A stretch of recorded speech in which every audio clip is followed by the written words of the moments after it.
Fall is here and winter is coming, and you need to shop Lowe's Customs. For the ladies, there's stunning designs and colors. For the men, Lowe can make something manly to keep your insecurities in check. But wait, there's more. For you simps, there's a special simp edition, where Lowe will roll around in it, blow smoke from the finest Southern Eastern American marijuana.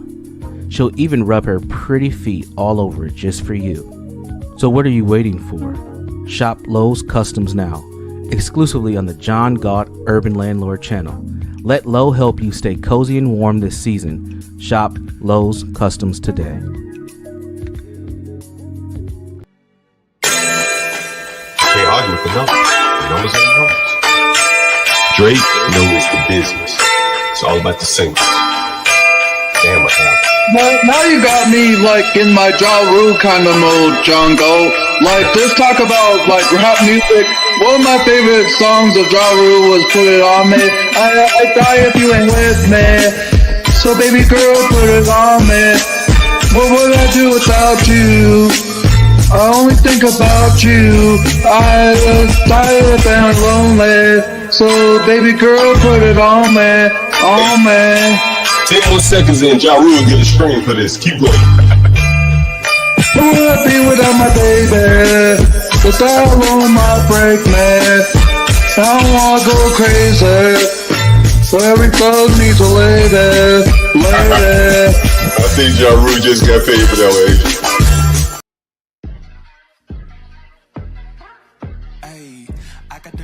Never gonna let any op get the best of me. Thought it was distance, but haters is next to me. Talk to the spirit, you know I've been heavenly. Company definitely show your trajectory. This ain't a diss cause I say it respectfully. It's time to eat up, bread like a speeder. Taking it deeper and that's how it better be.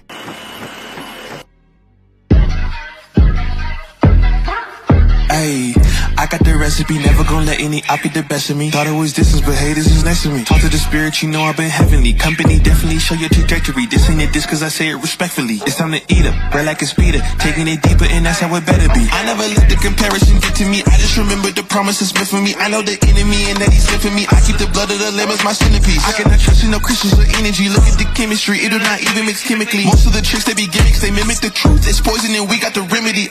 There is a bomb, apply it, the fire can stand to the tallest of giants, the tyrant and all the suppliers are scheming and lying. They selling this dreams and we buying it. Show me the chicken, I'm frying it. Show me the dough and I'm prying it. Ain't never lacking it, so what I'm packing, he taking it, he magnifying it. They say you ain't bout it. Tell them that you finna make it, but they doubt it. But you rose like a flower. Tell me what it's like to live with superpowers. I don't know, but I'ma get it. I'ma get it. I'ma get it. Get it. I just know that I'ma get it. I'ma get it. I'ma get it. I'ma get it. Ayy. I got the drive, the bus, the truck, the gas is stuck. I ain't the one to rely on the luck. I put in work and then he show up. I know it's fake, this in the reps, ain't no regrets, I do too much. It ain't me if you saying I stunt. He calling the plays and I do what he want. This ain't a front, glory to G-O-D. It's what you could do with a mustard seed. It's what you could do when you start to believe. Take fear and you cast it inside of the sea. 100% out of me, cause he gave it all on the T when he let it bleed. So what is you saying to me? You just insecure about the love that turned me to a beast. I take a step and I ain't turning back. He made me first cause I know that I'm last. I ain't got time for no thing in the past. Learn from it first and then I react. Hands off me, don't hold me. Get it jumping like a trampoline. All truth ain't no trolling. We in good hands, no folding. They say you ain't bout it.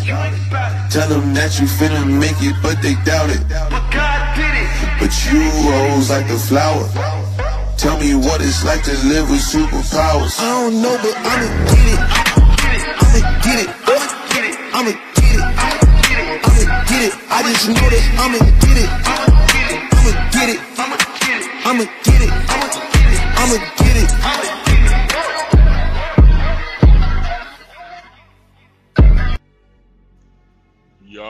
Yo.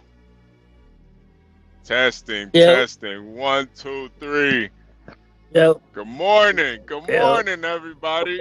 Hey, this is Gone Trucking with HB2N, also with your host, John Galt, and we got Mike from Boston in the building. Please hit the like button. subscribe if you're new That's here, right. and of course, if you want to help support, hit the Cash App. Got some Cash App scrolling at the bottom of the screen. Yes, it's we're going trucking. I'm in Tennessee right now. It's Oh shit, it, man! You're not far from me. yeah. I'm in Tennessee. It's a whole lot of fog out here. I don't know what the hell's going on. This shit looks like the apocalypse right now. This shit is dark as shit out here. What part? Yeah, go ahead. I'm in Monterey, Tennessee right now. I don't know if you know where that's at though. Okay. But I'm on I-40, so. Okay. Yeah. It's pretty good drive so far though. Can't complain. Almost hit a coyote this morning, a baby coyote, but luckily he got out the way. Yeah, he was wilding. He was wilding. Almost took him out. Oh shit! I see a chain gang cleaning up trash. Yo, they had the actual. You gotta get the camera on HB. Yeah, I know, right? You wouldn't even be able to see it though, because it's like all the way on the side of the road. They're like on the on-ramp on the side of the road, but they actually had those striped uniforms on. I thought that was just in the movies. Oh, that shit's for real, man. Yeah, they really had them on. Chain gang. Damn. That shit is crazy. But yeah. It's a good day to drive. I've been on that before, HB. What, the chain gang? Yeah. Oh shit. What they make you do? Just cut weeds down and shit. Wasn't very hard work. Yeah.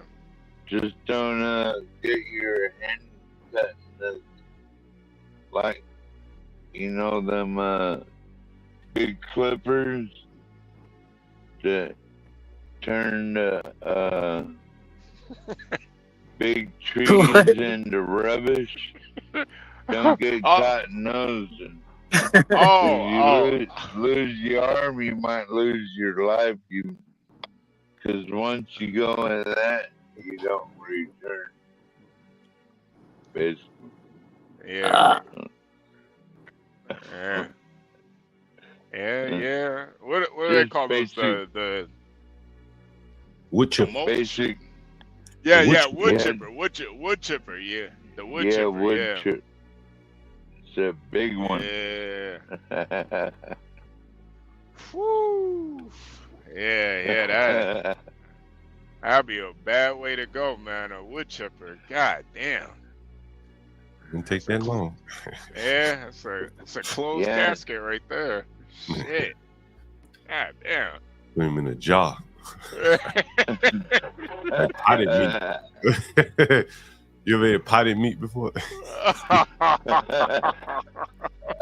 Potted meat. In a sardine can. Hey, Boston. So where are you at, Boston?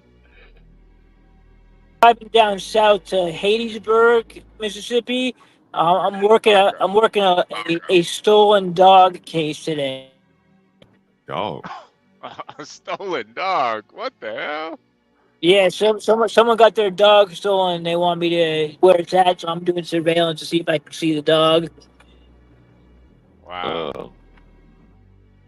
Every once in a while you get a case like this. I mean, it's pretty much like I have a pretty good feeling I won't find it, but they're willing to pay, so it's like, all right. Wow, they must really love that dog. Shit. Yeah, no, I've had, this is the third case this summer, or I mean, someone has called me about a dog, missing dog. Yeah. Probably coyote already ate it. Man, seriously. Mm-hmm. Yeah, it's a big Great Dane. It's like a massive Great Dane, this dog. Oh, man. Damn. Yeah, you gotta have some money to have a Great Dane. So Haitian Purebred, like she this woman breeds it's like it was the mother, like they just had a big litter. It was the mother of like the litter. oh, okay. This dog is making her money. Now it makes more So, sense. yeah, Mm. they're definitely making her mad, but I was about to say, if a dog bringing in money, then yeah, you might gotta spend a little bit. she was like, I need to get my dog back. I don't even care. What do you need to do? Just give me my dog back. I was like, all right, I'll try. Yeah, jeez, man. Yeah. Well, Motherfuckers stealing dogs, eh? yeah. Hey, man, they've been stealing dogs for years, man. People get their dogs stolen all the time. That shit is. Yeah, they sure do. That shit is crazy. At least you don't, it's not too stressful. Hopefully,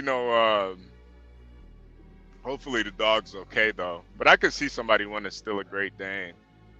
They are. Yeah, no, Hopefully someone not. has it. Like some one of her neighbors saw someone else in like the neighborhood next door walking the dog. So like someone did steal it, and like they just are going on about just like it's their dog.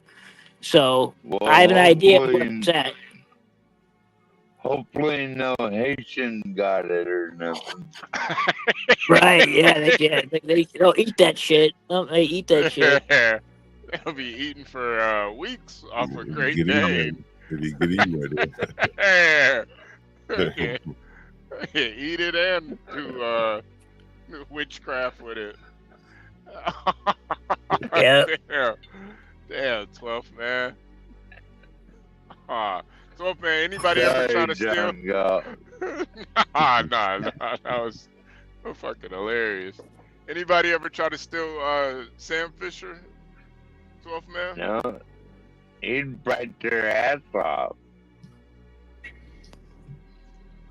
Yeah, that's a good You're boy. like, rah. That is a good boy. He'd eat it. Yeah, John. Stanley had to take a nap watching those pop the balloon challenge videos. I hopped on there with him last night. I think 12 man, we were all on there last night. Yeah. Stanley Well, loves get on it. I had to go back and forth, John Galt. Like, I get up every time I came back. I went back to the woman in purple. You like the purple? Mm.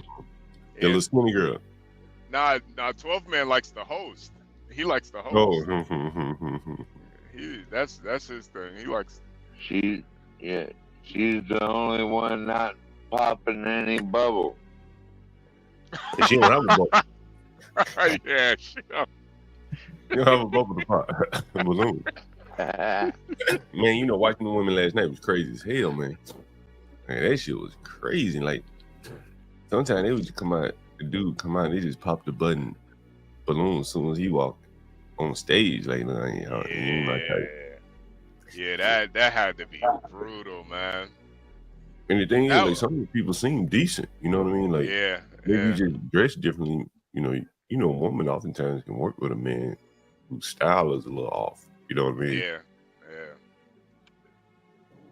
Yeah. That's gotta be. I don't know, man. I feel like if I walked in and they all popped the balloon all at the same time, I would. I don't know, man. That might do something to me. I think the quality of the women was so low, it wouldn't do anything to you. Yeah, that is true too. The quality of the women were like ratchet. They dressed nice and they probably could halfway talk decent, but it was just a little ratchet if you just peel the onion layer back a little bit. Yeah. Yeah, it was a lot of ratchet. That whole thing was a little ratchet, wasn't it, John? Yeah. The women were, yeah. The men all seemed kind of decent, to be honest with you. Yeah, it was a lot of decent guys. Some of them like didn't one know how young to girl. talk though. But One young girl, she was like, I don't know, 35. She had 3 babies, and like, sweetie, you might as well stop dating. Hey, go ahead and raise your children. You know what I mean? Like, maybe find a man or an older man willing to take on the children, but no younger man taking that shit on, period. Seriously, man. It's so wild to me when I hear girls with like 3 kids, 3 different baby daddies talking about they still trying to get married. I'm like, man, you need to get that thought out your head. Just Focus be on happy. Yeah, focus on the kids, but just be happy some guy's even interested in you for real like that. Like, are you serious? Still want to get, still want to have, Yeah, really. still want to get married? Oh God, sound insane. Imagine getting married to a girl that got 3 different kids by 3 different dudes, and you got to introduce her to your family. Like, bro, what are you thinking, man? Yeah. Yeah, I don't even think they think about that type of stuff. Like, yo, I gotta introduce you to my family. Yeah, at my age, HB, I'm looking for like a rich widow or something. Man. Yeah, I don't blame you. You know what I mean? I don't blame you at all. I ain't fucking around with no $2 hoe in the ghetto. Yeah. Or maybe like a native chick that something like that. lives on the reservation, you know? Yeah, let's go build our igloo, baby. Works at a casino or something, you know? Yeah, Something let's like go build it. Matter of fact, we're building one. Oh, out in Alaska? They're building a casino? Yeah. Oh, nice. Just waiting on federal approval or something like that. Nice. Hey guys, you know, with the elections, what is it, about 25 days away? 20 days? Yeah. 22 days, I think. 22 days and voting is starting. 3 weeks away. Voting is probably starting in most states. Yeah. And here's Jimmy Carter. In his vote. You got it? Give me 1 second. Is this real? This is a joke. This is not real. They wheeling him in a joke. There's no way this is real. They wheeling him in a bed to vote. But the can't vote for Kamala here. Is this real, John? Is this real? If it ain't real, you can imagine what it will be.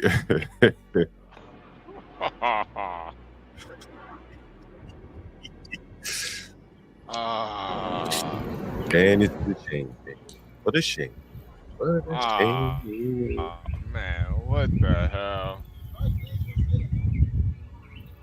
What the heck? Is that really Jimmy Carter?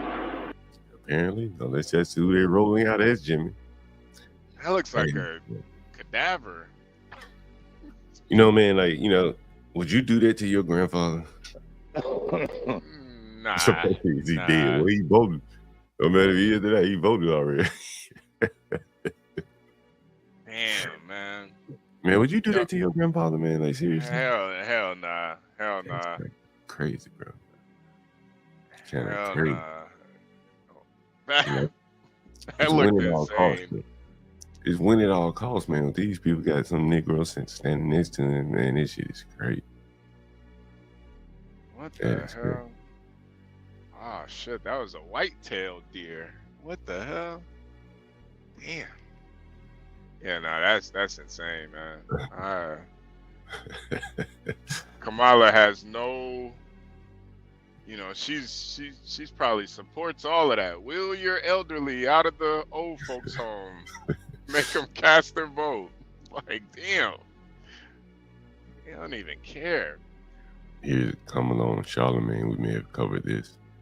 You know what's in the Constitution of the United States? The 4th Amendment, which protects you against unreasonable searches and seizures. The 5th Amendment, the 6th Amendment, the 14th Amendment. And he's going to terminate the Constitution of the United States, which in most of those amendments, one thing or another was about a movement spurred by black people to ensure that we would be equally protected under the law?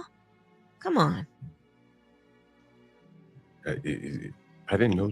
I don't know a lot about law and constitution and stuff, but all those constitutional laws were spurred by black people. I didn't know.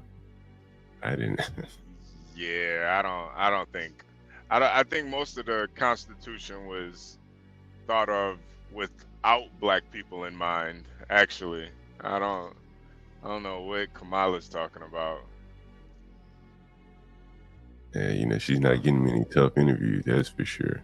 You know what I mean? Yeah. Trump. We were watching earlier the Trump Bloomberg interview, and man, they really cannot let that January 6th shit down. I'm like, this is Bloomberg. Y'all should be talking finance and shit. They still talking about January 6th. I was watching last night, and that pop the balloon shit with sorry to go off subject. No. Go ahead. But one guy came out and he was like, yo, I'm a police officer. Women pop their balloons almost immediately. The women. Right? I was like, dang. Wow. Like, and they were like, I don't fuck with the police. Women. Right? Some of them most of them are. And I thought about like Kamala, she's made her living working with the police, right? That's how she's made her living. Yeah. And you think about this video here. I saw this on Twitter. All right, this message is for Charlamagne the God. As you know, and a lot of other people know, that I have 50 to life in prison, framed and wrongfully convicted under the office of Kamala Harris, right? 4 years ago, we did an interview, and I remember you saying that you believe 100%ly that Kamala should give me an apology for what had happened to me under her administration. So I know you're doing the town hall tomorrow, the audio town hall with her. I would love for you to ask her this question. Does she has any remorse for the people like myself and others who were wrongfully convicted under her administration in San Francisco? And if she does she have any reason to why something like this could have happened, not only to me, but to other people as well? And where does she stand on helping people that's wrongfully convicted under her administration come home from it? It's really crazy. I think this guy, what did they do? They gave him $13 million after spending 6 years in prison after being framed. Jamal Truelove. He was laughed at by Kamala Harris when he wrongfully convicted of murder, calling Charlamagne to demand answers. I don't think Charlamagne. Charlamagne. She might not remember this nigga. Yeah, She probably don't remember. One of the minutes she put in prison, probably. But anyway, I think that, it's going to be hard, I think, to pass her off as a prosecutor after these blacks have been running around talking about BLM for the last, 2 years or 3 years. You see how the women I told you on the pop the balloon, they were like, I don't like police. It's just kind of hard to believe that they're just going to go out and vote for a person who made their living working with the police. It's just kind of interesting. I don't. I think with women, they have like certain altars that go before other things. So I think with most women, especially those women that go on those types of shows, the feminist altar goes first, and then the pro-black altar goes second. So that her being a woman, I think that's gonna move them more than anything, especially a black, quote unquote black woman. So they're I think they can kind of compartmentalize all the obvious things. Yeah. You're probably right about that. You're probably right. Nah. So my bad. You seen Trump on Bloomberg? Was he interviewed by Bloomberg? I think 12th Man was that Bloomberg that interviewed him? Yeah, that was Bloomberg. Yeah. And it was pretty brutal. I just didn't realize how liberal Bloomberg was. It's like, Jesus Christ, huh? Was it the actual I've known Bloomberg it. owner? I've known it for. Sorry, John. I've known it for a couple of decades how liberal they were. I'm surprised that Trump went on with them. Yeah, That's what I'm surprised at. Yeah. I think he'd be better off going on Joe Rogan, all these little podcasts he's going on. I think strategically that's better for him, if you'd ask me. He's trying to spread his audience, I think, John. I mean, he could pop up on any stream, any show, 15 minutes, 10 minutes. I think that would be more effective than going on Bloomberg, all these stunts, you know what I'm saying? Where they basically just gotcha questions and shit like that. Yeah. Right. Yeah. That makes sense. Plus, if he's gonna be a man of the people, I think that would be very man of the people. You know what I'm saying? Like he showed up on Anton Daniels. Right? Anton Daniels. That would be crazy. Don't even announce it, man. You know what I mean? That would be, that would be big, Anton, he'd ask us some dumbass questions, though. Oh, I never watched Anton Daniels. You think so? Okay. Yeah, Anton asked him, what do you think about single black mothers? Like, come on, man. you gonna ask me that? Come on, man.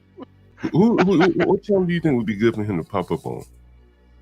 I thought honestly, I think Candace Owens. I think he should do Candace Owens would probably be good, even though they kind of got beef. But like Candace Owens or Joe Rogan would be good too. Damn, I would say Howard Stern, but nah. Yeah, not Howard. I was thinking some of the smaller ones, like I said, Anton Daniels, someone like his size, because I think that reaches a lot of people. You know what I'm saying? Like, would have more of an impact on however many 10,000 people Anton Daniels saw. It'd be probably more genuine than going on Bloomberg. You know what I mean? That's what I would think. Plus, it would put pressure on Kamala to do things like that. Let me see who this is calling me, man. You get started early. See who the fuck that was. Yeah. I don't know.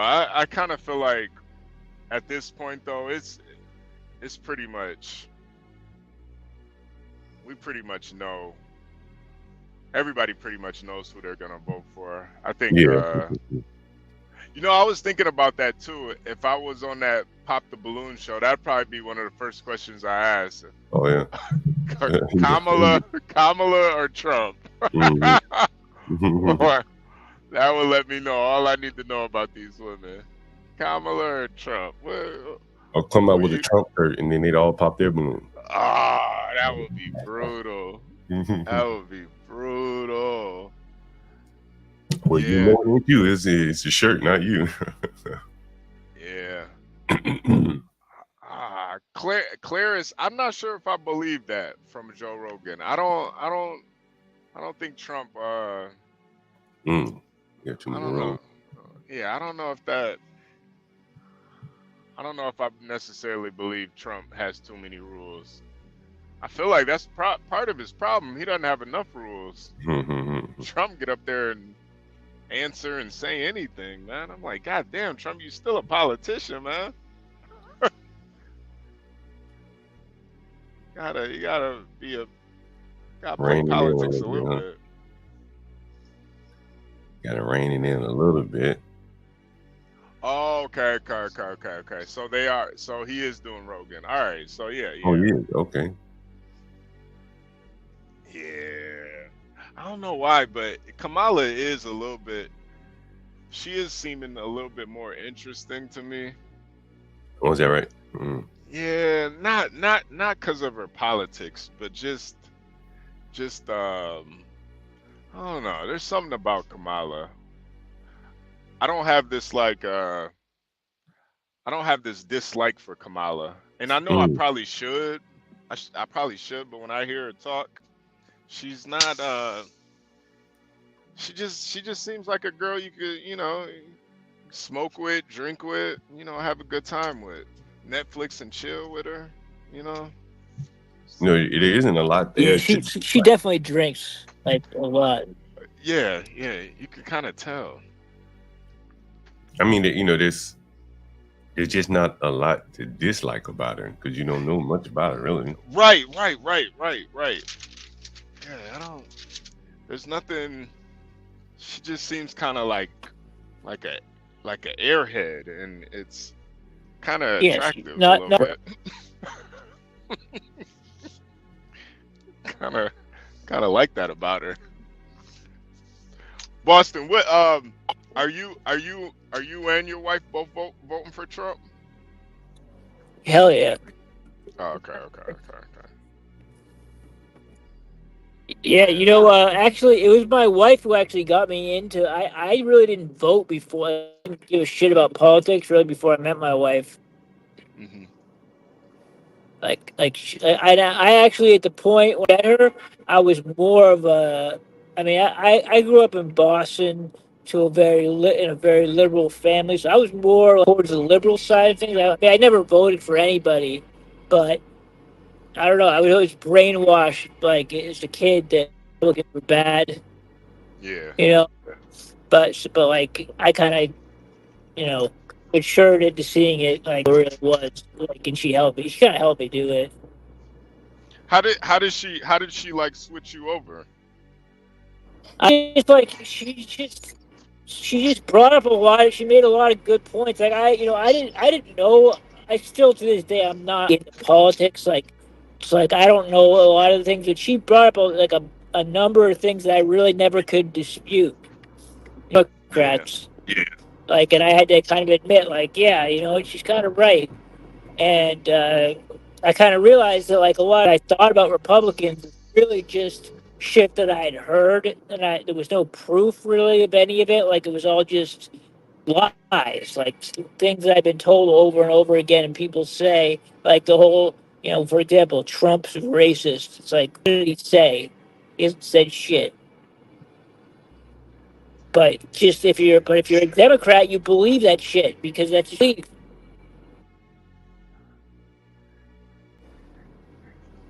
Yeah, sounds like you got a good woman, man. Honestly. And in her family, and her father actually played a big role too, because her father is very, too, and I talk to him a lot.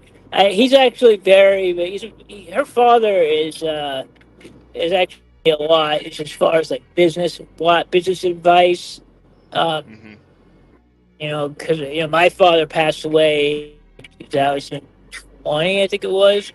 But since I've been running my own business, her father is actually because her father, is a businessman until he just recently retired. But he's given me a lot of good advice when it comes to business practices and things like that. Yeah. What kind of business did he run? He ran a company called Steel, or his son runs it now. He like passed son, but it's a company called Steel Specialties. And what they did at this company was pieces of when they go to build bridges, or like they go to build when the state goes to build things, they have huge these pieces of metal that are like bent around, and like I guess they call them rebarb.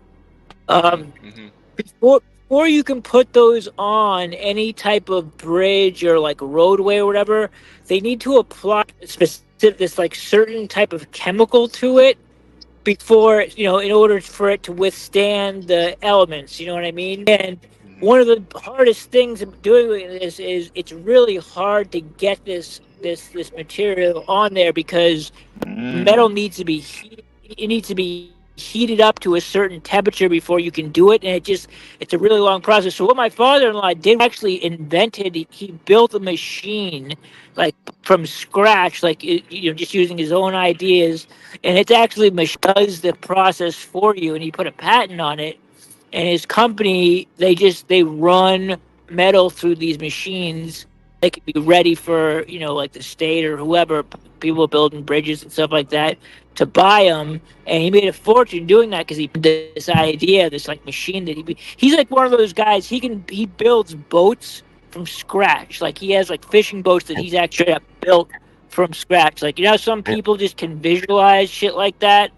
Like I could never do it, but like he has one of those times that he could build a car, he could build a boat, like just with materials. He just can figure it out in his head. Wait, he could build a car? What the fuck? Yeah, he has a car. He has in his shop. He has a couple of cars and a couple of boats built from scratch. Gee. Now, how is his son running the business? Because Stanley was up here saying that parents shouldn't pass anything down to their kids. And, he didn't say that exactly. He kind of. We should have been here in MFB yesterday. Yeah. Go ahead, Street. Yeah. But So how's the son? You want me to pull that tweet up again, HB? Yeah. Oh, Boston. Matter of fact, I wonder how you, because you're like, you and your wife are like living proof of this shit. Honestly, like what? I wonder how you feel about it. You're gonna, John. Boston is reading, or Boston is driving, so you're gonna have to read it to him. All right, let me pull it up. But yeah. While John's pulling that up, how's the son running the business? Well, he's doing it, the way that the father-in-law describes it is that in some areas he's not doing as well, but in some areas he's actually better because he's actually the son is like has a tougher mindset. Like he won't let people get their bills. Like he won't let people get like money for too long before he cuts them off. And he said that like he's improved the business because my father-in-law is too nice. Like he can let people slide and shit. And he said that his son doesn't shit. And it's actually made like the people actually have he's made them all pay up. Now they pay on time and shit. So he said that was like an improvement. There's obviously certain things that he can't do. Like he doesn't have the mind to do. He couldn't invent a machine like that the way that. Right.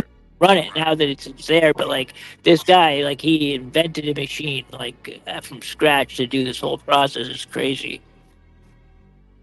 I found a tweet. MSB tweet. What's up, Seven Steel? Seven Steel in the audience. Hey, salute Seven Steel. Yeah, salute Seven Steel. Listen to this tweet, and I definitely want to hear your perspective from this tweet. Okay. It's from a 30-something-year-old. My wife and I have spent almost 2 decades leveling up in jobs and careers, and we are now in our late 30s, 2 small children in a high cost of living state. We scraped and suffered to buy a small ranch house and 2 used larger cars for our family. Our credit suffered. I'm personally in $20,000 of credit card debt that I'm slowly working down. Our kids attend daycare that bled our savings dry, typical millennium shit. Last week, I came across my father-in-law's account summary, 10 plus million. Later that week, I mentioned I saw that to my own dad, and he said, well, he's doing just a bit better than me then. Literally, what the fuck? I would give my last dollar to my son to make sure he was more comfortable, to make sure he didn't suffer debt or bad credit as long as he was working.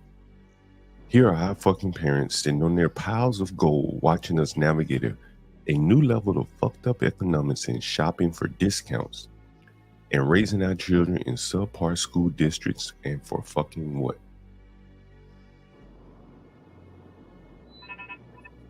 That's the end of the statement. Yeah, what do you think?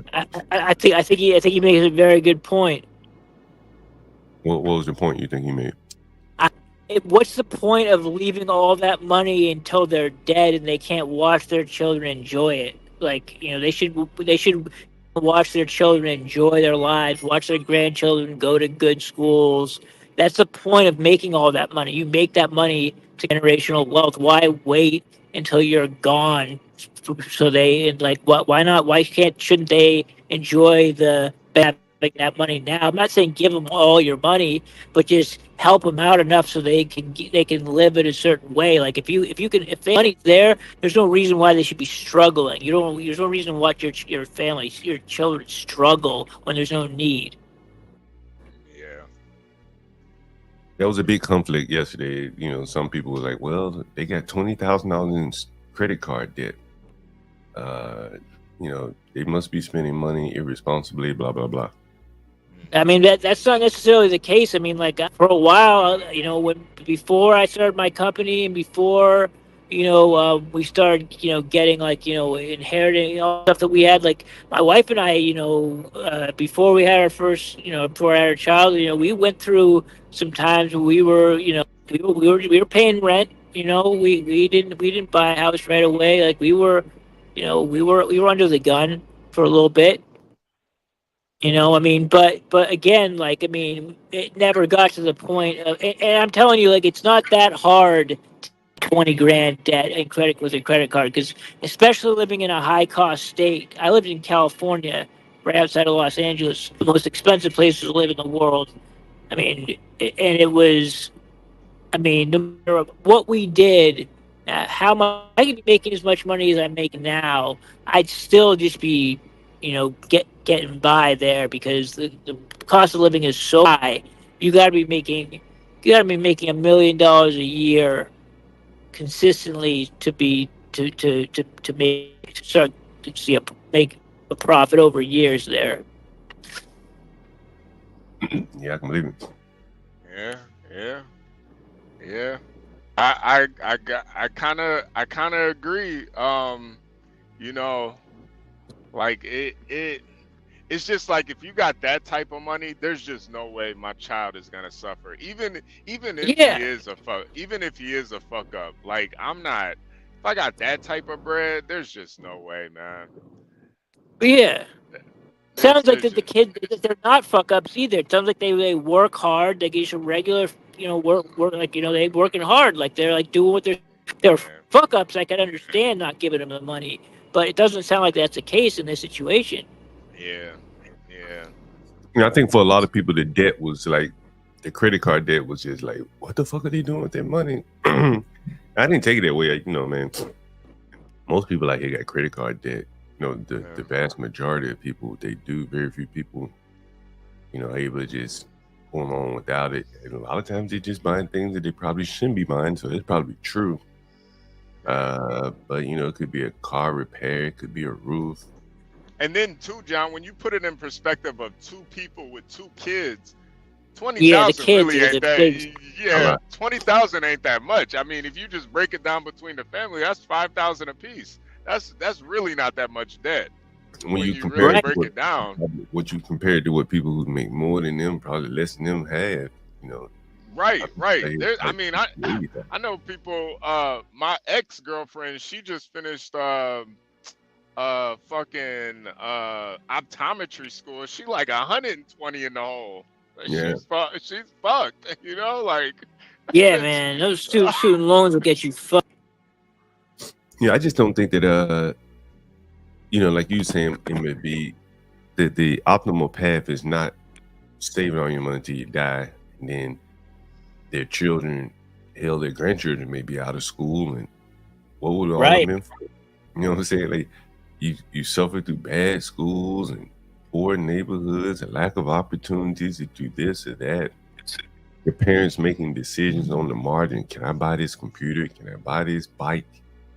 You know what I'm saying? It would just seem like, you know, maybe they could take up some of those expenses. You're not there to do the babysitting, which would be kind of, you know, baked into the cake if you work, if they got daycare costs. You're saving a lot of time and money not having the daycare for your grandkids. You got the money. What would it cost you to drop $1,000 in the mail every month to them? Zelle, you're not gonna return it. You know what I'm saying? What they got to ask themselves? Why did I make all this money? What was the point of making all this money if I just was going to sit on it and wait till I died with all this money and not use it? So like, I mean, it's all about once you have children, it's all about your children. Like, I think about, all I think about is like putting stuff away. What's it going to be for my daughter? What's it going to be like? I mean, I can't imagine like watching her struggle like to get by, and I had money. I mean, I could never do that. Yeah. That's what I was saying too, Boston. Like, there's just no way I could have that type of money and watch my kids struggle. Like, I Yeah. don't like all that. You gotta build yourself up and all that. I just feel like it's bullshit, man. Like it's such a. And that's why I almost feel like whoever wrote this, they're probably black, man. Because that's like to me, that's more like a black low income type of poor mentality. Like, I'm gonna just keep all the money to myself and not help out my family. So it's like a kind of a nigga mentality almost to me. Well, I think it's really just indicative of kind of like there's a big separation between the generations, in my opinion. John, you're 100%. That's what I was about to say. I was going to say it shows a difference in mentality between generations. I think I really, really, really noticed it during COVID when the older people were like, yeah, shut the economy down. And young people like, damn, but how am I gonna make a living? Well, maybe some young people, at least that's what I thought. But the older people, that they were accommodated. They opened up the grocery stores early for them. They did everything to basically accommodating them to shut the country down. Which proms, graduation, school. It was almost mostly done for old people. You're a boiler, Man. Damn, I didn't even think about that, John. You're right. Mm-hmm. Like, COVID was all to cater to old people. I didn't even think about that. And when you think about how a healthy society would say, fuck these old, not fuck them, but protect them. But no, seriously. They old. They didn't live their lives. Right. You know what I'm saying? Like, I never forget. I was down in Virginia Beach. I saw an old man. Older white guy, he was fishing with his grandson, no mask on. He said, man, I've been through cancer. I wasn't going to let this ruin the last few years with my grandson separated, wearing masks and shit. You're like, fuck it. Take a chance. And I think a lot of older people, they got money. They want to live their life. They're living probably better than any other older generation. And they just disconnected from the economy and, how their children are living. And I think that's what this really typifies it. It would be very difficult for someone of this generation to just work a regular job, just work progressively like these people are, and end up with $10 million. That would be very difficult. Yeah. John, to your point, I have to say that exactly what you're talking about had a massive impact on my mother, because my father was in a nursing home at the time. He had dementia at the COVID hit, and my mother was not allowed to go visit him in the nursing home. So my father, last month of his life, was confused. He didn't understand, because he had dementia. He didn't understand why my mother wasn't coming to visit, and he ended up dying. And my mother actually finally went at the very end. She just said, "Fuck you guys, I'm going anyways. I don't care what you say." So she was the last day of his life, but he didn't get to see his wife for the last month of his life because of that bullshit. Yeah. So I mean, it's exactly what you're talking about. It's exactly what you're talking about. That's fucked up, man. I think too, when you do pass that money down to the family, to your kids and to their kids, now you have more of an opportunity to spend time with them too. Yeah. They got less to stress about. They're not going to be pressed. They're not going to be pressed all the time about fucking. I mean, imagine that if the person who made that tweet or whatever. Imagine how hard they must have to work on a daily basis. How tired they must be. Yeah. Just 2 kids in school. Jobs, paying bills, the rent. Putting out work in. Just getting aging. When my mother was in the hospital, I've talked about it here. I think she was in there 18 straight days. She said, damn, you came to the hospital 18 straight days to see me. And I was like, a lot of times you tell me to get out of this business, but the only way I could have done this if I were working, I couldn't be up in the hospital at 11 o'clock in the afternoon, in the morning, or 2 in the afternoon. I had to be at work. And, you know, as they get older, all that money doesn't really matter as much because they're going to be wanting time with a familiar face. And I think that the more these people struggle and grind and eventually he says, for fucking what? It breeds resentment because he's like, damn, like, now you want me to take care of you. You got Alzheimer's, you got this, or you got that. And I've been grinding my ass off, and you sitting here with $10 million in the bank, right? It's a hard pill to swallow, I tell you. Yeah. I don't even think the money would be worth it. You know, honestly, it's like you could have threw me, you know. I mean, with 10 million, like it's really That's nothing. for one side. Now it's probably 20 million total. Yeah, that's just from one side, and it's like, man, y'all can die alone with that money. I don't even want it after you're dead. Fuck it. Well, all right, I'll take it after. Well, fuck, you know, let's not go that far. Let's not go that far. Yeah. I don't want to be like them. I don't want to be like them. Let's say you inherit some money at 55, right? And let's say you inherit some money at 35, right? At 55, you probably you on the tail end of working or whatever desires and aspirations that you had. You probably have exhausted the energy to pursue it. Yeah. But at 35, you still got a little fire in your belly. You may go for it if you had a little cushion. You know, we had Scott Linton up here. He talked about borrowing money and stuff like that. Kamala's talking about loaning people money, first-time home buyers, first-time business owners, blah, blah, blah, blah, blah. But she's only talking about $20,000, $25,000, something like that to buy a house or buy a car. So, see, that's not a lot. And, you know, I think that kind of boost when you're young really push you ahead of, you know, not everybody else. It really push you ahead, you know, you're a good boost, you know.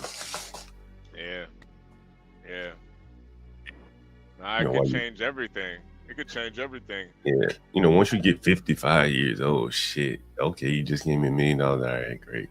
If I have kids, I share it with my kids. If I had that money when I was 35, I might have had some more kids.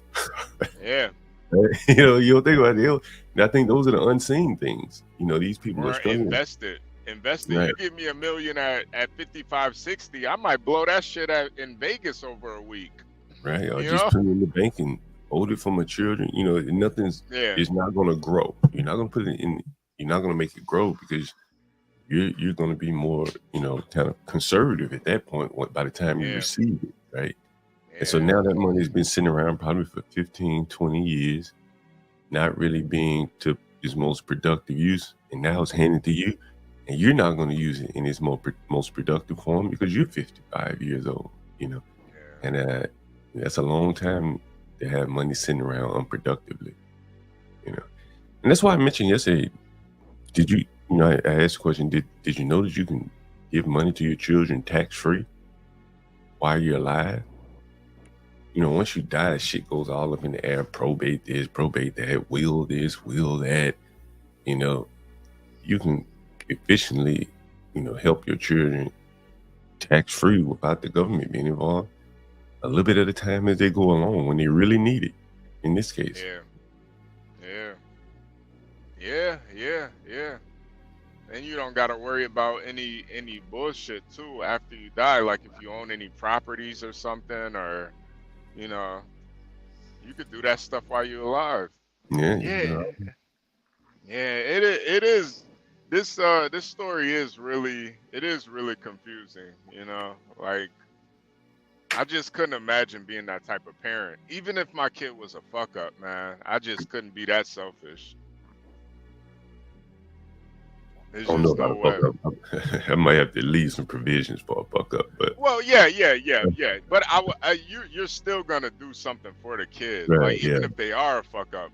Like even if you're a fuck up, and I know you're a fuck up, and I got that type of money, yeah, I'm gonna leave you a house. I might not leave you money, but I'll leave you a house. You know.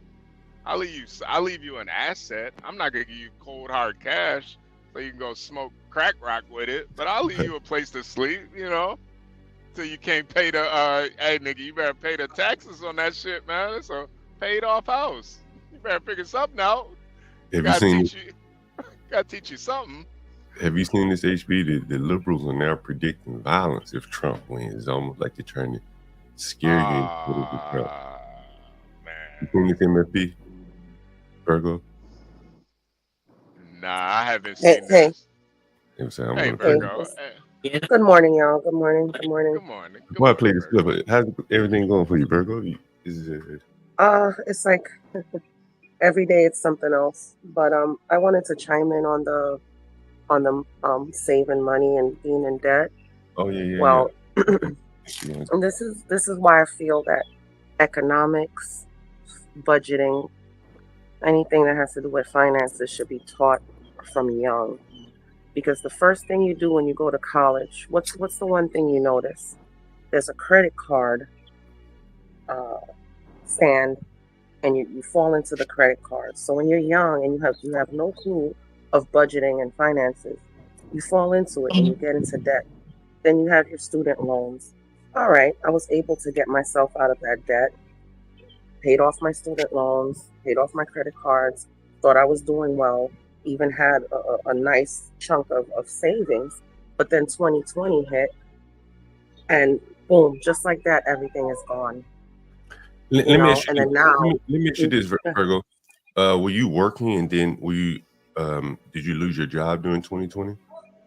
Yes, I did. I got laid off because I refused to take the jab. Okay, so you got laid off. And what about your husband? Was he laid off too? Yep, he refused to take. We both. I didn't work for the county at the time, but I did work at a place that was like pro jab, and he also worked for the city, so we both lost our jobs. Wow. And through savings, we're able to maintain until we both got jobs again.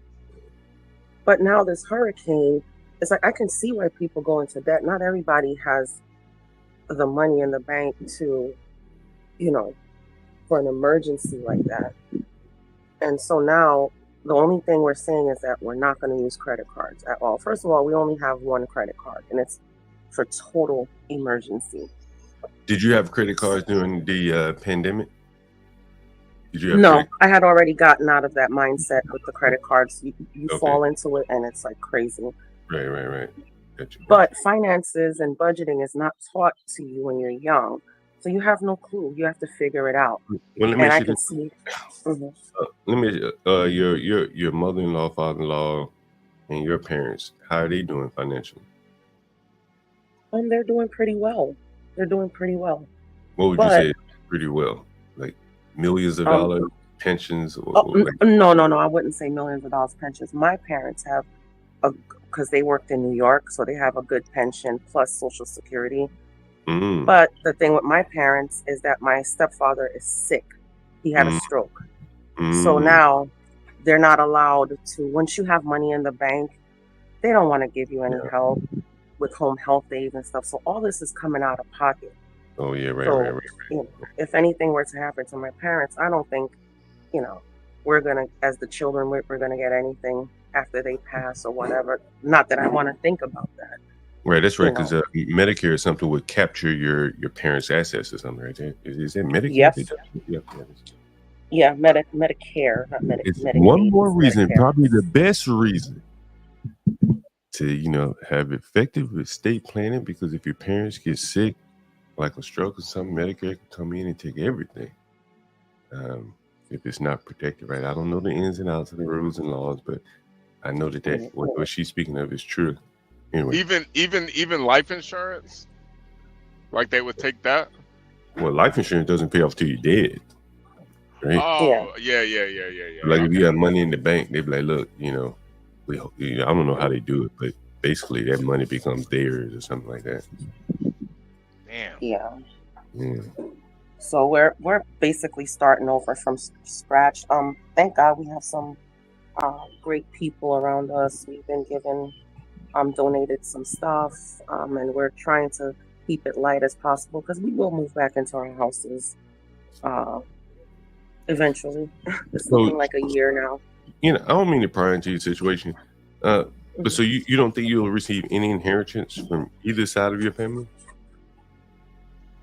Well, I'm not banking on my in-laws. It's not my husband Right, living right. there, but my parents.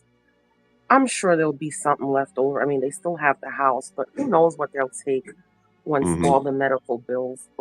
Even me, I just had a surgery not too long ago. Right, right. You'd be baffled by how much I had to pay out of pocket, and I'm here paying insurance. So Yeah. why am I paying insurance if you guys can't handle a life-threatening surgery for me? That's a very good It's question. crazy. That is a very good question. I tell you, my mother's surgery, they billed her health insurance. The surgeon, Mhm.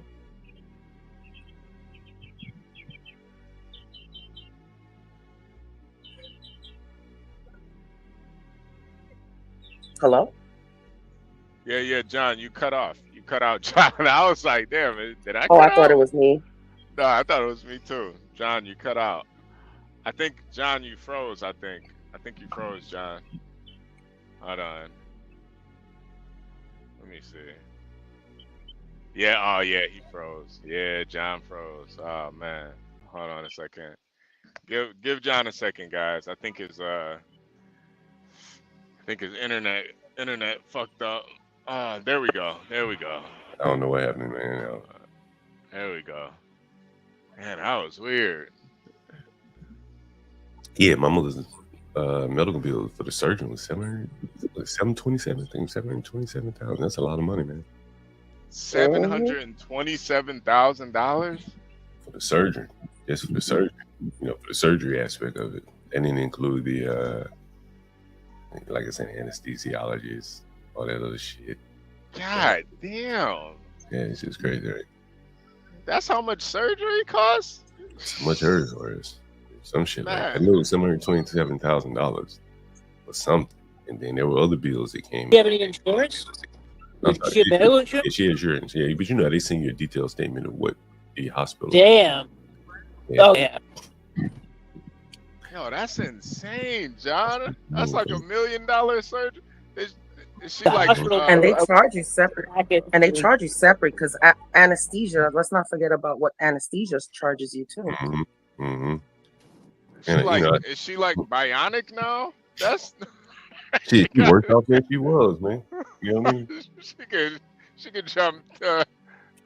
She got a 50-inch vertical now, man. God damn. Yeah, we were talking about it. Be vertical now, like, man, these companies will churn up your medical care card. They see an older person come in, they be like, hey, why don't you try this surgery? Yeah. Months longer. Yeah, I better come out being cyborg. Yeah, right. Jesus Christ. The thing is, it didn't really affect her. She probably wouldn't have cared if the surgery worked out in her favor. Mm-hmm. But when it didn't work out in her favor, she's like, damn, you got roughly $800,000 for this shit. And right after her surgery, the surgeon went out on vacation. Yeah, I bet he just ran up a almost $1 million bill. I'm about to go play golf in Hawaii. There was a wing full of people that he operating on. Like every Tuesday, he did operations, apparently. Yeah. He did 2 or 3 of them motherfuckers in the morning. And not to go off on a tangent, but I mean, even having a baby, if you don't have insurance and you don't have like Medicaid or whatever, that could be like the $20,000-$30,000 thing. Yeah, I'll be right back. Dude, and that's normal. Let me say something real quick. My daughter had to be when my daughter was first born. Right, she had to be in what they called the NICU, which is the neonatal intensive care unit, for 6 weeks. Yes. Do you know they billed the insurance company for every day that she was in there? Mm-hmm. How much We're did talking they about. run you up? I mean, not us, but the insurance paid for, but it was close to $1,000 a day. Wait, say that one more time. How much? it was close to $50 per day. $1,500? No, $50,000 Mm-hmm. per Yo, Oh, I that's day. believe that. insane. Yo, I that's believe that. insane, man. Even if you take an ambulance and they'll bill you for the ambulance if you need an ambulance ride. If you're dying and you need an Yep, ambulance, yep, that's like a hmm $1,500 ride. Yo, Shit, that yep. I'll take Uber. yeah, seriously. Just put a plastic tarp down. Right. If you bleed now, just put a plastic tarp down I and drive myself. yeah, right. God damn. Yo, $50,000 a day. Yo, some Dude, and it's yeah. like extensive testing that was done because if you're when your child's in the neonatal in ICU, a lot of testing. So we're talking about spinal tap, X-rays, CT scans, all different types of procedures. Uh-huh. So much money you would have no, and just the care, just to supervise them, to have them in that unit. Just that alone, I think was something like 20. It was like almost 20 grand a day, just for having her. Yeah, Shit, one of my biggest clients was when I was working for the medical firm, when I was doing accounting for them, one of my biggest clients was Pfizer. And they have this pill Yeah. cam that does the colonoscopy. Each pill, because we had to be very careful with how we entered in and kept the inventory on the pills. Each pill is $3,000, and that's just the pill, not including the procedure. Yeah. Or the visit to the doctor. Each pill was $3,000. I believe it. This is insane. This is fucking insane. Yeah, man. I damn near.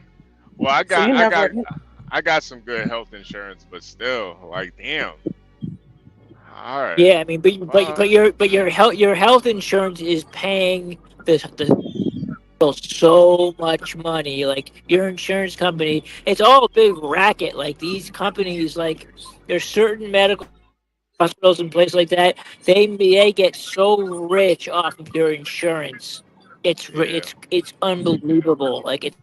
It's fraudulent. Yeah, yeah. I Yeah, think that's why I should switch to insurance. insurance altogether, I feel like is a racket. It seems like some Dude, it mob is, shit. man. Dude, it is. Like honestly, you can run a racket with. I was reading this person's medical records, right, for a case I was working, and they were in an outpatient drug treatment program, and guess how much it cost for they took drug tests twice a week, urine tests. Guess how much those $800 per drug test.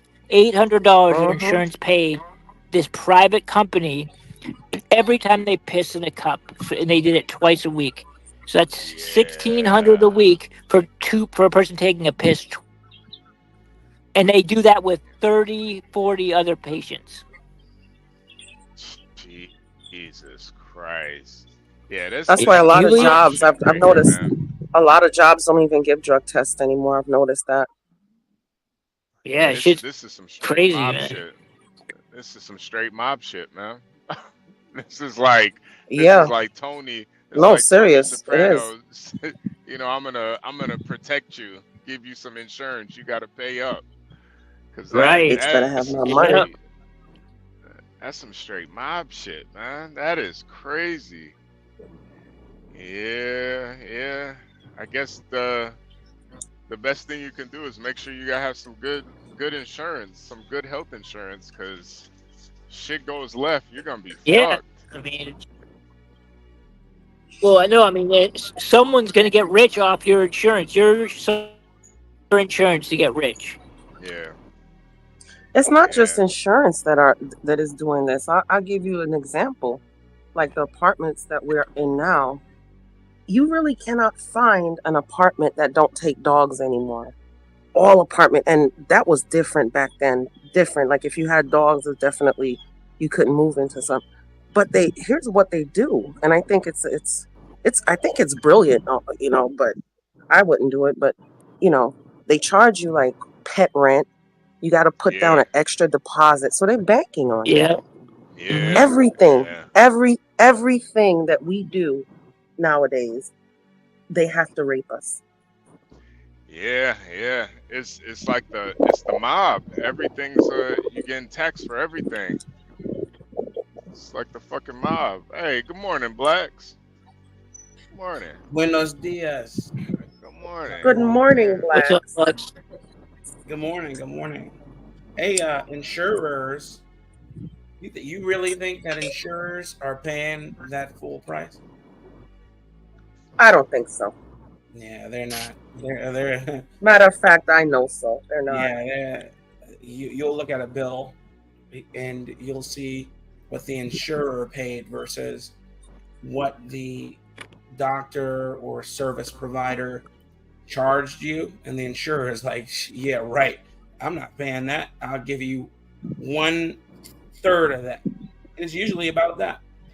But you don't have negotiating power because you don't have a No. network of people that a network of tens of thousands of people that you insure, and that's what gives them their negotiating power. So what costs you 800 will cost them 200 or 250. It's not even but don't get me wrong, they're still getting raked over the coals because they still are inflating those services for sure. Yeah. But then again, I think Virgo said it best, man. You're getting raped. yeah, you're getting raked over the coals at every tax, double, triple, quadruple tax for everything you do, man. I just had a rant. I had a Freudian slip the other day, man. I was mad because I'm like, man, dude. Like, so at Home Depot, you get a military discount. So I entered my military discount. I'm like, okay, yeah, military discount. $9 off. I'm like $10 off, whatever. Yeah. Like that's worth it. And then, but that's not the discount plus the taxes. Then the taxes get added, and then they add another $8. So Wait, Blacks, are you outside or is that no? you, That's not me. Virgo, I think that's you. You got a bunch of Oh, sorry. Yeah, I'm sitting outside. Sorry. Yeah. You got a bunch of wind blowing. It sounds like that hurricane is coming back around. That's hilarious. It's not. It's about to rain though. Okay. Just mute up when you're not talking. So then I'm right back $1 short of what I was gonna pay. I'm just like mother effer, man. What are you supposed to do out here? You're out here getting raked over the coals anyway. You're getting taxed up the wazoo to drive on roads that they don't maintain. Everything's overpopulated with all these damn musty Indians coming in. It's insane, dude. So man, I was going in. I was upset. Of course, there's no recourse unless I want to go to jail. So I just let it go. But again, it's getting to a fever pitch, and we have little to no recourse when it comes to these politics and when it comes to the prices we pay at the register, at the fuel pump, everywhere, man. It's insane. Charging me $75 a year to ride on unkept roads. It's insane, dude. I'm thinking we might have to do like a Ocean's 11 type of thing soon. Man, or a Fight Club type of thing. Fight Club. We wipe out everybody's debt. That's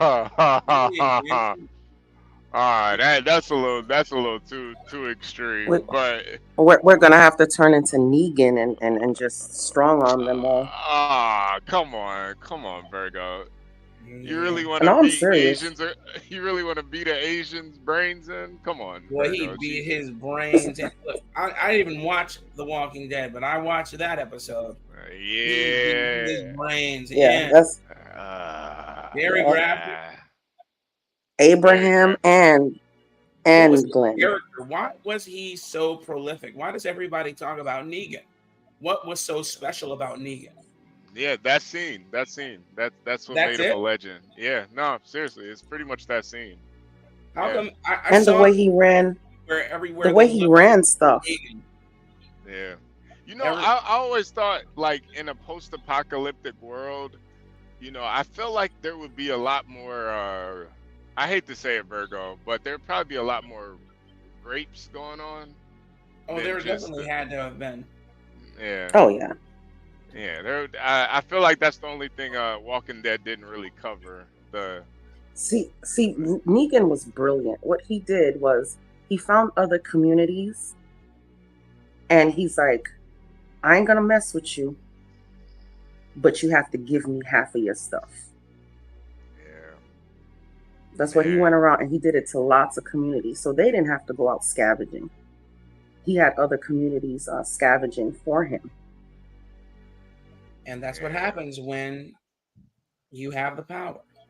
Superior Mhm. firepower. Yeah. He took all the guns. He took all the food.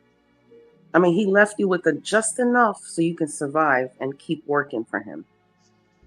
But he took most of your stuff. Yeah. And I'm sorry. And, I know this is like a fictional, story or whatever. But in a world like that, I think I would be a Negan. Yeah, you think so? You think so? Oh, I know so. I know so. I don't know, Virgo. I don't know if you got it in you. You don't know what you got in you until you put into the situation. That's for damn sure. Because I'm That surely is not for a damn. Negan now. I'm a sweet as pie. But I'm telling you, if it came down to Yeah. life or death, I don't know, Virgo. You were kind of in a life or death situation last week. You're well, kind of. yeah, this is normal. I'm talking about extreme life or death. A hurricane is not Hurricanes come normal. and go. Yeah, they're It not is here normal in though. Florida. Yeah, I guess Granted, we never had one so bad in my area. And I think that's what yeah. that's why everybody was so lax about it. We're like, oh, another hurricane. It's all right. Yeah. Jesus. But let the power not have come on. Let the stores have went bare without food for like weeks. You don't think there'll be a Well, lot of you would have Negans pulled out out there? You would have pulled out old Lucille. Yeah, I would have pulled out Lucille. Remember, okay, I hate to say this, but remember the episode when he says when the was it Fat Bob? It was Fat something, and he found Lucille outside and he brought it in to Negan, and Negan said, "Did you treat her like a lady? Did you rub her pussy?" You gotta rub her pussy. You gotta rub the pussy. That is a fact. Hey, Boston. I just oh, John's back. Okay. Here we go. 23 days John's from back. There we getting go. kind of interesting in this shit, man. I ain't gonna lie to you.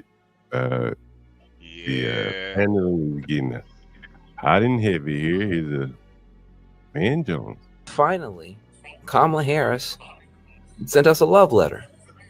That to you, that might have been a policy document. I read that as a love letter from Kamala Harris to black men who need some love, black men who need some respect, black men who need some concern and some care and consideration. We need some mamala from Kamala, and we got that. We stood on business. We said we wanted to hear something. Everybody else is getting something. What are we going to get? And she came with a love letter of support for our work, our wealth, and our health. Finally, Kamala Harris sent us a love. Wow. This shit really pisses me off because black men and black women, we have our own issues. And you see a lot of black women, dating white men, and I have no issue for that. Issue with that. I want them to be happy. You know. Hey, Be happy. Not, relax, Virgo. Relax. But I hate how they try to pander to us after the fact. You done made your choice, Kamala. Don't try to pander to us now. What's wrong with you? And then Van Jones, he going along with it. A love letter. Yeah, love letter. Kamala used black men to get where she had to go. And once she got to where she needed to be, she married a white man. Yeah, but you know what, HB? I don't even care if she was married to a black man. Like, don't pander to us at all. Nah, yeah, I agree. Did she release? And that's what the Democrats love to do. Yeah. Did she release some policy that was like black centric or something? Yeah, I don't keep up with all this stuff. MFB, what did you think about it? MFB still here? Yeah, I agree. I pretty much agree with. I mean, yeah. I mean, it is what it is. I don't think you should be in love with your government. Like, these people are using like humanistic terms for the government. Love letter. Yeah, it's I so don't weird. like that. It's a weird way to think about it. It is. He wrote us a love letter. Somebody, humble president said, these goddamn immigrants get billions of dollars and we get a love letter. Yeah. Oh man. Humble president. I haven't heard the word swirlers in like a year. I haven't heard that word in a minute. Yeah. You're right though. You're right. Yeah, I haven't heard that. Right. I haven't heard swirlers in a minute. We used to hear it like back in 2000 all the time. All the time, man. That used to be like the number one word is a swirler. Like, it's all you used to hear. But I just hate the hypocrisy because I know for a fact, there's no way Obama would have been president if he was married to a white woman. There's no way. Right. You don't think so? Come on, Virgo. I know so. You think black women would have voted for Obama if he was married to a white woman? You really think so? Fuck no. I thought the black votes didn't even count that much. It wasn't us blacks that put him in office. Let's be honest. It's the white liberals. Well, no, from the standpoint of he got the springboard was South Carolina, where when he beat Hillary Clinton, he was able to run through the South, the SEC primaries as they call them, and that's pretty much what got him there. That's what got Biden there. That's why Clyburn is so important in the Democrat primaries, and that's why I've told you the Democrats have moved the South Carolina primary up to, I think, number 1 now, to lessen the impact of the South Carolina primaries, hence the blacks within the Democrat Party. But I think what I was going to say, I'll lead into this video here. This is another Kamala pandering video here. You've been criticized by him and others for your lack of engagement to the black church. So first of all, that allegation, of course, is coming from the Trump team because they are full of mis and disinformation because they are trying to disconnect me from the people I have worked with and that I am from so that they can try and have some advantage in this election because otherwise they have nothing to run on. I grew up in the black church. I grew up attending 23rd Avenue Church of God in Oakland, California. That's church. Lies. Yes, that is church. Grew up in Canada. Is Amos C. Brown of Third Baptist Church in San Francisco, California. Yes. I have throughout my career and as vice president and recently been actively engaged in the church and church leaders, not only so we can share in fellowship, but so we can share in what we can do together that is about supporting the community, the strength of the community, the cohesion of the community. And it is my long-standing work and therefore my pledge going forward. I will always work closely with the church. Man, that's amazing. All I hear. You've been criticized by him and others for your lack of. Kamala Harris. Man, she pandering hard, she huh? grew up man, it's really sickening, man. At least Obama, I feel like at least with Obama's pandering, like, it's like, man, at least he went all the way. You know, he got him a black wife, had some black kids. He went all in. I could see why people liked Obama. I mean, with his policies aside, I can see why people liked him. He had charisma. Kamala has no charisma. None whatsoever. I mean, charisma. One minute she's black, 1 minute she's Hispanic, 1 minute she's Indian. But I mean, it's like. But I mean, a charisma isn't a word that you use to describe women in general. Like, I've never, like, oh man, yeah, I like that girl. She's got charisma. Like, But you get the gist of it. You get the yeah. gist of it. No, I think with Obama, it's not. Yeah, maybe it's a really poor the choice of charisma. words. It's not the charisma with Obama. I think probably the right choice of words. You know, because there was very little else to judge him on. He cool, he smooth, he clean. He can read the script very well. That really wasn't. But I think if you're gonna be like the first black president, it helped that he had a black wife, dark-skinned black wife too. See, I think that's a big part of it too.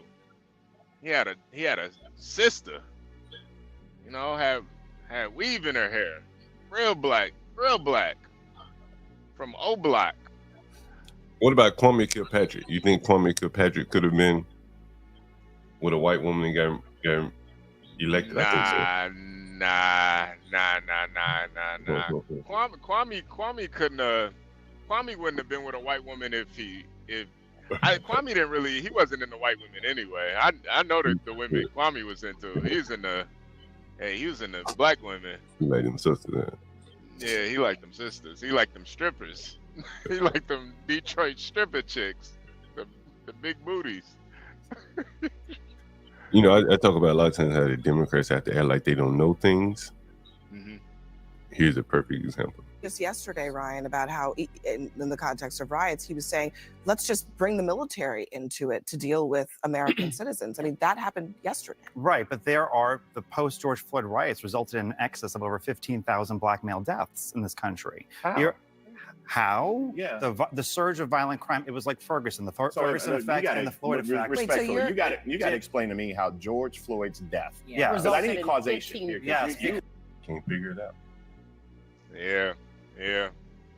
Really because what happens is after the Ferguson riot and after the Floyd riot, policemen, in fear of their jobs many times and political coverage, pull back from their jobs, resulting in an increased level of listen, I got to stop you there because hold on. You can look at the Washington Post. Ryan, we got to stop you there because you're literally making a connection out of your own conjecture. No, you cannot. It's a real thing. That. Look up the Ferguson effect. Look up the Floyd effect. It is a real term. You cannot. It's a real term. I didn't make this up. Invent a connection between two things just because you want that connection to be there. It's like a name. It's a real thing. You can look it up. Right. It could be a right thing, but it doesn't mean it's accurate. Let's make stuff up all the time because look it up. I'll send you a reading list after the show. Hold on. I just want Man, everyone to settle down. People cannot hear at home when everybody's talking at once. Hey, and see, this is like the stuff that really kills me because I actually lived through that shit. When that shit happened, I was in Chicago listening to the police radio for hours, and that's all you heard. That's all you heard was shooting after shooting after shooting. People, they were turning. This is just Chicago. I'm sure it was like that in every major city, but the whole country turned all the way up, and that's all everybody was listening to. was all these police radios, and you could just hear the violence and the police not going to these scenes. They letting people die in the middle of the street because they couldn't do nothing. They couldn't do nothing. I don't know if you were up here the other night. Black Knight was up here. He was talking about some of the stories he saw. Were you here that night, HB? Yeah. No, I was listening. And so he got to talk about that qualified immunity. You know what I mean? How like basically the liberals had ran the propaganda like, oh, these cops got qualified immunity. They can just do whatever the hell they want to do. But in reality, they can't do that. You know what I'm saying? Like qualified immunity only covers them if they were acting lawfully. Right. So if they would go out and just shoot somebody, they're not going to get insured, right? That's the qualified immunity. Whereas if they are acting within the scope of their, you know, their duties, then they get qualified immunity. And so I think that there is some confusion there, and the Democrats have used it to stoke their low IQ base to want to strip away the protection of police officers. And Black Knight said it like, man, like they want to take your house, your car, your bank account, your pension. Yeah. Who the hell would be a policeman in a situation like that? That is part of the Ferguson effect, that defund the police. Yep. You know, they don't even have to get rid of the police. They can just create an environment where no one wants to be the police, and then you got your desired effect without defunding them. Then you can put the money in the violence interrupters. Yep. Yeah. Just the police can't be police. Yeah. You know? Yeah. Like I'm sorry, but honestly, like for me personally, I really don't have a problem with stop and frisk. I really don't. You know, and Black Knight was saying that's how they got a lot of guns off the street. I know they did. Like me when Black Knight said that, when he was saying that he could tell he had a partner that could tell a nigga that was carrying a gun. I'm the same way, John. I can tell when a nigga got that thing on him. I can tell. I've been seeing it since I was like 12. I know when somebody got that thing on him. And back then, when I could tell, niggas used to wear baggy ass pants and shit, and I could still tell they had that thing on them. And it's like, cops can tell too. They know. If you just seeing somebody walking, you could tell when somebody got that shit on them, man. Yeah. There's a way that you walk a little bit. You know, you're a little haggard in the waist area because you got something. You can't move a certain way. So the Black Knight was saying he could tell. Remember, he said he could tell stolen cars. Yeah. See, I can't do that. That's something that you probably know more about, or he would know more about. Yeah. But the way he was describing it, it made sense though, because you in a stolen car, you ride past a cop, you looking to see if he's gonna flick those lights, so you can you can hit the gas. So he probably definitely knew, but it's like that type of shit is the type of stuff that you need for real policing, and it's like people don't really understand that it's not a racial thing. It really is a cultural thing, because culturally, I'm not going to be walking around with an illegal handgun, but a certain culture of people will do that. I got an article I want to cue up for you, kind of a recap from yesterday. I'm going to play the rest of this video here, HB. Okay, go ahead. No, I just think there has to be a level of intellectual honesty. And one of the things we can talk about here when we talk about Donald Trump is he's actually somebody who never spoke out about George Floyd's death. And for me, it's kind of personal, because as a Black man, when you have someone with a knee on their neck for 9 minutes and some change, and you're actually calling out for your mother while you're being suffocated on national TV, and you are a parent and a son and a brother, that goes a long way. The kind of disingenuity or dishonesty for me is you cannot say that what happened during that time period is to blame for the deaths of other Black men due to violence or what have you. 100% happened. But that literally, and my point to you is that makes absolutely no sense. And I would argue to you as somebody that I'm not coming from a perspective where I want fewer police. I don't. I want police actually to be paid more. I just want better police, more qualified police. I want there to be a database where police, if they commit bad acts, they can't just go from one department to another. That's criminal justice reform. Okay. But George Floyd didn't cause 15,000. And here, before you jump in, I mean, we should know that you're talking about things that happened when Donald Trump was president. Right. He Right. was the president. But so how the- is he not responsible for it? Well, the president doesn't control local police Well, departments. okay, but you're trying to blame crime on Joe Biden. No, I but didn't you don't blame. I didn't blame Okay, crime Republicans on have blamed Joe Biden. crime on Joe Biden, but you cannot. But you're saying that people who died when Donald Trump was president, that's not his fault. I don't. I don't agree with either blame being assigned to either president. I think Well, I didn't presidents blame Joe don't Biden. have a magic wand and they don't control crime from the White House. Right. But if you're going to say that Joe Biden and Kamala Harris are responsible for a rise in crime, I didn't say that though. don't you have to I be just intellectually? all I didn't will say is like we're talking about what the future is for Black Americans, and what I will say is that Kamala Harris supports the George Floyd Justice and Policing Act, which again I have no idea what you're talking about in terms of connection. I don't. I will read it, and then I will fact check the sources Sure, that go actually ahead. wrote the thing. But that's what we're talking about for a plan for Black America is how we make public safety something so that everyone, Black, white, brown, can live in safe communities. That's not what Donald Trump wants.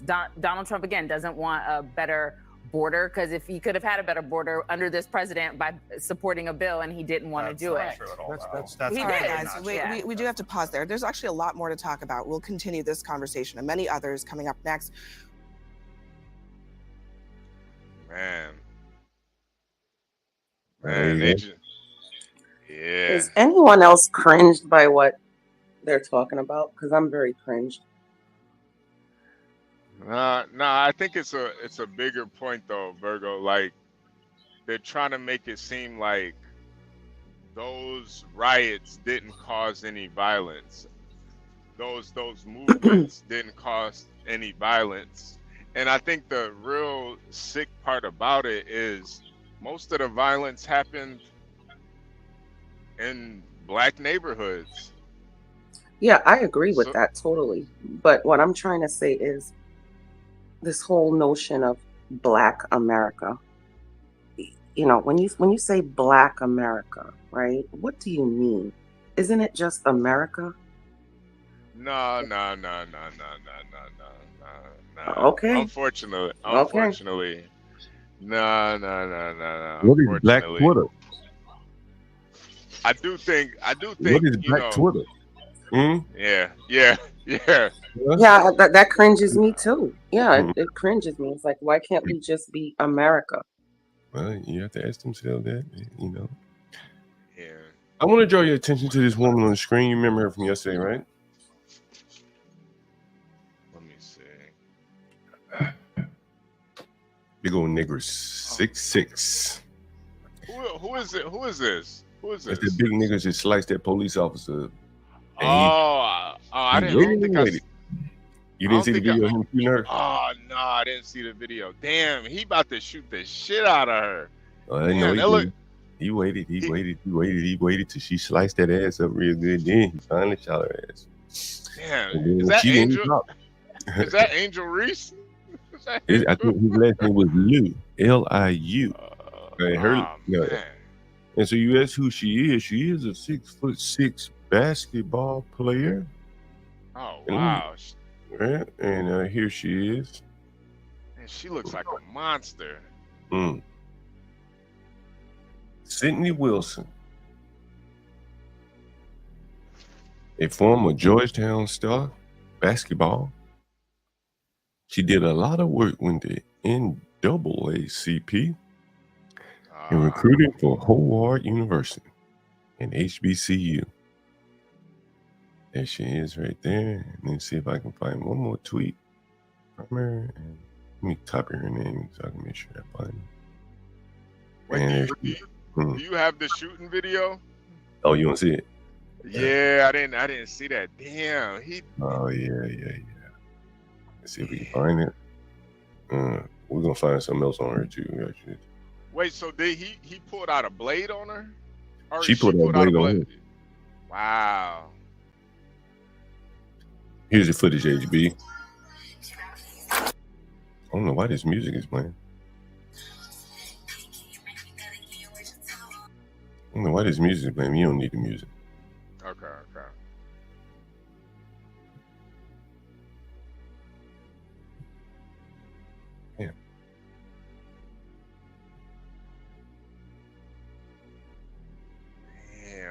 man. And then reload this shit. Find her again. Then find another video. Here it is. How are you? Coach, how are you? Coach, Jesus Christ. Back up! Oh, yeah. Back up, back up. Oh, yeah. Oh, yeah. Hey, man. I can also do it. Please back up. Oh, yeah. Back up. Oh, back up. Back up.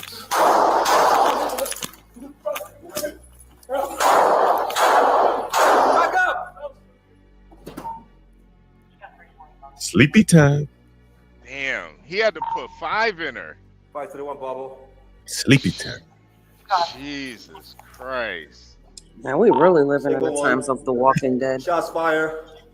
6'6", man. You probably 6'6". That big boy. 322. Let's go back again. All right. Apartment 3. Back up. Back up. The other day, HB, tell me when would you have shot? Oh, Jesus Christ. Right there. Right there. Right there. She would have had one in the brain. I'd have put one in the brain, John. One in the noggin. By here, she's showing up filled up. Man. She filled up by here. She filled up, bro. Wait, you sure it was a knife or was it like a straight razor? It looked like a straight. It looked like a straight razor. He was straight leaking. We'll show you him leaking. Well, I probably can show you the leaking, but he was leaking. Oh man. Oh yeah. Back up. Back up. Oh yeah. Oh yeah. Hey man, I can also do it. Please back up. Oh yeah. Back up. Oh, back up. Back up.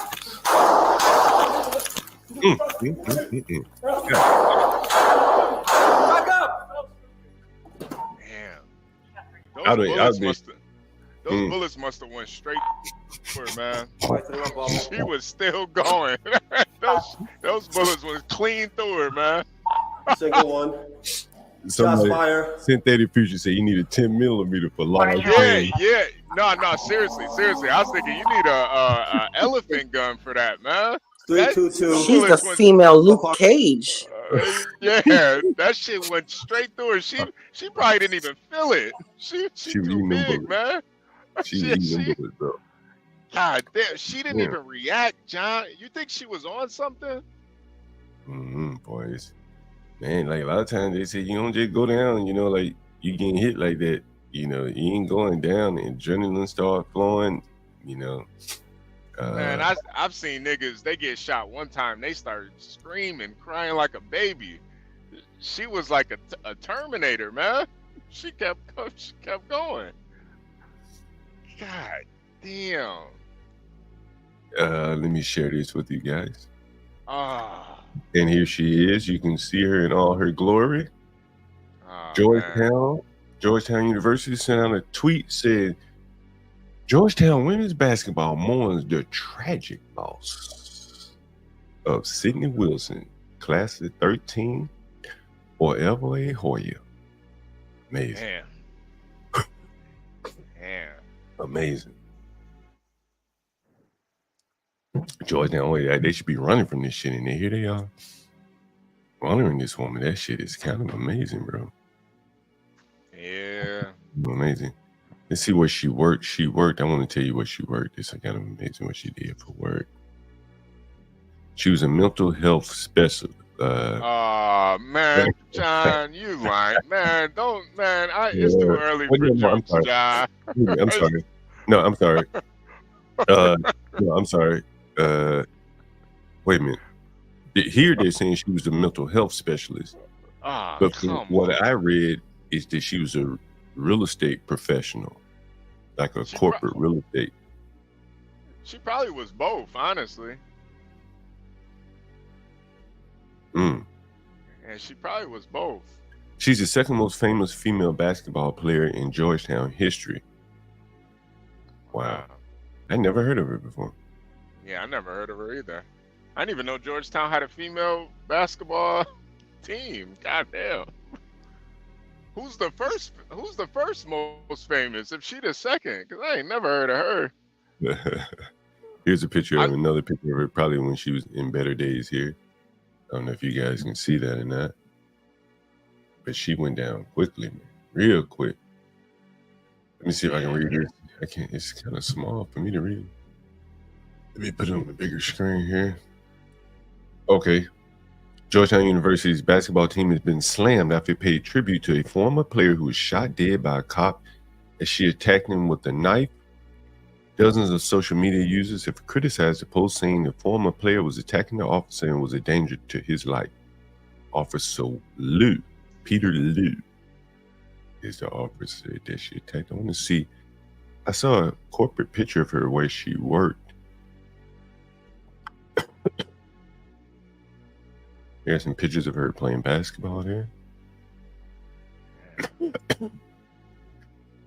Looked like she attended high school in D.C., it looks like.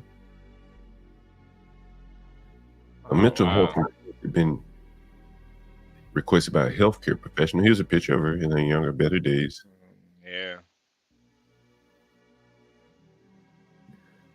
I swore I saw a picture of her like dressed up at work. Here she is. Okay. Look at her, HB. Wow. She was a commercial real estate manager in the D.C. area. She was visited by an officer for a welfare check. She lived in Reston, Virginia. And there she is, probably at work here. Oh, so it was a welfare check. That's why they went over there. Mm-hmm. Oh man. Yeah, I wonder. You think it was like her job that called for a welfare check? She stopped coming to work or something? It may be. Very well could be. Damn. Yeah, nah. I mean, to open up the door swinging a knife like that, she had to be. Yeah, she had to be going through something. The comments in here are brutal, bro. Brutal. Wait, read some of the comments. You gotta read some of the comments. So they said some people saying she didn't look like that when she tried to kill a police officer, and they show a picture of her with her mouth wide open. Anyone look like that wielding a knife? What was that meant to look like? All prim and proper. I'm on the officer's side. She has been immortalized in the game Concord. Fuck you, cunt. That crazy racist She-Hulk stabbed and tried to murder an Asian police officer. Oh, he was Asian too? 5'9". He's 6'5". Sliced him up. Nah.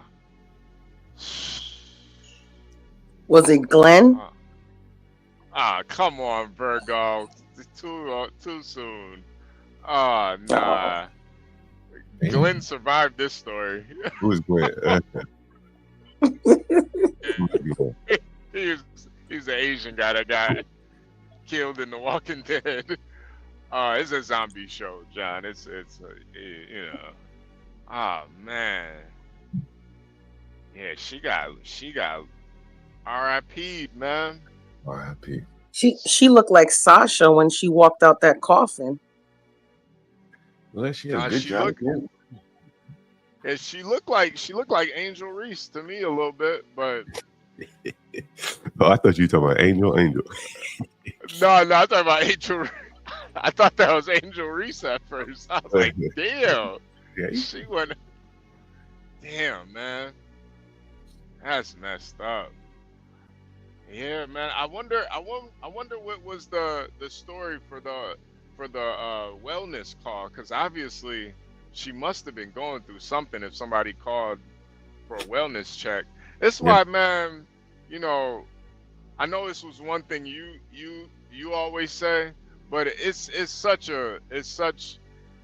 something that I think we should all live by. Like, if you care about somebody or worried about somebody, don't call the police. Send a friend over there, send anybody but the police, man. Don't call the police. Call her, you know. It didn't work out for her, for sure. Yeah, give them a week. Sometimes people just need to, they need a week to, I bet it was her mama that called too. That's the fucked up part. Ooh. You think they're gonna sue? They're definitely gonna sue for sure. Yeah, definitely gonna see. You know, we may have to look up a little bit more on her. Oh, Blacks is backstage. Damn, my bad, Blacks. It's okay, man. No worries. I gotta Damn, call this you know, real quick. John, they're not StreamYards for some reason. It's okay. There we go. You know how they usually make that pop up noise? I didn't. Yeah. I'm not hearing the pop up noise. That's how I usually know. I think I Somebody's in the heard it, but I was looking away, and I figured okay. I get it. Hey, and they want to have. I just wanted to say, and they want to have social workers do this job. That's yeah. That. Yeah, right. Unarmed people with clipboards come over there to see how someone who is criminally insane is doing, who is criminally violent, knife wielding, bat wielding. You know, I don't know what people think. Oh, you didn't have to shoot him. People are stupid, man. Have you ever been to the business end of a knife? Black, she didn't even see who was at the door. That could have been Uber Eats. That could have been a nigga delivering some tacos or something, man. Yes, everybody. It's crazy because everybody thinks they know. Everybody thinks they know what they do in a situation where your life is threatened. I'm not even capping for police. I'm just saying anyone. You know, everybody's a warrior. Everybody knows jujitsu. Everybody knows kung fu. You know, everybody's a proverbial. What's that dude's name? Who used?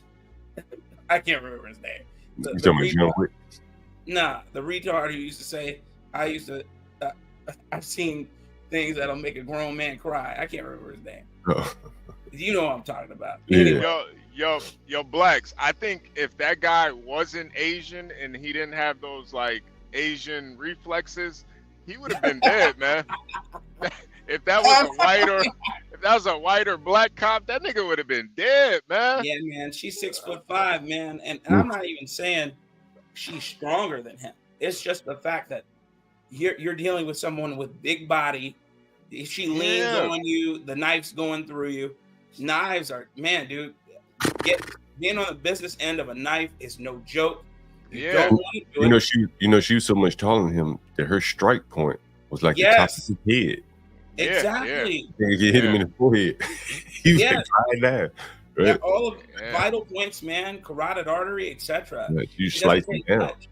She's basically 6'5". Yeah, she's 6'5". She's 6'5", so she probably had like a 9-foot wingspan, man. I'm telling you, man. Yeah, and he's that's lucky to be alive.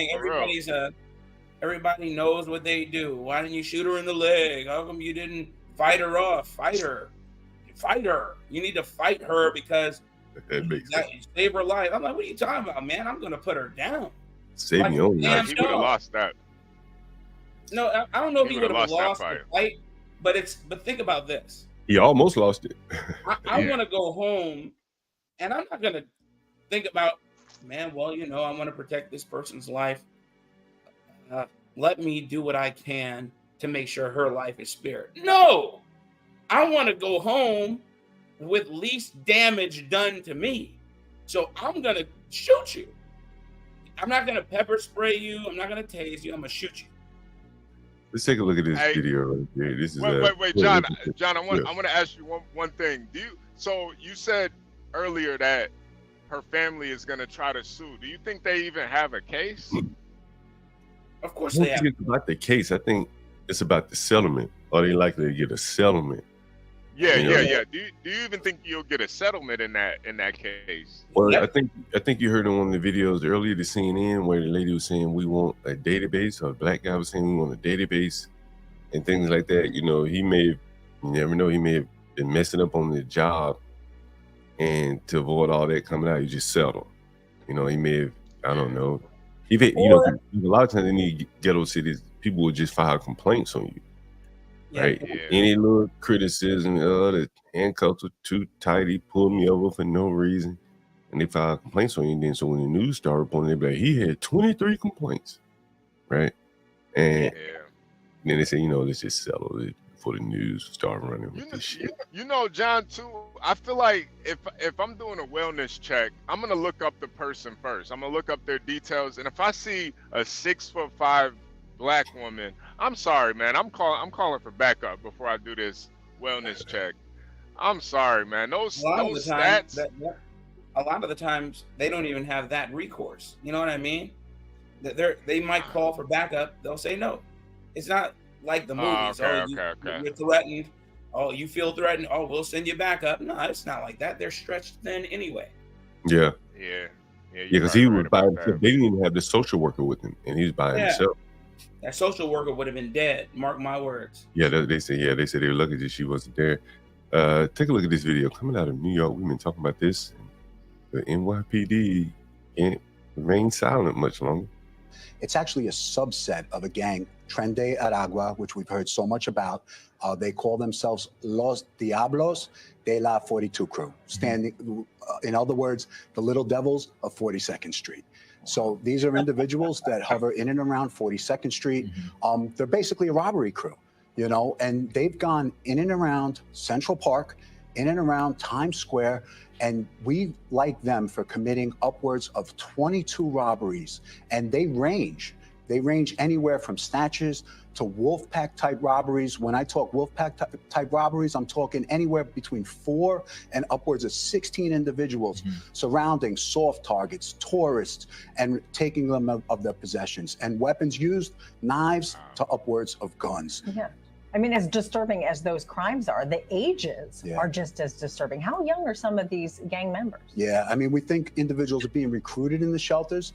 They're working around bail and raise the age laws. So they're using younger individuals to commit those crimes. But we've arrested individuals as young as 11.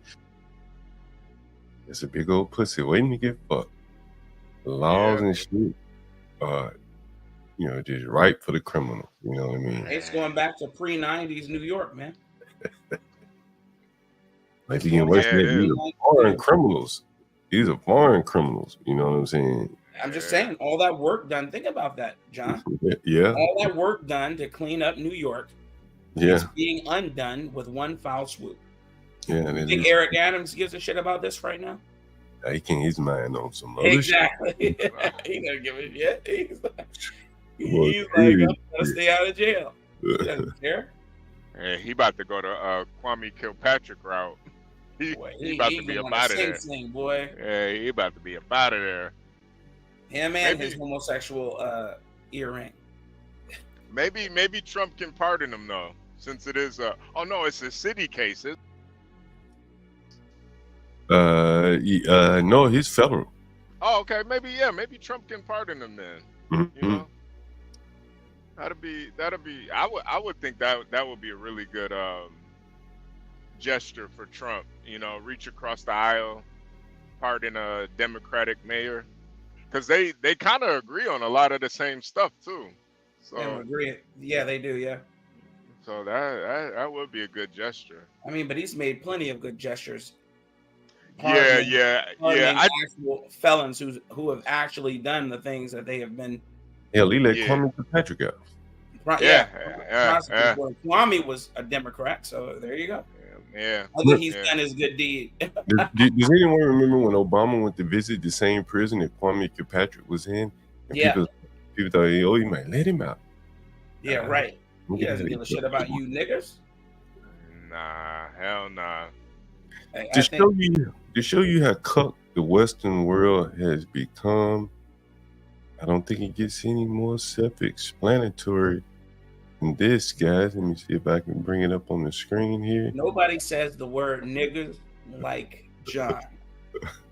I mean, Nichols. Yes, Nichols. Nichols. What do you think about that, guys? What do you think Let's about see. it? Male Norwegian politician raped by asylum seeker says he feels guilty that his attacker will now be deported because the man might suffer back in Somalia. Put that dick in it. God. Whoa. You put that dick in it. Whoa. Don't leave. Wait. You telling me the Wale raped the guy and the guy feels sympathy for him? I don't want you to go. What's that called? Where you want your captor? Baby, don't go. Not Munchausen, but that is. Jesus Christ! He must have liked it. He liked that. He got that Somali dick dropped in him. He must have liked that shit. Yeah, Stockholm. Yeah, Stockholm syndrome, man. Nah, that's insane, brother. We need to bring some more number men, Somali men to this country.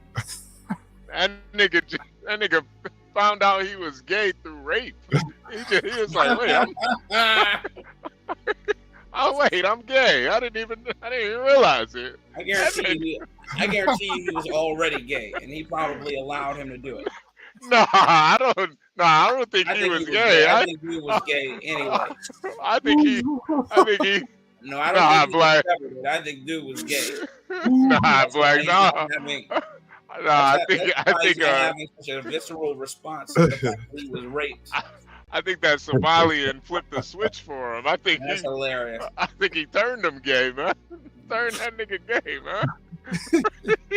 Hey, put that pole on him, man. Hey, he laid it on him, man. That's Somalian. Yo, that's Somalian. They might need to sign that nigga.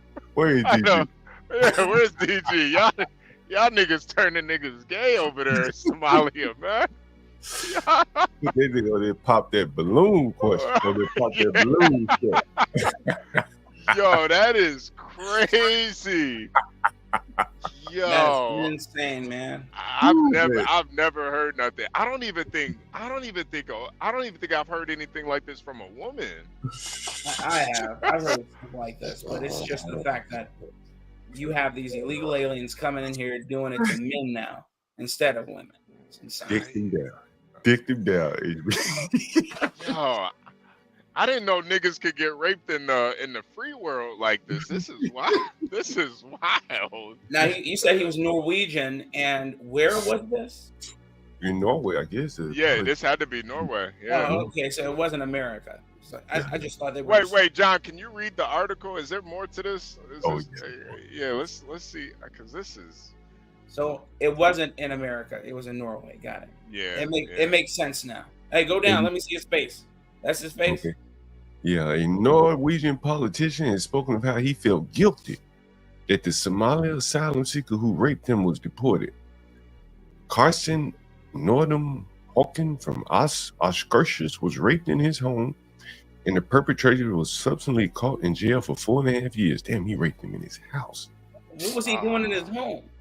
I'm telling you, man, this dude was gay. When the man found out that the man was to be deported back to Somalia after serving his time, he reveals he felt guilt that the man would possibly face hardship in his old country. Yeah, this he told the story as part of a television series on Norwegian state broadcaster NRK, Me Against Myself, about mental illness and psychological struggles. He describes himself as a young socialist left party member and anti-racist. He was attacked in his own home.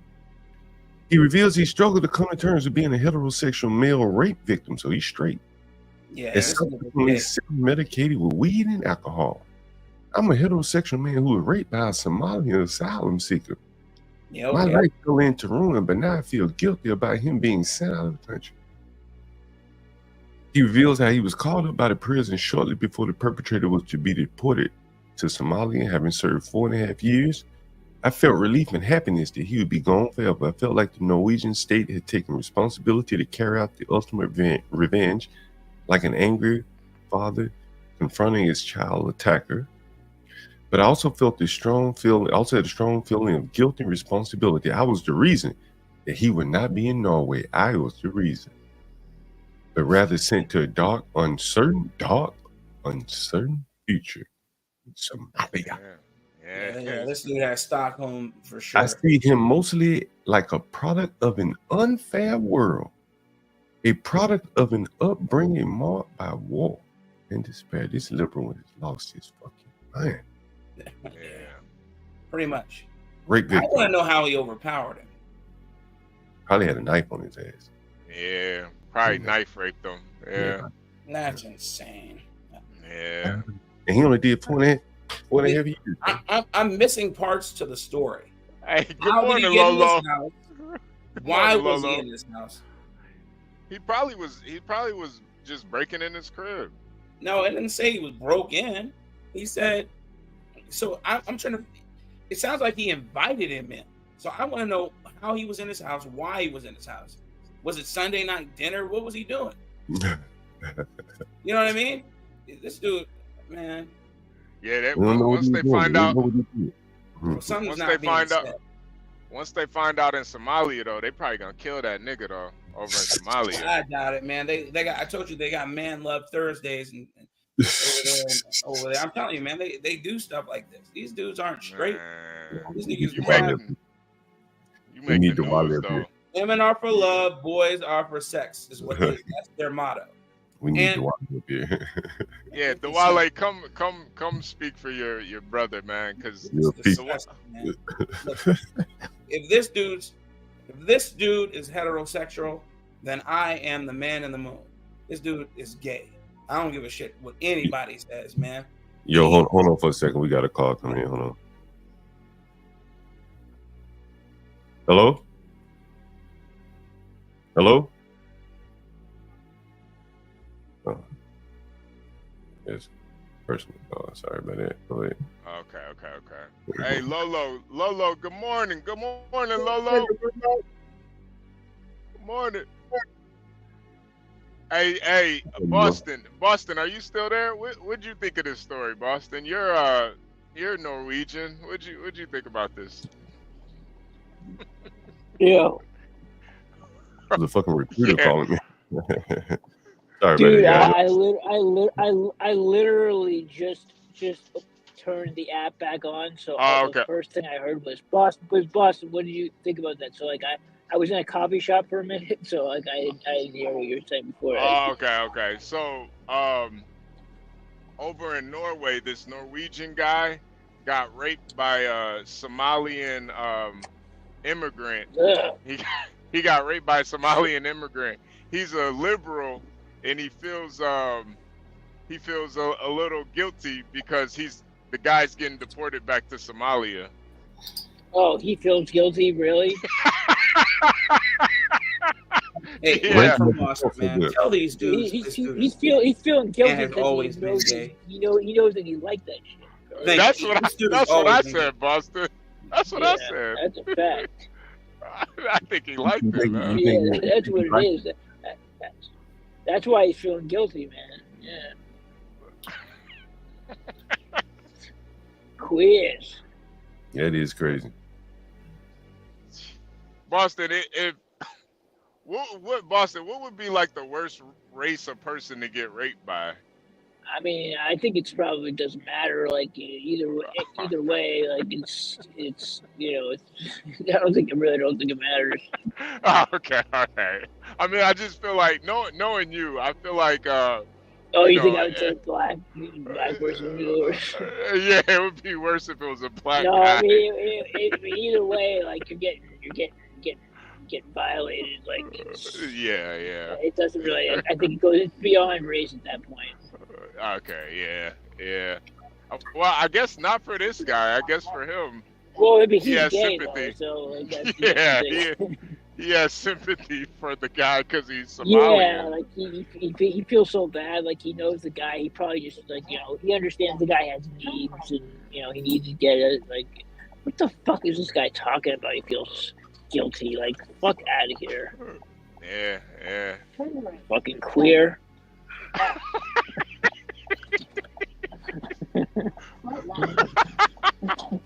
Yo, you can't make this shit up, man. This is insane, man. Can't believe that guy made that statement, man. That's wow. Should be ashamed of himself. Yeah, I know, right? I mean, the Somalian guy should be ashamed of himself. They too. should both Like, be ashamed of themselves. Like, seriously. Yeah. Oh, good morning, Porsha. How you doing? What's up, Porsha? Good morning. Good morning. Good morning, Porsha. Good morning. Hey, John. Hey, Blacks. Hey, Virgo. Hey, MFB. Hi, HB2N. Hey, Porsha. Did you hear this story? Good morning, Porsha. Good story. I heard a little bit of it. Yeah, man. This Norwegian guy got raped by a Somalian, and he feels guilty because the guy's getting deported. Well, the only thing that would make the story better is if we got an update about what happens when he gets back to Somalia. The Wallace ain't that bad there anymore. Yeah, I'm sure. What you say, John? The Wallace is not as bad in Somalia anymore. Sure, it's not. Yeah, I know, right? I think the Wale's a little biased. Yeah. I really do. I think the Wale. It's Somalia. I mean, Yeah, it's pretty bad. It's pretty bad. I don't think you can get any worse than that. I'm sure the Wale will call for this guy to get executed back in Somalia. Yeah, definitely. Like, I know they stoned the women there. Let me look that up. How do they sold the women? They stoned them. Oh, okay. Yeah. Yeah, Dwale's gonna have to make some phone calls to make sure this guy gets put down. Yeah, it's one thing to rape a woman. Not that I'm condoning it by any means, but yeah, but to rape a guy, it's like it's different. It looks like they cut your head off. Yeah. They just chop you right off. They should definitely chop your balls right off, like what they should do. And like in the free world too, Porsha, he raped them in his house. Oh man. I mean, were they like friends? Was it a business meeting gone wrong, or? I'm not sure. I don't think. Maybe it was random. Maybe it was random. I feel like it was random. I think he like broke into his house. I'm about to read it really quick. I feel like he broke into his house and then just raped the guy on his lazy boy. John, is this Twitter? I think so. Yeah. There was. You remember? Can you drop the link to that for me, please? Yeah, I did. You remember the lady that called in and we called her, and she was from, I think she was from Vermont, Maine, wherever the hell it was. Oh yeah. He talked about her children was assaulted. Was there someone else that was an assault? Was it Charleroi? I can't remember. It's been so many places. Was that Charleroi where the child was assaulted as well? No, that was Maine. That was Maine. Okay, that was Maine. Listen to this story here. I could have sworn that the lady in Charleroi who lived outside Charleroi to own the business had their child attacked or something like that. No, it was Maine. It was the lady I who was remember a Maine. barber. Yeah, she the was a barbershop barber. lady. Yeah. I remember her. Yeah, I remember her. There's been some assaults with some kids on the bus. Okay. One student attacked another American Wait a child minute, on the John. bus. Yeah, it's like a Haitian kid. It's Yeah. Wait, hold on. Where is this at? This is in Charleroi. Oh, okay. Wow, this is like the same story. So I thought it was the same story. Yeah, no, I guess it's just an epidemic at this point. It sounds like Well, the you- same exact story. Well, again, I said, the schools will be the battleground. You're going to have a lot of friction, man. Poor kids mixed in with American kids who just have a little bit more than them. They come from a country, people going to pick on them. Oh, your country's messed up, blah, blah, blah, blah, blah. And the Haitian kids just a little bit more violent, going to whoop their ass when they feel like it. That's probably what's happening. Yeah, and I guess he was like 20. So it was a 20-year-old Haitian kid on the bus attacked a 14 or 15-year-old girl. He told the girl to move, and she said no, and he grabbed her, and really grabbed her. Yeah. And wouldn't let her go. They just get on the bus and go to school. With the elementary kids just to get her ride to school. Like high school kids? Yeah, and the school doesn't do anything about it. That's what I was going to ask. The school does nothing about it. People because they're- complain all the time about things, and they do nothing. They're going to have to do something. That's for sure. People ain't going to let their children keep getting beat up like that. So who got whooped and what happened? Well, the lady said American child. Huh? Well, in the words of the lady, she said an American child was beaten up by a Haitian. Those are her words, not mine. Hey, Lolo, pull up if you got an article for us. Yeah, pull up. Let us see what it's all about. Yeah. Man. This is.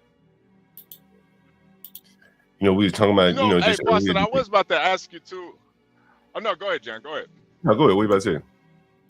No, it's like random. I was gonna, cause Boston's always on the road. I wanted to know, like, do you stop and get food, or do you just do you like pack a lunchbox or something? I have like snacks and stuff in my car, but like I stop and get stuff sometimes. Okay. Yeah. But cause I'm on the road a lot. Yeah. It's crazy. Oh, excuse me. Good morning, guys. Hey, Good morning, everyone. Hey, good morning. Oh, and good morning, Porsha. I neglected to say good morning to you. Morning. Hey, Blacks. Porsha. Good morning, Blacks. Hey, Lolo. Lolo, did you hear that? Did you hear that story about the Norwegian guy? I was trying to listen to it a little bit, but I was like in the midst of looking, like, I go through Yahoo every day, see what type of topics or articles like I can look for you guys. So I was like piecing in some pieces, but I didn't get the whole story. Yeah, I think you would actually like the story. You can do like you don't have to like reread the whole thing, but like rewrite it to me. Yeah, no, there was a Norwegian guy that was viciously raped by a Somalian migrant, and the Somalian was it was a guy. He was savagely raped by a Somalian, and brutal. He was brutally deported. He was brutally raped by a Savagely. Somalian. He was brutally raped by a Somalian man, and he was deported. And the Norwegian guy actually felt guilty that he was deported. I like savagely better. That was So do we think like it's like, okay, he obviously got raped from him. I'm guessing he didn't know the man. It was just a one altercation. He got raped, whatever. The police told him, oh, he's gonna get deported. Yeah. And so he felt bad. So do you guys think it's something that's like an internal bond, even though he was raped? Because why would he necessarily feel bad for him being deported? Yeah, I think you're on the right track. Yeah, Lola, my synopsis would be, this man was always gay. Okay. You can't do that, Black. You can't say that. This dude was always gay. Nobody told us why he was in this man's house. We're left to speculate. Okay. He knew the Somalian came on to him. He didn't just have like a sudden, I'm gonna rape this white dude. I believe that some advances were made. I believe there were some mixed signals sent.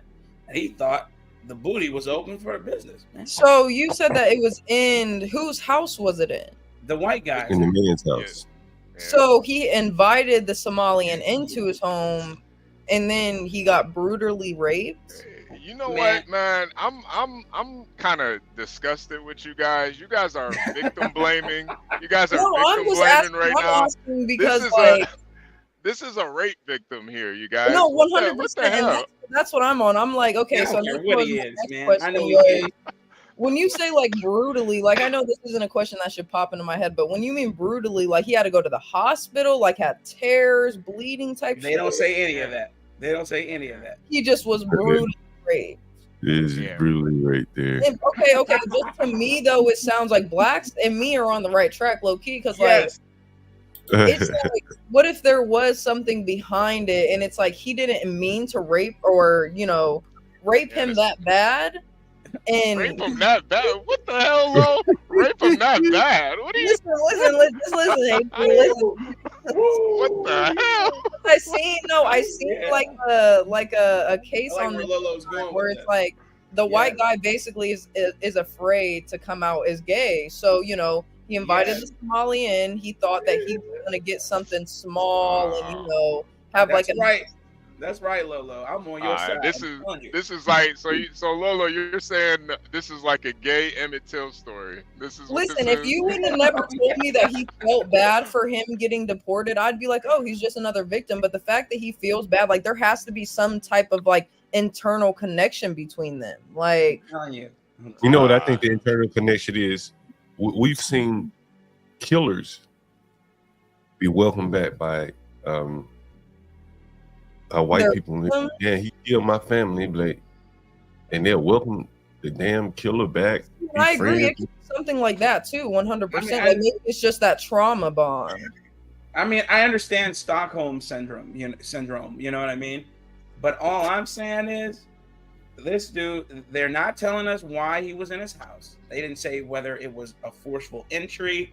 They're not saying that he invited him in. I mean, well, blacks, they are saying it was a forceful entry.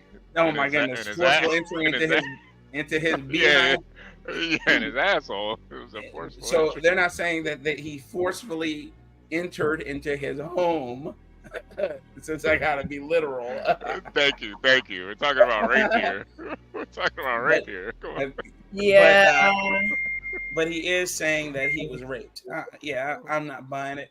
I just think he's having buyer's remorse. He had buyer's remorse at the time, and then, and now he's realizing the error of his ways because he let that man into his ass. I think he let that man into his ass, and I'm just saying, man. Blacks, I think you and Lolo are completely wrong here. But, okay, I mean, I'm on the borderline of like maybe it how is. tall is this Norwegian? Can we get a height and then size? Because Norwegian guys aren't small. Somalians are. That is true. Are skinny. See, you're making some good points. I'm telling you, That's just true. like That okay, is for instance, when just yesterday, and I'm using this as something to bolster my point. John yesterday asked us, do we think this African dude was going to take the bait and go to the cheaper property? I laid out my reasoning, my methodology as to why I thought this man would never go for it. Everybody was saying, oh yeah, he's going for the cheaper one. I'm like, no, he is not. He has been paying. John just said he willingly, day by day, paid this man to stay around the white people and the tweeting birds. I'm like, there's no way. He's leaving that, and he knows John owns several properties. Not even for the biggest discount, you wouldn't do it. Okay, and so I'm just using the same methodology. That's all I'm saying. We're being told pieces of the story. We don't know why he was in the home. We don't know what his dealings were with the Somalian man, who I'm sure he's bigger than, unless this dude's just like a rare bird in Norwegian society, and he's just diminutive and small. And that's it. All right. I don't know. Yeah, I got some Trump news for you guys. We've been covering mostly Kamala. Trump. I got some Trump stuff for you. How about this? I'm not sure if you're aware of this right here. Trump is going to be working at McDonald's this weekend to troll Kamala. Wow. And it's still the Big Mac. I think he's going to be working the fries. That's what I think he's going to be working. I think that's what they said. We're going to see. You're going to say, do you want fries with that? Wow. Can you imagine the line at that McDonald's? That line is going to be long. You won't even be able to get any fries. That's very true. Very true. Very true. Yeah, they probably can't have them at the window because somebody might try some shit. For real. Because see, I wasn't given $400 million to start off. Okay, I was born in a middle class home. He's going to work at McDonald's at a tender rally at the Arnold Palmer Regional Airport in Latrobe near Pittsburgh. An apparently extended stay in the state. He would work as a fry cooker at a Pennsylvania McDonald's on Sunday. The reason to spotlight his repeated and unsubstantiated allegation that his Democratic opponent, Kamala, never worked at a McDonald's while in college, as she often has claimed. Isn't an Arnold Palmer a drink? Yeah, lemonade iced tea, I think. Yeah, he's also a golfer too. The Big Mac was invented In 1967 in Pittsburgh, and the Big Mac Museum is located in Earn, just minutes away from the Latrobe Rally. I did not know that. Let's all go, man. Let's take a field trip there. That sounds good. You know, I honestly think this is a really good, besides the trolling aspect of it, you know, obviously he's trolling, but John, could you scroll up to the top of that article, please? Okay, yeah. I put a link in it. You think this is a really good gesture, HB? Yeah, just as a gesture of solidarity with the working class people, you know, like I think more politicians should do stuff like this. Like, don't just talk about, you know, I'm gonna do this for, you know, the middle class, and you know, go down there, go down there and work with them, you know, to see what it's like. You know who else did that, and we can't get rid of him out of the Senate? The Obama light. What's that dude's name? He's from Cory Booker. Cory Booker. Cory Booker moved to the hood and lived in an apartment in the hood during his campaign when he was trying to unseat Marion Barry. I think it was Marion Barry. There's Sharp James. Yeah, thank you. My bad. Not Marion Barry. And that's what he did. Now we can't get rid of him. Yeah, I still think it's a good gesture, especially if you want to be a representative of the people. You got to be among the people too. And I think that's something you will not see Kamala do. Can you imagine Kamala putting a hairnet on and in a McDonald's flipping some fries? She ain't gonna do that. I wouldn't trust her get broken after that, bro. Nails might get broken.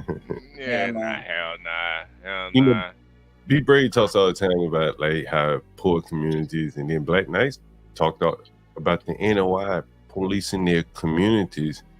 I think you're gonna see a lot. They don't do that though. I think you're gonna see a lot more of this though.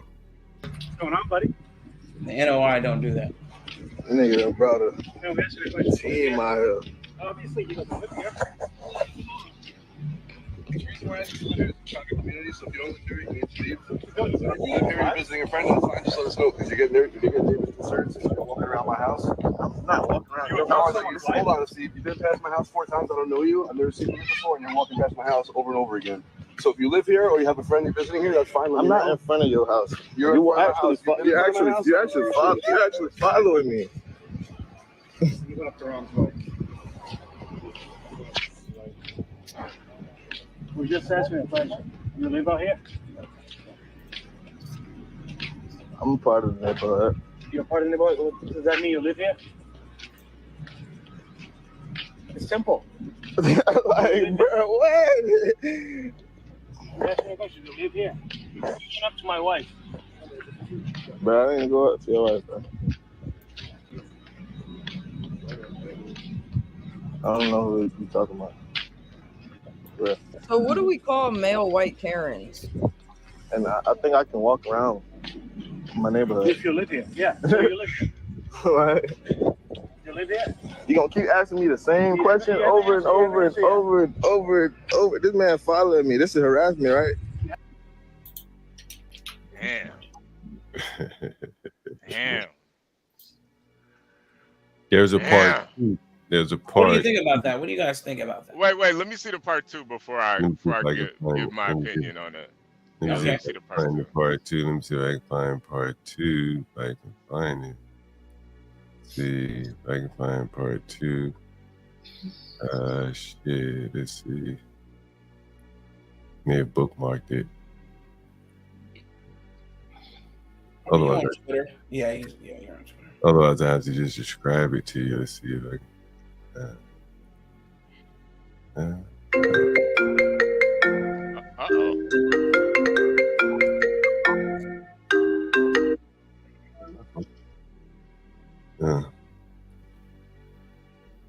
Let's see what we got here. There's the guy. I'm looking for the guy again. There's 2 parts to the footage. I'm going to see if I can show it to you. Damn. Was that his slides making that noise Oh yeah, him dragging his feet. Yeah, yeah. Only Negroes, man. Only Negroes. Damn, I know I have it. I'm just looking to see if I have it somewhere. Why he has They're walking around in a hoodie and some slides. I can't stand it, man. I can't stand it. Nigger profiles, boy. Oh, right, yeah. Walking around the hood, coming in my neighborhood with a bonnet on all day. I can't. Dude, a black person reparations. I'll play this for you while I'm looking for it, though. Please don't, please. What is this? Words can't do it justice. You know what I mean? Words can't do it justice. No, it can't. No. Lord have mercy, dude. There we go. Reparations is not based on race.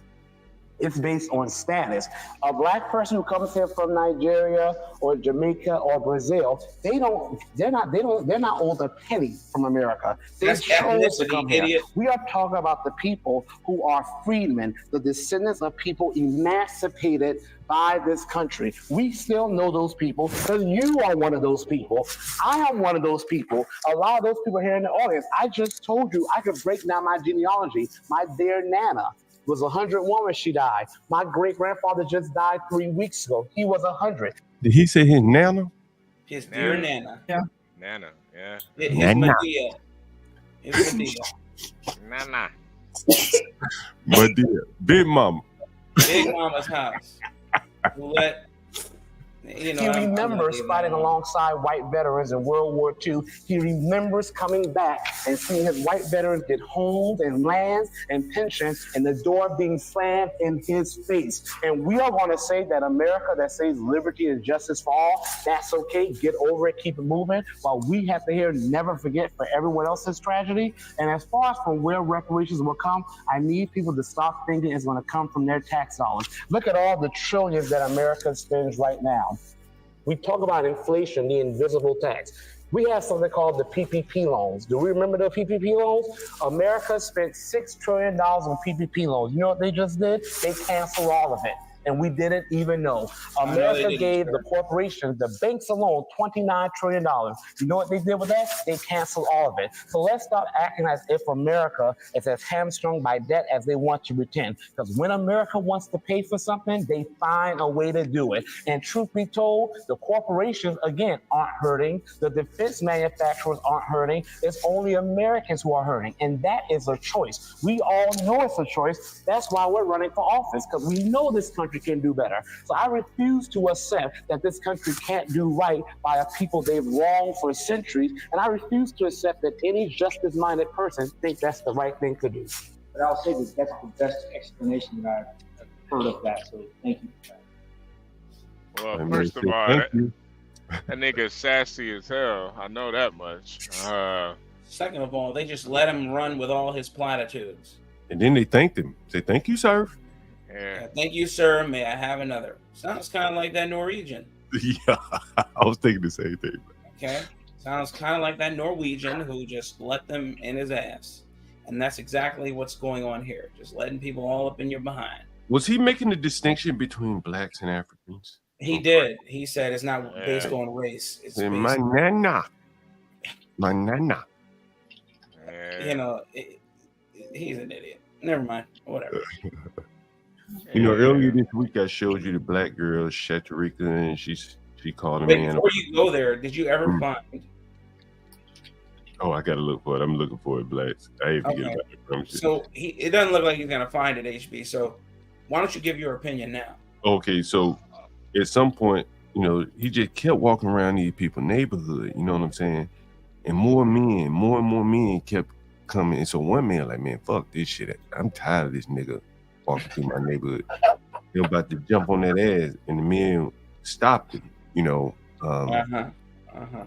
But, you know, my point is, like, you know, it could have been handled a whole different way, in my opinion, you know.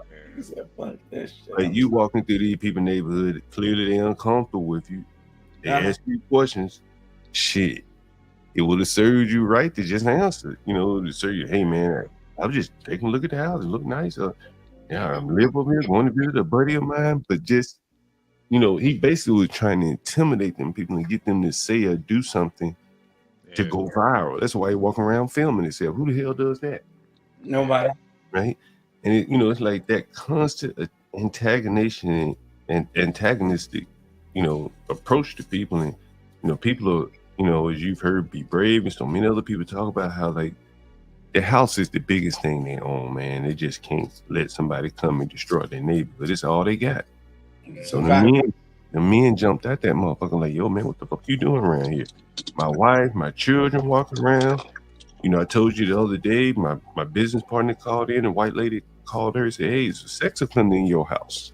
That's what she said, right? It's a sex offender. And, people trying their best to protect their properties the best way they can. They learned the hard way that the government wasn't gonna. So, yeah. Yeah, the police have backed off, and so they're doing the best they can to protect their property. You can't blame them, Yeah. Also, I just wanted to say, if you do believe in natural selection or evolution, let's go with that. Over thousands of years, your brain has created and cultivated a mechanism which allows you to distinguish between friend or foe. Okay, and it does it in seconds. When you're walking down a street full of Negroes who with pants sagging, to cross the street and not to walk through the freight. I'm just telling the truth, right? How many of us have been in the inner city and there's a whole bunch of Negroes standing on the corner and not to walk through those Negroes? Okay, it's just your brain tells you you want to protect yourself. So then you're told that you shouldn't profile people, because you are judging a book by its cover. And I'm saying, damn right, I'm judging a book by its cover because it's what protects me. Later on, I'll figure out whether or not they're friend or foe, but I'm not gonna wager my life on, oh, you know what, maybe I'm being brash. Maybe this person isn't as bad as they look. So I'll take a chance. No, sir, man. And while I don't necessarily agree with what transpired there, John, you said that he one of the guys eventually sick of it tried to attack him. I'm not gonna do all he got out of his car like, yo, man, what the fuck, man? Like, tired of asking you questions, you not answering. Yeah, I'm not gonna do all that, but I don't mind asking questions and figuring out why people are doing what they're doing. I do it my damn self, man. Parks right across the street from my house. Got Negroes sitting upon it, and they like destroying stuff. So I'll go out and ask them. I'm like, do you like vandalizing shit? Like, you like vandalizing stuff. I'm like, I think you're doing your best, your darndest to break this, and I'm supposed to just let you do it? Yeah. No, sir. I think, John, this just kind of shows that a lot of the youth, they just don't know how to communicate with people. You're internalizing, some a perceived maybe racism or whatever. So instead of just communicating with the people, hey man, I live over there, my mama live over there. You want to pull your camera out and start filming. And honestly, man, this dude could have ended up on a t-shirt, Yeah. Yeah. All because he didn't want to communicate. Could have literally what was the first little boy with the Skittles and the hoodie? What was Trayvon. Trayvon. It was that's the same situation. Trayvon, all you had to do was communicate with the man. Hey man, my mama live in this neighborhood. I live over here, man. I live at 15, 20, yeah. 22. Like, it's really not that difficult. And mind your business next time. I live over there. You got a problem? Come over to my house. Exactly. Like, but instead you want to play the silent game, play games and stuff. You want to be antagonistic. People not playing out here, man. They'll end you. They'll end you. Yeah, they will. The propaganda of diversity is falling by the wayside. Yeah. But I did want to. Lolo wanted to. I think Lolo was gonna chime in on it. Oh yeah, go ahead, Lolo. Sorry about that. No, I wasn't gonna chime in on this one. I don't really have too much to say. I was just waiting for whenever you guys were done so I could read my article. Oh, go ahead, Lolo. You can read it. Oh well, whenever Porsha can pull it up, that's when I'll start. Okay. Porsha, do you mind pulling up Lolo's article? And there's like a 2 almost 3-minute video to just go in on it, and then I can read it. Oh, speaking of that, Lola, you do blankets, right? And how? Well, I'd like to get a Chicago Bears blanket made. I mean, they suck as a team. However, it's my team, so how do I go about soliciting your wares? So basically, I would send you my email, and then I would ask you a few questions. If I had my template that me and Universal was supposed to make, I would send that, which it would be much easier. But I would basically just need like what type of material you would want, obviously what 2 fabric styles that you would want. So you said the Chicago Bears, and then whatever color that you choose. Cambodian lamb leather laced with cashmere wool. I was like, wait a second, I don't know if I can do all that. Basically, I would just send you my email. I can send it in the back chat, and then I would just ask you a few questions, and then we would go from there on, cool. Shipping and labor price and whatever. So I can let me know. Yeah, I just put your email in the back chat, and I shall email you. Yeah. Okay, cool. Thank you. Oh wait. I did wanna hear too from Boston, because I know if Boston, Mike from Boston, I know Boston. I know if he saw, a nigga walking around in his hood, he might load up the. What's the question? What's wrong? Never mind. I don't know if you were paying attention, Boston, but we just watched a video of a young black man walking in a, it looked like a white suburb, and then a bunch of crackers surrounded him, asking him, where your freedom papers at, boy? And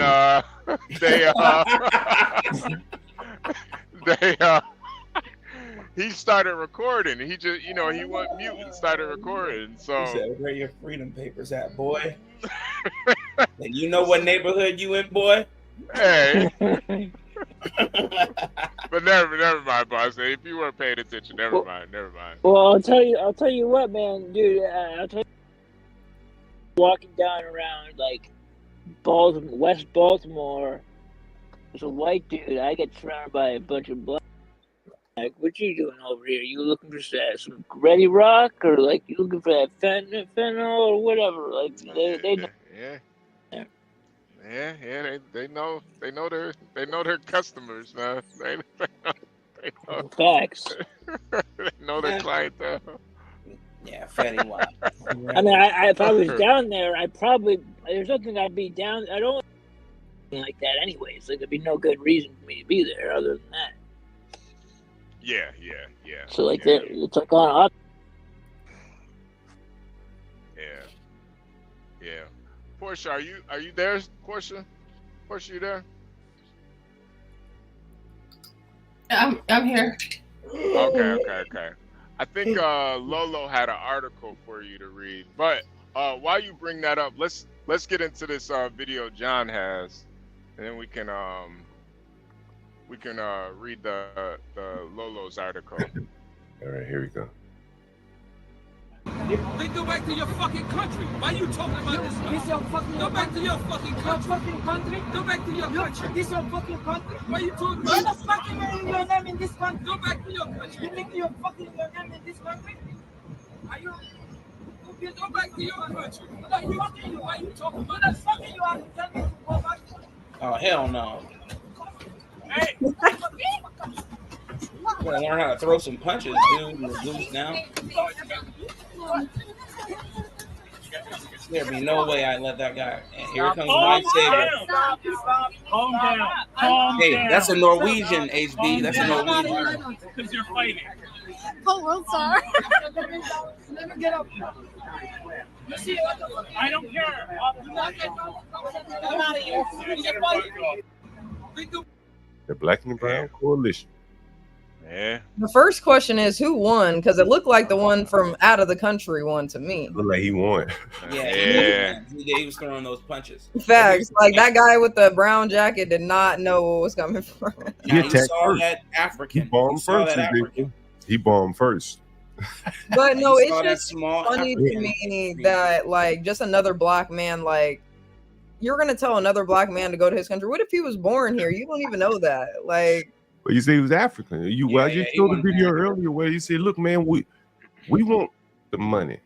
We don't want the Africans in the tethers to get it." Yeah. HB, you saw the size difference between that Slavic Norwegian dude and that African. Yeah.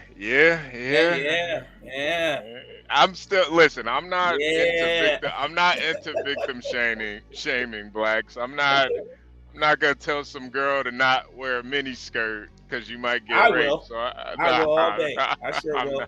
Tell my daughters all day. Don't go out there. Don't go out there fishing if you don't want to catch what's gonna be caught. no, I don't know if I agree. With that. I don't care what anybody agrees with. I gotta protect children.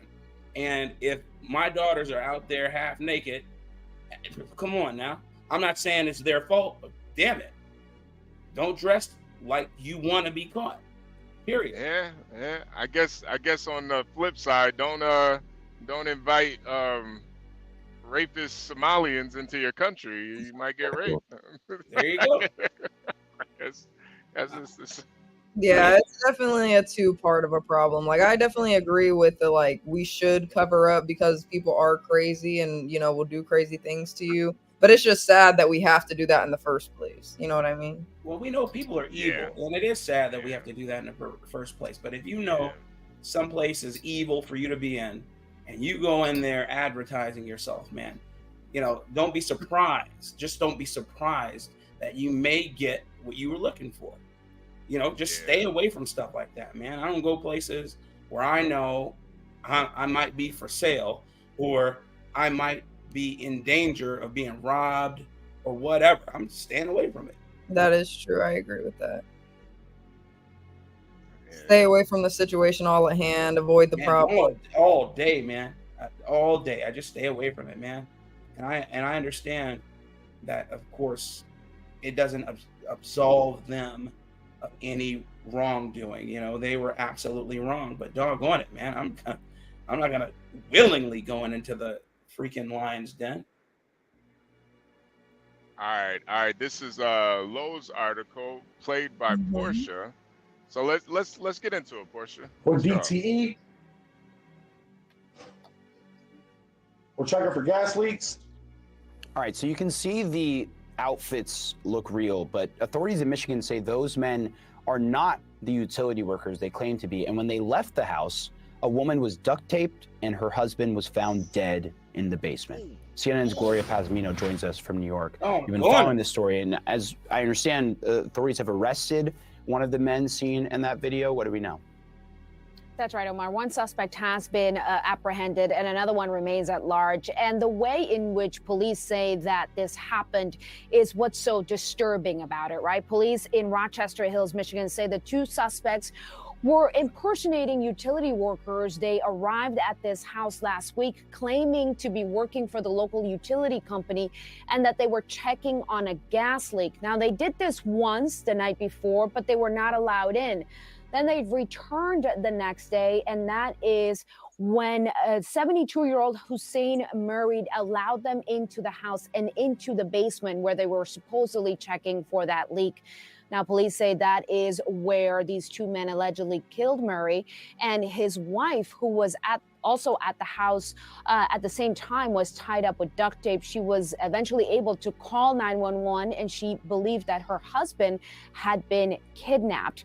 Now, as you see in the video, it shows the two utility workers arriving at the door. You can see that the man appears to be flashing a clipboard that has the logo of the company, that there's another man in the background, and you hear he identifies himself as a utility worker. Now, police apprehended Carlos Hernandez on Saturday. He was pulled over while driving south in Louisiana, so hundreds of miles from where this incident took place. And sheriff's deputies there spotted a vehicle that matched the same description of the car that he was seen driving. He is in custody and has been booked on multiple warrants in Ohio, as well as the charge from Michigan. Now, police are asking for the public's help to find the second suspect. They say that if people may have video or anything they might have seen from the night of the incident last week, to please share it with them. In the meantime, we also received a statement from the company, DTE in Michigan, saying that their hearts go out to the victims of this horrific and tragic event, and we hope the perpetrators are quickly apprehended and brought to justice. Before DTE makes a routine visit to your home, we will make every effort to contact you in advance. A really important reminder there, Omar, that if there is ever a utility worker that shows up to your doorstep, you are able to call your local utility company and just confirm that they're supposed to be there before you open that door. Wow. First of all, wow. Yeah, no, when I seen this one, it just gave me a little bit of chills, just because, like, I feel like, you know, there's different type of cases of people like knocking on doors, acting like policemen or whatever. But to me, like, I never seen a case like this with the utility man. And I think myself personally, I would probably be naive enough to open up the door, like, that ass.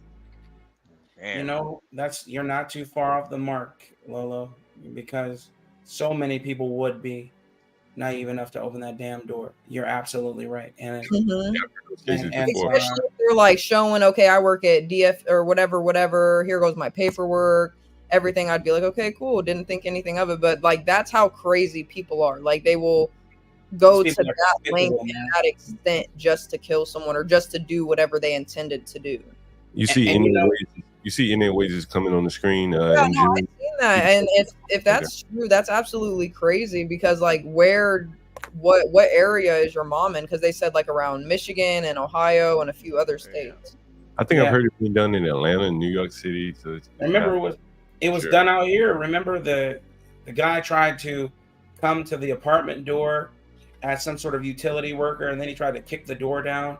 And the brothers were in there playing video games, and then they shot through the door because the guy was trying to kick the door down, some Puerto Rican or Mexican guy. And it happens very often. But one thing my father always said, never open the door for police.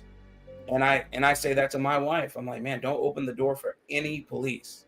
You want to verify that they're supposed to be here? Call 911 and say, hey, man, I got police at my door. I don't know who they are.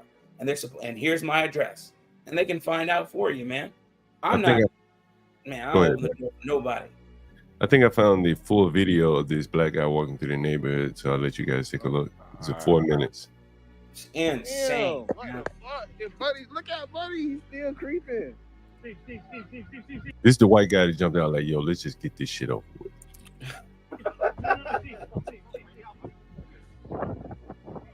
That's crazy. He can't even walk around the neighborhood. Like, what the fuck? Sarasota County, Florida. That this is somebody's video. Let's see. Young black man, maybe talking about a teenager. He's walking down a sidewalk. You see that's that one dude. That guy get out aggressively, point at him, then go to his passenger side and withdraw something. I can't like point it out to you because the video will get taken down. But he pulls out a pew-pew, and fortunately for that young man and for that guy, quite frankly, some people who knew him were there and intervened, and cooler heads prevailed. They talked him out of doing whatever the fuck he was about to do with that thing. So what could have possibly prompted him to think it was appropriate to do that? What happened before this for context? I'm going to show you a video of what happened before. And all I can take away from this is that it's another situation of walking while black. Oh, God. See, wait, pause it, John. See, this is what these liberals, and I'm glad Lolo just played that video, because it's a good it's like a good contrast to the fear that a lot of these people do. Yeah, the juxtaposition. This is the fear that people have. You see people that you don't recognize coming to your neighborhood. And these aren't rich people. They don't have security. Black. They know him. These aren't rich people. They don't have security. This is their biggest investment. Maybe their only investment. Only investment, yeah. Right? You know, other than their 401k or something. They don't have multiple houses. This is it, right? Yeah.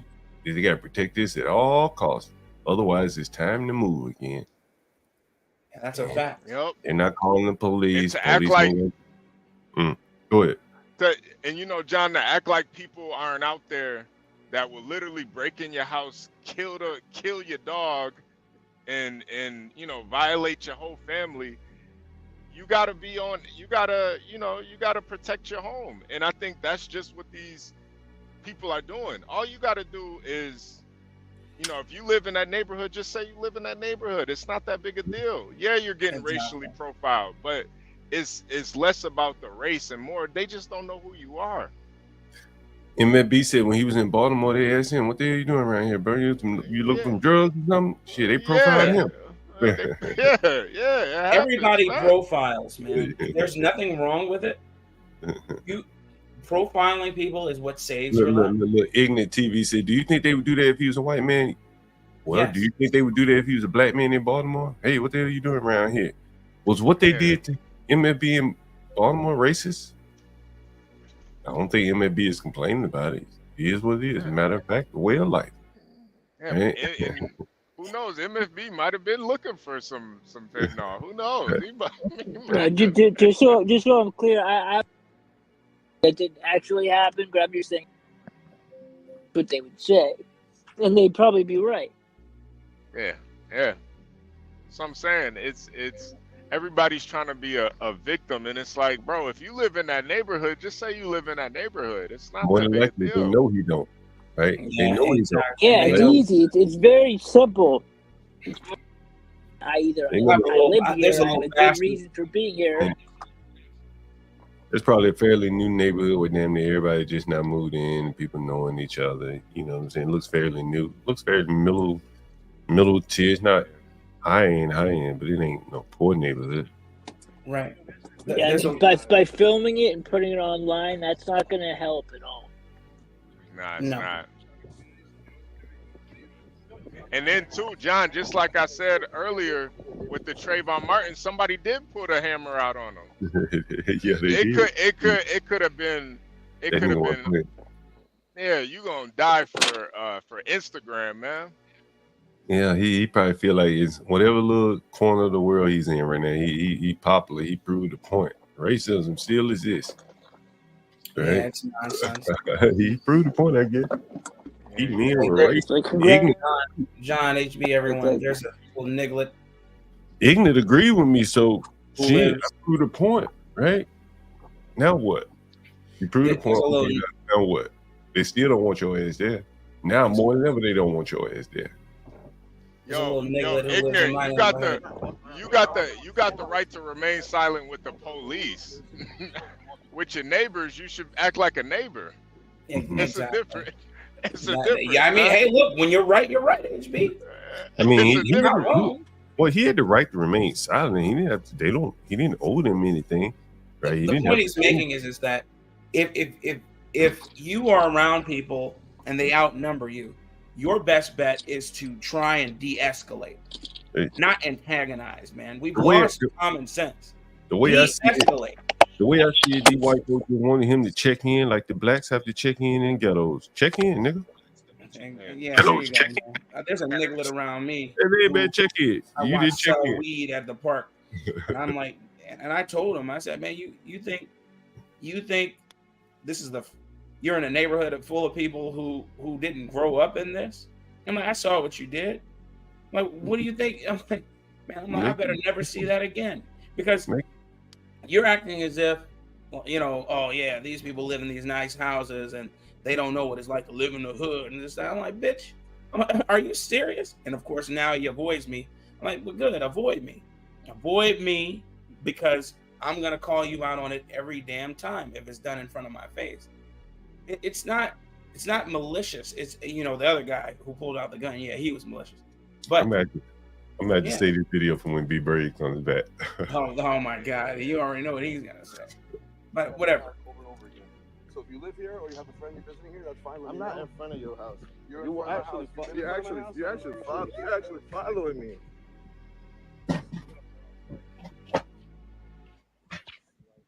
Everybody's powerful and mighty, huh? Is he walking on the sidewalk or in the street? In the street. Okay. It looks like the sidewalk, honestly. It looks like the he sidewalk. might be. It looked like he was in the street, but maybe he's on the sidewalk. Like, bro, what? And then that language, bro, what? He can't communicate. That's the thing. He's just giggling. Okay. Somebody about to pull a gun out on you, and you over here giggling. Bruh. That's what you know what the fuck he just said. I'm part of the neighborhood. You're part of the neighborhood? Does that mean you live here? Bruh. Simple. Like, bro, what?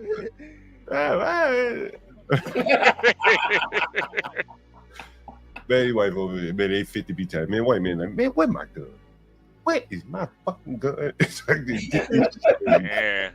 That might have been it. That might have been his last words. His last words. He said, "Where's my gun?" Right. They got one here. Can I hear it one more time, just for me, bro? Might gotta clip that.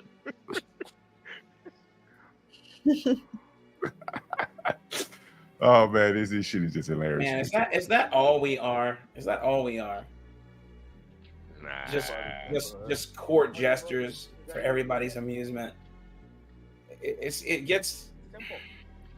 Like, bro, what?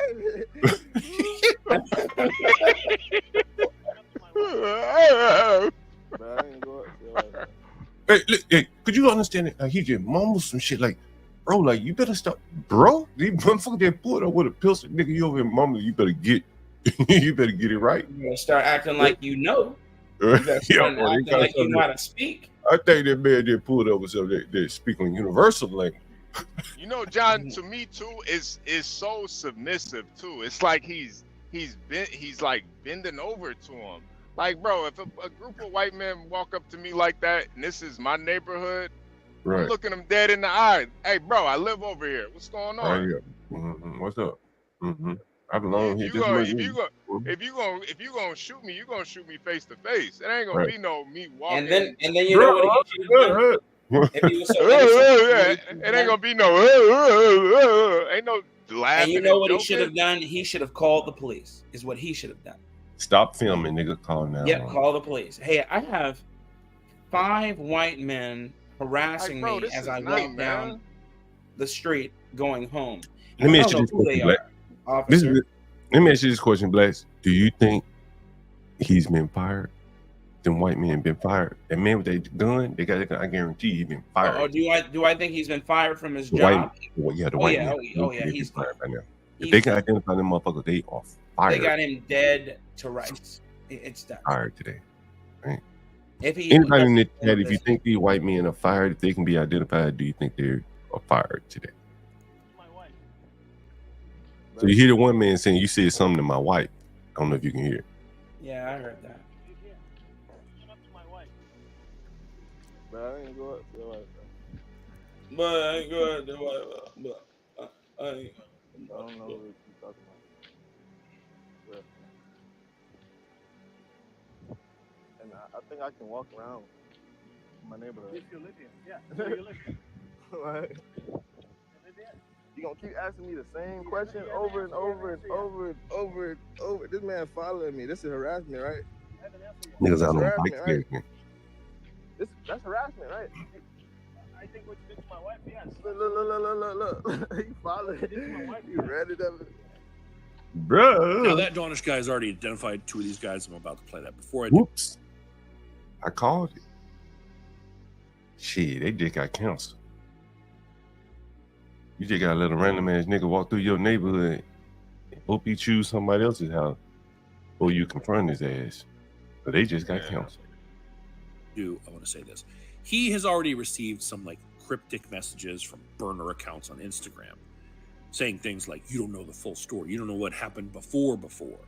Cool. What was it? I'd love to hear it. I'd love to hear what the justification for these 4 grown men following that young teenager around was. Teenage.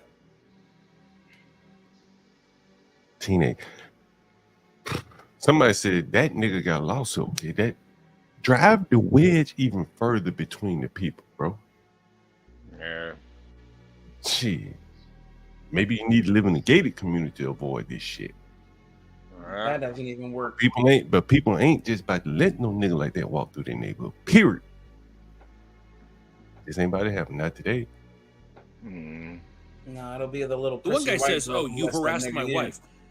I can tell you this: if someone harassed my wife, I would not be slowly pedaling along, going like, "Hey, what are you doing here?" We'd be having Yes, a you would. real serious conversation. Bro, So I feel like that story doesn't hold water, and they're all pretty calm, aside from saying, "Who are you? You don't belong in our neighborhood," kind of shit. When he lives there, by the way, that's why he was walking there. You walked by my house 4 times. He live there? Y'all believe he live there? No. There's a possibility. I think maybe his mama lived there. I don't believe he lives there. I think that they're playing it up. And until we hear the rest of the story, it's just the way it is. But I don't know. I don't believe he lives there. I'm willing to eat crow if he does. Just that easy got these white men fired. All they trying to do is protect their community, man. Like, if they'd have called the police on him, they'd have called him a Karen, got whoever to call the police, they'd have tried to identify him, get him fired. It's like, damn, like, this man really provoked them to the point where they got fucked up. They should have just let him, just wash him from the windows and inside their house. Yeah. You know, damn. Why the fuck are you counting? This is outrageous, and the police haven't charged anyone, even though that guy pulled a gun. They were like, "Oh, There's no no crime, charge. bullshit." No What crime. charge would they?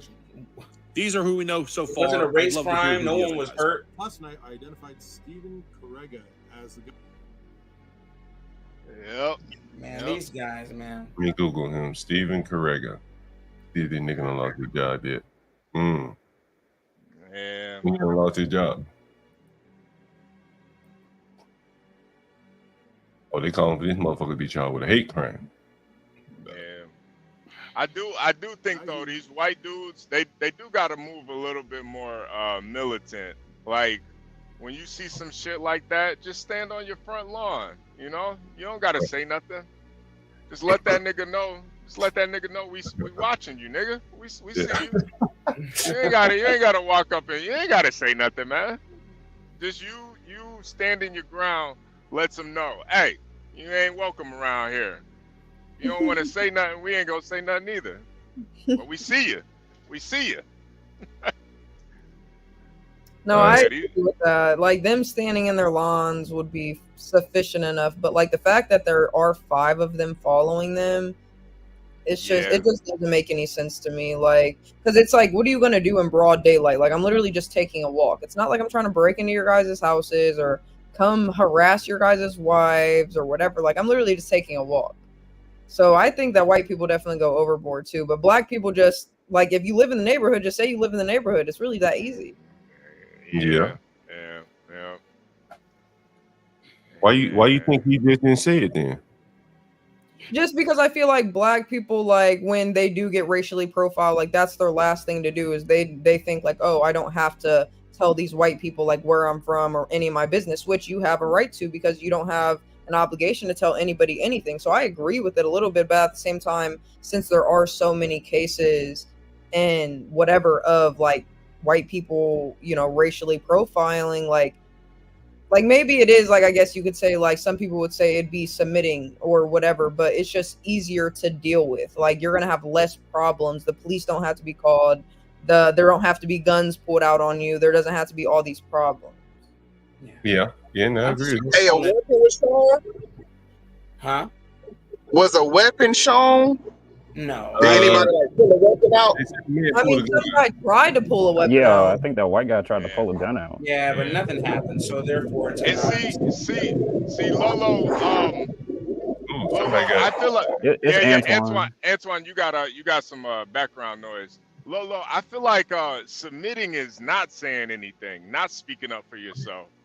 I feel like that's more submitting than actually looking them dead in their eyes and telling them who you know, where you are, or you know, where you come from, that you live in the neighborhood. Because I kind of disagree with John and Blacks. I do think he lives in the neighborhood. I don't think he lives in. I think his grandma might live there or something like that. Somebody lives in that neighborhood. That ain't no neighborhood you take a walk in. Yeah, that ain't no neighborhood you walking on MLK Boulevard and you in that neighborhood. Nah, that. Did Arbery live in the neighborhood where he was? No, he didn't. Nor did Trayvon. No, Trayvon did. Trayvon did live in that neighborhood. He didn't live there. His dad he didn't live in that neighborhood. dating a woman who lived there. Yeah. That's what I'm saying though. It was. But that's HB's point. No, the point isn't that he may have had business in the neighborhood. Okay, you have some business, but does he live there? Having business there. Oh God, no. There. See, in Trayvon's instance, you know, some of these places that live like that, you have registry. If you're gonna have people overnight, you're gonna register your car, shit like that.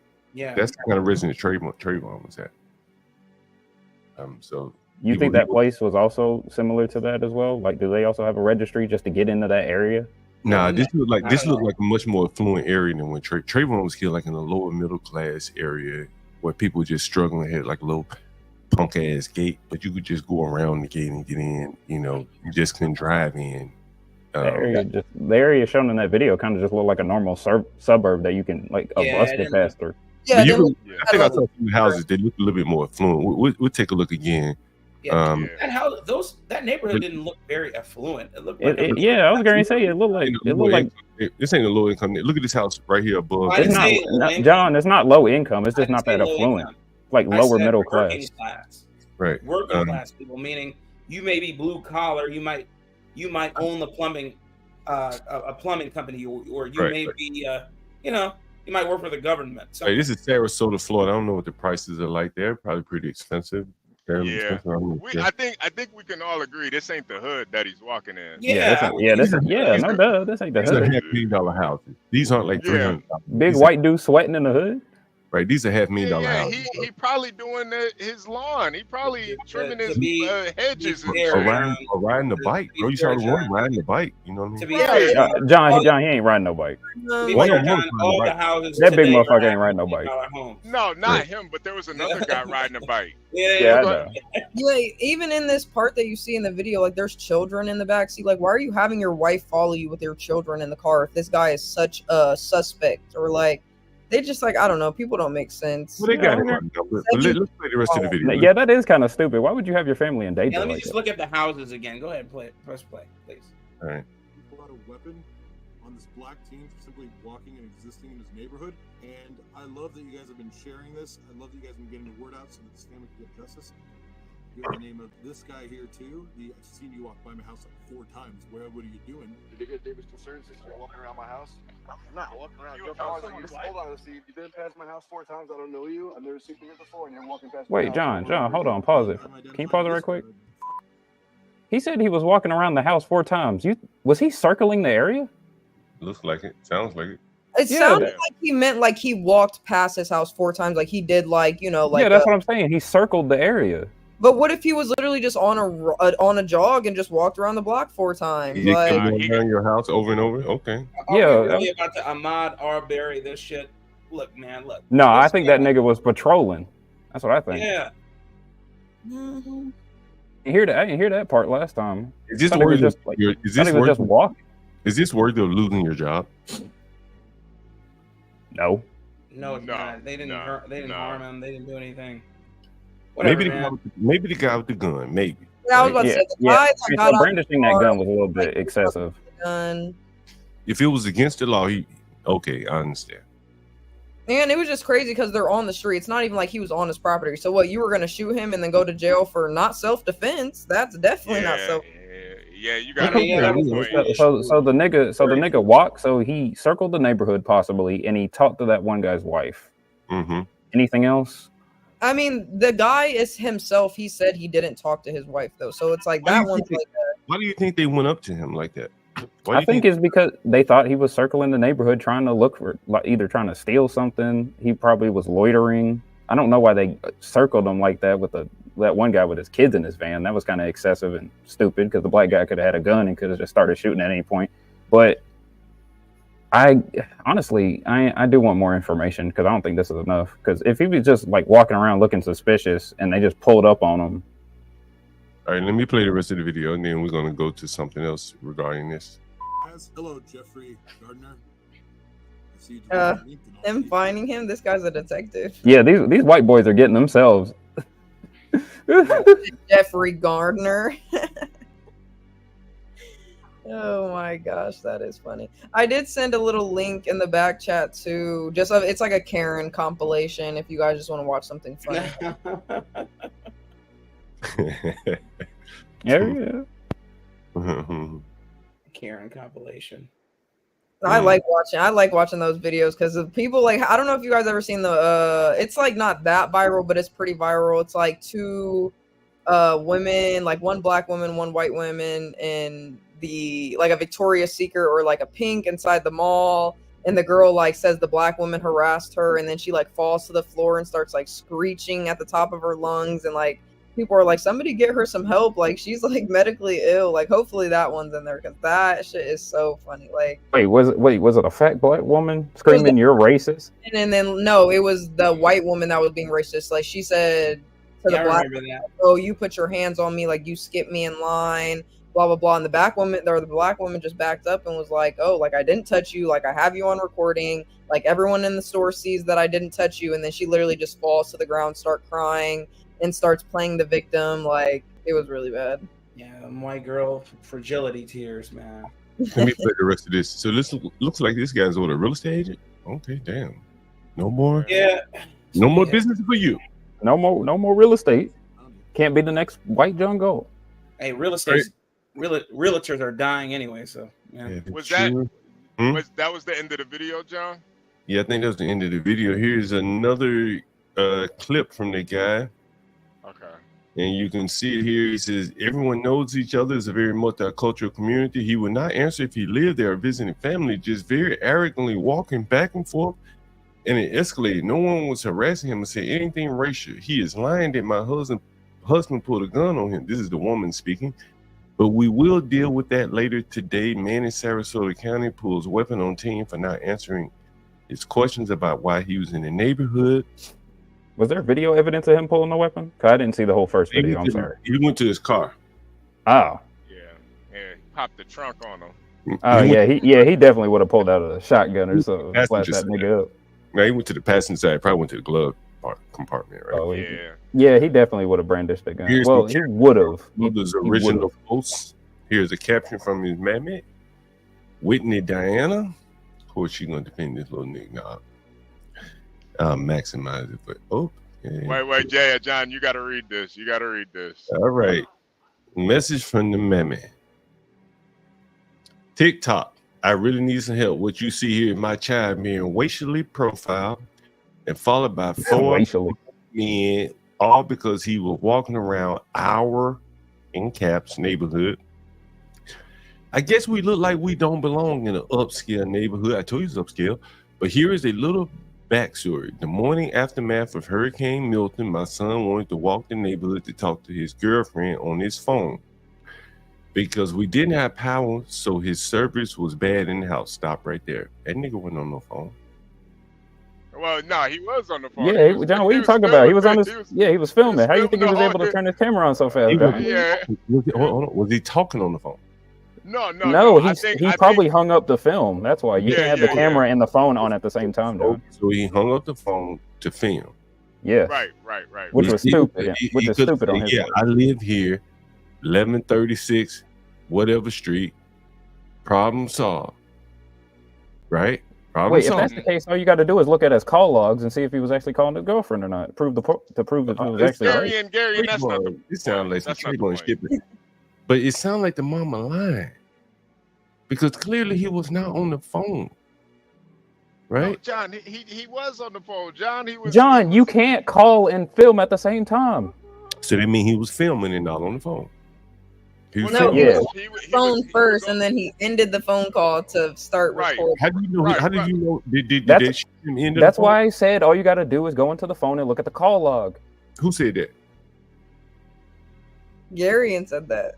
I said But what I'm saying is, to prove the point. When them white folk walked up on him, he didn't say, "Hey man, we ain't getting no service in the house." Fuck it, I came outside to call my girlfriend. Yeah, no, and that's the part.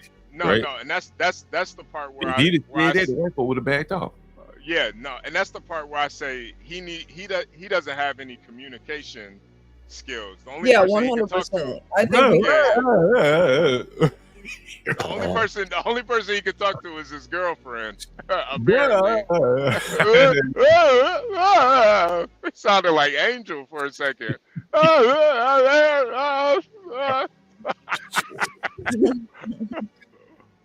But see, John, I knew he lived in that neighborhood. He was that's what the amendment said. I'm thinking something else we're gonna see. Okay, keep reading it. The morning aftermath of Hurricane Milton, my son wanted to walk the neighborhood to talk to his wench on his phone because we didn't have power, so his service was bad in the house. Wait a minute. We didn't have power, so his service was bad in the house. Yeah. He didn't say service was bad. Sounded like his phone wasn't working, but that never mind.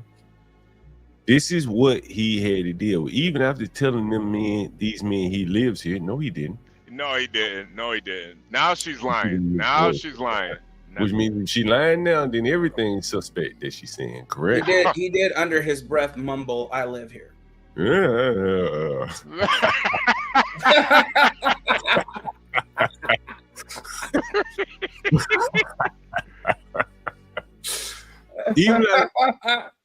Even after telling him he lives here, they were not, no commas, not a lot of punctuation here.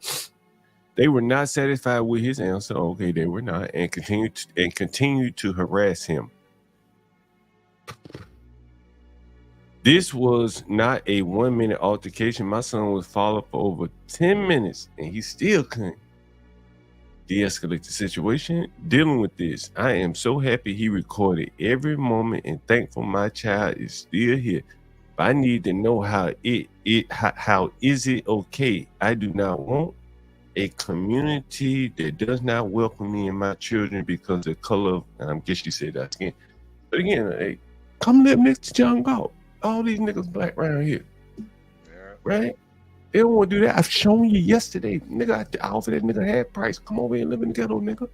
Ain't nobody gonna look at you sideways and they don't want to live around their own people.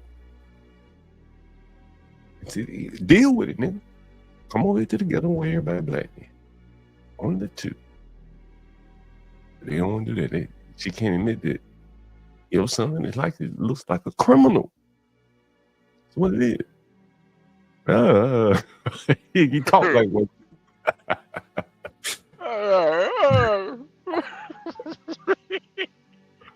Nigga, he got tongue tied, man. Got tongue tied. I say they're gonna take my video down. Hold up.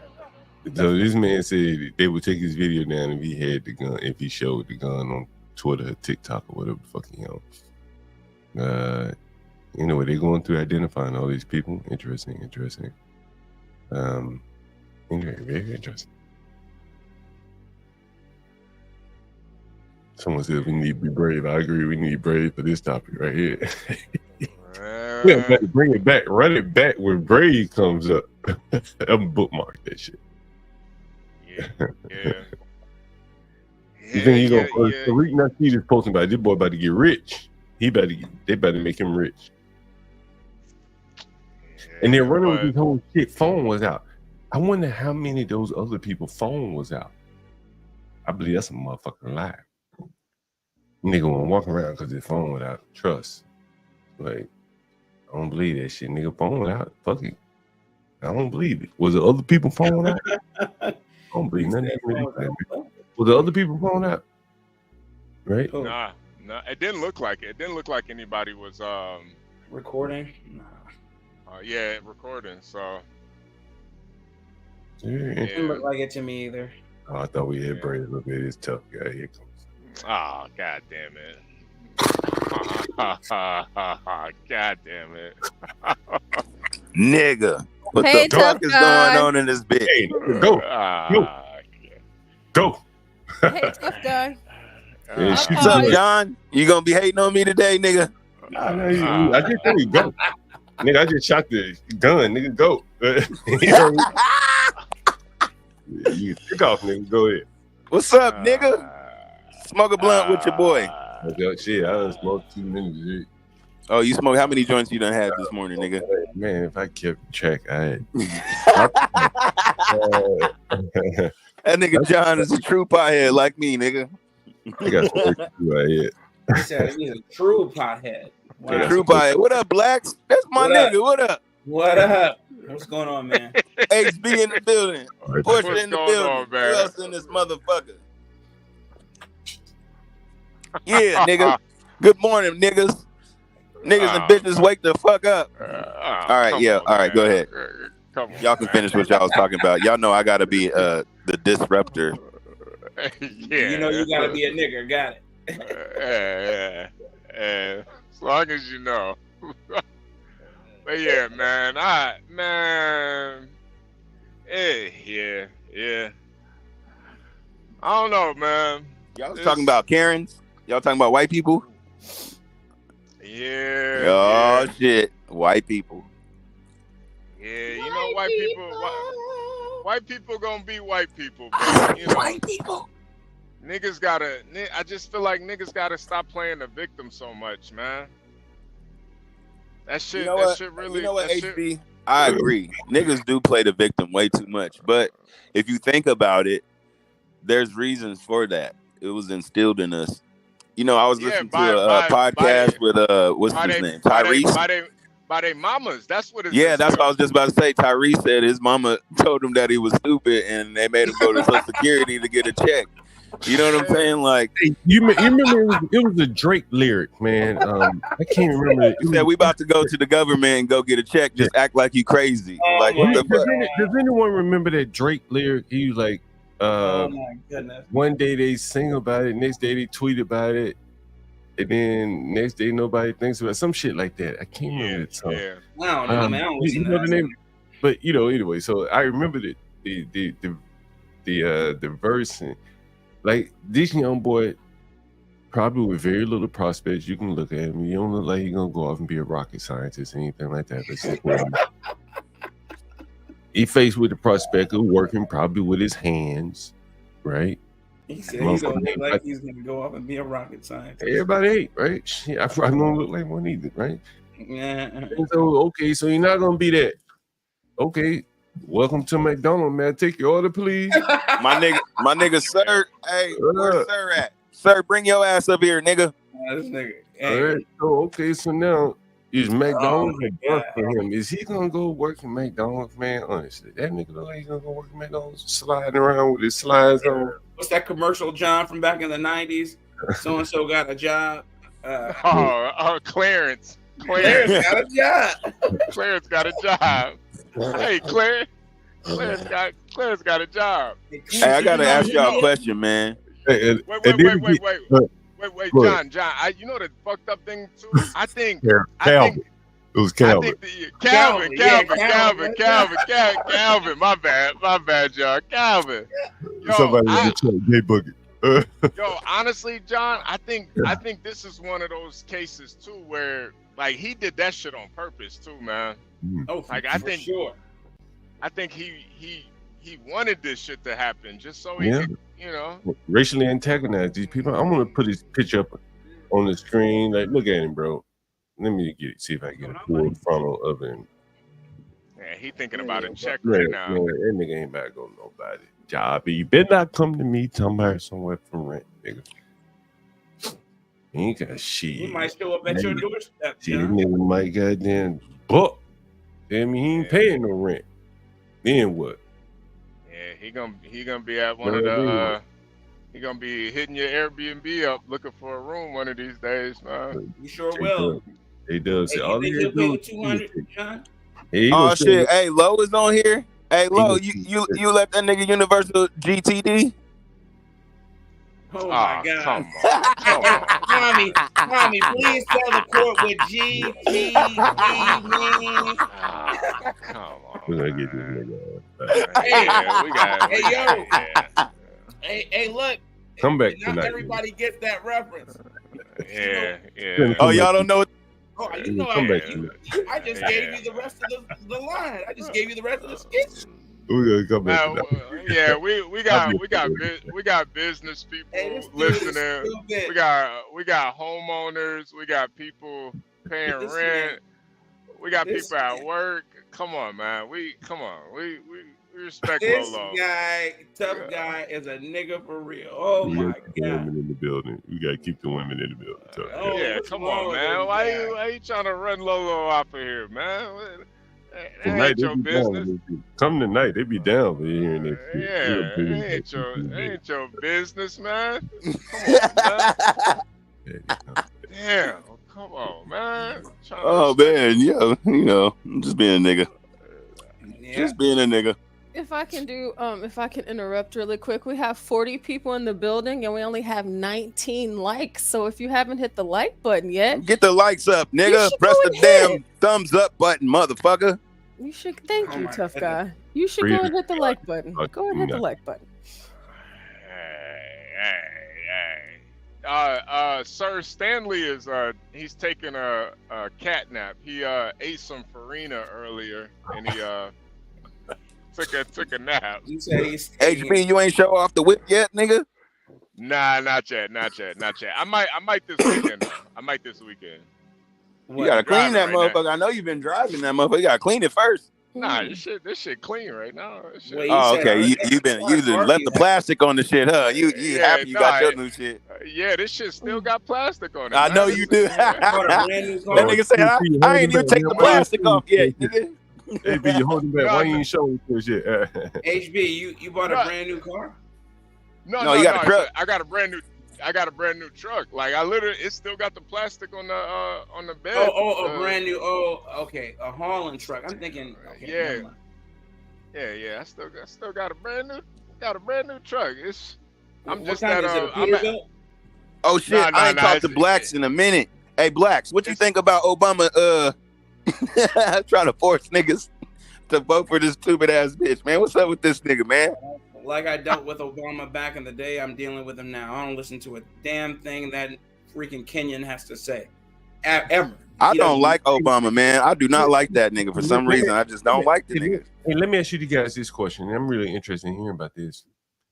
Going forward, Obama, will he be able to maintain his popularity among black men? Probably not, nigga. Not with niggas. And will he be able to maintain not real niggas? His popularity with black men? Yes, he will. And I ain't fucking with that nigga. John and HB, I don't know if y'all saw my message in the chat. I do have a couple of videos to show you guys. I showed one of them last night, but one of them pertains to the Obama thing that y'all are. Oh shit! Hey nigga, let's see it, nigga. I want to see this. Let's see it, Porsha. No, hey, but John, I think, absolutely not. I think just as a tough guy eloquently put it, to the real niggas, they not fucking with Obama, man. Okay, right. That's my point. We're talking about talking about black men. You're talking about sheeple. I'm not even talking about you, myself, or HB or John. People who obviously are not of that ilk. Yeah, we ain't going for it, nigga. Let me rephrase the question. Politically, will he be able to move the needle? Let's say 10 years from now, he'll still be fairly, he'd be 65, 70. Will he be able to move the needle politically? Or will he be like more or less irrelevant? Move the needle the way he wants. Nah. You're breaking up, HB.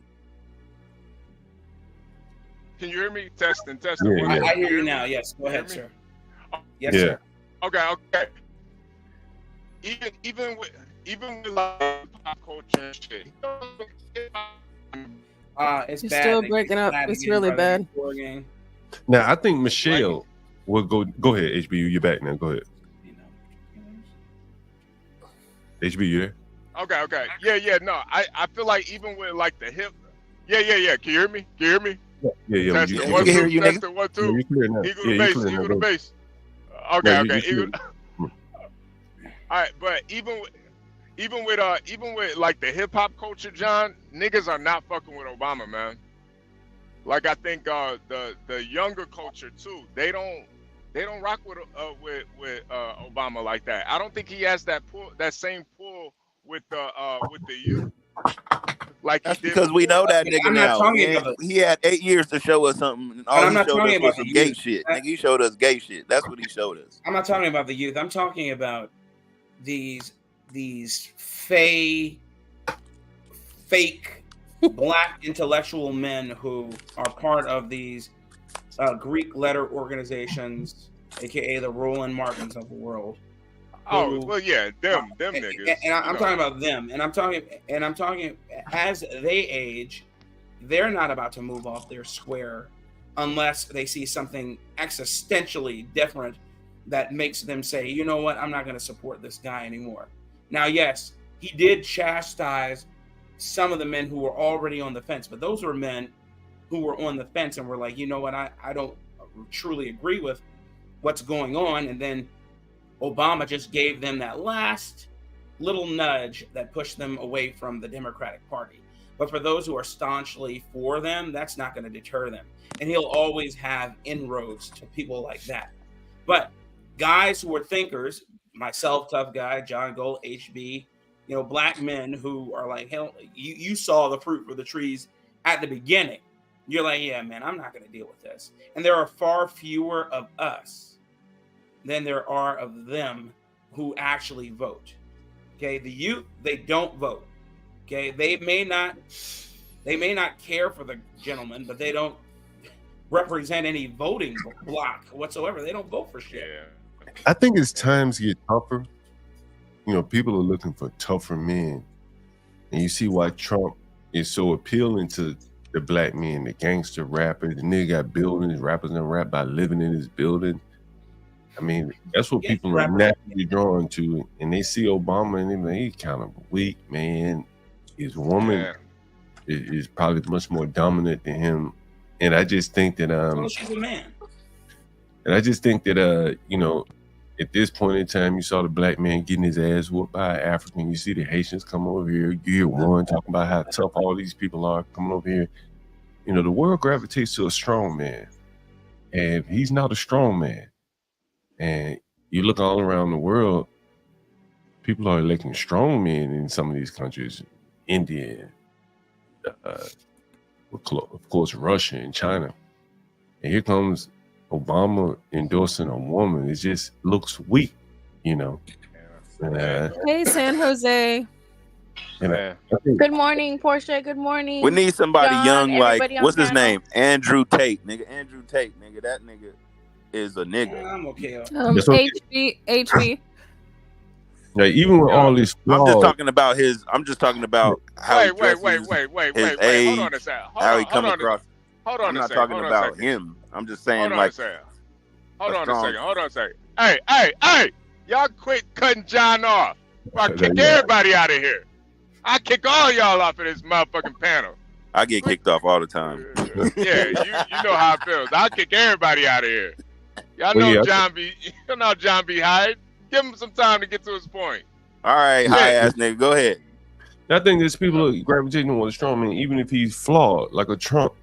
Okay, grab pussy, bitches let him. He do it, right? He might run over your ass, call you ugly or whatever. But they want someone that's strong and tough, and and I don't think Obama represents that. And him telling men to vote for women weakens him, in my opinion. Just my thoughts. Yeah, I mean, he doesn't mind being a weak man. He always pandered to women, specifically the female voting bloc. But men in general, black men, at first, who voted for him at, what was it, a 95% clip. You know, since it's tapered, nobody's falling for the same nonsense. But again, the zealots are the ones who will vote with him regardless. You know, Roland is making too much money shilling for these people. Too much money. So, let me ask you this question, Blacks. Yeah. Trump and Obama at a rally same day in Philadelphia. Uh-huh. Who would draw more black men? Oh, damn. Trump. Nigga, we going to Trump. Trump's gonna draw him. In Philadelphia, what do you guys think? That's a tough one, man. I guess it depends on if it's a blue state or a red state, honestly. It's in Philadelphia, shit. That's as blue as it gets. Blue as it gets, I guess. I don't know, cause you know niggas, man. It's sad, but a lot of niggas is followers, man. There's still people that love Obama out here, ain't there? I think it's women. What's up, San Jose? I think it's mostly women. I don't think there are many men out here like, yeah, Obama. That was It's women and homosexuals, yes. Yeah, I don't think it's many men. Oh, yeah, definitely homosexuals. Because he did the most for the homosexuals. Remember, Prop 8. He's the president of the gays. Yeah, he got all that shit. That's what I'm saying, man. I don't like that nigga, man. This nigga brought all that gay shit he brought that shit. It came to pass as soon as he brought his ass up in here, man. Yeah. If I may have evolving views. Remember, at first he was staunchly against it. All the scandal behind him having sexcapades. They like, you the first black president. You gonna have to let this gay shit ride, nigga. Yeah. And he was like, okay. Second term, he said, "Oh, I have evolving views on homosexuality." Yeah, F that. Okay, I'm back, guys. Sorry. Hey, so is there proof that his wife was born a woman? Tough guy, can you keep? I'm sorry. I'm sorry. HB, can you hear me? Yeah, I can hear you. I can hear you. Is it okay with you if I play this video? Absolutely. Go ahead, Porsha. Hey, Porsha, before you do, can we comment on this right here? This shit just looks so weak to me. Wait. Yeah, what you got against kayaking, John? What you got against? I want to know. Are you saying the woman in the front and the man in the back, or what are you saying? They just look weak to me. Should she be in the back? I don't know anything about kayaking, goddammit. Yeah, John. I don't know if you ever been kayaking before, but the person in the back is the stronger one. You kind of push it. The one in the front is more the steerer. She's steering the way. Yeah, she's steering it. So you know, they asked Donald Trump. They said, you know, he was like, man, I ain't going to no fucking beach. Catch me my shirt. And what's crazy? That doesn't even look like Michelle, like dead ass. But yes, I do remember him saying that. You know what I'm saying? Like, I don't give a fuck who's going to be in the front or the back or whatever the fuck the reason is. Nigga, that shit look weak.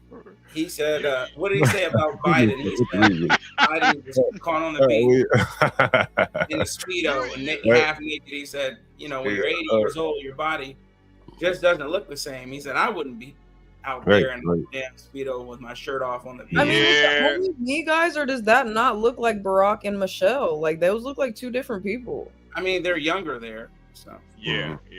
Oh, okay. I guess that makes sense. But no. I think when you're talking about optics, though, John, this does look like a nigga on a dual tricycle with his woman, you know. Right, that one was talking about. It just look weak. It look weak. Yeah. Oh, I think those things are kind of cute. You don't want to be on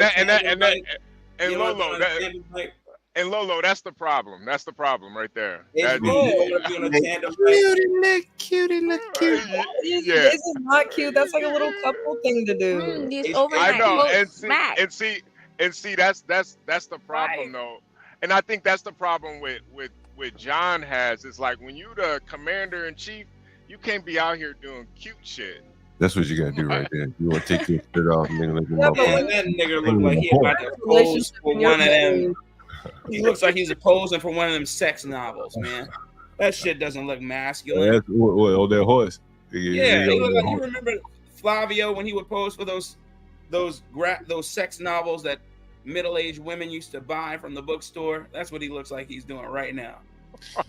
Sex Fuck with out of women. here, man. He We looks don't just even as have gay as manly. We don't even have manly commercials no more. You remember when the army commercials used to come on? Yep. And shit like that. Like it's just nigga. We used to grow up. You know, as a nigga, we like in my age group, we grew up to karate. We grew up with Bruce Karate Lee. Kid, We grew up Bruce with manly men like Arnold Schwarzenegger and Mike Tyson and shit. You see what these niggas is growing up with? John, Saucy John, Santana. I was about to say, John, who's gonna be in the front and the back? You or Innate? I'll be the muscle in there. I'll be the muscle. Wait, John, can you go back John to that? said he the top, nigga. He the top. Oh, come on. Hey, John, go back to that picture of Obama and John, you a top, you ain't no bottom, right? Look at Michelle too. Michelle don't even look like she want to be out there, man. She getting her weave wet, man. She don't want to be out there. People like they nigga need her. I should have been in the back. Make this right. I roll hard. She's like, I'm stronger than this. She's like, I'm stronger than this nigga. I should have been. No, honestly, her muscles look thicker than Obama's. They do. They do. Roll that shit, nigga. You see, Put this some one's muscle into it. But it's all about optics. I want to see her as a. Was she born as a woman or a man? I don't know. Does anybody know? But again, the bigger point I'm trying to make is anyone truly knows, but everyone says like she had children, but at the same time, like she's very manly. I don't know. But the bigger point, she had children, or so one of those kids is actually hers. Can we let John get to the bigger point? Here we go. The bigger point is, I think she's a woman.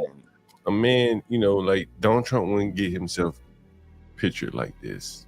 That's true. When you go to the beach, you're like, look, man, I know I'm 70 years old. I got an image to maintain, and I'm better seen in a suit. Yeah. Whatever the people that don't know anything about kayaking like myself, I just look at this shit and it's a weak ass nigga. This woman here is steering the way. Yeah. And now he's telling me to go vote for a woman. Okay, this picture makes all perfect sense. Yeah. Led by a woman. She tell him where to go. And in some way, her legacy will really outlast his. For the demographic that's important to the party. She's more valuable to the Democrat Party right now than he is. That nigga's irrelevant. That nigga's irrelevant. He's the president. He just got usurped by his wife. And this picture is kind of indicative of like how men just can't lead the way. That's a fact. He let this picture get taken of himself and people draw their opinion. Lolo says, cute, it look weak to me. I mean, honestly, I feel like when you're in a relationship, especially a marriage, like you got to do shit like that. Like there's like, you got to have some type of vulnerability with your wife and like a soft spot for her. So like, I disagree a little bit with that. I'm the president of the fucking United States. I can't be showing no weakness. Right? Shit. Hello. Right? I mean, if I ever get married, I hope my husband You wants heard to. Master Kim say, like, you got to. Lolo, I believe your husband will want to do that. Right. But it's just, I get what John is saying. John is saying, I'm the leader of the free world. Okay. I ain't taking the backseat to nobody. That's like king shit. Pretty much, man. Right. And there are optics. You have to keep certain air of respectability. It's like PR, man. And it's just he had to go out there. He had to go. He could have went out there with his buddy. It's just bad PR, is what he's saying. He thinks that there should be a certain instinctively, it ain't in that nigga. Is conveyed. Man, I ain't about to be seen like this. Instinctively, ain't in that nigga. Man, but that's some like tabloid shit. It'd be people out there with cameras, man. They gonna catch your ass eventually. But he out there too. I mean, 100%. But like, they're gonna catch your ass eventually, man. It's paparazzi. It's hella people with cameras. You out there doing it, then we'll catch you eventually. You out there doing it. Yeah, you especially out there at the beach, nigga, kayaking, nigga. You see, they wasn't expecting that damn picture, nigga. they was kicking it, nigga. You know, odds are, nigga. In reality, they probably were. Listen, they probably were, nigga. Listen, the paparazzi has they're set everywhere upon Donald Trump, and we ain't caught him like that yet. Hey, Porsha, what do you think about this?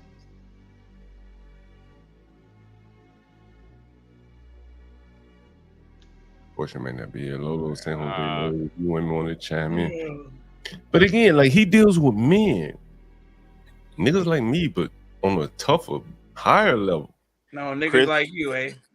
Chris asked me, I do I think that Donald Trump? Who that is. You can't put gay shit in the closet. That's gonna take another 20 years. They done made that shit so damn like if Donald Trump let's say he got in the presidency, it would take 8 years for people to not even. But he would only have 4 more years left. So I don't think the way that this gay shit has like bloomed. Bloomed like it's a. I mean, he's even the face of that gay shit. What does it say? Like it's suggesting like nigga, I don't want to be the face. That doesn't make him seem tough at all either. That's not good PR either. Hey John, that's why I think it's such a good move for Trump to go work at McDonald's, because it's like you showing strength by working in that position. This you kayaking with your bitch on vacation, that's weakness, man. We at war. You would never see Vladimir Putin kayaking with some bitch, man. He'd be on the horse. Yeah, he'd be on like doing judo or some shit. Yeah. Or fencing. Yeah, you know, it's just more manly. You know, I told you I talked to someone who's met Obama. He shook his hand, and the first question I asked him, I said, "Was his hands soft? Were his hands soft?" He said, "Why you asking me that?" He said, "Yeah, they were soft." I said, "I was just curious." I've heard that before. Your hands are soft, and then I thought about it like, damn. You know what I mean? Like, I like hands soft. Well, that's. I'm glad your hands are soft, San Jose. I'm glad you don't got no rough ass hands. That wouldn't be a good I thing. almost felt like crying this morning, you guys. I just got back from my son's school event, and I'm all reflecting on motherhood. And damn, I haven't changed a bit from any of the pictures we have, right? But my kids have. So just shout out to all the seeds out there, continuing our bloodline, you know. Yeah. My daughter doing so good in school, nigga. My daughter got all A's. She got only 1 B. She's like, I'm about to fix that. I was like, shit, that's what's up. Fix that shit. I'm all for the good grades. My son too. My daughter, she's barely in nigga, she do way better than my ass, nigga. Right. She killing that shit. I'm like, nigga, keep going, nigga. Keep going. Because I was not that good in school. Yeah, Porsha, I do agree with you too. And I think that's part of Obama's allure, though, that a lot of people still do kind of worship him, is because he is a feminine black man, you know, and he has no problem. Yeah, he's a pussy. Kind of shaming the masculine black men that are like, yo, we not rocking with this shit. He should be in support of us, saying that we don't want to rock with that shit. But instead, he wants to shame us for it, just like a fucking woman. You know what's interesting is like, you can look at someone like, let's say, you know, I don't know what you guys think about 50 Cent, but 50 Cent is kind of hard nigga. He's a tough nigga, right? He's a tough nigga. Most people say he's a tough nigga. But when it comes to his son, you can see him, and he got that love for his son, Sire, nigga. Tough with that nigga. He like, I ain't getting that nigga no money. Fucking nigga, pull yourself up. I give you enough. No, not his older son. I'm talking about his younger son. Yeah. Sire. He was still giving his son. He was giving that nigga $5,000 a month or more. Yeah, I mean, it's peanuts for 50 just because he was Cent. breathing. That ain't. Yeah. You know, he could give him more if he wanted to, but but that's not the point. The point was, like, some nurses don't even make that much. What's the difference? What's the difference? Wait. What's the difference between I was about to say, go ahead. What's the difference between 50 Cent and Obama? Everything. 50 Cent has morals. But instinctively, that's a tough nigga. You don't want to fuck with that nigga.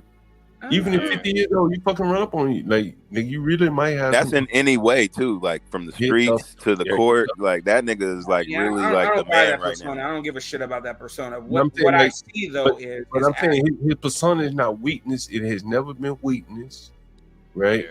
But anybody's touchable though. I don't give a fuck what nobody talking about. Anybody can get touched. That ain't what I'm talking about. What I'm saying, he has never exuded a persona of weakness. Yeah. Yeah. 20 years later, like He ain't out here bullying people like he might have done when he was 20. But the aura has still, been maintained. Like, he a straight up nigga. Yeah. Right? Most people say he's straight nigga. Like, he ain't involved in that puffy bullshit like Jay-Z. Like, he kind of been the only one. That's because Puffy was gay and he wasn't with that He shit. with that gay shit. That's correct. But that's the whole thing is even Puffy was trying that nigga. And 50 was like, nigga, don't play with me, nigga. Like, you know what I mean? He ain't even with going along with that shit for the Democrat money. Yeah, 50 was like, nigga, don't play with me with that gay shit, nigga. I don't know if he's ever put a dress on, but I just can't see the nigga putting a dress on. No, like Young Thug and all these other rappers would be. He kind of straight. And I think niggas like that would probably have a hard time getting behind Obama because they really want to be like Trump. Instinctively, I do believe that nigga want to be like Trump. You know what I'm saying? And like, I think that's the divide that the Obama can't bridge is because ain't no Trump in that nigga.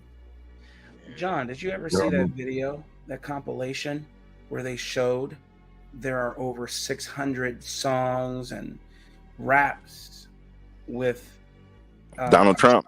Yeah, with a Trump reference in it.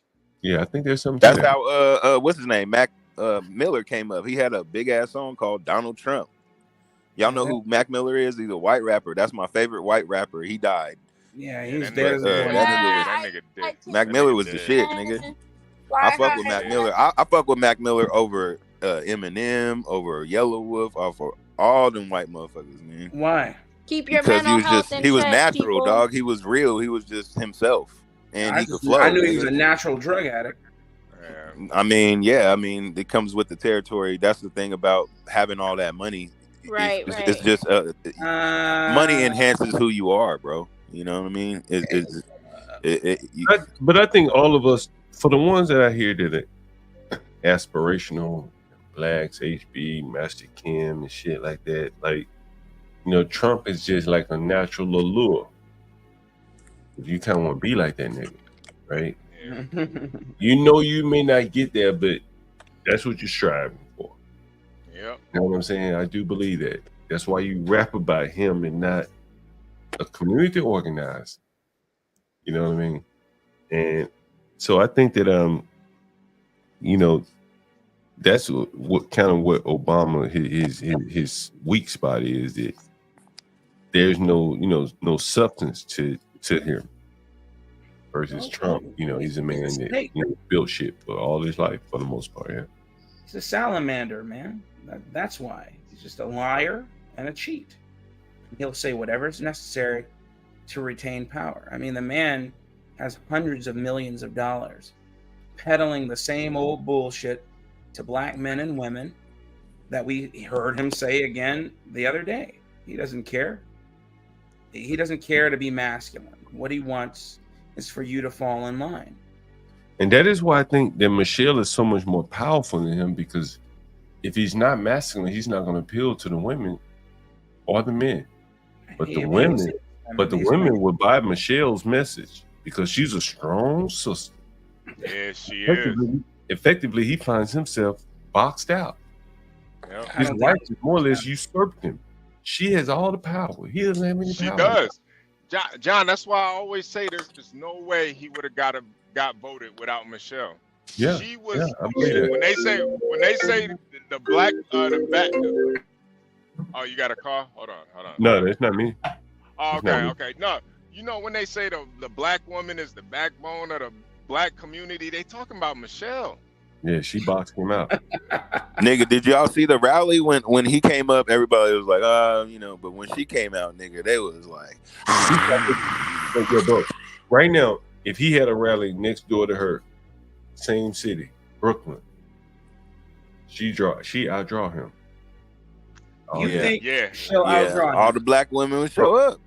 Bro, I got video somewhere in my phone. I was on the B65 in Brooklyn. I was with my kids. I was like, what in the hell is this?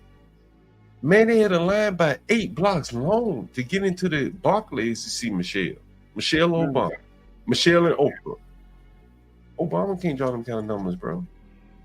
You think they came to see Michelle, not Obama?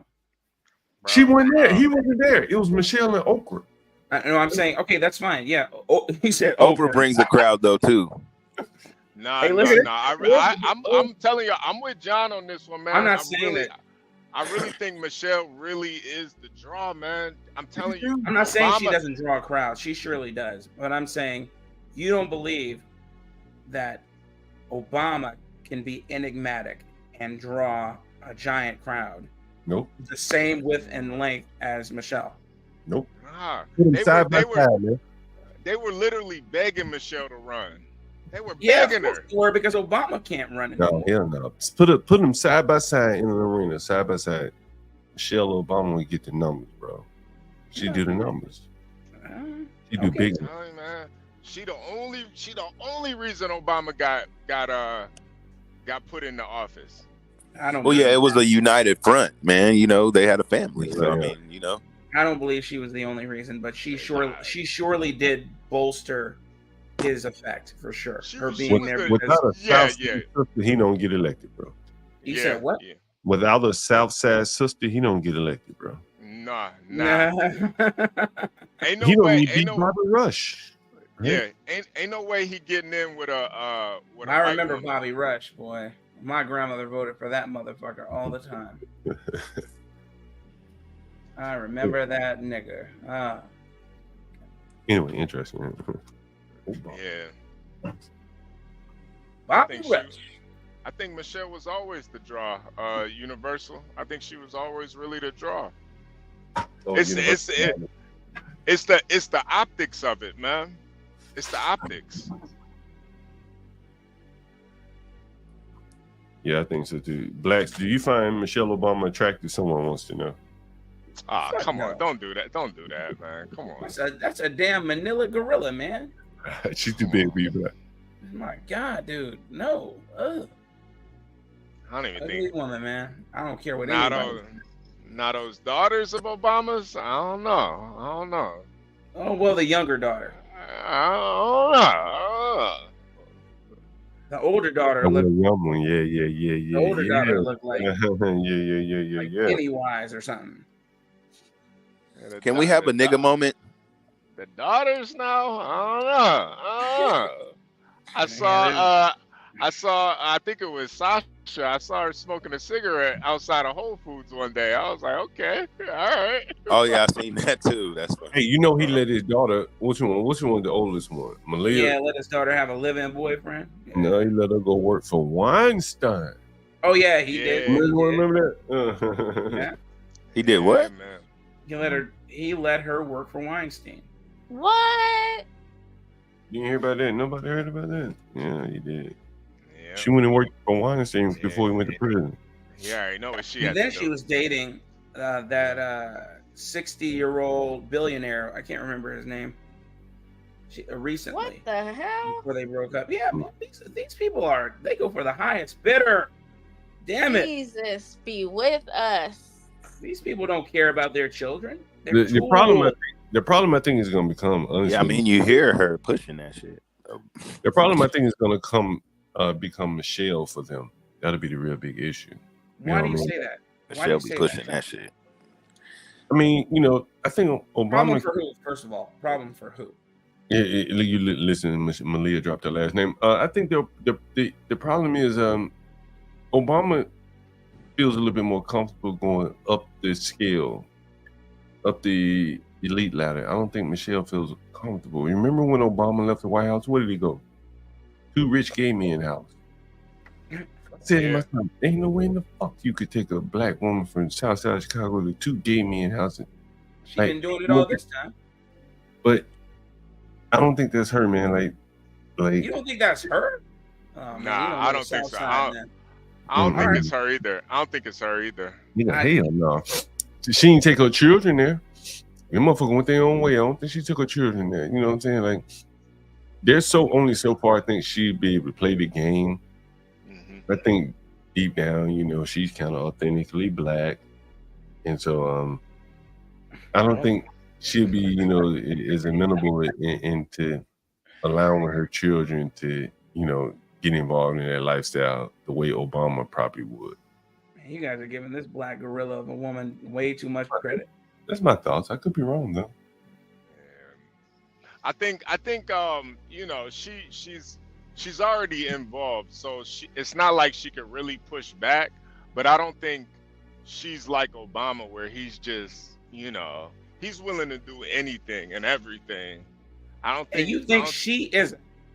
No. You think this woman is not willing to do what it takes? I think they have enough money. I think she has enough money now where she's not willing to just go as far as it takes. You can't have enough money to live in that world. Do you understand what I'm saying? I think she's got enough money to live in her world. It's acceptable to her. But they're not in her world. She's in theirs. That's I'm saying if she got $50 million, man, that's not enough money. That's enough for her. No, it ain't enough money. It's not enough money to remain where she wants to be. And then someone just said her speaking fees are $500,000. She could do Obama's is more. But my point is, Oprah has 10 times as much as that, and they still got her ass. I'm saying, where do you guys think these people live? No, I think Oprah though is an actual believer. You know, like I think with some people, they in the game, but they not really. Their heart's not in it. Michelle, I don't think her heart's in it like Obama's heart's in it, or Oprah's heart's in it. Nah, right. I don't think Michelle's heart's in it, man. Like they really made Oprah Who do you win. think made the introductions? Oprah could have been in Nashville. Who do you think made the introductions to the political elite in Illinois and in Chicago? Do you think that was Obama, or do you think that was Michelle? And and that's what I'm saying. I think that she feels like, look, you know, I've done my part. I don't want to be involved anymore. I got enough money. I just want to live my life. I don't want to adopt this gay agenda, LGBT. And I don't believe she's willing to go. Has anyone heard her speak about LGBT and all this shit? I don't believe she do that shit. Yeah, she's down for that shit. That's the main thing that she pushes, John. That's what I'm saying. Yes. She pushes that shit so hard, and the kid shit, because she also be talking to Dwayne Wade's kid, and he be talking about he want to be a woman and all this other shit. And this shit is out of hand with them. I do not like them motherfuckers. I'm telling you, I do not like Obama. I do not like that you definitely ugly ass bitch with her ears. Like, I don't like none of them motherfuckers. Before Obama met, so you remember, before Obama met Michelle, Obama was nobody. Okay, he didn't have any political prowess. He wasn't even a junior senator at the time. Right. Okay, when he met Michelle was working and attending and working at the University of Chicago. She was already a lawyer. Okay, she was working for nonprofits. This woman introduced him to the black elite in Chicago because that's her AO. That's her area of operation. But Black, do you remember what she said about working in Chicago government? She didn't like it. Yeah, okay. Nobody likes it. The reason why she didn't like it because it was whites and Irish and people like that. No, exactly. Nobody likes it. Yeah. Nobody wants to work, but she felt more comfortable on the national stage. I'm saying this. She's more altruistic than Obama shit. Is bullshit. This woman went along and was a party to all the shit that her husband is a party to, if not more. Look at who she's in bed with. You don't get in bed with Oprah, okay? Because remember, at first she shut Oprah down because she said Oprah was too close to Obama. Do you remember that? Do you remember that? Yeah. Yeah. Okay. And then and so she was the one with the reins. I'll give you that. She was the one with the reins guiding his political career. You don't do that and then pretend like you're the more grounded one. She isn't. If you believe that, okay, but that just goes. That's her Faustian deal. I love blacks in his words, man. She's pretending to be the more wholesome one. She isn't. She's right there with him. I don't know. It's okay. I just think with Michelle, she follows the typical, and I hate to say it, but the typical black woman protocol. They have two altars. The first altar is feminism. The second altar is pro-blackness. And I think, her putting Obama in position, her doing all that she did, that she's just following protocol. But now that she's out of the spotlight, she's doing what she wants to do. She's not supporting Obama.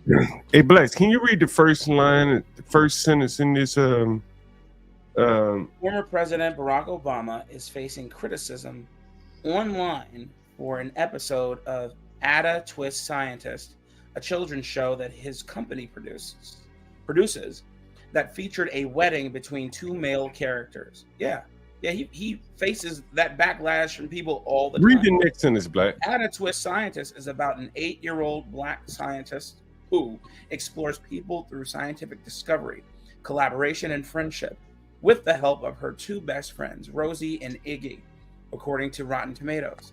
Let me ask you this question. Let me ask you this question, Blacks. Now, you know Obama didn't write this, but when they came, do you think Michelle Obama was like, yeah, let's do that? No, I don't think either of them were. You don't think Obama was like, I don't think Obama was in the room when this was pitched either. I think. Okay, let me ask you this question. If they both were in the room, because they clearly have some decision. Yeah, I think she would be down for it. Absolutely. You think she'd be down for this? Yes, absolutely. Listen, they both own this company. But this company is more or less because of him. No, it wasn't more or less. This? He may have been the one on the national stage to say it, but she didn't come behind him and says, well, that's what he believes. I don't believe that. She didn't do that. She had the opportunity. I'm just asking you, like in Joan, do you think she'd No, the answer is no. The answer is no to whatever you're about to ask. No. But between the two of them, he probably would be okay with it more than her. I think no. I think there isn't between the two of them that he would be okay with it more. No. The answer is no. I'm telling you that they are a unit. If there's anybody leading that unit, I will concede that she's leading it. But do you think that he's the one who's leading the LGBTQ bullshit? No, he's not doing it on his own. No, that's not what I'm saying. What I think is, in reading Obama's books and things like that, I read them. And then reading Michelle's, like her thesis and stuff like that, she's really Black centric. Yes. Yeah. She grew up in Southside Chicago. I think MLK. A Black woman growing up like that, you probably know, right? A Black woman growing up like that, would she have these very progressive ideas? Her dad was in the union. Yes, she would, because the union is. She may have progressive ideas up until a point, but LGBT, I don't think so, man. That shit wasn't being pushed when she was growing up. I'm telling you right now. Now, someone like Obama growing up. Now, like someone like Barack growing up in a white family in mushy or squishy Hawaii, going to a very liberal school in Let me ask California. You a question. Sure. Who do you think Jesse Jackson was? Who do you think Medgar Evers was? Who do you think my goodness, Al Sharpton was? You think that these guys were bastions of political masculinity, wanting to be have nothing to do with homosexuality behind closed doors?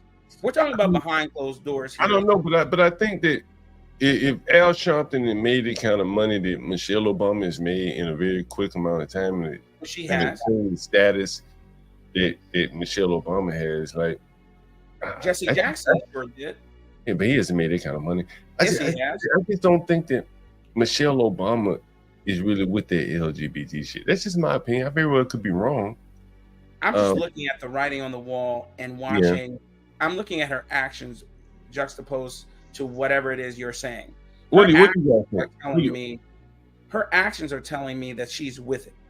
And, what do you guys think? Someone says, I think the biggest difference though is that everything Michelle is doing right now is for Michelle. I think she's doing what she wants to do. Now, I agree with you, Blacks. Her interviewing Dwayne Wade's daughter, it definitely it looks weird, right? It looks weird. Mm-hmm. But I think when you really it's look a at boy, the context, man. It's not a girl. Yeah, well, that's You're fair enough, the bro. I bitch, like the that bitch. tough guy. I like that tough I guy. mean, he wants to be. I mean, he wants to be a girl. Okay. Yeah. No. But I think when you really look at it, it's really just to promote. We lost HB here. Else. Oh, Blacks, no, I might be HB. coming around. Blacks, I might be coming around in your point of view. I see she spoke with the LGBT shit like this. So Where maybe HB go? Oh, he lost his signal. Damn, I might be. You might be going in and out. Y'all hear me? Hear me? Again. Okay. There you are. There. Damn. Okay. Where you at? All right. You good now? You good? No. What I'm saying is, like, I feel like with Michelle, she's only doing what's good for Michelle at this point in her life. She's already done what she needs to do, and I feel like with Obama, he's still with the whole system and the agenda. Yeah, she interviewed the sissy Dwayne Wade's daughter, but I think it was more of like I think it was more just for her to promote herself more than anything. Now with Obama, I think Obama, he's gonna be a slave to the system for the rest of his life. Michelle is just doing what's good for Michelle. Yeah, I think Obama desires to be still politically active. I don't think Michelle wants that. Michelle wants to be more like a socialite. And right. I don't think she willing to, like, if they tried to tell her, come up here and promote LGBT, I don't know. She might think twice about it. She might do it if it's politically, if her husband, if it needs, if her husband needs her to do it. But I think she's pursuing a different agenda, and it's not. No, John. I don't even think you got to go that far. Just ask her to promote Kamala. She ain't getting on those stages promoting Kamala. I think she'll do it. She did recently. Yeah, she was probably at the DNC. She spoke at the DNC. Yeah, but that's just part of her official capacity. Endorsed her and everything. Yeah, I think that's part of her official capacity. I don't think that's part of like what she her own. Like, yeah, I desire to do this. What she puts her interest in is promoting herself, like you saying. She's promoting me. And I think right. Because Porsha, you say that, but also Amber Rose spoke at the RNC. So I think it's how you really. What does that have to do with the? I mean, maybe I'm lost. I've been in and out. Okay. No. Obama speaking at the DNC is equatable to Amber Rose speaking at the RNC. Yeah, hey y'all, I'll be right back. I have to go back to the school a few times. I'll be right back. Michelle is not as politically motivated as maybe Obama is. Obama, he's in it for the money, the political power. Are we still talking about this? Yeah. Anyway. Yeah. No. I think but Porsha, I think the difference is well, I make the correlation between those two because it's all self-promotion. Yeah, they're trying to, they're the veneer is we're promoting the party, but really it's just them to get up there to promote themselves. Amber Rose don't give a damn about Okay, so your argument is they're promoting themselves. Yeah, so what I'm saying is neither of them have political aspirations. Just because they're speaking out of political event, doesn't mean they have political aspirations. I still think Obama has political aspirations.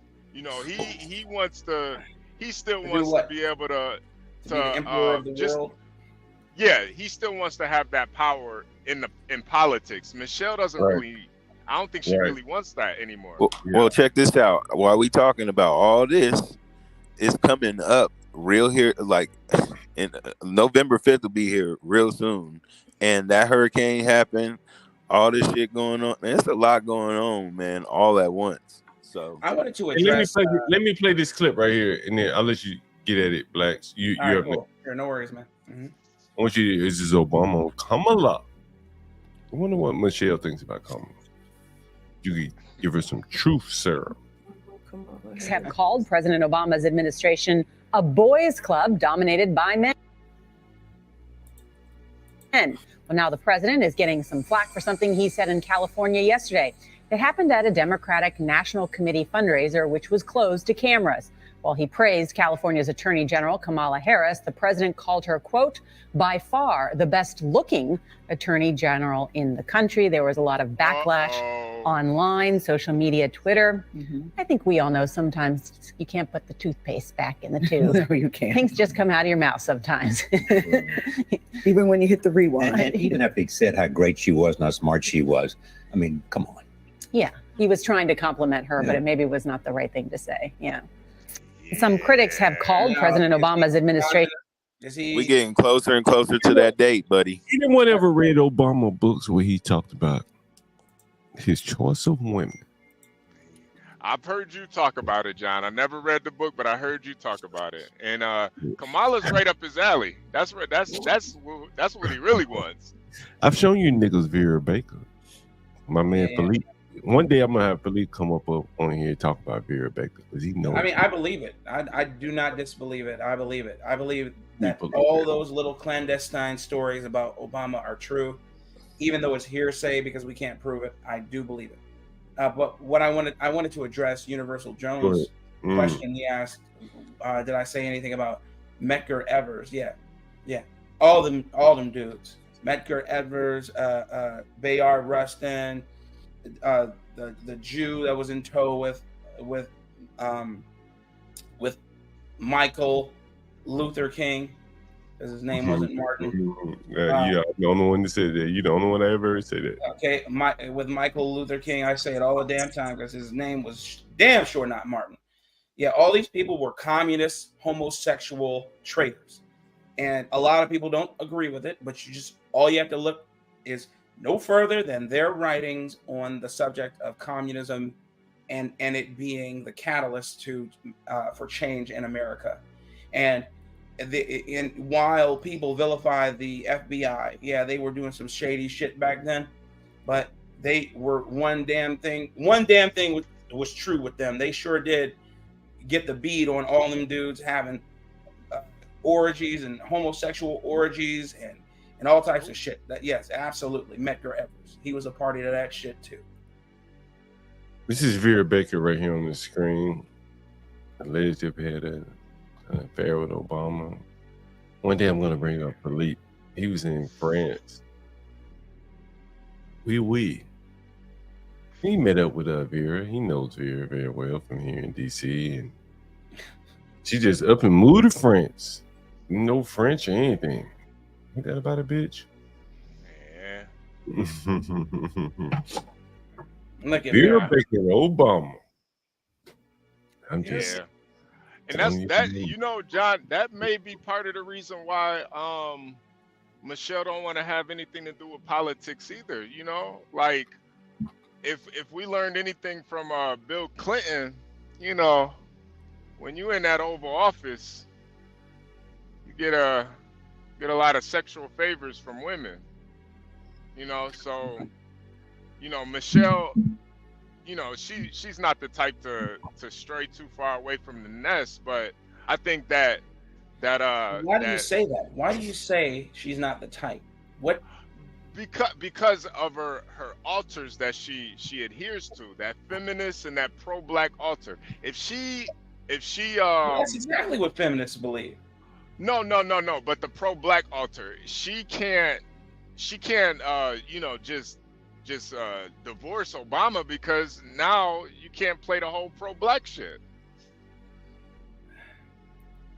Look, all I'm saying is, if there's anybody who's politically motivated, it's her. She doesn't have anything stopping her from being a political pundit or political powerhouse within the country because she didn't run for office.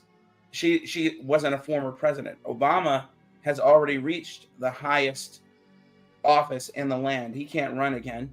Is he behind some shadowy shit? Perhaps. But he doesn't have any more political aspirations. The greatest office he can achieve now is maybe a senator or governor. Where is fucking Universal Jones? We need Universal Jones to come up here and analyze this picture right here. Are you mean this? Man, and then when I show you this picture, I'm gonna show you the next picture. Universal Jones and Blacks. If you've seen this picture, you know. Yeah, I've seen this. I remember this. So you know what comes next, Nichols. Yes, I do. I do know. You know what comes next. HB, you ever seen this picture? Can you see this picture right here? Yeah, I can see it. I've never seen it though.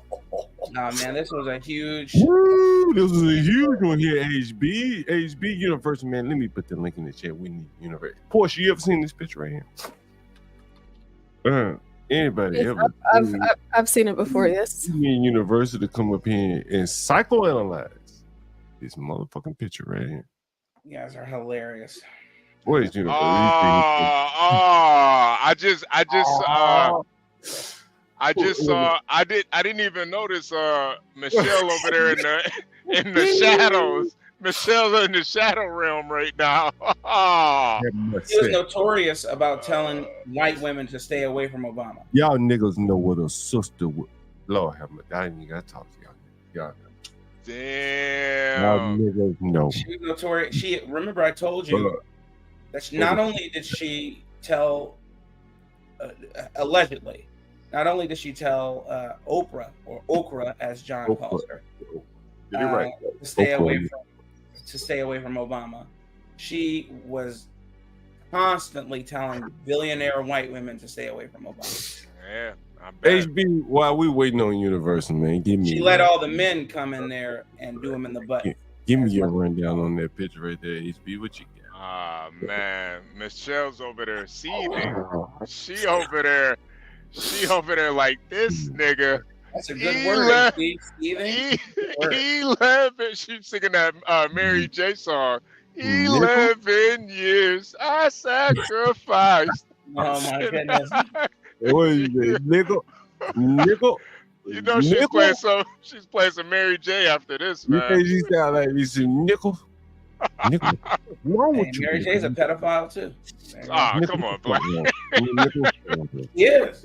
I know. Still. Black, do you think he's saying, nigga, what the fuck wrong with you, nigga? What the fuck is wrong with you? Do you think that's what he's saying, HB? What the nigga? Is you crazy, nigga? Nah. Look, say he mad. He big mad. He big mad. Yeah. We need Universal up here. Universal, come up here and work. He's beckoning, man. You gotta come up here. Come up here and work your magic. Yeah, Tell us what Sir, yes, sir. I caught that. I caught that, sir. I got it. We can all read a black woman, man, and we can all read a black man too. Sisters, that's how it goes. Black men who pretend to be sisters. Absolutely. So Blacks, I know you seen this picture here. After that nigga got done cheesing and shit. That sister, nigga, get your black ass up. Yeah, black ass up. Nigga, you what? Nigga, get your black ass up. What's wrong with you? Look, he's doing exactly what black dudes do. Act like they didn't see nothing. Nigga, look the other way, nigga. Nigga, look the other way. That's hilarious. Nigga done Galt when the move one goddamn seat.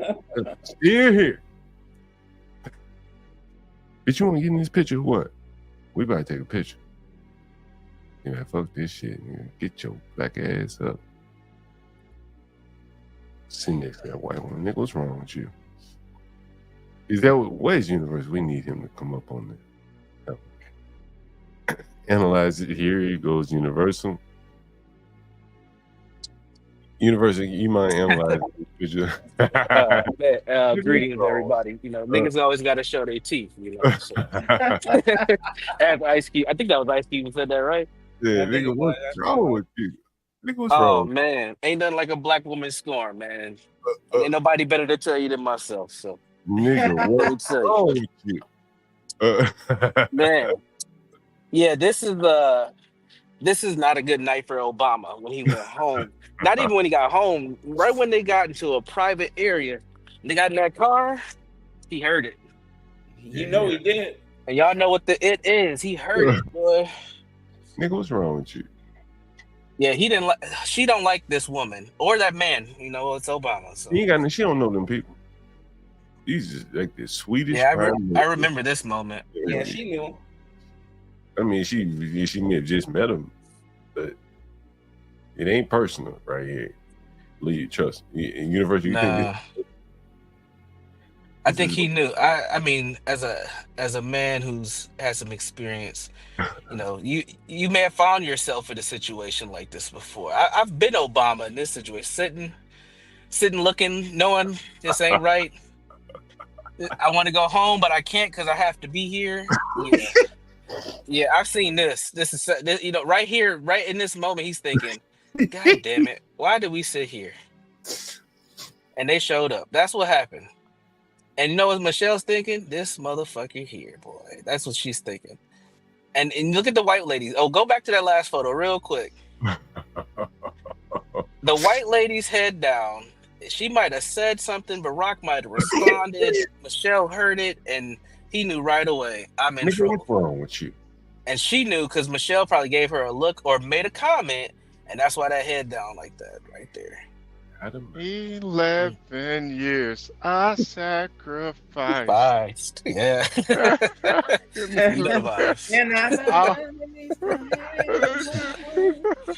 I was your lover and your secretary. Any black man who's been in a long-term relationship, we'll say 5 to 6 years or more, and you go out, you've been in this situation before. Oh yeah. You know what this is. You know what it is. When I go a little bit deeper, what I think this is. Yes. You know, I'm just gonna like get my own 2 cents on this little personal. John Galt, man, my women know I love them sisters. And I think Obama wife know Michelle, she know that nigga like the white women. It's in his books. Yeah. Right? It's in his books. He talked about the women that he liked and shit.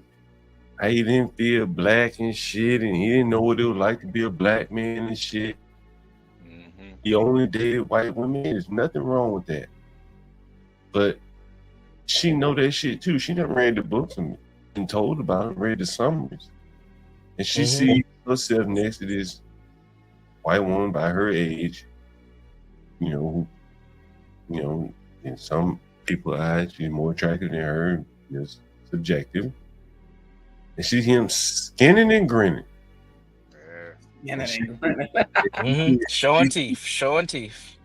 And she feel, someone said Barry dated white men. Yeah, she did. He did. Barry dated white men. No, he dated white women too. And I think that she felt at that point small. Well, what would the other word be? Jealous. Diminutive? But you Man, know, ain't like nobody thinking that big ass word, blacks. jealous.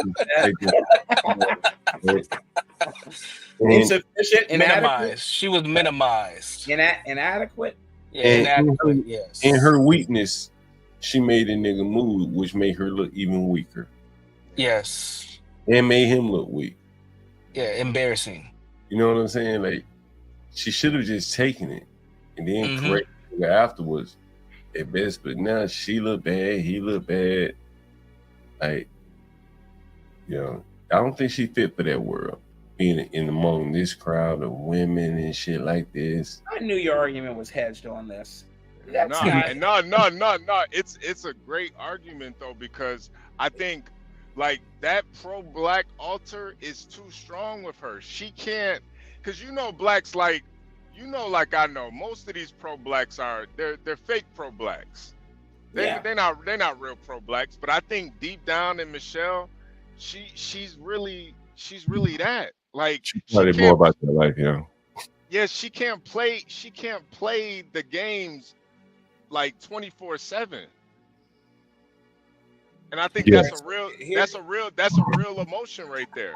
Like I don't believe she's not pro-black. Yeah, I believe she is in some sense fake pro-black, absolutely. But I believe her Harvard, Princeton, and University of Chicago training has kind of quelled that and has allowed her to see the quote light, unquote. And that light is, I need to move like a feminist, which she is. Feminism is a strong allure too. The elixir of feminism drives these black women, and feminism is communism by another name.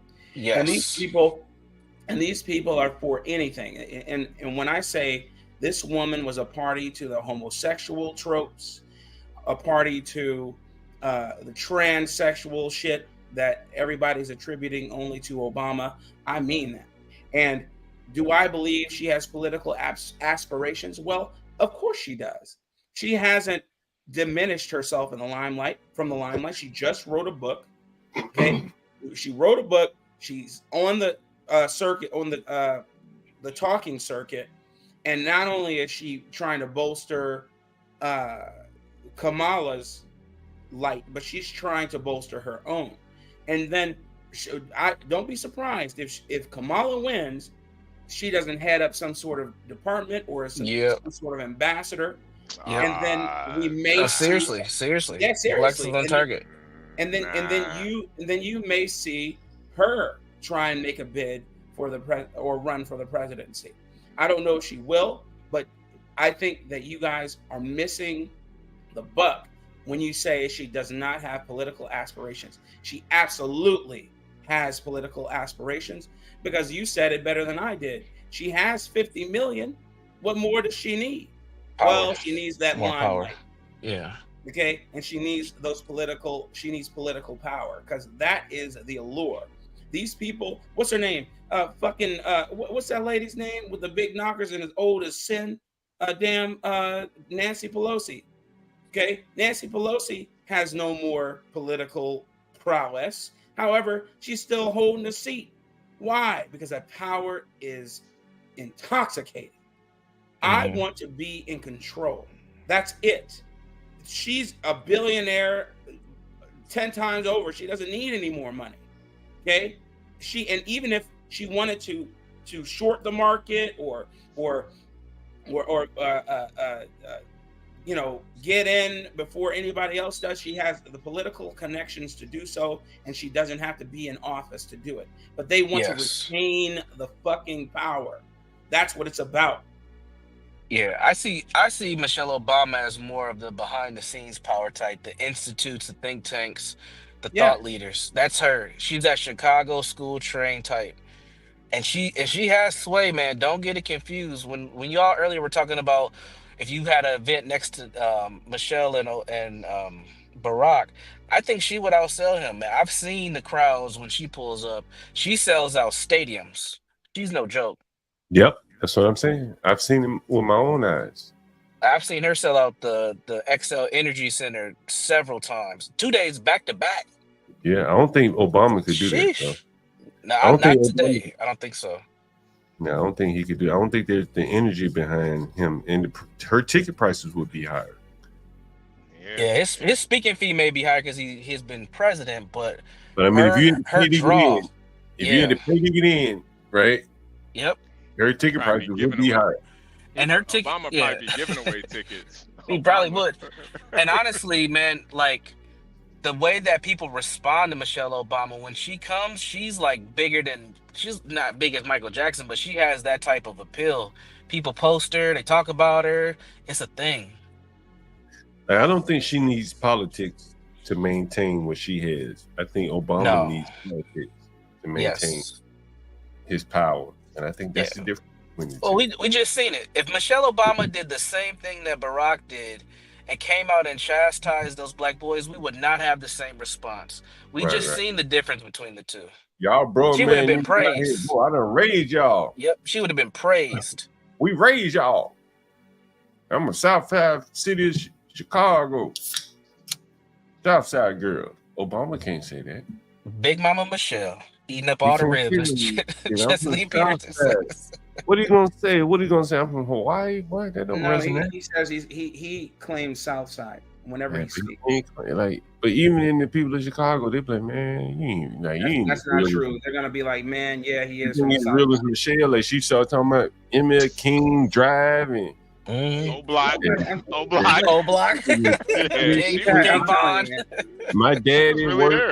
My daddy worked for Daily, and I mean, she can't talk that hood talk like he talked that black talk. What you say? What you say, John? I just don't think that he could get down as authentic with the blacks in Chicago, even if she could. You know what I mean? Like where she grew up, King Drive and all that kind of shit. He ain't having any dealings with that, other than being an organizer. And so someone says her speaking fee is $750. Man, that's probably what he doing. I can't see him doing much more than that. Yeah. Wow. Yeah, Well- we're gonna see, because I definitely disagree with Blacks and Universal. I think if anybody had like a easy way to get into politics, I don't think there's anybody on this planet Earth that has an easier way to get into politics as Michelle does. And I think if she really wanted to do it, everybody would support her. You would even see people on the right supporting Michelle. Yeah, oh hell yeah. They supporting Kamala. You think Michelle would be their chance to tone racism one more time? Yeah. Nah, Michelle, and it's like, yo, the story, you can't take away that story. She grew up in O-Block. She really did. She really grew up with the animals and the killers, the savages. You can't make this shit up. They gotta pretend Kamala is black. Michelle, Take a look at this. Take a look at this. AJ. Go ahead. And I want you to contrast this with how Michelle would be out here talking to these niggas. So you may not know, but you will appreciate. I'm the first vice president to grow chili peppers at the vice president. Okay. Oh, you grew chili peppers. Including Scotch bonnet peppers. Scotch bunny. You think these niggas know what Scotch bunny pepper is? No, I don't even know what that is. Yeah, I don't know what that is. Wait. Does anyone know what a Scotch bunny pepper is? Nah, I don't. You know, That's what John. they use to make jerk chicken. See, yeah, they don't know about that. And I think the difference too, like, I'm looking at these niggas right now. They all thinking the same shit I'm thinking. Yo, I could crack this bitch. That's what they thinking right now. I could fuck this bitch. That's what they're all thinking. Or they want to be here, because some of them sound a little sweet. I don't know. No. Nah, most niggas is gonna want to put their dick in their mouth. Yeah, but Michelle though, Michelle got a whole different type of aura. They not about to come at Michelle like that. Nope. But Michelle ain't coming at the niggas with no Scotch bunny peppers because she understand how to relate to these niggas. Scotch bunny peppers is Jamaican. American man know what I'm talking about. Yeah. Look at that. He know what I'm talking about. She that came in there, I know how to cook collard greens. And hell no, they ain't in no bathtub, nigga. She, Big Mama cooked them motherfuckers, wash them in the sink. My nigga crack. And I think that's the difference. So she coming to these people, she's so culturally disconnected from them. She talking to them about some shit that they don't even know what the fuck it is. A Scotch bunny pepper, that's Jamaican. Yeah, I don't know what the hell These that is. niggas in Jamaica, they at war with the tethers. What spice would you? You said it 3 times, John. I still don't know what the hell you're talking about, man. It's what they use to make jerk chicken. American man, jump up here on the counter. Tell us what a Scotch bunny pepper is. Pepper. You know about that one now. Real heat, real spice. They don't know them. I mean, that's hotter, that habanero. Every Scotch bonnet. hottest pepper known to man. Exactly. Yeah. You don't have no problem with it.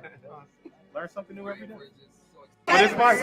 You heard the niggas say, I learned something new today. He didn't know what a Scotch bonnet pepper is. Yo, what the hell that shit is? But if you Habanero. was talking to American man in Virgo, they'd be like, oh, yeah. Yeah. They Caribbean. She playing off like she Caribbean. She don't know. Oh, we got the nigga up here now. Nigga, what's a Scotch bonnet pepper? Huh? Why these niggas don't know what a Scotch bonnet pepper is? Yeah, Scotch. I mean, it's a type of pepper. It's what the West Indians use. It's what the Jamaicans cook with. It's the pepper that they use. They they put it in their stewed chicken and their curry chicken and goat and all of that, and they throw the Scotch bonnet in there. I think when they make the jerk or something, do they use Scotch on the jerk?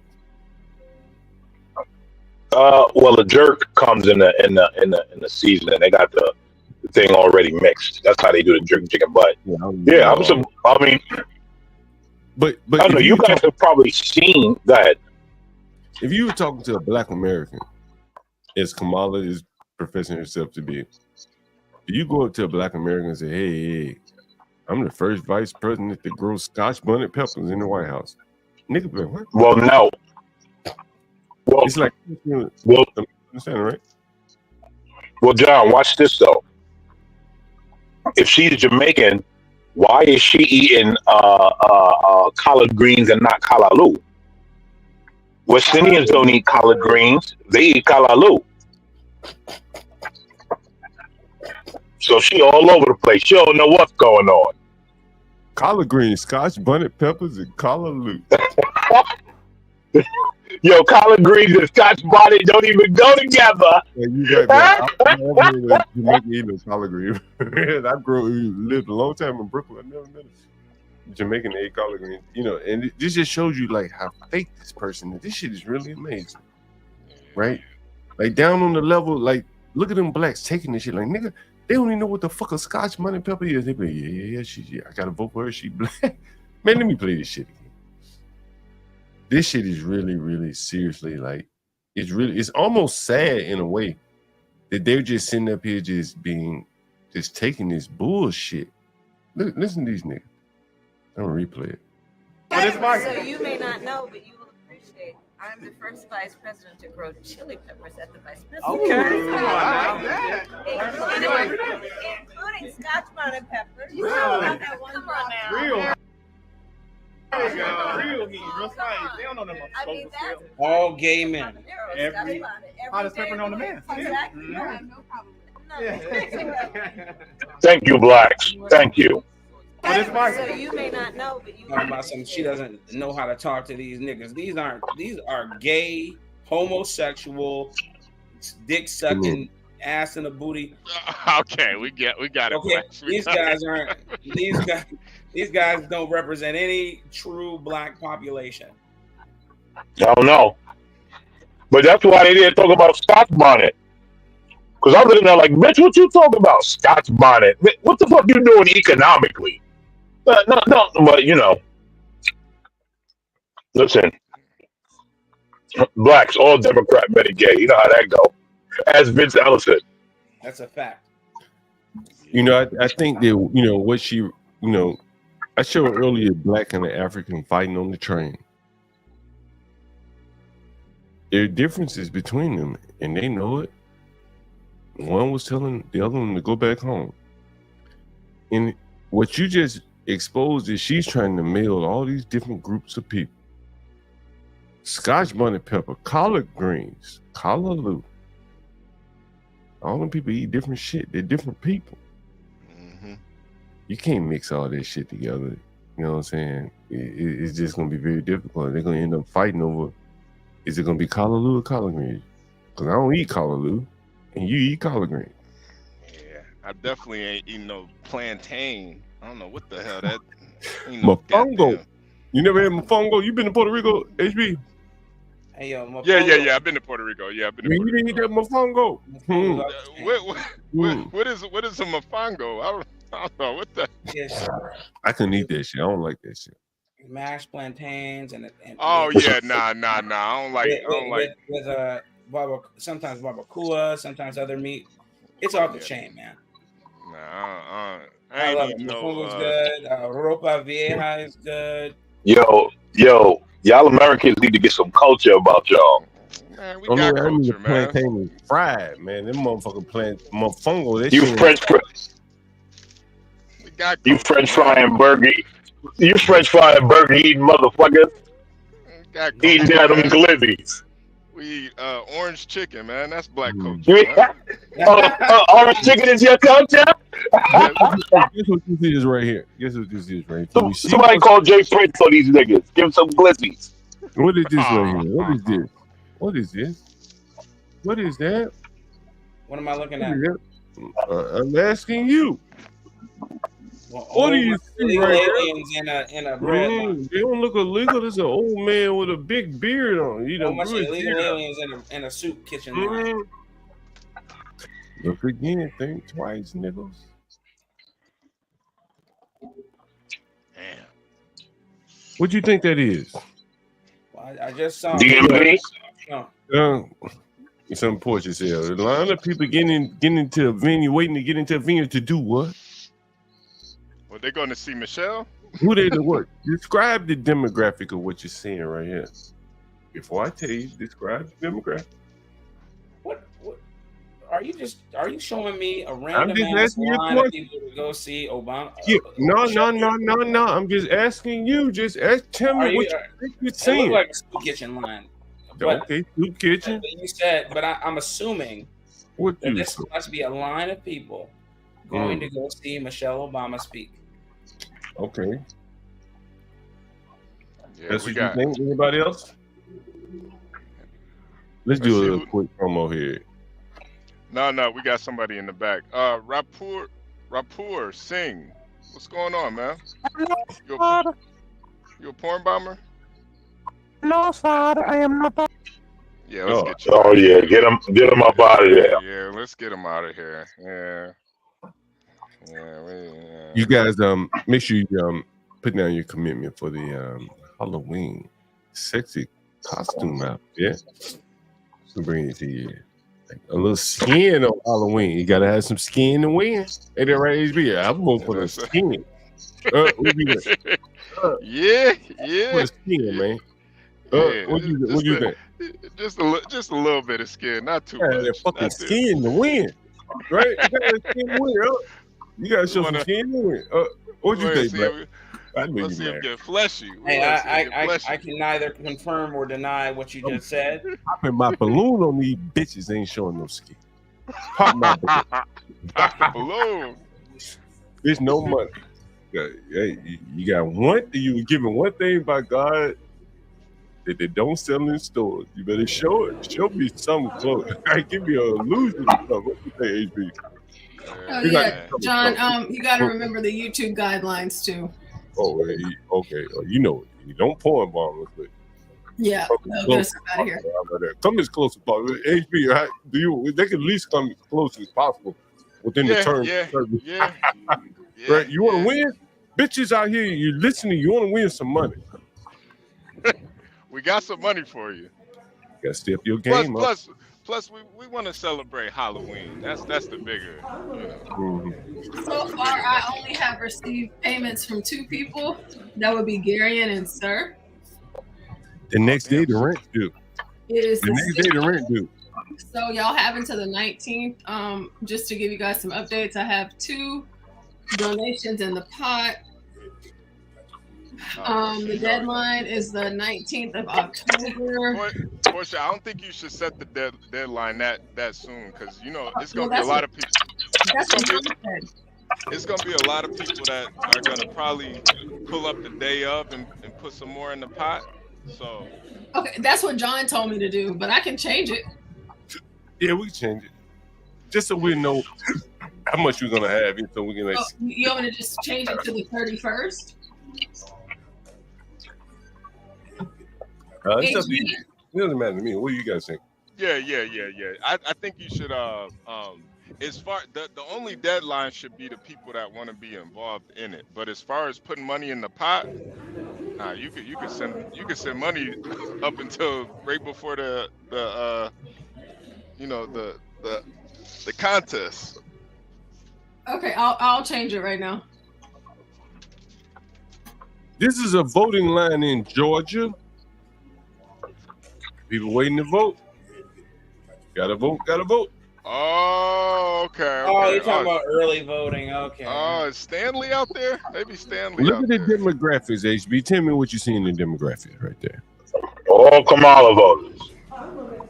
Looks like a bunch of old people. I mean, I see black people mostly. HB, what should I do for the deadline for the people participating? That should be by the 30th. That should be by the 30th for the deadline. Look who get pulled up, HB.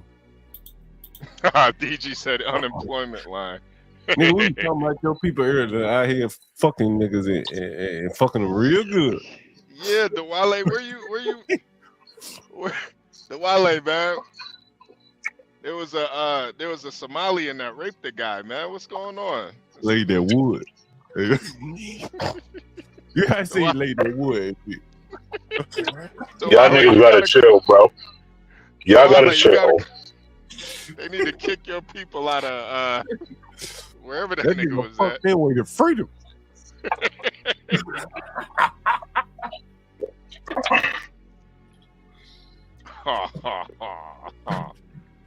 Wale. I'm gonna order some more beer or whatever, man. What the fuck? The Wale, we need you to talk about this story, man. John, you might gotta bring the story. The Wale, hit the link, man. That nigga fucked their way to freedom. He fucked their way up out of Somalia. Oh, he laid pipe. He laid in Somalia pipe. Nigga went from pirate to piping. He turned into a butt pirate. I didn't know. From a pirate to a dick layer. Not a brick layer, a dick layer. Man, you niggas are out of line, bro. John, he was a butt pirate, man. He wanted some booty for real. Oh, man. Universal. I don't think he's on the map. Universal, I got yours, and then HB and John, I updated the post for the deadline. Thank you, Porsha. Thank you, Porsha. You know, when it comes to sending in money, you know, you gotta give niggas up until just like John, you gotta give them up until 10 o'clock. Hey, gotta give them up until 10 o'clock. You don't wanna gotta give them a little time, Porsha. You know. Yeah, I know. It was like I said. It wasn't. I didn't set that date, but I understand. I get it. All right, come on, you fucking dumbass. Get the fuck out the way. Fucking retard. Your voting line, HB. Humble President. I see you in the chat, Humble President. So, Humble President, you don't worry about it. So, whenever you can, just send it. Oh, how much is the pot at right now? The pot is at $305 right now. Oh shit. Oh, I'm going straight elephant top. You're welcome, Universal.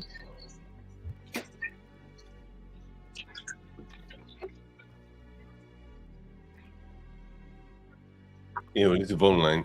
Guys, you know, the people, this is Georgia, battleground state.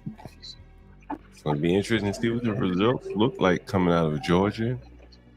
It's going to be very, very difficult, I think, in my opinion, for the Trump to pull it off coming out of Georgia. When you look at this, all Kamala voters.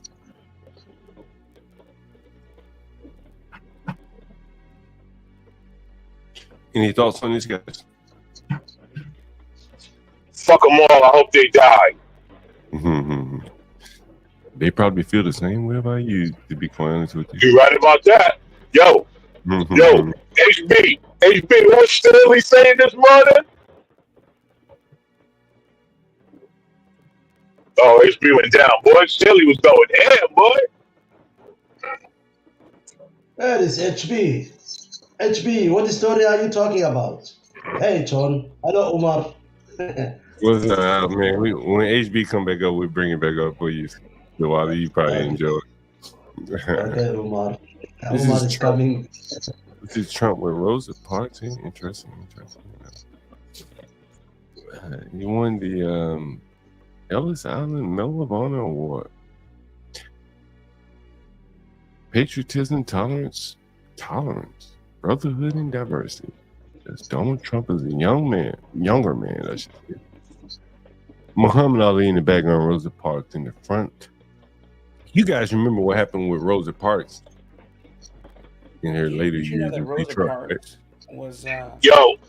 Did you know that Rosa Parks was given an apartment by the owner and founder of Little Caesars after she was set upon by a whole bunch of niggers who beat her within an inch of her life and stole from her. And then he set up a trust. Hello, everyone. I'll just give everybody just a trust fund for that another too. minute. Wait. What happened? Rosa Parks was what for Little Caesars? So the owner of Little Caesars found out she was robbed in Detroit or Pennsylvania, where it was. Detroit, Michigan. and the owner of and founder of Little Caesars not only helped her get back on her feet, paid her medical bills, paid for a new apartment for her, and then created a trust fund so that her apartment would always be paid for until the day she died. And nobody knew about it until after she died. Let me play Where was Al Sharpton? Yep. Where was Obama? None of them. They was all jerking off somewhere. There's the Wale. There's the Wale. Yo, hold on, right? So did you know that I learned something interesting last night. Did you know that David Duke endorsed Jill Stein? Right? But also, David Duke endorsed Charles Barron. I know blacks probably remember who Charles Barron is. Charles Barron. I know but, Charles. Brooklyn. Yeah. Brooklyn. Now, John, tell me what's wrong with that. What do you mean what's wrong with it? Why would David Duke endorse Charles Barron? I guess it depends on what Charles Barron talking about. Charles Barron probably was talking some of David Duke's language in terms of separation and stuff like that. Well, at the same time he endorsed Charles Barron, guess what Darling was running against Charles Barron? Who? Hakeem Jeffries. Oh. And then magically David Duke comes out and endorses Charles Barron. And now that Jill Stein is pulling Michigan, David Duke comes out and endorses her. You see any connection? I kind of see it in what you're talking about. Yeah, that's interesting. Let me play this clip of I've been covering immigration a lot here, man. I am John Galt, and I see the effects of immigration. I think long before many of you will even know what's happening, and by the time you see it, it'll be too late. I hear the people calling me all the time. I'm gonna play. I gotta call a nigga in a minute. Make that nigga pay up, pay up, pay up. You want to stay with the white boy nigga? You want to stay in the white boy where it's civilized and shit? You don't want to live over here with John Galt with a shit. Hey, he's already told you he's willing to pay. We had him on the clip on the screen, on the stream yesterday. He's talking about, I'd rather live around white people no matter what the cost. Right? We heard it. HB heard it, right? Yeah. So, for those of you that keep going to the government, like Shatterika from yesterday as well, another one of John Galt's. Is she still there? Yeah, she's there. Yeah. God bless her. God bless her. Another one of John Galt's tenants that called into the channel yesterday. Man, HB, what did she say? She said, ain't no other landlord put my cash app up on the screen and provided me an opportunity to tell my story. That's what she said, ain't it, HB? That's a fact. She probably got some new followers on Instagram too. That's right. We showed her. We posted it last night and played some more of her music last night. Oh wow! And so when the people keep talking about, the government, and they want to go. Somebody said we saved the Universal Jones. Said we saved it. I am that lifeline. We are that lifeline. We are Americans. We have a lot in common with each other. And I want you to hear about how the government, listen with Kamala's perspective. But doesn't the Biden administration have to take some blame for the border, though? A lot of the blame? Because, the first 3 years, y'all did get a lot of things wrong with the border. No, Charlamagne, within hours of being inaugurated, the first bill we passed before we did the Inflation Reduction Act, before we did the Bipartisan Infrastructure Act, before we did the Safer Communities Act to deal with gun violence, first thing we dropped was a bill to fix the broken immigration system. But doesn't the Biden administration... She wanted amnesty for these motherfuckers. Like, that's what she wanted. That's really, if you're not going to build a border and kick these people out, the only other option really is amnesty. That's why you hear people like Stanley, you talking about, hey man, we need immigration reform. By the time you do that shit, we'd be flooded with 30, 40 million people. Yeah. You know what I mean? Then it'd be too late. You can't deport that many people. And so Stanley knows that too, man. I think Stanley knows that as long as he's all right, he don't really care about what happens to America. If I Go may, ahead. Yeah, go John, did you see this whole thing? Because I had it pulled up from the whole town hall. It's only an hour, but it's a town hall, but it's audio. They did it radio, and I think that they did it radio because it would be easier for them to edit out when she messes up. There's an edit of her from the 60 Minutes. The 60 Minutes that most people saw was edited. Did you know that? Yeah, and I saw the full version, but Congress threatened 60 Minutes over that. Wow. For cutting stuff out because the original version, I saw it live like many other people did, so we saw it. And it got traction because so many people after it aired and they started to post it online in different media spaces, if you will, people were like, wait a minute, that's not what she said, that's not what happened, that wasn't this, that wasn't that. And so it's actually on the floor of Congress right now. HB, you know what Porsha you're talking about, right? No. What's she talking about? It's plain to Porsha. Okay, so Kamala Harris had her interview, like I guess the biggest interview that she's had thus far since her nomination for president, or since she nominated herself. So she was on 60 Minutes, and the interview, again, an hour long, but there were, over that hour, it was about maybe 10 to 15 things that they cut out, and they re-recorded it. So during the live, we heard all of her answers. We saw the teleprompter. We heard the earpiece, them telling her what to say. All of that during the live show on TV. Oh, wow. However, after the show aired, all of those mishaps that took place, they cut them all out and they re-recorded them. And her answers were completely different from the live show as well. So they edited it out and they re-recorded it so she sounded better, and you didn't hear and or see the discrepancies that took place during the live. And so that's the 60-minute interview that they're pushing right now. And Congress came out about it, basically saying, misinformation, lying to the people, this is a presidential candidate, and then of course election interference. So they had to put the original version out. Yeah. Wow. Yeah, it was kind of interesting to see how they would. So that's what Trump meant when he said, isn't it good to have a candidate that doesn't need a teleprompter? Yes, that's what he was talking about. Well, I think this was bigger in the sense that CBS clearly was in cahoots with her to edit the clip to make her sound better. Yeah. That's a bigger issue that most people may not have realized, is that they did a service for her, right? To further the agenda, to make her more electable or electable. And most people, when they're watching the news, they're expecting the straight. And then you get a clip and like, damn, this been edited. Like, heavily edited too.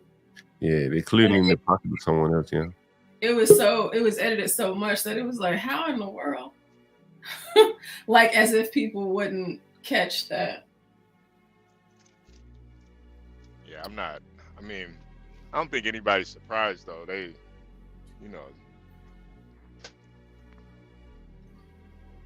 been kind of doing that with the left. But go ahead. I did one. I hate to bring it back, but we do have the Wale up here. I don't know what his time is like. I did want to read that story for him one more time.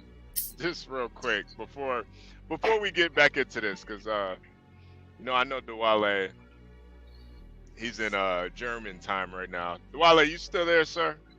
Yeah, I'm here, and it's 8 o'clock, so. You got some explaining to do, Dwale. All right, let's go. Hit me. You want me to pull it back up, or do you want me to just read it? Yeah, pull it up, Porsha. Please pull it up, Porsha. Please. Why they won't think we're spreading disinformation. Right. Mm-hmm. Are you guys sure this ain't the edited version? I wish they edited it, actually. I wish they did.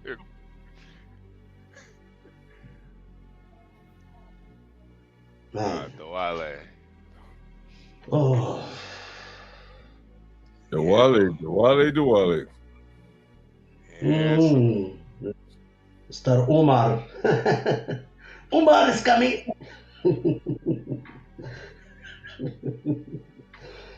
Dwale, can you read that headline right there?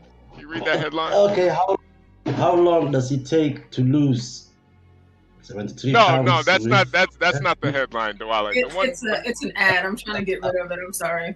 No, Porsha, that's not your fault. Dwale, English isn't his first language. Don't worry about it, Porsha. There we go. Male politician raped asylum seeker says he feels guilty that his attacker will now be deported because the man might suffer back in Somalia. Ooh. What the hell is in Norway, huh? It's not, yeah. A Norwegian politician has spoken of how he felt guilty that the Somali asylum seeker who raped him was deported. Christian was raped in his home, and the perpetrator was subsequently caught and jailed for 4.5 years. However, when found out that the man was to be deported back to Somalia after serving time, this is the Somali guy or this is the Norwegian guy? This is the Norwegian. Yeah. He felt guilty that the man was possibly face hardship in his old country. Were they lovers? Were they, No. He just raped the man. In his house? How did he come to his house? Nordal Hauken has told his story as part of a television series of Norwegian states broadcaster NRK called Check Mot Mek Me Against Myself, about mental illness and psychological struggles. All right. Yeah. You have to well. Nordal, who described himself as a young socialist, left party member, feminist and anti-racist, was attacked in his own home. The politician reveals that he struggled to come to terms with being a heterosexual male rape victim. And subsequently self-medicated with alcohol and cannabis. I am a heterosexual man who was raped by a Somali asylum seeker. Nordal Hauken writes for NRK. My life fell into ruin, but now I feel guilty about him being sent out of the country. Yeah. Well, they should keep him in Norway, man. That Somali guy should stay in Norway. Why should he go to Somalia and rape other Somali men over there?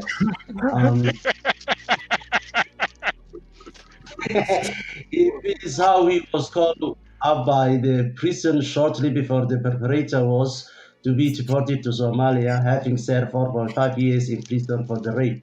I felt relief and happiness that he would be gone forever. I felt like the Norwegian state has taken responsibility to carry out the ultimate revenge, like an angry father confronting his child's attacker. Okay. Yeah. But I also had a strong feeling of guilt and responsibility. I was the reason that he would not be in Norway anymore, but rather sent to a dark, uncertain future in Somalia. He adds, I see him mostly like a product of unfair world, a product of upbringing marked by war and despair. No. You can't rape a person and come and give an excuse. This is bullshit, man. That guy, if he does that act in Somalia, his head will be chopped. Yeah. The Wale. So, that act, man, that's bullshit. So in Somalia, you guys. You will not. They will wipe out entire his family, man. Not only him, his father, his uncle. We don't play like the whole family. The whole clan. The clan. He will put his name and his photo so that when he goes to Mogadishu, he will be known that he's a sexual deviant. He's a rape. But yeah. So you would be a part of the people that stoned his whole family if you could. I wouldn't do anything, but I will not mind watching it. You know. Okay. All right. Come on, you other man's place and rape them. A man? What the fuck? That is crazy, man. Yeah, you raped the man. So It doesn't matter where the man comes from. There are people who are evil, man. Evil, just evil. So I have a question. If you get raped by another man, are you still heterosexual? But I don't know, right? Let me bring your attention to this article coming out of Libya. October 16th, Somali immigrants trapped in Libya, tortured, starved, and left begging to go back home. The white man got his ass. Very top of that, please. Iran online. Okay. Why the white man got piped down, got dicked down by a Somali and said, "Ooh, I want you to stay." Yeah. Them hardcore Libyan niggas. Look how they got these niggas.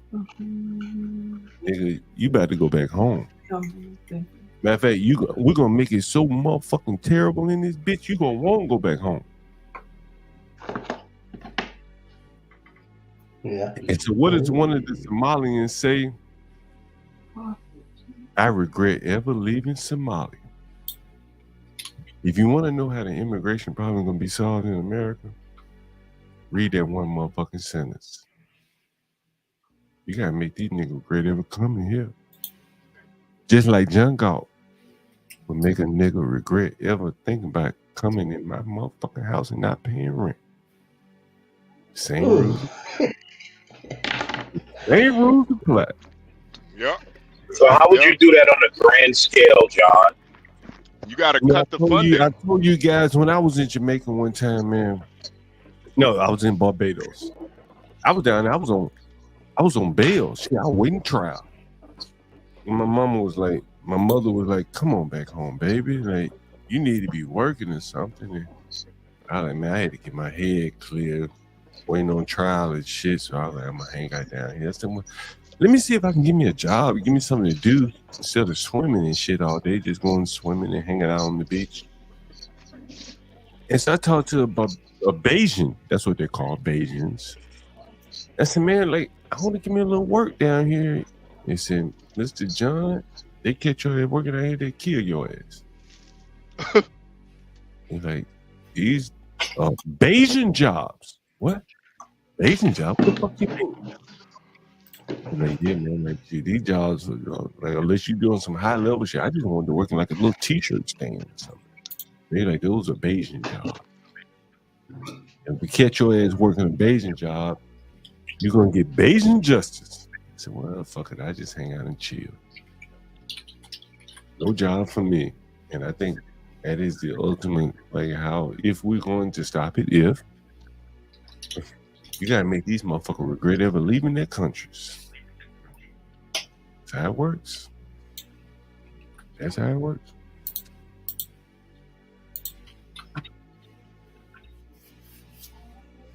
Libya. I now see that my country is rich. There's no better place than home. I was chasing a dream chaser. But I found nothing but suffering. Nigga, that's how it's done.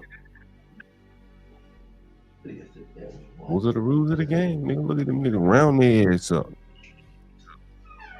When it's time to go home, it's gonna be so uncomfortable here. You be begging to go back home.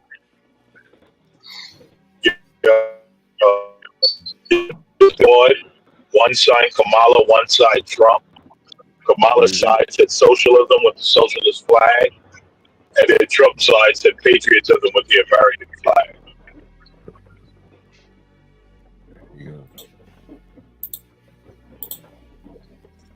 But you know, we're gonna see these people ordered or whatever, and like that's how it's gonna look right there. Torture, making a nigga wish he can never come here. And like, give me a ticket back home, I go. That's the way it works. It is the way it works. Anyway, you guys go ahead. American Man, whenever you get a chance, check your email. All right. Yeah, I'm driving right now. Yeah, you know, just whenever. Well, John, it's some stuff because I have some stuff to do today. It's some things that I wanted to go over with you at HB, and I don't believe I'll be able to do that in full the way that I wanted to. But hopefully HB is listening, and I guess this kind of pertains to what you showed, kind of, in a way. There's something that popped up, and I showed this last night, but I wanted to show it again so you and HB could see it. But it's called the Ask Project, and there's a man, a white man, that travels between Iran, Palestine, and Israel.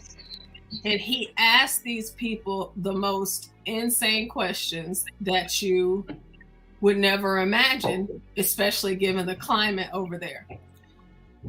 So this one is, this man is in Palestine asking them, do y'all support the fact that gays support y'all? The gays for Palestine?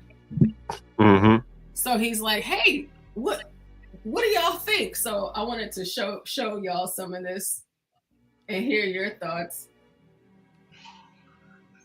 The homosexuals for Hamas? Yeah.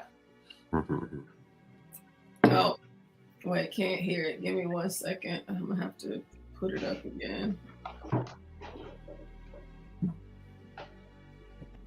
Yeah, while Porsha brings that up, when I heard gays for Palestine, I was like, wait, this is the most asinine thing that one could ever hear. Because it doesn't make sense. LGBT support Palestine during the war. Do you see them as your allies? Yes. أسئلة من مش مني. المثليين عم بدعموا فلسطين، هل بتشوفهم كحلفاء لفلسطين؟ ليش؟ لأنهم مش بشر. يعني مش بعرفش. I don't know. Just forget about it. I don't want to answer. You know what LGBT is? Yeah. Lesbian, gay is. They cut that part out. I just realized that. They cut it out.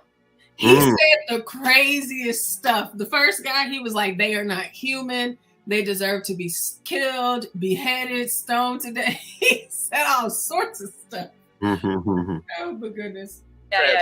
They've been supporting Palestine a lot during the war. Do you see them as your allies?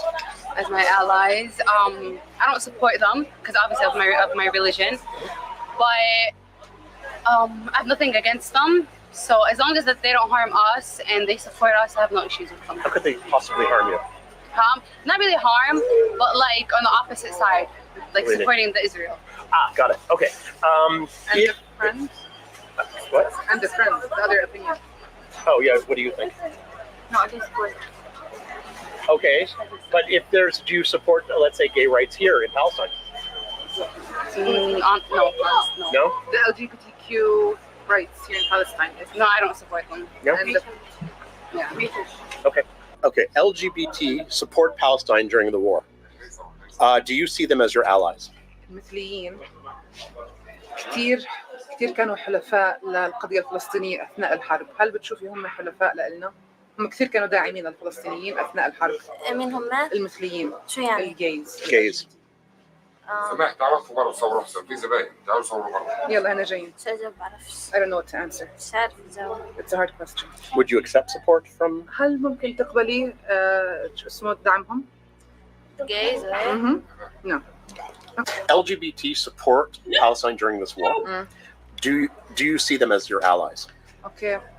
According to social media and what we see online. Yeah. حسب السوشيال ميديا والاشياء اللي بنشوفها اونلاين في كثير مثليين في كثير مثليين حوالين العالم بدعموا فلسطين وقضيتها. هل بتشوفي المثليين كحلفائنا كحلفاء للفلسطينيين؟ يعني ممكن اني اشوفهم ناس زينا زيهم عادي، بس انه يعني لهم الحق يعبروا برضه. I see them as people. I could see them as people like us, like them, and they have the right to express themselves. Okay. Is it okay if someone in your family was gay? Ask. Cousin. No? Too taboo? Okay. Do you know what LGBT? So he wanted to ask a follow-up question. Do you think it's okay? Would it be okay with you if someone in your family was gay? And then his translator is like, what is wrong with you? What are you doing? Why would you? So he does this thing where he goes to, so he's in Palestine, so you got the gay thing, right? But he also asks, in other videos, he's asking the Palestinians, how would you feel if your child came home and said that they were converting into Judaism? And he goes to Israel and he asked them, how would they feel if their kids converted into Islam? I mean, can you imagine like the fact that this man is still alive making these videos? He's skating on thin ice for sure. Porsha, I've told the story about the time I had a Palestinian Airbnb guest, and I asked that motherfucker about diversity and shit. He's like, man, I'm 100% Palestinian. Ain't no mixing in me. We don't mix. He was a university student, Ohio State. I never forget it. I was sitting on one of my houses in my front porch, and you're like, man, like, all this diversity shit y'all talk about is crazy. Like, we don't mix, bro. I'm pure-blooded Palestinian through and through. And wow. How are they gonna meld all these beliefs together? And the gays, Palestinians, you know, all these different people who believe like totally radically different things. Like, it's gonna be hard for the Democrats to pull off. I mean, we just saw the Africans and the blacks arguing on the train, fighting on the train. Yeah. And then the immigrant kids, they're beating up American kids. We had a lady on stream talk about that. Yeah, it won't be as easy to assimilate with these people as some might think. Won't be easy to assimilate with them at all. We haven't talked about the illegals in a little bit. Did you hear about that guy that got beat up by the Trendy gang? I didn't hear about that one. Tell me about it. Let me pull it up. I didn't have it ready because I didn't know where the conversation was going to go today. Let me tell you what's interesting, John. What's up? The blacks ain't gonna fight these people. The blacks only want to fight white people. That's it. They see these people as friends. So even if the Trende Araguas are walking around killing black folks are gonna be all right with that because they see these people as their friends. These are their allies against white supremacy. I think power recognizes power. Ultimately, you're gonna recognize that power. You get to fighting with somebody, you be like, oh shit, this nigga stronger than I thought he was. He hit harder than I thought he did. And I think that's what's like ultimately how it's gonna boil down. Like that black man on that train, thought they were all one and the same. That African showed them that power. He put their finger in their face and hit him and like, yo, nigga, we ain't the same. Nigga. That's what I think is gonna come down to. Like, You got to show some strength, some force. Strong men are really gonna win out ultimately. And I think the black men have been so watered down that they're not willing to fight for this shit the way these other groups that are coming here are. That's insanity, boy. Well, again, these are our allies against white supremacy, John. That's true. We may win the battle or lose the war. Here's the thing: we ain't winning nothing. It's all a lose-lose.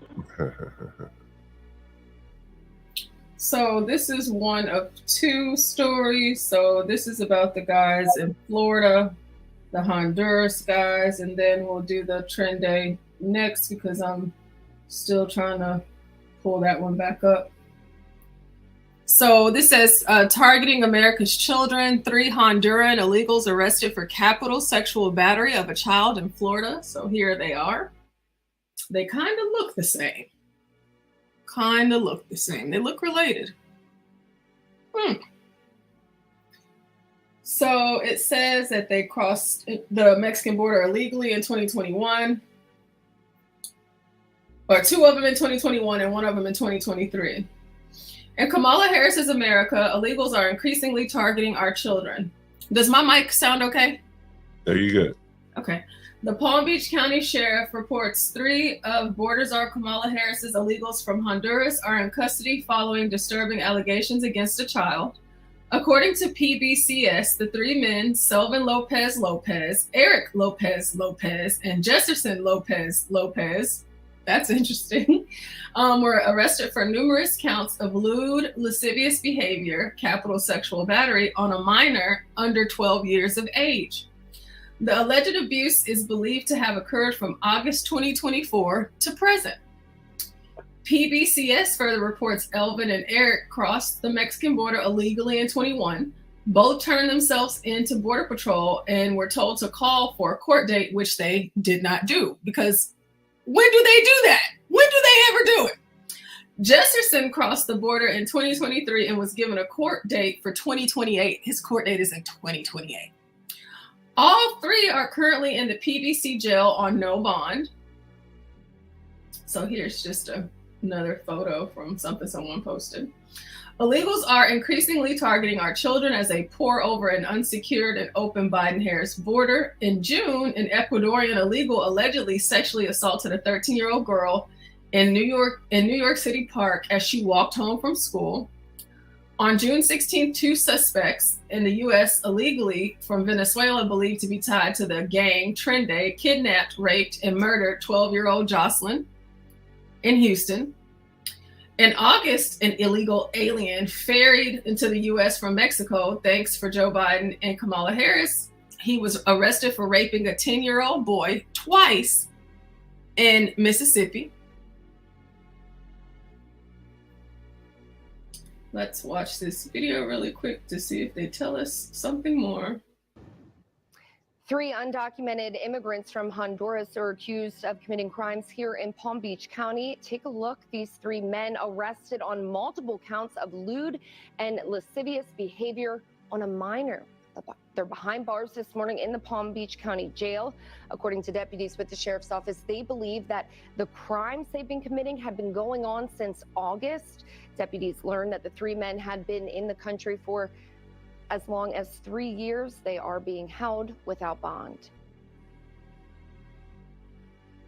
Is that not like crazy? The fact that these people, they continue to let them over here and they do this stuff and they keep letting them over here. And these stories aren't far and few in between. They're wildly common. They're happening all of the time. All of the time. And they still get to come over here freely, all willy-nilly.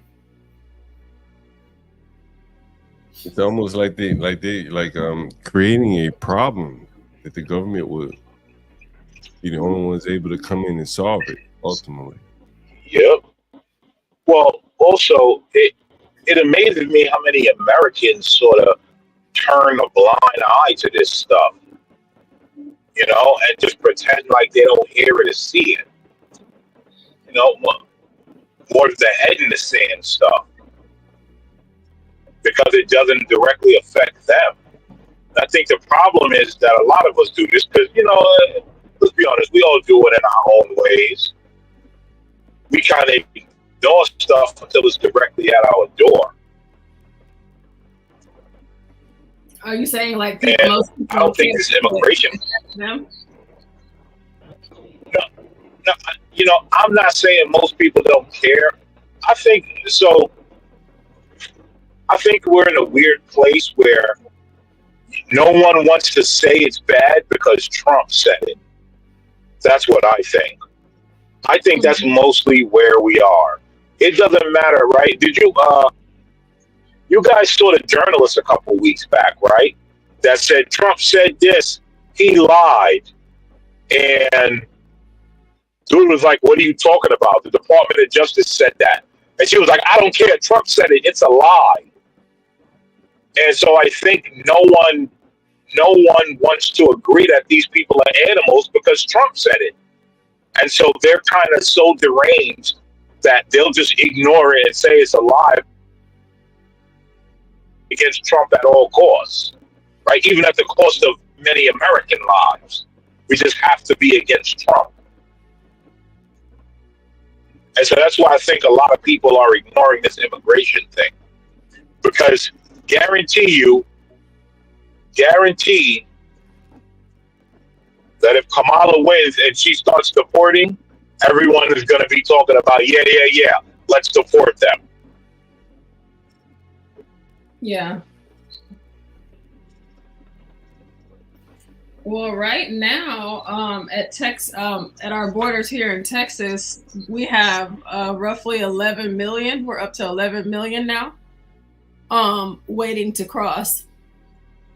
And that number is growing every day, of these people attempting to cross into Texas from Mexico. 11 million. It's crazy how many of them it is. And like what it looks like. And we had a meeting last night where we talked about that. And it's like the line is as long as the Dickens all across the border. And it's just all of these people, 11 million and counting right now, trying to get into the country, you know, before the election. Do you think they will be successful in getting in here? If Kamala gets elected, yes. The reason why they've slowed it down is because it's an election year. If Kamala gets elected, she's going to open it up. If Trump gets elected, all them people got to go back to where they came from. You said the reason why it's slowing down?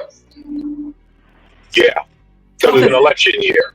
Yeah, it's not slowing down. It's 11 million people right now at the Texas border, and they're letting them in right now.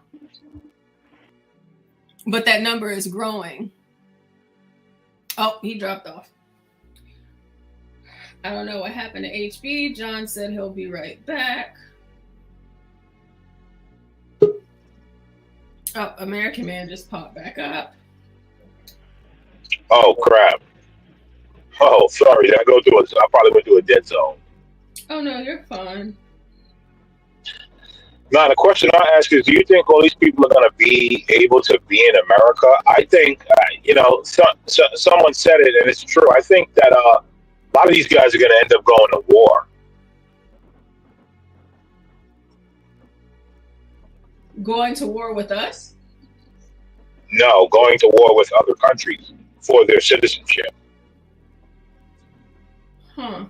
I did see something about Kim Jong-un in North Korea bombing some stuff in South Korea because of South Korea's drones or something. Yeah. Listen, Porsha, if you think we're not going to war, come on now. Israel's heating up. We still doing a proxy war over there in the Donbass region. And now you got Taiwan and them boys heating up. And here's the irony of it all. They're going to blame it all on Trump if he gets elected. They're going to say he started all those wars. Yeah, they definitely are. That's exactly what they're going to do. They're going to blame it all on Trump. Yeah. They're going to say he started all those. And you want to know what's funny? Is the masses is going to go along with it, Porsha. They're going to be like, yep, Trump started all of them. And that'll be crazy. Like, you know how Obama said the reason why Trump had such a good economy was because of him? Yeah. He was like, yeah, he said that was all me. What you mean? What you talking about? Yeah, if it's really interesting to watch what's happening. I mean, right? Even like the interview with Kamala that they cut, and then you just showed a video that they cut. I recently started my Audible subscription. Back because it's 99 cents. Because I gotta wait for a sale. I'm not paying $15 a month for that. Screw that. So, it's on sale for 99 cents for 3 months. And I was listening to George Orwell's 1984. And, I mean, the amount of stuff that they've cut out is absolutely insane. And so at this point, ironically enough, as I'm listening to George Orwell, 1984, I'm looking around and I'm like, this is exactly what's going on right now. It's exactly what's going on. Yeah, it's I just heard of Bob. Shout out to Bob. Love you, Bob. This was sometime early last year. This was the first time I heard Bob say this, but he mentioned how this is the best time to be alive. And at first, when he first said that, I was like, I don't know if I agree with that. But over time, the more and more I heard him say it, and like even in this moment now, it's like, what a time to be alive. I mean, there's so much history taking place right now in our lifetime, that I would have never expected. Like, you could have told me a few years ago when I was in high school. Ain't no way. Of course, you had Obama and all of that, but okay, Obama. But everything that's happened since Obama, there's so much craziness. Like, I would have never thought I would ever see it. And like now we are at a place potentially where we actually might have war here on our land in America for the first time since the Civil War. And we'll be here to see it and or experience it. I hope it doesn't happen that. But I think no less. It's a story for the kids, and the grandkids. Well, I think the war here is actually going to be a civil war. It's not going to be from any foreign country. The foreign actors have actually invaded through our government. Yeah, I mean, right? But we do have Ilhan Omar in there. Yeah, the foreign actors have like, how many cases are we hearing recently of all these people sleeping with Asian spies and all of that? This person, that person. Well, funny enough that you said that, because the story that I have pulled up right now is kind of similar to that. Whenever it comes to, we hear the stories about the men sleeping with like the Asian spies, but we don't ever talk about the women that do it too. But it seems, it does happen. Dr. Rashad Richey, what on earth could he be talking about? Oh my God, that guy. That guy with that mustache. Dr. Rashad Richey says, okay, no, he's responding to what Jesse Waters said. Jesse Waters says Kamala Harris for Black men are reparations in disguise. Huh. Oh, Jesse Waters is dumb for that take. So, what is it? The agenda for Black men. So whenever you check your email, you'll see that for tonight. Yeah, listen. We're going to go through it. Oh, okay. Here's my. Hold on, American. Can you guys take a look at Herman's comment on the page on the screen here? I was wondering, John, I thought you were gone. It says, 2 years ago, my father was firmly in the "but who's gonna cut my grass and make my tacos" camp. Today, he's much closer to our side. People are noticing. The color revolution imminent. It will be some kind of mixture of the Weimar Republic and the French Revolution. You know, a lot of people have that sentiment. Herman, who's gonna cut my grass and make my tacos? It's just like, do you think that's what you want? It was okay, but it was just a few. I think it was all propaganda. You know what I'm saying? Most young men grew up earning a little money cutting grass, and then they tell us that you're not willing to cut your own grass. What? All these young men out here in America?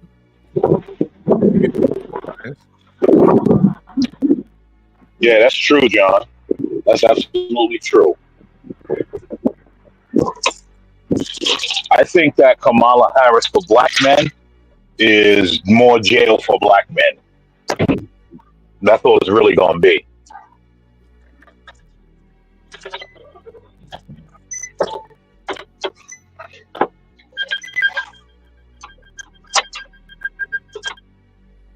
Well, I'm trying to decide between what, because I don't know when HB is coming back. And John, since you're here, I want y'all to hear some of this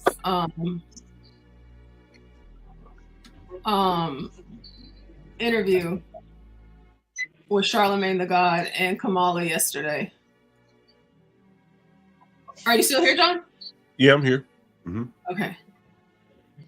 Let me see. We'll just play a little bit.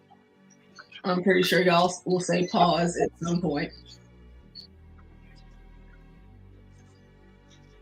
Oh, can't hear it. Hold on. Charlemagne the cuck. Yeah, it was a lot of that going on. I'm trying to see. Yeah, I'm sure it's going to live up to be everything I expect it to be.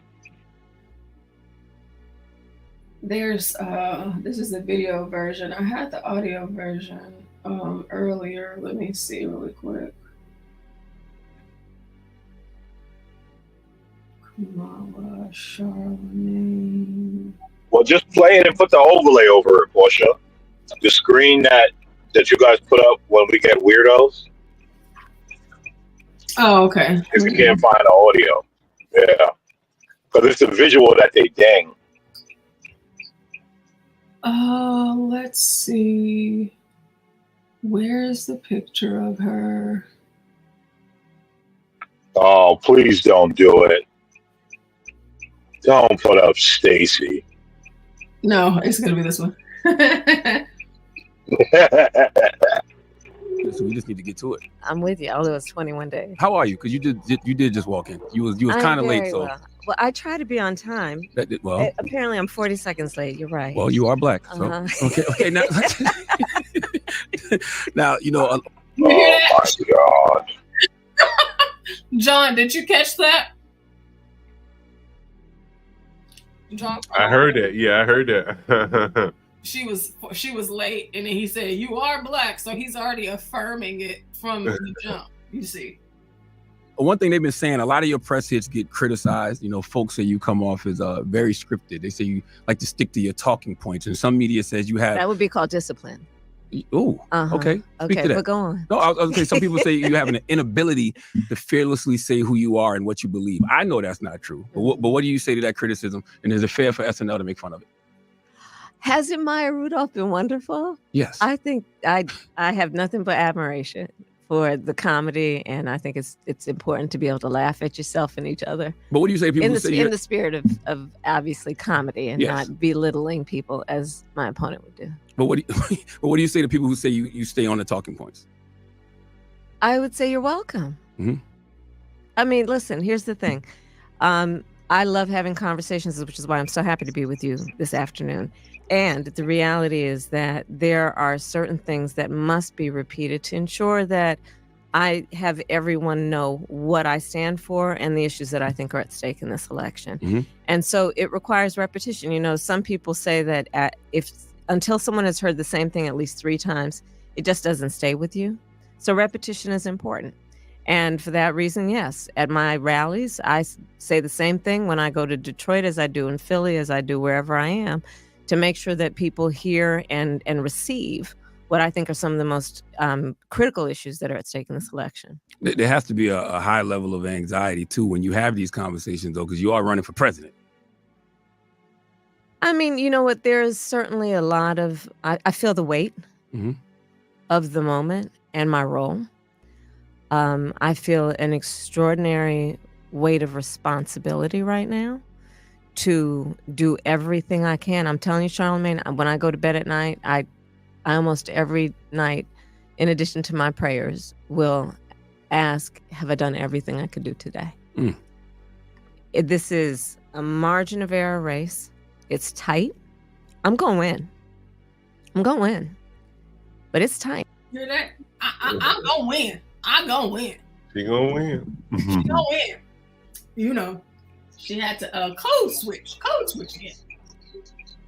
I thought it was just me that caught that. What is at stake is truly profound and almost and historic, many would say. And it's about, some people would say this lofty notion of supporting and preserving our democracy. Mm-hmm.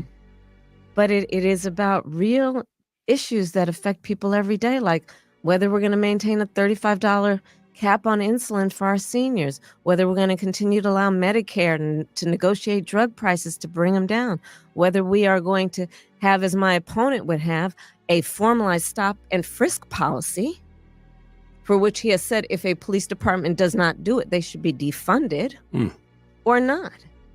There is so much at stake, whether America is going to stand on its principles. Porsha, can you pause it? Yep, I was going back to the screen to pause it. Have y'all ever heard that before, John? Porsha,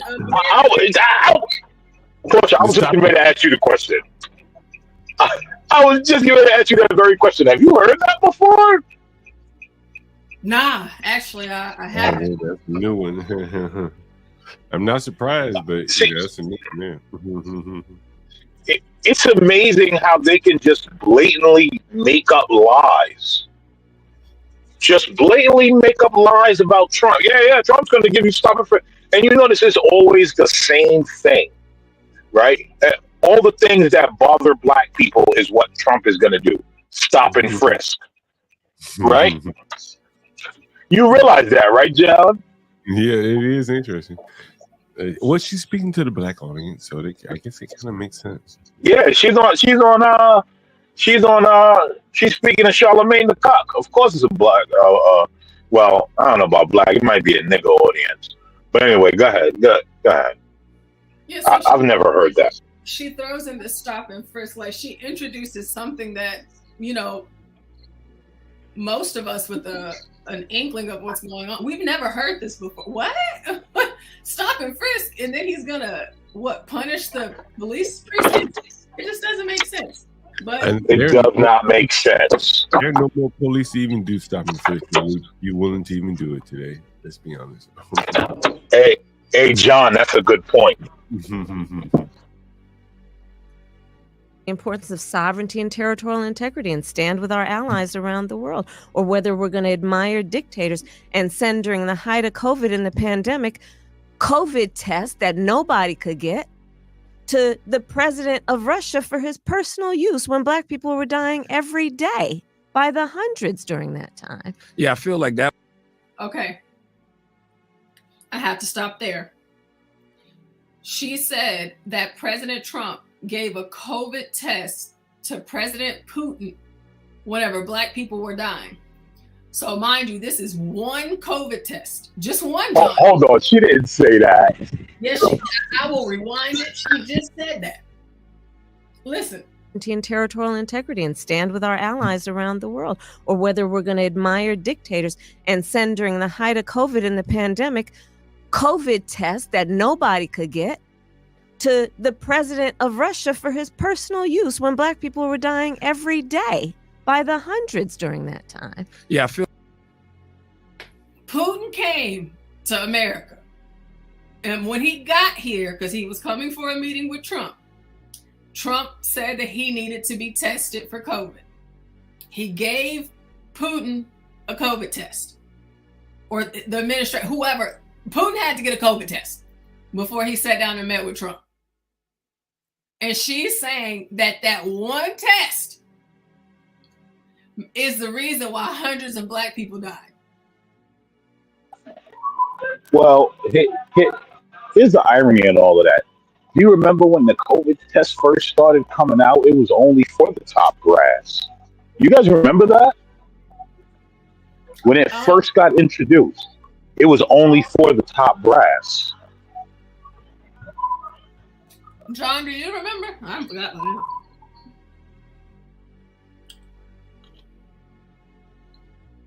I don't remember that. Yeah, I remember because I was wondering. I was like, wait, why is that a thing? Why is it only for the top brass? It might have lasted like 2 or 3 weeks. Now, obviously, I'm not saying that to justify her, but I mean, if it was only for the top brass and he was supposedly visiting, wouldn't that make sense?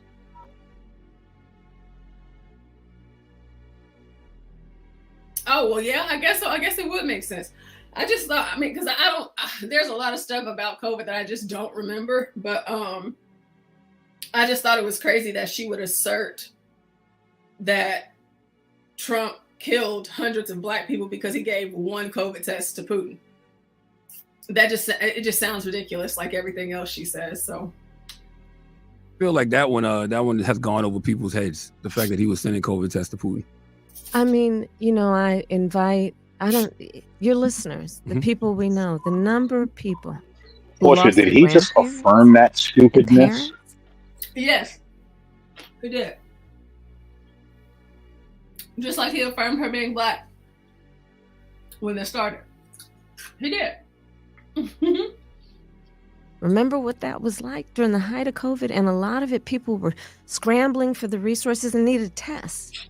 And Donald Trump, during that time, secretly sent COVID tests to the president of Russia, who, by the way, do not forget, in the 2016 election, because I was a member of the Senate Intelligence Committee when we investigated it, targeted Black voters in 2016 with mis and disinformation to discourage Black people from voting in that election. And this is just another of the very many examples of who Donald Trump really is and the danger he presents to real people. Sending COVID tests to Russia, that doesn't sound very America first at all. But it's not just you versus Trump, it's you versus misinformation. Yes, that's true. Right? And one of the biggest pieces of misinformation, one of the biggest allegations against you is that you targeted and locked up thousands of Black men in San Francisco for weed. Some say you did it to boost your career. Some say you did it out of pure hate for Black men. Please tell us the facts. What's the facts of that situation? It's just simply not true. And what public defender? Please tell us the facts. What's the fact? I'm going to pull this picture down really quick. So for those of y'all that are actually looking at the screen and can see it. So this is an audio town hall. It's like iHeartRadio, right? So they actually, on the Breakfast Club, they posted the video, but it's not easy to find the video or the audio through iHeartRadio and through other sources online. However, this was sent to me. Shout out to Speak on It. But if you see in this photo here, you'll see all of these Black folks in this little room behind this glass door. So you see there's a couple of girls standing and there's some guys sitting up front and they're all on their cell phones. And they're just all sitting there. So it's not like a town hall like we saw the other day with Donald Trump, where people are actually coming up to the stage, asking questions. Charlemagne is carrying this conversation. But I still think it's important for us to hear this stuff because you never know who might pop in and pop out. The election is close. It's coming soon. Just so you guys can hear from the mouth of this lying hen Kamala. Okay, I thought this interview was mad. Well, it's not her that's just the problem, though. It's this cuck and like all her supporters, like they just go along with this foolery. Yep, they do, and they encourage it. And people like Charlemagne, I mean, similar to what John was arguing earlier with the picture of Obama kayaking with Michelle.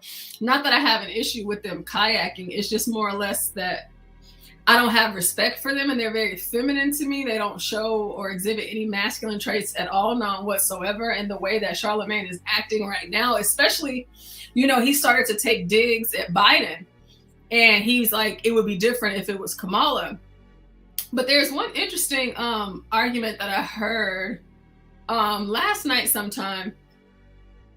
You know how they have, well, maybe not for you, I'll speak for me. So what I've heard all my life is the vice president is the second highest position in America.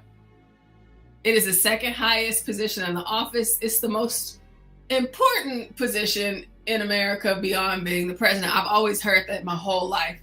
But now, all of a sudden, it's, well, she's just the vice president. Now, we know that the vice president, so, like, if something happens to Biden, then Kamala would be president. I mean, that's huge. That's not something light. That's not anything to take lightly. However, if you remember during the interview or that speech that Obama gave to those black men, he said this is the second most powerful position in America.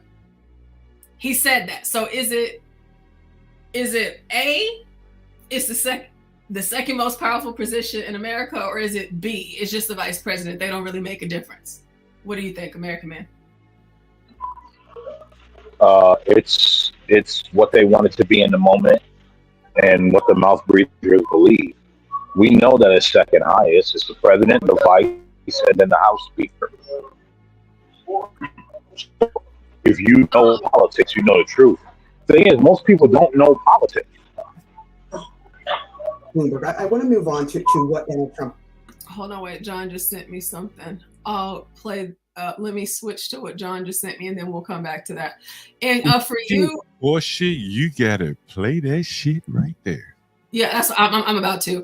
Motherfucker just said this race come down to the House niggas versus the field niggas for Trump. Did you?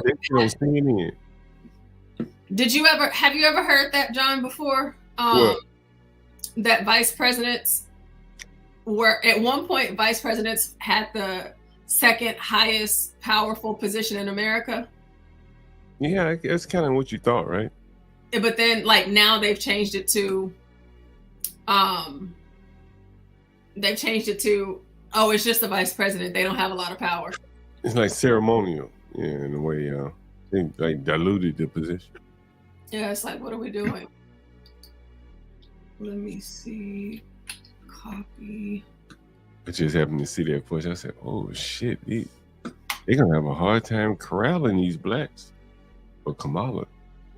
The editor-in-chief of Bloomberg. I want to move on to what Donald Trump has said about an issue near and dear to both of your hearts, the issue of Black Americans and Latino voters. Kamala Harris has been doing interviews on Black media. Trump, though, is overperforming in polling with both groups compared to past Republicans. Here is what he said when he was campaigning in Pennsylvania. Any African American or Hispanic, and you know how well I'm doing there, that votes for Kamala, you got to have your head examined, because they are really screwing you. They are really screwing you. It is Kamala, for the record, but he is denigrating voters for making a choice that he does not like. Shelley, to you, what does he achieve with this? Porsha, you notice that lady had to go out of her way just to correct the damn mispronunciation of her name. These people are so petty. I know, it's the dumb. It's so stupid. It's Kamala. Don't nobody give a damn. Like, is that material to the discussion here? Do we got to keep correcting it every time someone pronounces your name wrong? It's crazy.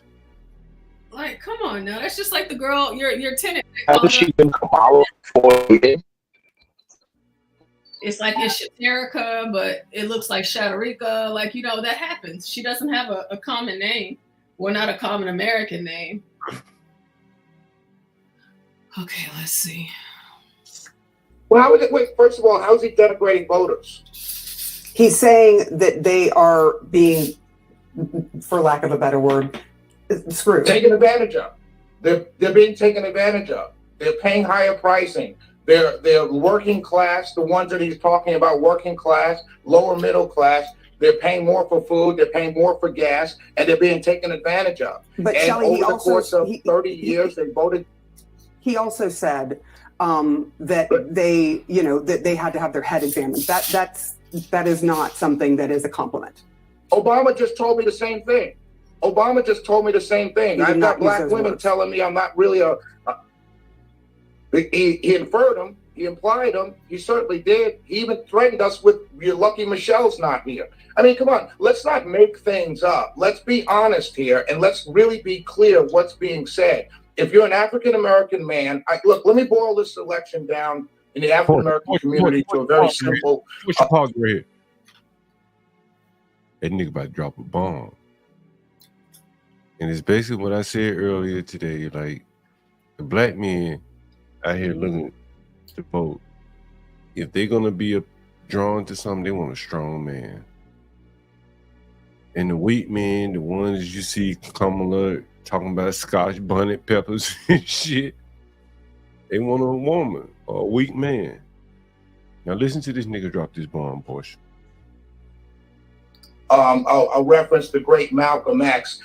This race is between House African Americans and field African Americans, and the field African Americans are going for Donald Trump. I'm talking about your men. I'm talking about your men who build, your men who put things together, your men who work with their hands, your men who do things, not the men who push paper, or the men who are connected to power and want to continue to be connected to power. I'm talking about what that nigga talking about. The John Galts of the world, the men who build. There's a big division going on here. What do you think about that, Porsha? I think that he should have said the N-word.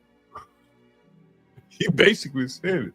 I feel like it would have put some extra stank on it, because the fact that they pulled that other black man up, and then you got this woman, this light-skinned woman with these extra thick shoulder pads on, just looking at him like he crazy for saying it. But I mean, that's what it sounds like between the house Negroes and the field Negroes. That's what Porsha, he keeping it real.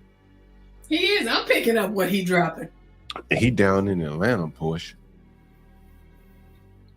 Oh, you see what Universal says we noticed the dark skin, light skin optics. Yeah. He normally would be on the dark skin side, wouldn't he? He'd be on the dark skin side. But you see, you know, the optics of it for me is, because I do want to finish listening to this, but like what I'm feeling is about to happen is, and the reason why they have it like this is so you can get the dark skinned man on this light skinned man, because you know the light skins, you know, how they were perceived as the house Negroes, and then the dark skins, they had to work outside, but he's about to be that angry dark skinned black man kind of stereotyping, rip this light skinned man up, and interesting. Let's see. Are you denigrating African American men who are professionals who work in white collar jobs? Is that what I'm hearing from you, or no?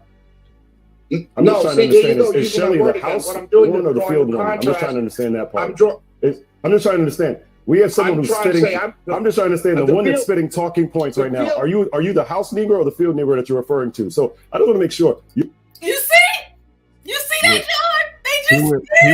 He went personal on him, right? He don't want to address what he's talking about. He can't address it. If he addresses what he's talking about, he knows he's going to lose, so he had to go personal. He just did that. Oh my gosh, Universal. Universal. I know he just did it. He said, "Are you the house Negro that you talking about, or the field boy?" Man, that's nasty work. Your question was about denigrating black people. That literally was your question. You have a Republican Right, fool and I'm who answering was it, talking and I right now answered it. I about answered it. you literally just I said answered that it, black sir. men, you actually just said this is an election about house or field. This is the nonsense that we are listening to right now by those that are supporting No, Donald that's Trump. not what I said, sir. That is That's actually not what what you I just said. Sir. there's only well, clearly I you said must the be field you must In Universal, you see now they just got the two Negroes on the screen, the light skin and the dark skin. Well, you see what they doing? You see what they doing, John? Yeah. be in your own talk. I'm not sure what kind of radio show you have that you can't listen to your own thing. So you actually just said for Trump. again. Do you understand? That's clearly what I said. You sound No, I do understand, sir. And I do understand. silly. And so let's actually talk about the substance of your question. The substance of the question was around denigrating. What I said is very the substance of the Sir, question was denigrating Black and what I Latino said is- communities. Sir, Why are you bringing Latinos into the this? substance of My what I name is said Michael. very My clear. name is Let me Michael. finish and My not name cut is you off. Michael. And we thank you that. So the point here. All right, Is he a homosexual? Notice how you try to bring Latinos into it. Latinos ain't got nothing to do with this. Like you denigrating the Black and Latino community. How so? You didn't mention nothing about Latino. No Mexicans or no Latinos. And then you see how he just says, sir. That's a proper pronoun. What he just said in saying sir is proper. My name is Michael. Sir. He should have said, well, ma'am. American man say he's gay, Porsha. I don't know if he is or not. Oh, he is gay?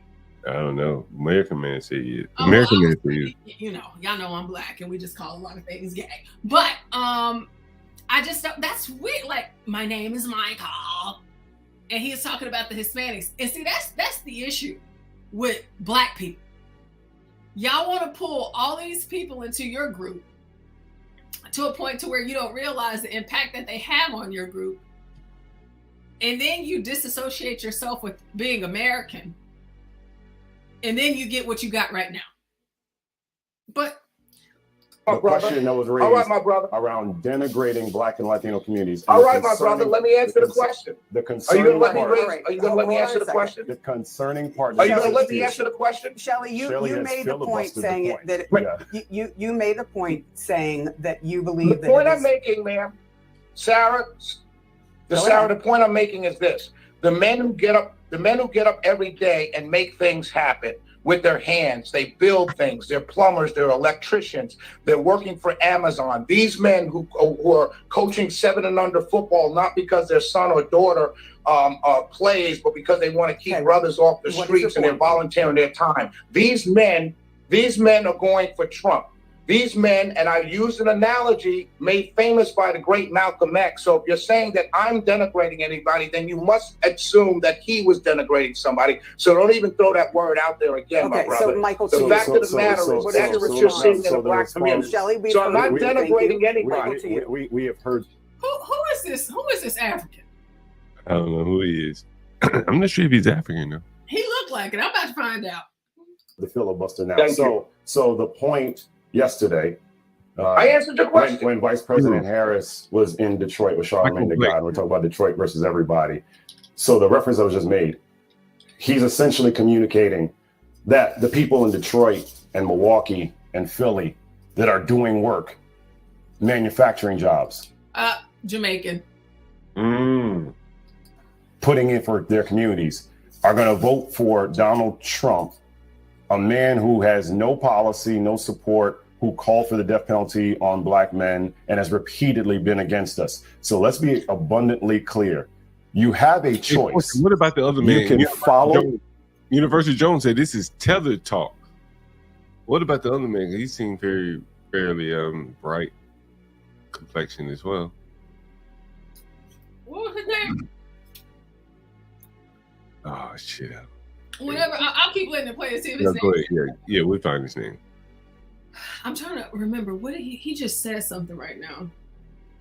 He just said that Trump wants to give Black men the death penalty.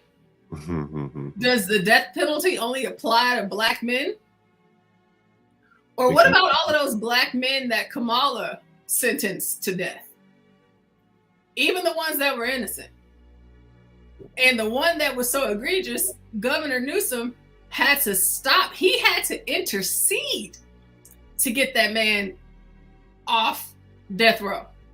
You know, the day that he was about to get killed, about an hour before he was about to go down, and she wouldn't budge. Black guy. Kamala did that. Don't want to say nothing about that, but why would he just pinpoint, oh, Trump is trying to give blacks the death penalty? John, it's just... The rhetoric of someone who is literally calling you a house or field black man, or you can follow the black woman who was a DA, an AG, a United States Senator, a Vice President, an HBCU alum, a sorority sister who is actually helping black people. This is the decision you have in 20 days. To follow people like Shelley, who is saying this rhetoric. We've heard his filibuster. How she help black people? We could listen to Shelley or to Clarence Thomas. Mr. Winter, you had your point. I'm just trying to let both of you. Yeah, we really appreciate that. Thank you, sir. I appreciate that. So, like, the reality is this. You have a scenario, right? John, did you hear that? Yeah, I heard that.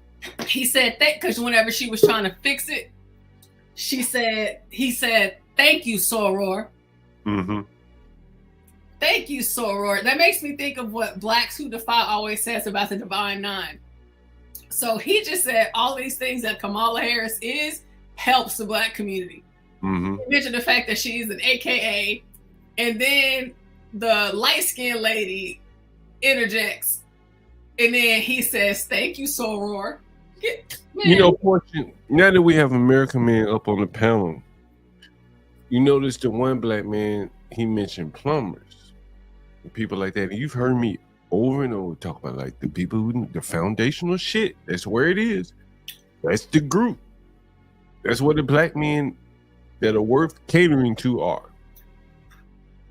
And then you got the paper pushers who he mentioned, who are part of more or less the long reach of the administrative state. And the darkest skinned black guy, I think I ain't gonna say he has disdain, but he doesn't respect the value of the plumber because he pushes paper and he talks for a living. And the light skinned guy is saying, bro, like them plumbing niggas, the niggas that work with their hands, they ain't fucking with that woman. Instinctively, they know Trump done built buildings and they put pipes in them buildings. And it's an easy message to sell, I think, for Trump. Unlike almost any other presidential candidate, a man that builds buildings, shit, American man know what it's about. He'd be waiting on someone to get the plans and the permits for a building so he can get to work. We've seen him do the work. So I think that's kind of what the two are talking about and the distinction between the two. Yeah, I was listening. I mean, listen, you know, the tether babble, as Universal Joe said, and Porsha, here's the reason why he mentioned Hispanics, because he's also an immigrant. I keep telling you, all these immigrants stick together. They all believe in mass immigration. But I think right here, what they're talking about is more or less Democrat versus Republican. And the black man is talking about, you know, he's really talking to the black Americans who are here working with their hands. Because he mentioned Amazon delivering shit. You know what's happening. We talked about how much these motherfuckers making driving around in these inner cities with scooters. And the city giving them vouchers to buy bikes. You've all seen that. And he sees the disadvantages, and the cities are creating disadvantages that, you know, with this immigration, it skews in favor of the immigrants. And the black man is saying, you know, shit, what about us paper pushers? We push paper. And they represent two different viewpoints. And I think the problem is that not many black men are able or capable of pushing paper for a living. They got to use their two hands and legs. And that's what the light-skinned man represents. Now, where you have on one side also a black woman. We say American man?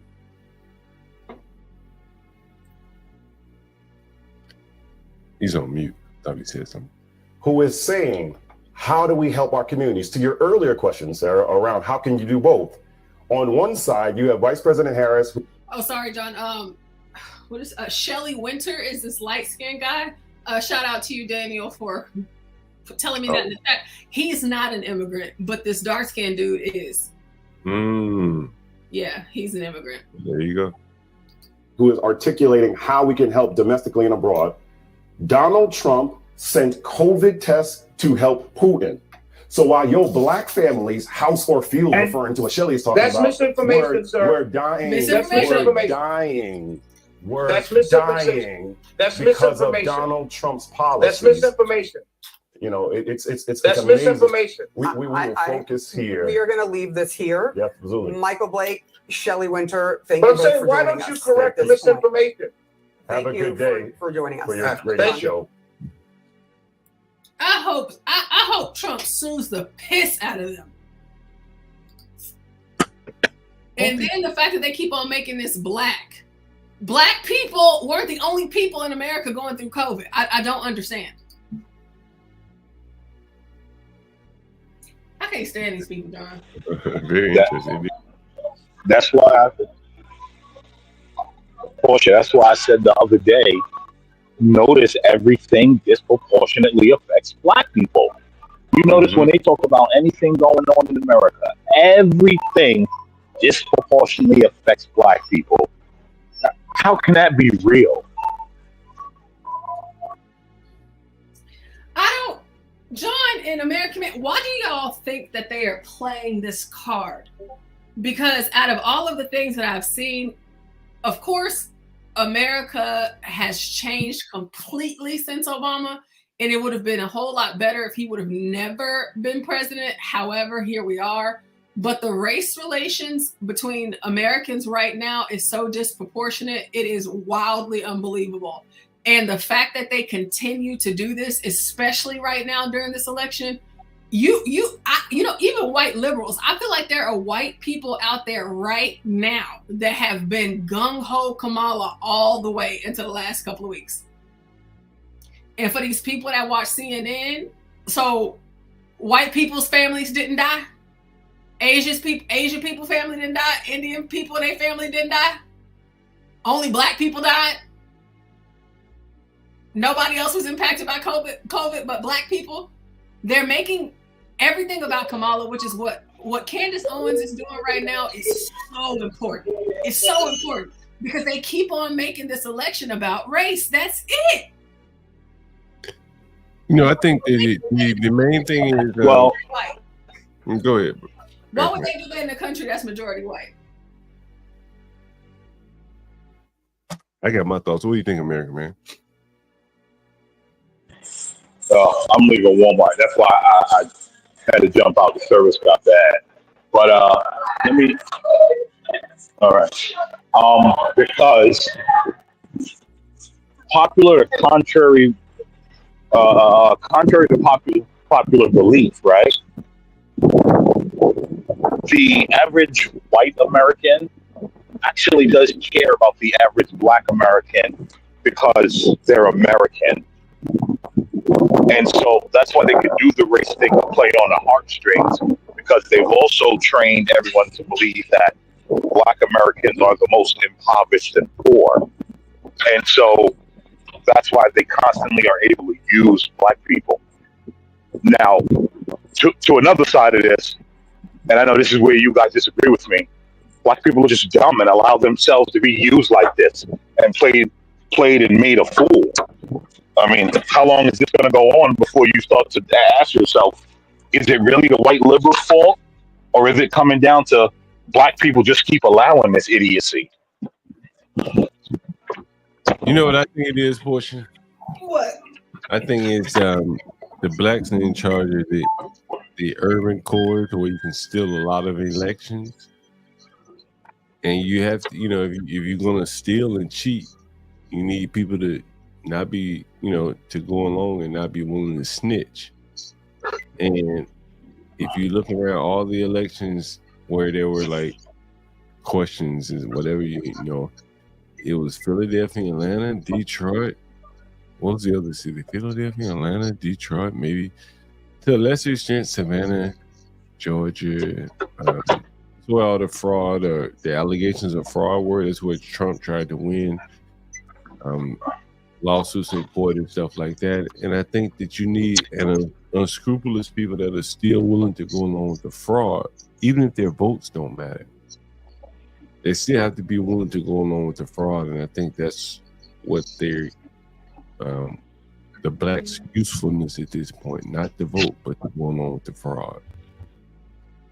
And so hence you see Biden and Trump in Philadelphia, because they know that's in Pittsburgh, and they know that's where the fraud is going to happen. Yeah.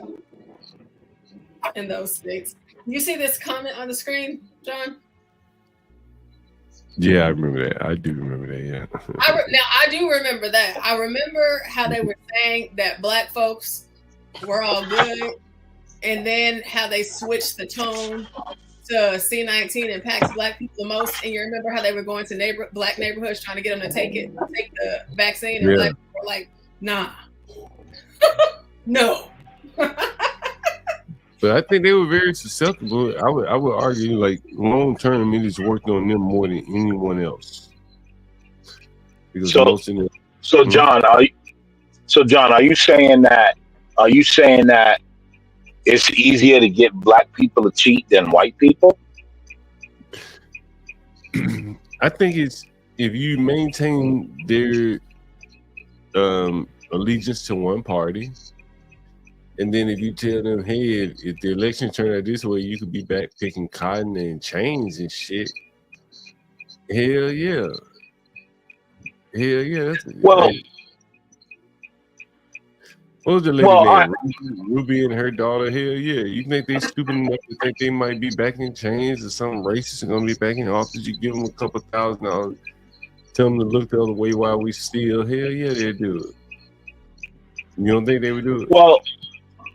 Well, of course they will. I mean, I watched something the other day that was a bit crazy, so I know they will. But you know what else I find interesting is you never hear them say back in chains or slavery until you start questioning the Democrats. The moment black people question Democrats, then all of a sudden they turn around and say, oh, yeah? Well, the Republicans are going to enslave all of y'all. You know, like, I tell you about the sex offender that was roaming my neighborhood, one of my Airbnb guests. The only person that called and told was a white person. When you commit kind of fraud and shit like that, you need people who are kind of loose with their morals, right? Who somewhat have a vested interest in the outcome of whatever this cheating that's going on. And kind of an emotional investment. And you got two black women, they're getting paid. They probably talking about how much they hate Trump. Hell yeah, they wouldn't cheat. Come on, man. You've been around these people long enough to know. And so that, I think, is what is the usefulness of them, is the placement of them in inner cities where they have power to control the voting, the voting boards or voting law, whatever the hell a local jurisdiction may, the poll workers, all that kind of ghetto ass shit, right? That's what I think that the blacks are used. They're only usefulness now is their positioning in the inner cities where a lot of cheating can occur.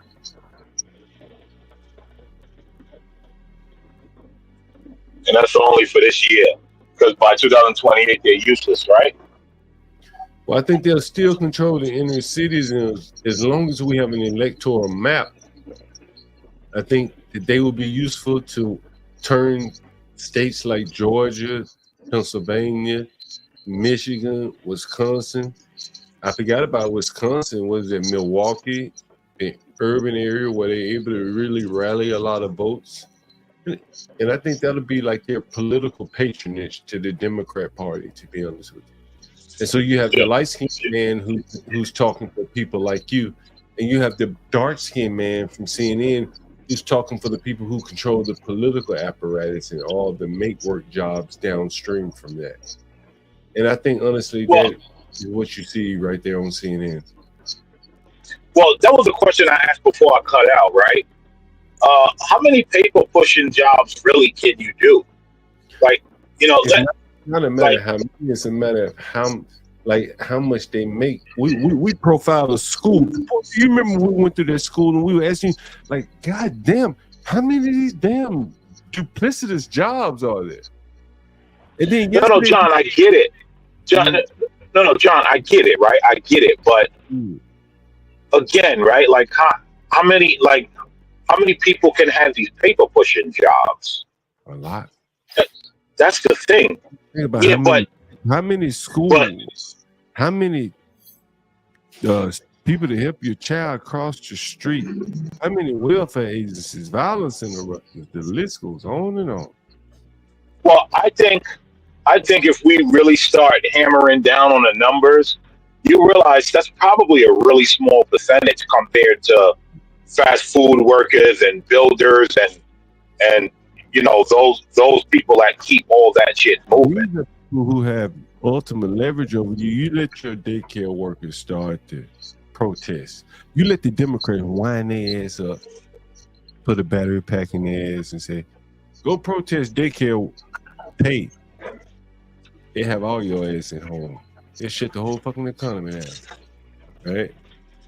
They got these people. But here's the thing: the goal is never to shut the economy down, John. That's the thing. See, the Democrats are not going to rile them up. Tell me they haven't shut the economy down. What the fuck you mean? The COVID didn't shut the economy down? January 6th, I was here in D.C. Couldn't nothing move. They shut my Airbnb down. What you mean? They shut everything down. Right. And guess what? I was never out of work. All the paper pushers I watch home worried. I was never out of work, John. Because you can't be shut down. That's who the guy is talking to.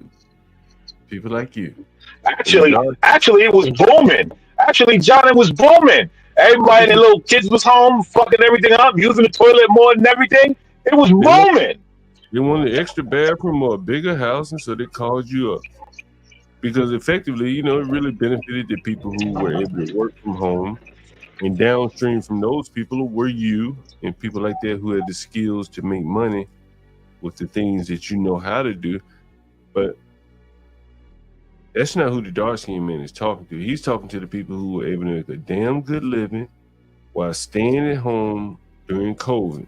And that's why he went to the COVID test, right? He said, Donald Trump was sending COVID tests to Russia. You need to send them shits to black people. Nigga, the whole shit was a hoax.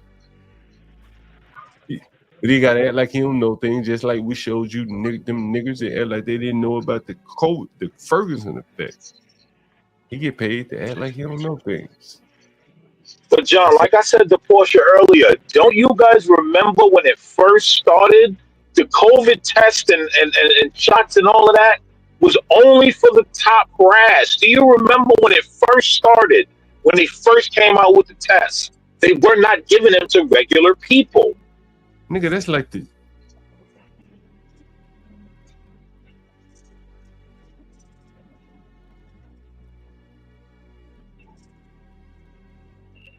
John, you there? Or am I going out?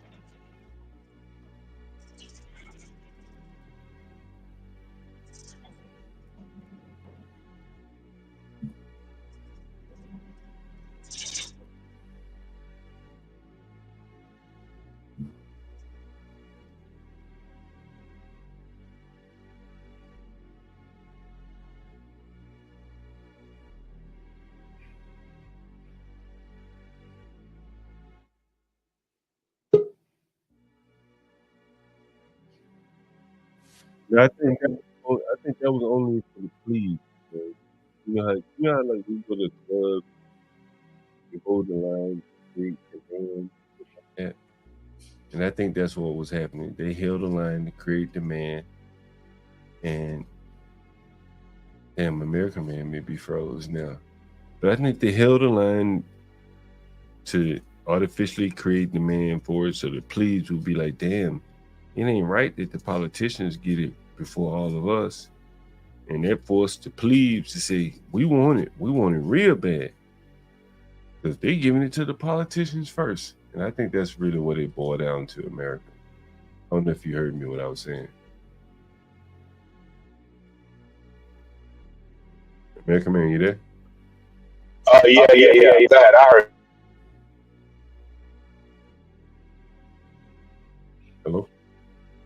Hello? Recommend. Get in. Get that.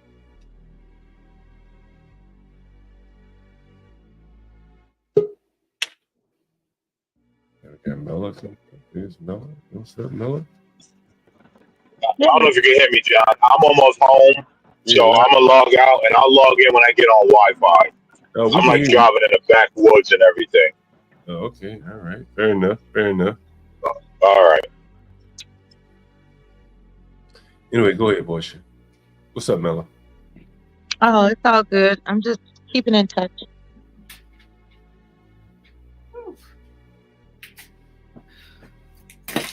Portia's got a birthday coming up. Oh, Everyone remember that. I do. When is your birthday, Porsha? If you don't mind me asking. It's October 23rd. October 23rd. We have a week away, guys. Put your pennies away and buy Porsha a cup of coffee or something for putting together this Halloween. What is it? The Halloween set that we're going to be having, and all And the if other you get a P.O. box, somebody can send you know, you an actual big gift. Oh, I do have a PO box. I didn't organize this. I'm not the brainchild behind it, but I just made the campaign stuff. Well, you are doing the organizing portion. All the money is being kept and maintained. Oh well. Don't belittle the work you're doing here. You can't belittle. Universal, he made the commercial. I just ain't just me. It's just a team. It's a team. Thank you. Oh yes, so my PO box. I guess I could put that out there. Yeah, somebody might want to send you a massaging chair. Yeah, that would be really nice, actually. Especially one of the nice ones. I would really Apparently, there are wealthy people that watch this show. Yeah, I was thinking, Porsha, someone, Opana said set up on Amazon. I was thinking we should do that. We should set up, like, people who want to give us gift cards or something like that. You have Amazon accounts. It'd be much appreciated. So we should set up an Amazon for us on the show?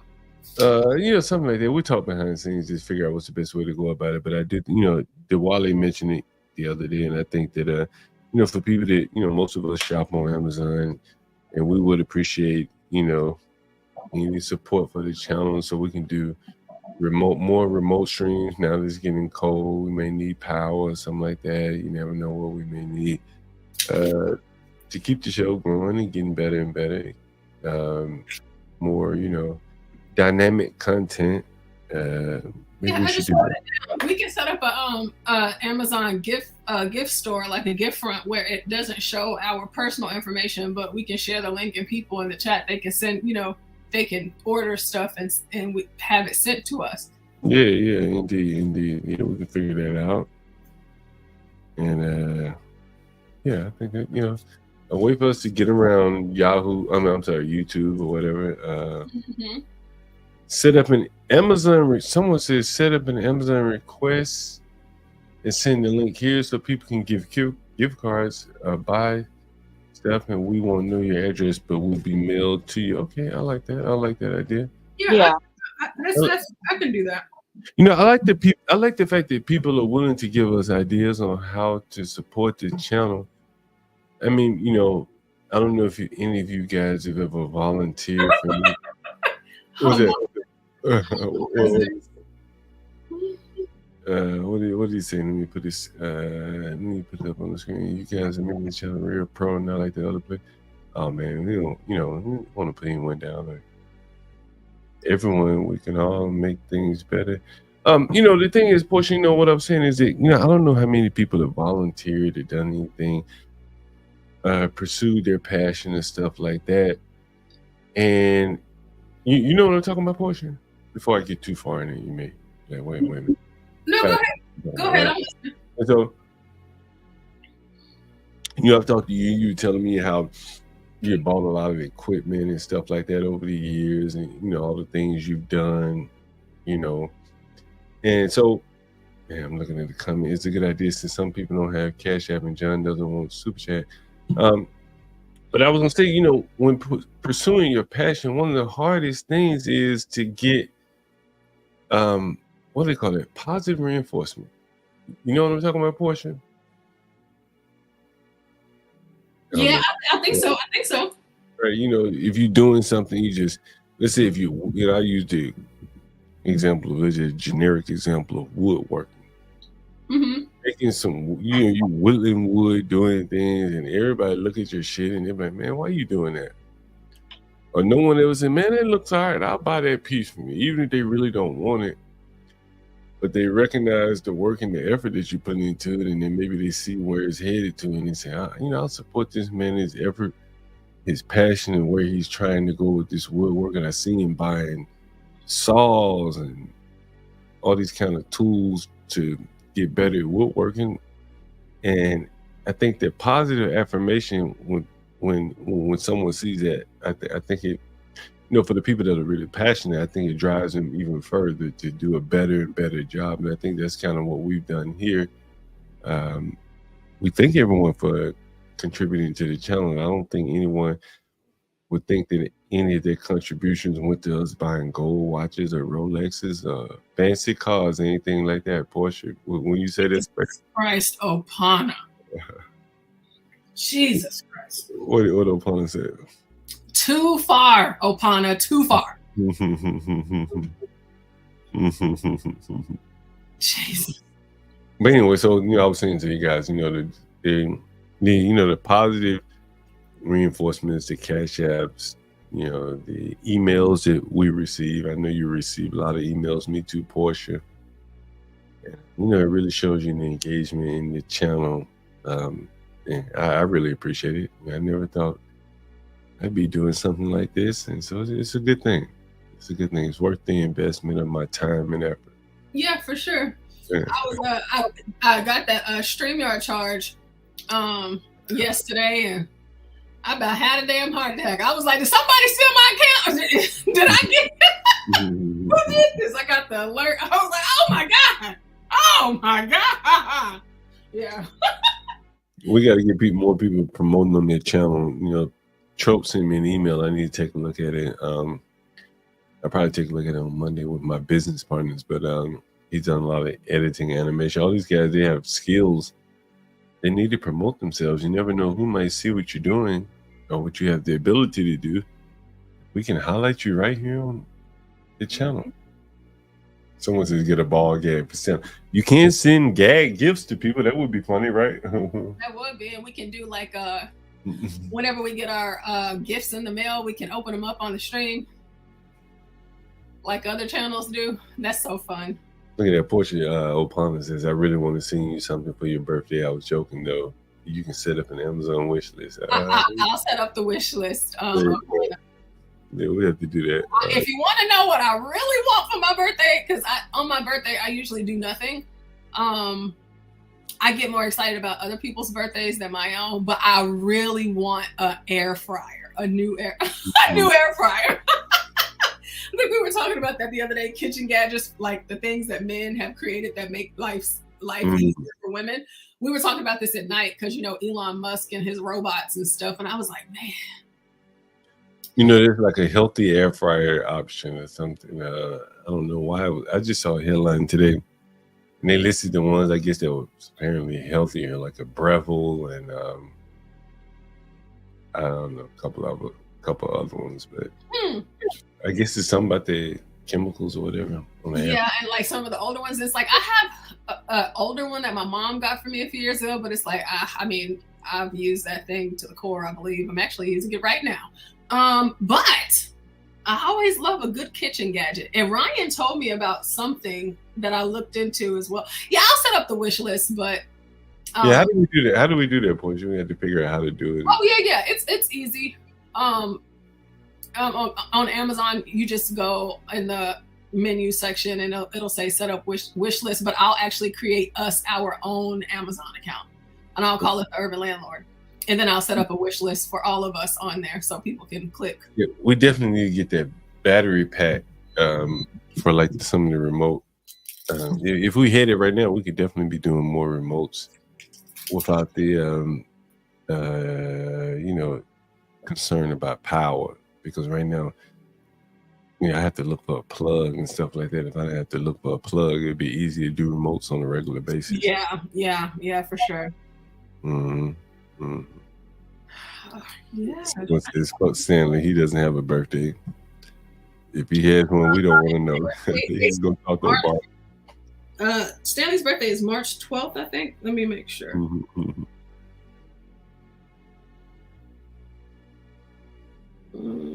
Yep, I was right. It's March 12th. See, I remember.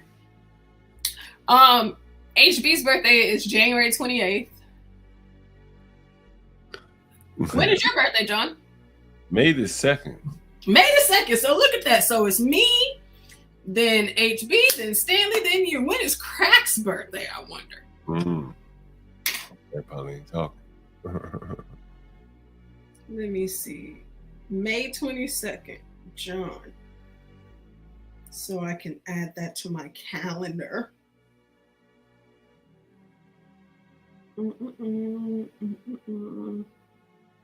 So, do you want to listen to some more of this Kamala interview, or do you want to move on? I gotta get ready to get out of here in probably like 20 minutes or so. So I'll let you lay. The Kamala is good, but if you got something else in mind, I'm fine with that. Oh, I don't know who that is. Let's see. Someone Isaac just pulled up. I don't know who Isaac is. He may be a porn bomber. You can go ahead. You want me to let him up, Isaac? Mm-hmm. What's up, Isaac? Hey, yo, what's poppin', nigga? What's up? What's up? What's up? What you guys? What are we talking about today? What do you want to talk about? Let's talk about the Jews. Jews, we got some good for the Jews. Good talk if you want to talk about it. Yeah. Are you a Jew lover or no? What's your opinion? We had a Jewish guy up here just the other day. I mean, I don't have strong opinions one way or the other, to be quite honest with you. I'm from Alabama. Me? I'm from Alabama, man. We didn't have many Jewish people where I grew up. So my first exposure to Jewish people was when I got up to the Northeast. So, so take that for what you will, man. Well, what's your opinion on Jews? We're gonna let you talk. So tell us what you think about it. Shit, man. My opinion, we need to exterminate them all, man. We need to get them the fuck out of here, man. Listen, it's America first. This is a Christian nation. That's how you think. Well, let me that's not how I think. That's what I know. Hold that's on, just how it is. Hold on, buddy. Hold on. Let me ask you this question. I want to show you something on the screen. I saved this for you, but sometimes what's hunted hotties? What? Are you Jewish? What's all this? I'm black. What do you think? I'm black. I mean, you could be black and Jewish. I'm black and black. How about that? He said, "I'm black and black." Isaac, who are you? Where'd you come from? That's funny. I can't lie. That's funny. He said, "I'm black." I think he's a sabotager because there's certain like words.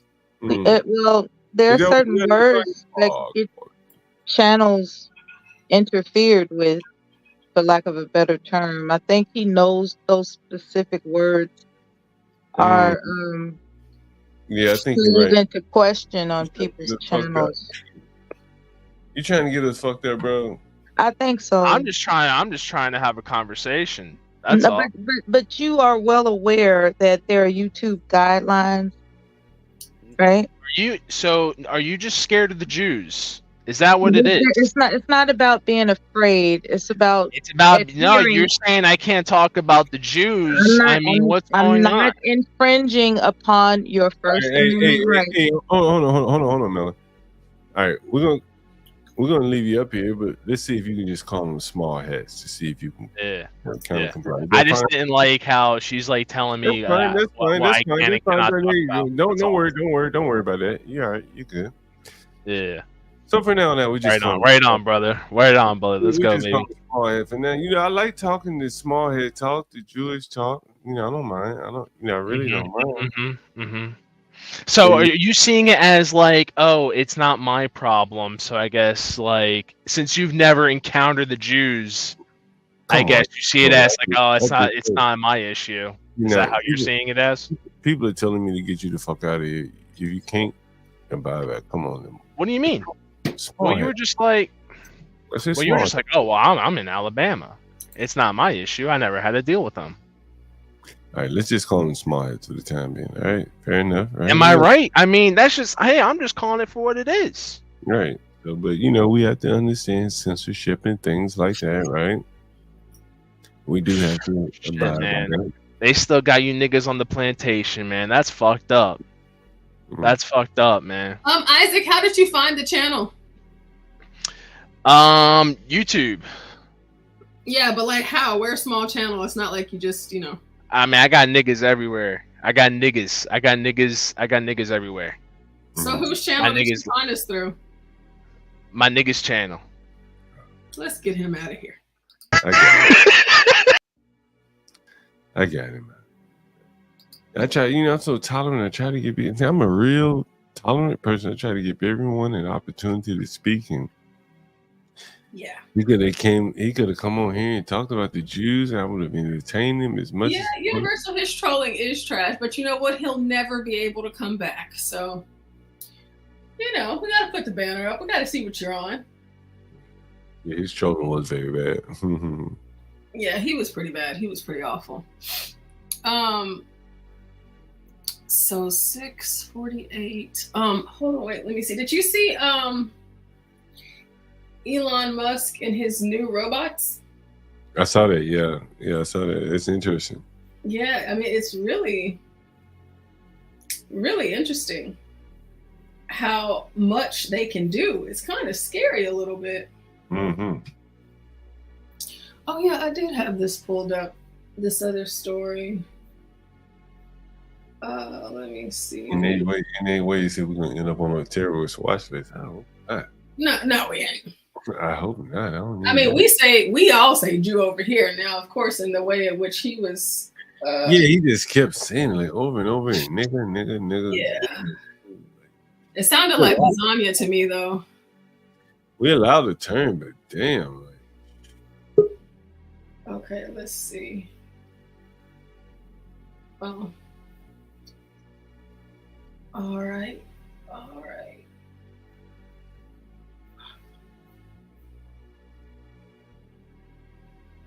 Okay, so I haven't heard this yet, but I read a little bit about it, but I haven't listened to this video.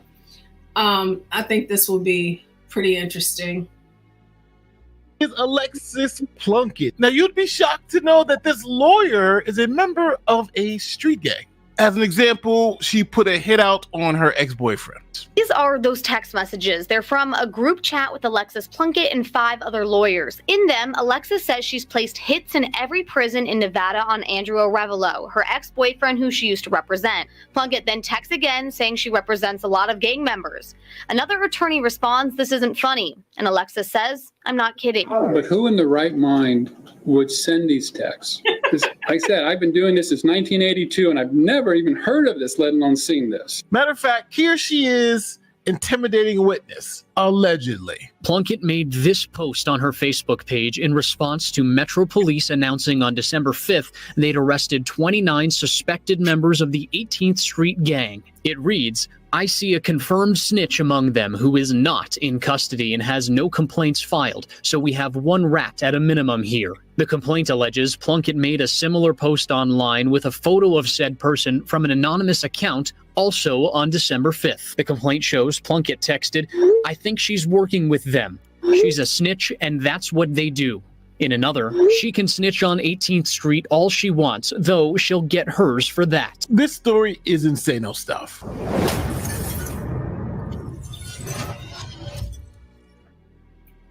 Now, this is Alexis Plunkett, a criminal defense lawyer in the great state of Nevada who specializes in defending gang members. And through her work, that's how she met her boyfriend, Andrew. Now, Alexis met Andrew while representing him in a lawsuit against the state when Andrew was shot by a prison guard. November 2014. 2 handcuffed inmates in a secured unit called The Hole get into a fight at High Desert State Prison. A guard fires. I think it's safe to say it's not just the Keishas and the Tashas, okay? The white girls do it too. multiple rounds to break it up. Inmate Andrew Arevalo is seriously wounded. Inmate Carlos Perez is killed. Today, the Nevada Attorney General filed this criminal complaint against former correctional officer trainee Reynaldo J. Ramos, charging him with reckless disregard and involuntary manslaughter for killing Perez, who was shot in the chest, neck, and head. Arevalo was injured by the same gun in the same incident, but no one is being held criminally responsible for shooting him. And this gives NDOC, this gives the AG's office almost a scapegoat in COT Ramos. They've charged him with low-level felonies, and they've charged the lowest person on the totem pole. They've charged the trainee. And they're attempting to remove the blame from all the higher-ups and from anyone else. And come to find out, the prison guards were initiating these gladiator-style brawls between inmates, where they would handcuff both inmates and have them fight each other. Now, their relationship grew stronger, and they started dating. Here they are at the Hope for Prisoners graduation ceremony. Now, since Alexis was his lawyer, she was able to speak with him in a private setting, even though he was locked up. Now, prison officials got a little suspicious about what they were doing behind closed doors, so they bugged the room. Check it out. Information tonight about a Las Vegas attorney in some trouble for a series of alleged late-night rendezvous with one of her clients. 13 Action News reporter Tom George has the latest details from the arrest report. According to an arrest report, Alexis Plunkett went above and beyond the normal relationship between a lawyer and their client. It says Plunkett would arrange meetings at the jail with Andrew Arevalo, an admitted gang member with a lengthy criminal history. When investigators suspected something was going on, they started filming meetings, and at least 3 times, Plunkett would kiss Arevalo on the lips. She's also accused of letting him use her cell phone. Plunkett was visiting her client and boyfriend at the time, Andrew Arevalo, at the county jail. Wow, look at That's when this she guy. broke the law by handing the phone over to Arevalo. This is a felony, and if convicted, Plunkett could be looking at a year in prison. Investigators were also suspicious when Arevalo applied for house arrest and listed Plunkett's address. Plunkett is now facing multiple felony charges. Now, Alexis was really upset at her client and prison boyfriend, Arevalo. She decided to put a hit out on him. In this document, they also provide text messages where they say Plunkett tells other lawyers that she's going to have a hit taken out on Andrew Arevalo. These are those text messages. They're from a group chat with Alexis Plunkett and 5 other lawyers. In them, Alexis says she's placed hits in every prison in Nevada on Andrew Arevalo, her ex-boyfriend who she used to represent. Plunkett then texts again saying she represents a lot of gang members. Another attorney responds, "This isn't funny." And Alexis says, "I'm not kidding." Now, these text messages surprised the judge a little bit. This is something he didn't see every day. But who in the right mind would send these texts? Because, like I said, I've been doing this since 1982, and I've never even heard of this, let alone seen this. Judge Michael Villani seemed confused, even frustrated with Plunkett. Ms. Plunkett, this is bizarre. There's nothing to say. But he ultimately decided not to detain her. He also set trial for her charges for April 1st. Okay, let me pause this video and ask you a question. Have you used Google Chrome's incognito mode between 2016 and 2023? If so, you may be tracking your data.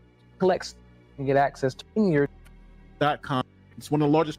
He was out on bail. The 18th Street Gang got caught up with the cops. Now, the 18th Street Gang is the gang that her boyfriend is affiliated with. These are the faces of the 18th Street Gang, a transnational criminal group. Metro Police say the men and women pictured here brought violence all around the valley dating back to last year.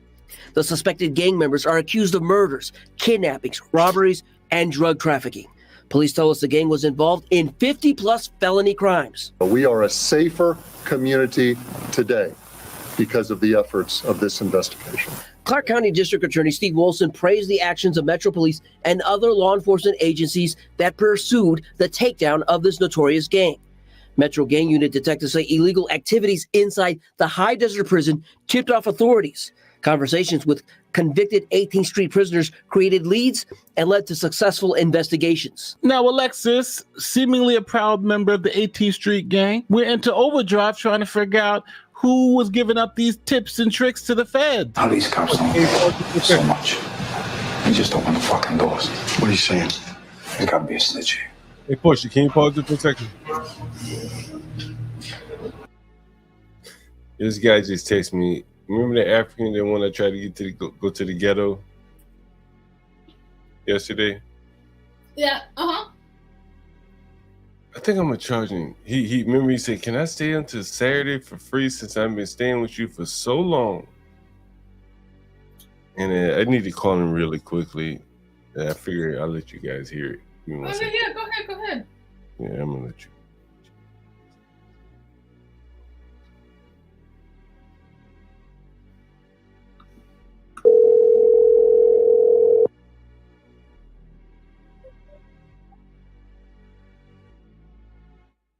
Hello? Yeah, Ismail. Yeah, I'm listening. Yeah, hey. How you doing, boss? Hey, how's it going? Hey, yeah, I talked to the hosts, and what they said, they could give you a real. When did you want to start paying directly? We could do Saturday or Sunday. You gotta let me know exact date, because I need to let. You know. Let's do Sunday. All right. So what they said they could do? They said they could give you a discount for the days that you will be coming off Airbnb until Sunday. I initially I told. All right, thank you. Initially, I told them Saturday, but since you say Sunday, so today is Thursday, Friday is 1, 2, 3, 4. So if it's Saturday, Saturday is not a problem. Oh, Saturday. Well, you probably want to go with Sunday then, because it'll be cheaper for you, right? I think it'll be cheaper for you. All right, let's do Sunday. All right. So what they said, since you've been there for a while, they said they just charge you $50 a day until Saturday. Until Saturday, there's 1, 2. Well, there's today. There's 1, okay. 2, and then you can start paying. Can you pay $450 on Saturday? Yeah, that's perfect. Sorry. All right. So can you pay the 200? Yeah, we can do that. Can you send it 200 now? Because they give me a pretty good discount. You're paying what, $80 a day or something like that? So that would be for the next 3 days. Yeah. And then, and in exchange for that, they give me a pretty good discount for the next couple of days, 3 days, 4 days, whatever it is. And then you can just start at that point paying directly. Okay, that's no problem. Is it cool if right now I'm just at work and I just send it to you when I get off? Yeah, I'm going to send you the. All right, perfect. You have Cash App? Hello? I do have Cash App. Okay, I'm going to send you the Cash App now that you can send that too. Yes, I do. All right, perfect. I'll send you the Cash App address. Yeah, you can send it to this number. Thank you. All right. Thank you. All right. Just like that. Where's the white John Galt? Is the white John Galt here? Porsha,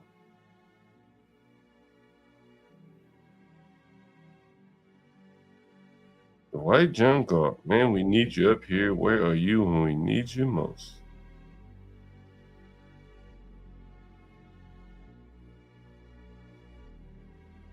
Sorry, I'm down, Porsha. I'm sorry. I just had to call. I'm sorry. I didn't realize I was on mute. I was talking. So this is the African guy that wants to.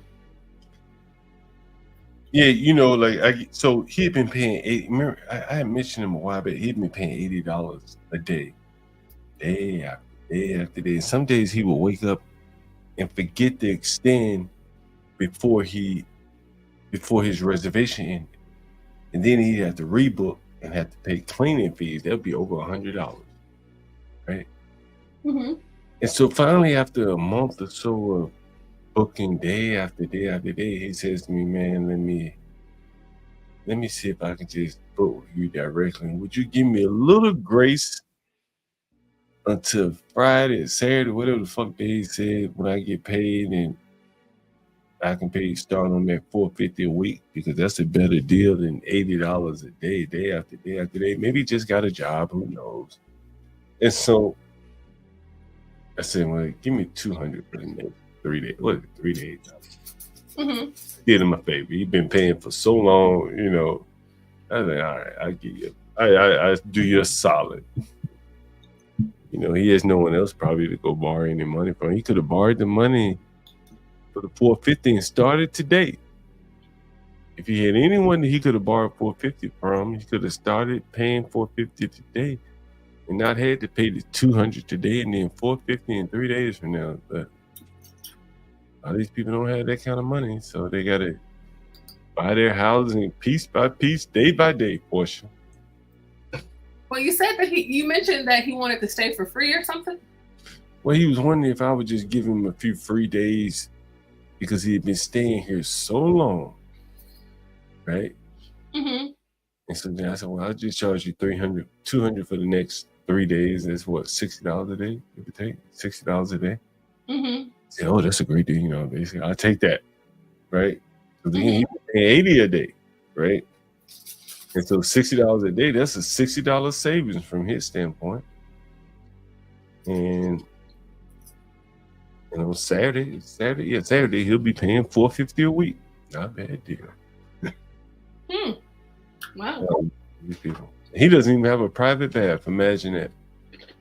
That's crazy. But it's cheaper than $80 a day. Yeah. Yeah, there you go. Anyway. There's a girl this girl on TikTok. She tore down Greek flags in a New Jersey restaurant thinking that they were Israeli flags. Did you hear about this? I didn't. She lucky she didn't get beat up though. This is Greek.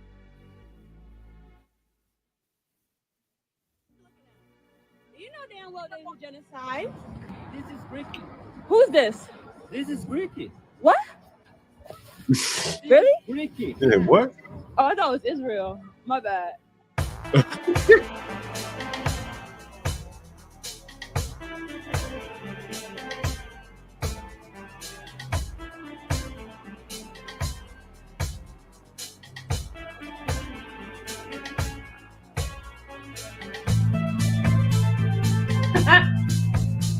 They're like, why did you even post this?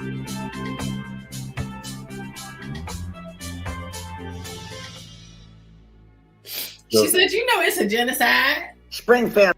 You already know it's a genocide. She lucky she didn't get her ass whooped. It's like, lady. And he said it's Greeky. And she's like, oh, my bad. Like, why would you?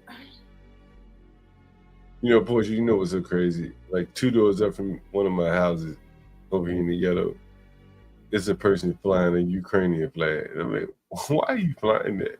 You in the ghetto. How the hell your interest went all the way across the ocean to Eastern Europe? You worried about what's going on over there? Yeah, it's so silly. That's so stupid. She looks insane. These kids are so stupid. You know, a lot of the people that we interviewed on the street interviews, you know, they mentioned the Palestine conflict. Mm-hmm. Even though the rent, inflation, everything else, they still talking about something oceans away.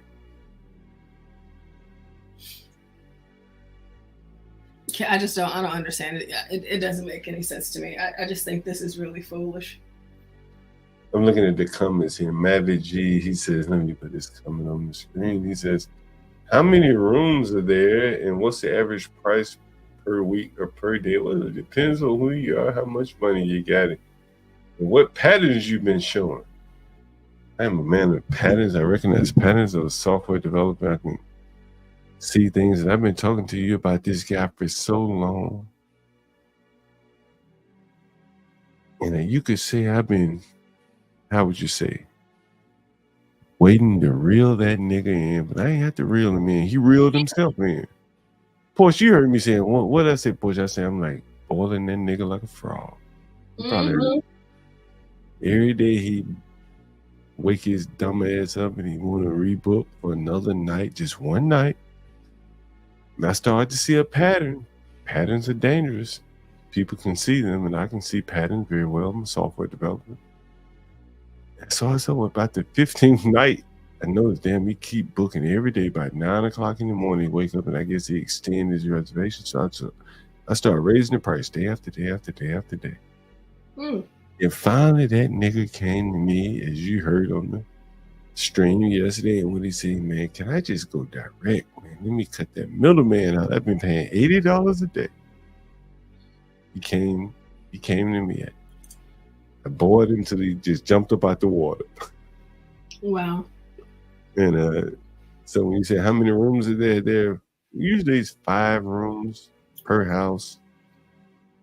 Usually 2 people per room. Some of them have private baths, others don't. So these people are really comfortable, because I know for me, like I just couldn't imagine sharing a room, or like having my own room, but like sharing a space with other people. Yeah, it's really the bathroom that they share. That's the big like constraint, or like, because people may spend.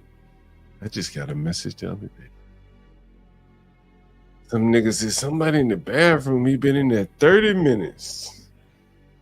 Well, you gotta wait. Nah, he probably just gonna piss in the jar. You seen the piss in the jar? Yeah.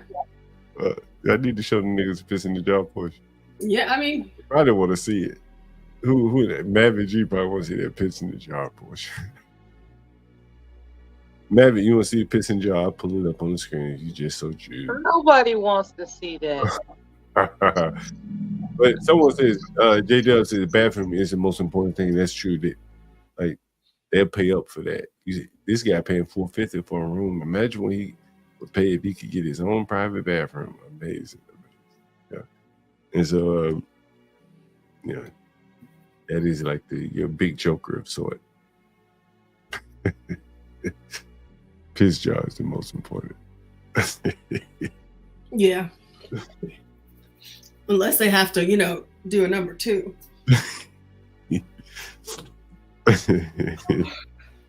I wouldn't be surprised if they done that in the room and just threw it away later. Yeah. I feel like you all might as well bring up the nigga Jew guy again. Say what? If we're gonna be talking about pissing in jars and number 2s, you might as well bring back that nigga Jew guy talking motherfucker. Oh. This is kind of disturbing.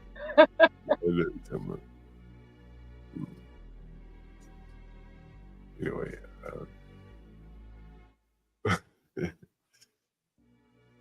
Daniel Nixon question. Anyway, Porsha, go back to what you're playing. I'm sorry for interrupting.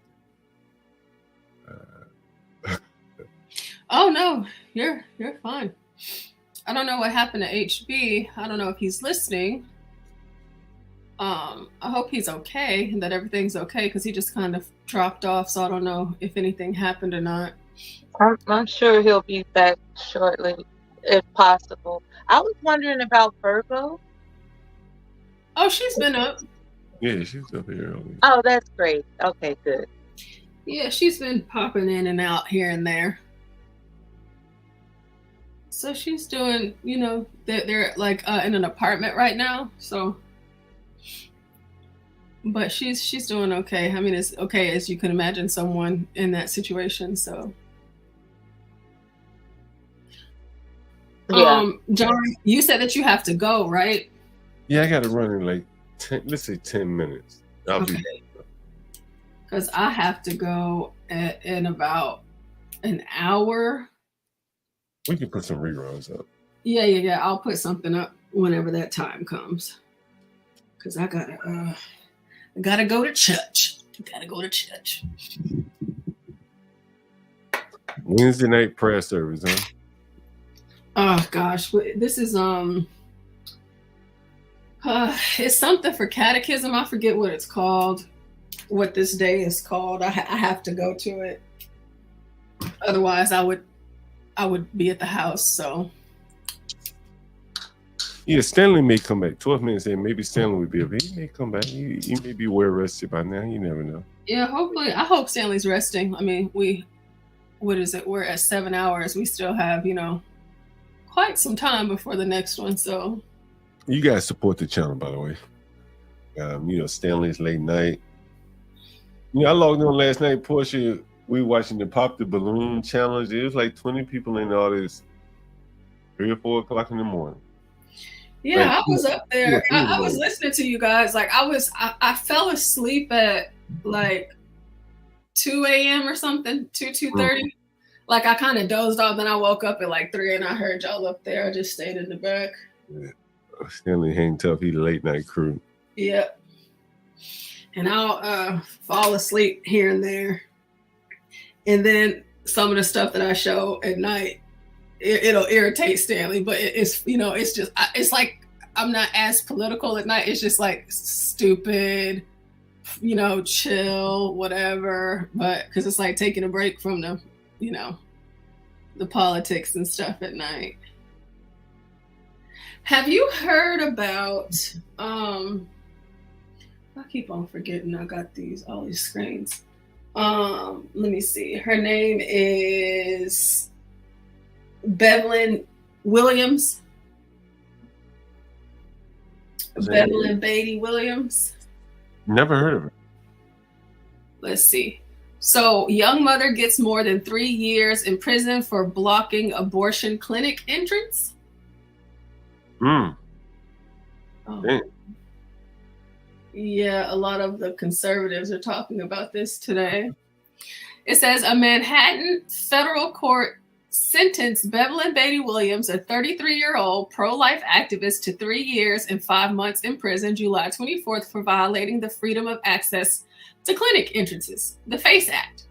Williams was convicted of interference, including by threats and force with individuals seeking to obtain and provide abortions, according to the Department of Justice.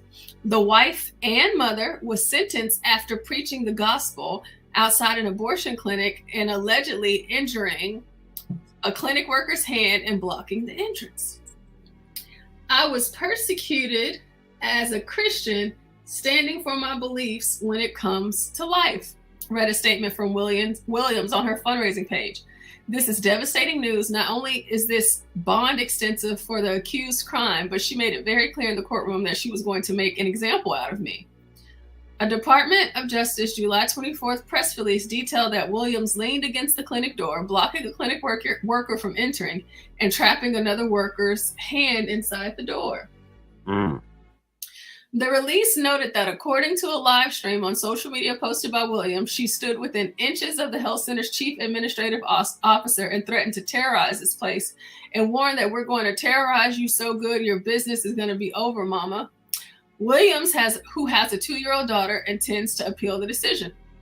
The concern of being a young mother and a stay-at-home mother was completely disregarded, Williams continued.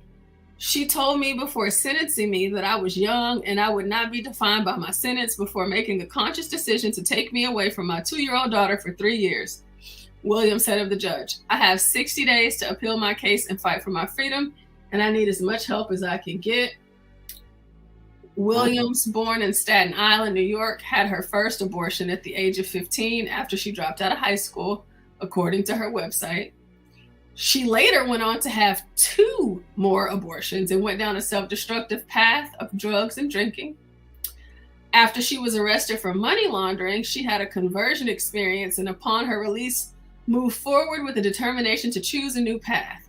She co-founded Atwell Ministries, which specializes in street ministry and ministry to the homeless, and she later made a shift towards pro-life activism. Williams is one of many pro-life activists who have been sentenced under the FACE Act in recent years, including several elderly people and a Catholic priest.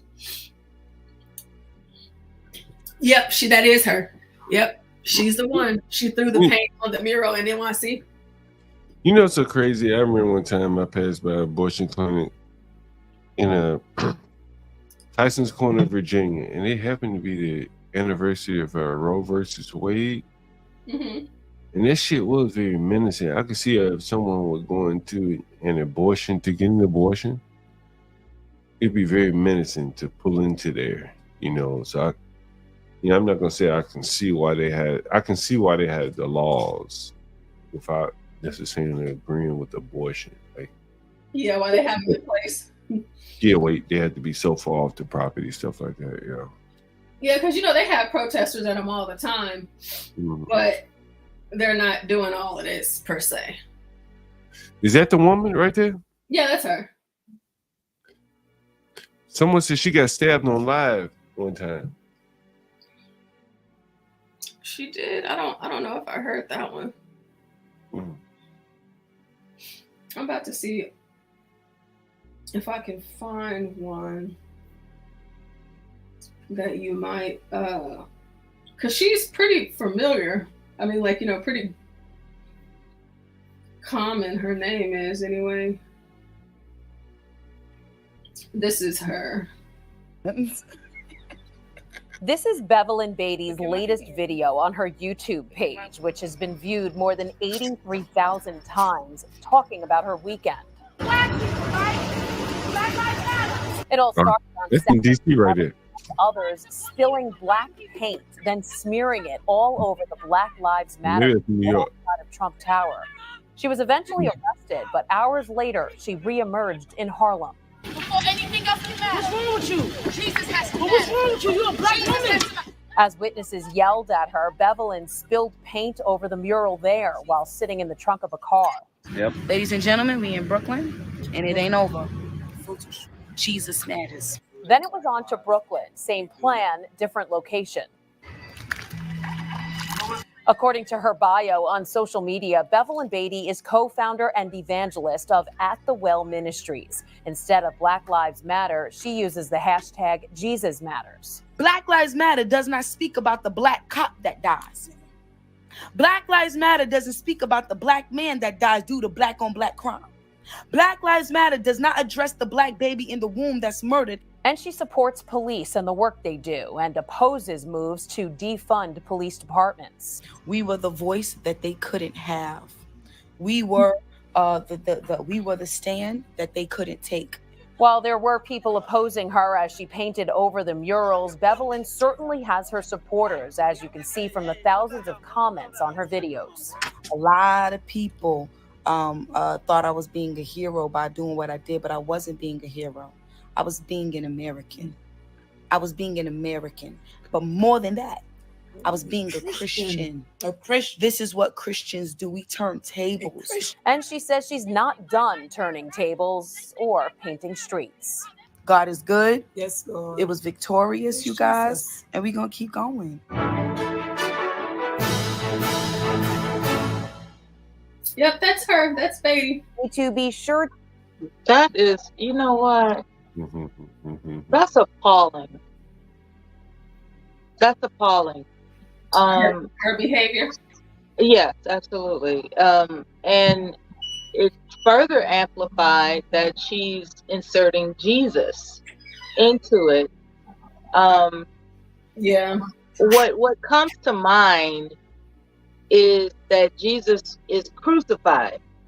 Okay, according to the stories of the Bible, Jesus is harshly, like beyond comprehension of what we know to be pain, amplified, right? Is she willing to go through that? Apparently not, because she's exercising her right. Okay, she's exercising her legal right to be defended in court and all this other kind of stuff. Jesus wasn't doing that according to the stories of the Bible. So I think there's something really hypocritical about her efforts. Mm-hmm. I think, I mean, if you just want to be the type of person that has to alter the route of your belligerence and criminal impulses, say that. Okay? That's what she's doing. She's altering the route of her criminal impulses and her belligerence. That's all she's doing. And she's doing it waving the flag of Jesus, because what she doesn't want to do is get crucified like Jesus did, according to the stories of the Bible. She's a hypocrite. She's appalling. And that's my statement. Yeah, somebody in the chat said that she's been through it. Like, I read a bit of her story, so it seems like maybe her mind has changed, right? But her behaviors are still there with this new mindset that she's adopted. So she got to interview with Dinesh D'Souza. How dare you claim that you're a representative of Jesus and you flipping over tables like Jesus, but you don't want to go to jail? What's that about? She ain't trying to do that. If you want to be Jesus all the way, be Jesus all the way. What'd you say? She's a hypocrite. How much time did she get? 3.5 years. She don't want to be Jesus all the way. That's what I'm saying. Like, a lot of people who are criminal minded, they're waving a flag of Jesus. They don't really want to be Jesus. Jesus went through it. Okay? According to the stories of the Bible, for those who read the Bible. In the stories of the Bible, Jesus went through it for real, for real. They want to wave the flag of Jesus, and then all of a sudden say, oh, I got right. You know what I'm saying? It's like, you ain't really trying to sacrifice yourself like that. Stop playing, criminal. You know what I'm saying? Like, criminals are hypocrites. That's not a secret. It's not. Let's see what she said to Dinesh before she got locked up. But I want to just ask you to describe the sentencing, the judge. Describe how this all went down just a few days ago. You know, I'll be honest, I wasn't expecting the judge to rule on the time that prosecution was requesting. I just didn't expect. You didn't expect. You know, you expect the judge to just want to do what's right. What they, you know, they see criminals daily. Lawyers and judges see criminals. They know a criminal when they see one. I wanted the judge to do the right thing, and I just walked out of there just heartbroken. I was heartbroken and devastated. And I mean, you know this. I called your wife crying. I was so hurt. And you wanted the judge to it was so surreal. Like I was hot and cold at the same time. I just couldn't believe 41 months plus 2 years of supervised release. It just was like, oh my, this is overwhelming. But you know, they made it very clear. You know, a lot of people, thousands of people watched you stand in front of that abortion clinic and make the stance that you made. And, you know, before they get inspired by what you did, we're going to give you a serious sentence. And we're going to make a statement. And they were not secretive about it. They made that very clear in court. And so it was devastating. Dinesh. It was devastating. I mean, let's talk about what these kinds of things imply, right? In other words, when are you supposed to be actually incarcerated, and what effect does that have on your family? Let's lay that out. So my turn-in date is October 16th, and my daughter is 2.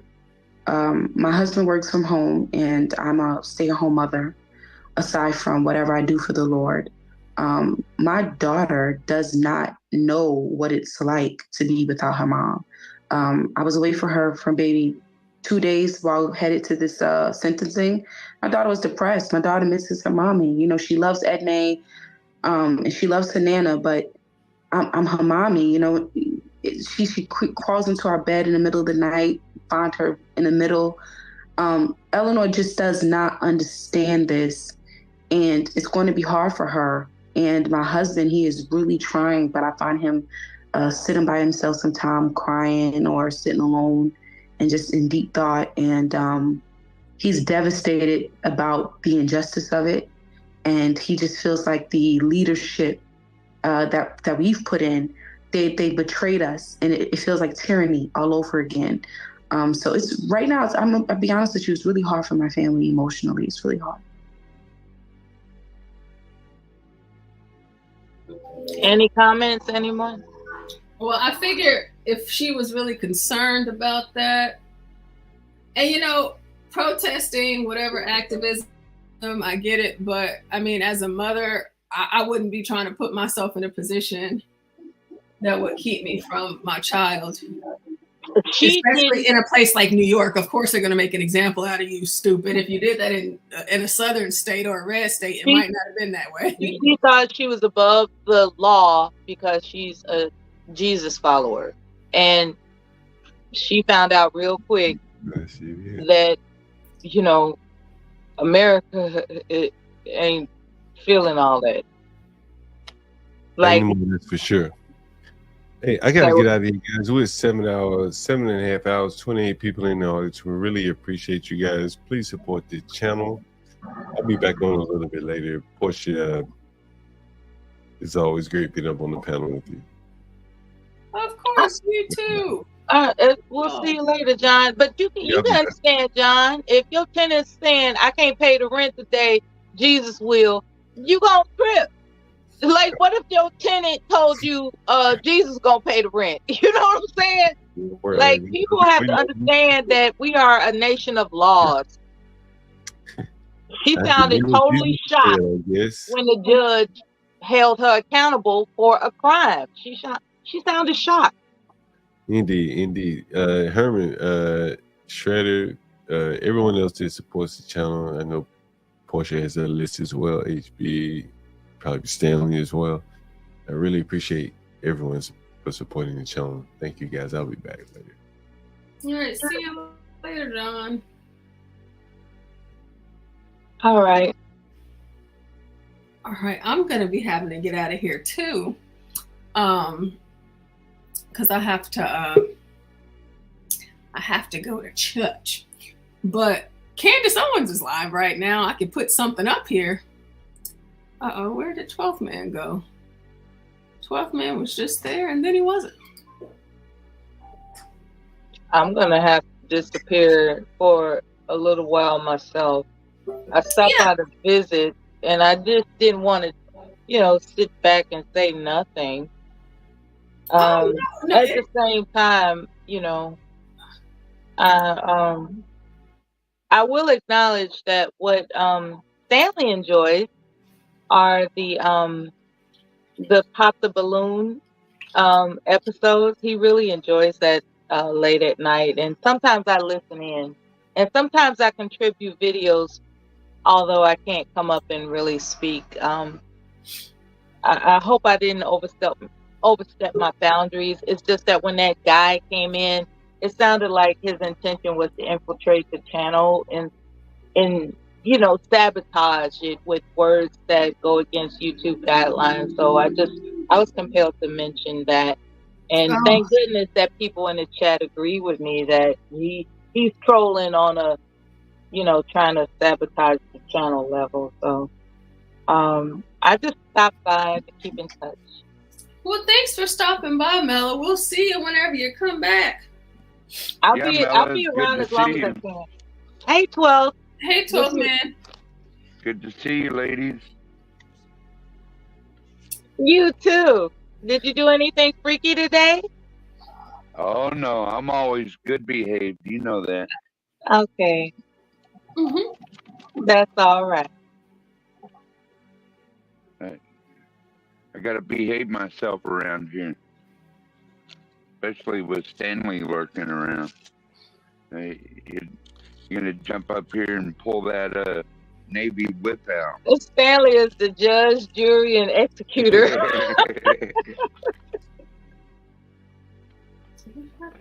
I literally had it up. Oh, here we go. Yeah, shout out to everyone. So if I gotta go, I gotta go. But I just wanted to get my words in while I can. Thank you so much. Thank you. You're welcome. You're welcome. You can go have it because I'm about to go. I'm about to go myself. I'm about to put up some of this Candace video, and then I'm gonna pull up something else before I actually walk out of the door. Because I have to go to. I actually have to physically leave my home. I'll have my laptop with me, of course, but I gotta get up out of here. Are you gonna finish the Kamala thing and then go to Candace, or you're gonna just go straight to Candace? I can finish the Kamala audio. Whatever your time allows. I'll be around. I'm going on mute. And have a good service. Enjoy. Thank you. Oh, hey, American Man. Hey, I just emailed you back. Yeah, I just got it. I responded. And I also sent you something. Yeah, I got it. Yeah, that I don't know if you watch Greenwald or not, but he's actually a really good journalist. today, not let's see. Yeah, no, I don't think I'm familiar with him. Yeah, Greenwald is great. Glenn Greenwald. Yeah, he does good work. You know, someone, right? Because I've been listening to the take, right? So we've all had the take that Obama was talking to was chastising black men, right? Mm-hmm. And actually, it was on Cutting Through the Culture. Him and someone else had said it. And someone here had said that Obama was talking to black women. But it was on Cutting Through the Culture that Blanche had said that Obama's actually talking to the Democrat base, to telling the Democrat base to attack black men and people that don't want to vote for Kamala. And do you know what we've actually been seeing all week? The attack on black men? From Democrats. Yeah, for sure. But it wasn't there before Obama gave the okay for all these people to start talking out of turn. Oh yeah, I don't think you were. I don't know if you were here last night, but I was talking about that because I saw that Jew video with the Jew rabbi and Candace Owens, and I was like, "Hey, it's crazy because they do this thing where it's okay for them to talk. You know, like they allow the disrespect and they allow the racism and they allow the prejudiceness. They allow all of that towards the black conservatives, even from people that aren't black. But me, I don't care who you aiming it at. You need to watch your mouth. They and then the thing is that always blows me is that black folks on the left, it's just like they don't even correlate it because they don't even view us as black to a point to where they see these white people or non-black people to be justified in attacking us just because we don't agree politically. And it's just like, y'all do realize that's how they feel about you too? Just because y'all agree on politics, they still don't like black people. But you know. Whatever. Well, and that actually, right? You know, it's weird because that's sort of what that Glenn Greenwald video is speaking to about how liberals and like all liberals think about any black person that steps out of what they perceive is the line. Yeah, I will play this while I am getting ready.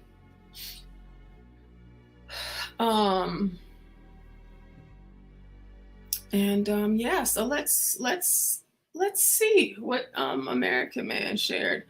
Matter of fact, let me see if I can do something right quick. I actually don't think, and Glenn or YouTube's probably not going to flag you because he's exclusive on Rumble, and YouTube kind of got him up out of here because he speaks the truth. And so they're like, yeah, we don't like you. So I doubt that he'll flag you. Okay, let me see.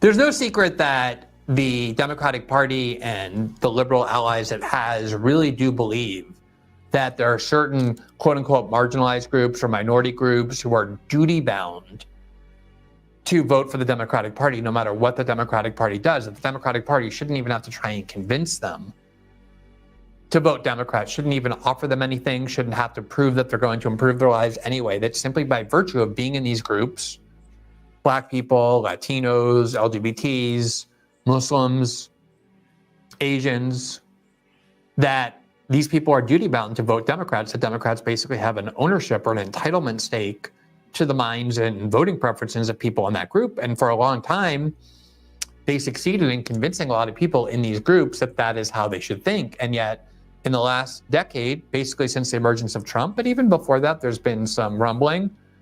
We see the migration of more and more non-white voters away from the Democratic Party to Trump, or sometimes just away from the Democratic Party and refusing to participate because they don't believe the Democratic Party will or wants to do anything for them.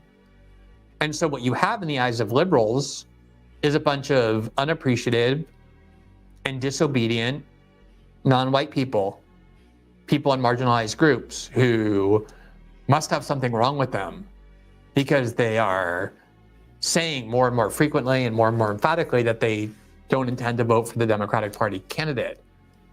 And you will never see anything as racist or as homophobic or as xenophobic as how liberals respond when they see that people in groups they believe they own and control start exercising their own thinking, and that thinking leads them to believe that the Democratic Party is not the place for them. Nothing is more rage-filled or you still there, racist or Porsha, or did you bigoted than step how away? liberal invariably No, I'm here. people like that. There's nothing they hate more than you pause people it in real so-called quote-unquote marginalized Hold on, groups give me 1 second. to reach All right. any conclusion other than my duty eternally is to vote for the Democratic Party. And they always look for some reason, some flaw in the universe, some flaw in these people that explains why they're not doing as they told. Oftentimes it might be that you have a psychological problem. Okay, there you go. Sorry. Did you notice he said you'll never see anything as racist as when people of other groups don't do what Democrats say to do? Yeah. Yeah, it's And just one of those things. It's one of those things where it's just really strange, doesn't really make sense.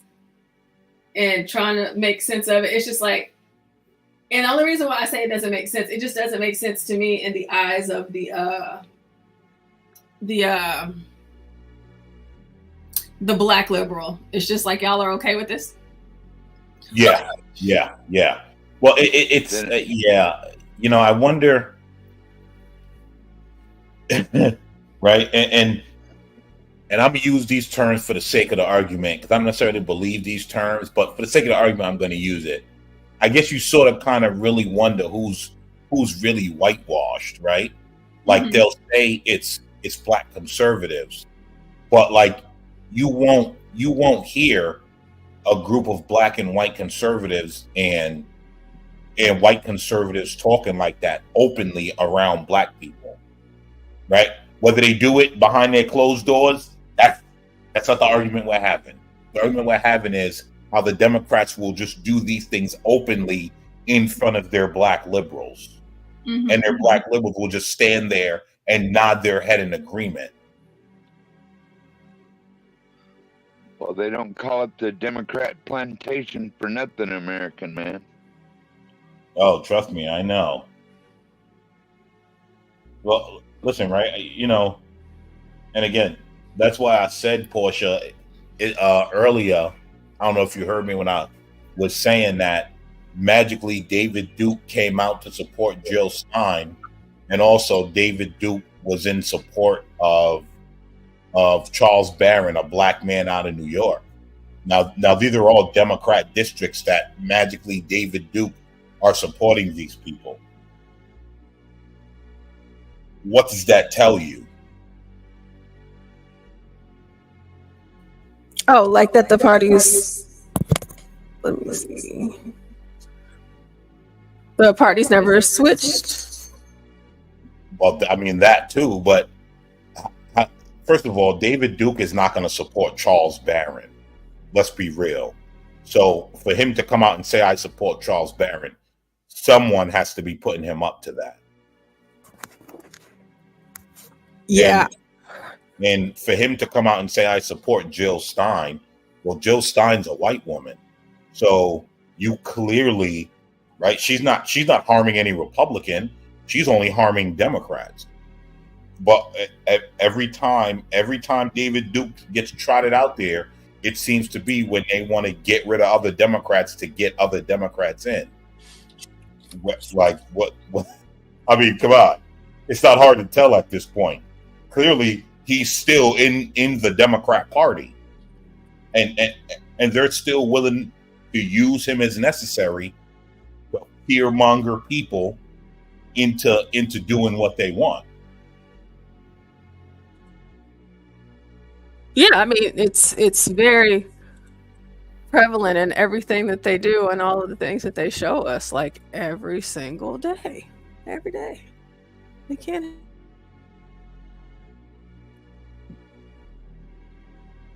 But yeah, I just wanted to point out how he said that. But he's going to go through a lot of good stuff. I didn't watch it all the way. I watched about, maybe 40% of it. Then just decided to share it because I figured it'd be good to watch here.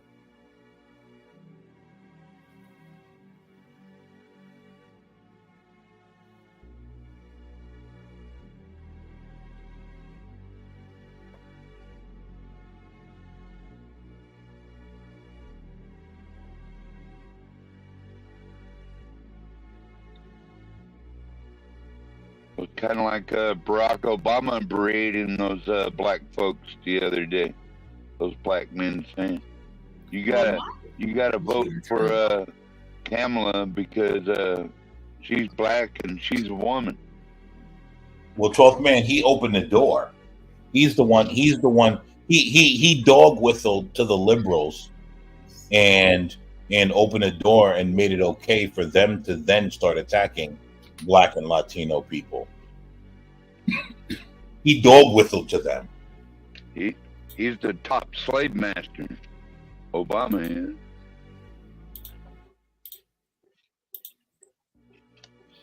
Y'all gonna have to give me a second to pull Think that black video. men didn't have whips in those days? Think again. Of course they did. Listen,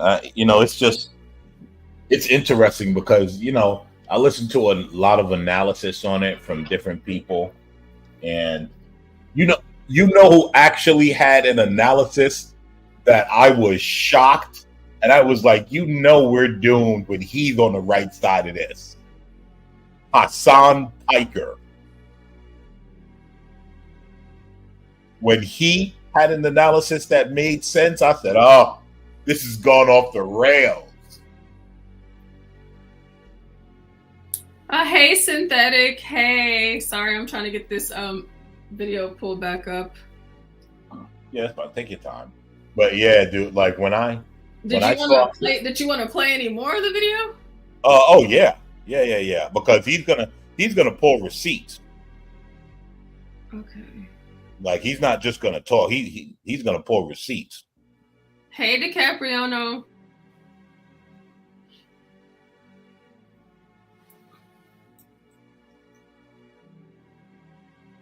And you want to know what's funny, Porsha? That guy's a liberal.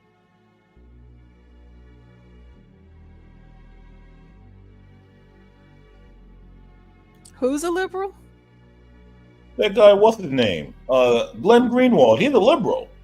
Oh, he's a liberal. Well, he's a Democrat. I shouldn't call him a liberal. He's a Democrat. Okay, let me. But he don't play. He be giving them that nasty work. He don't play. Oh, let's see. My duty eternally is to vote for the Democratic Party. And they always look for some reason, some flaw in the universe, some flaw in these people that explains why they're not doing as they told. Oftentimes it might be that you have a psychological problem. If you're a black person who votes for a Republican, it means that you're an Uncle Tom or that you're psychologically broken.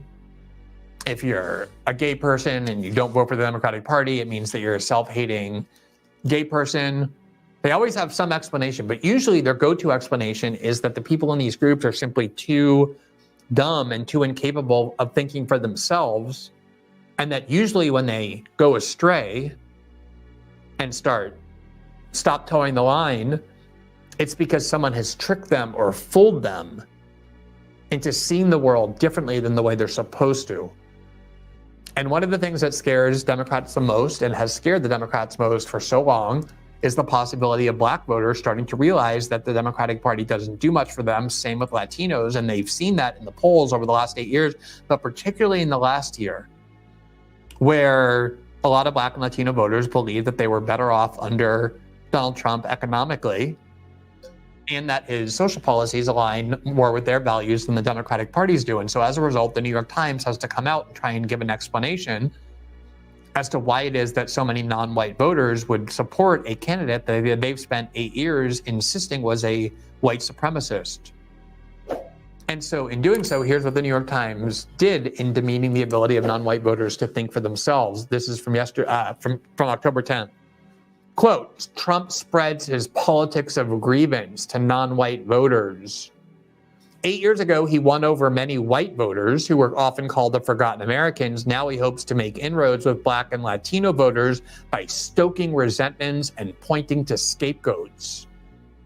So it's not that Black and Latino voters are coming to the conclusion on their own that the Democratic Party does nothing for them. It's not that they're coming to the conclusion that the status quo, meaning Biden and Harris, have been quite poor for them, or that untrammeled immigration is threatening to their interests. No, it can't be any of that. It's that Trump is contaminating them with resentment and scapegoats, and that's the only reason they're wandering away from the Democratic Party. Not because they think for themselves, but because Trump has tricked them, has poisoned them with his hatred. Quote, for more than a decade, former President Donald J. Trump fueled his political rise with dark appeals to white Christian voters, warning of immigrants coming for their jobs and nefarious efforts to undermine what he describes as the country's true heritage.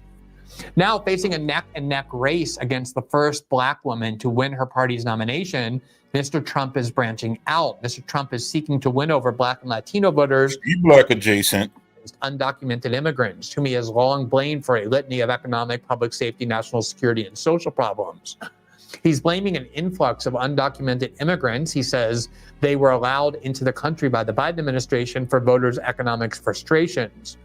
But Mr. Trump's foray into such targeted campaigning has gone far beyond the traditional political stops at Black churches and taco stands.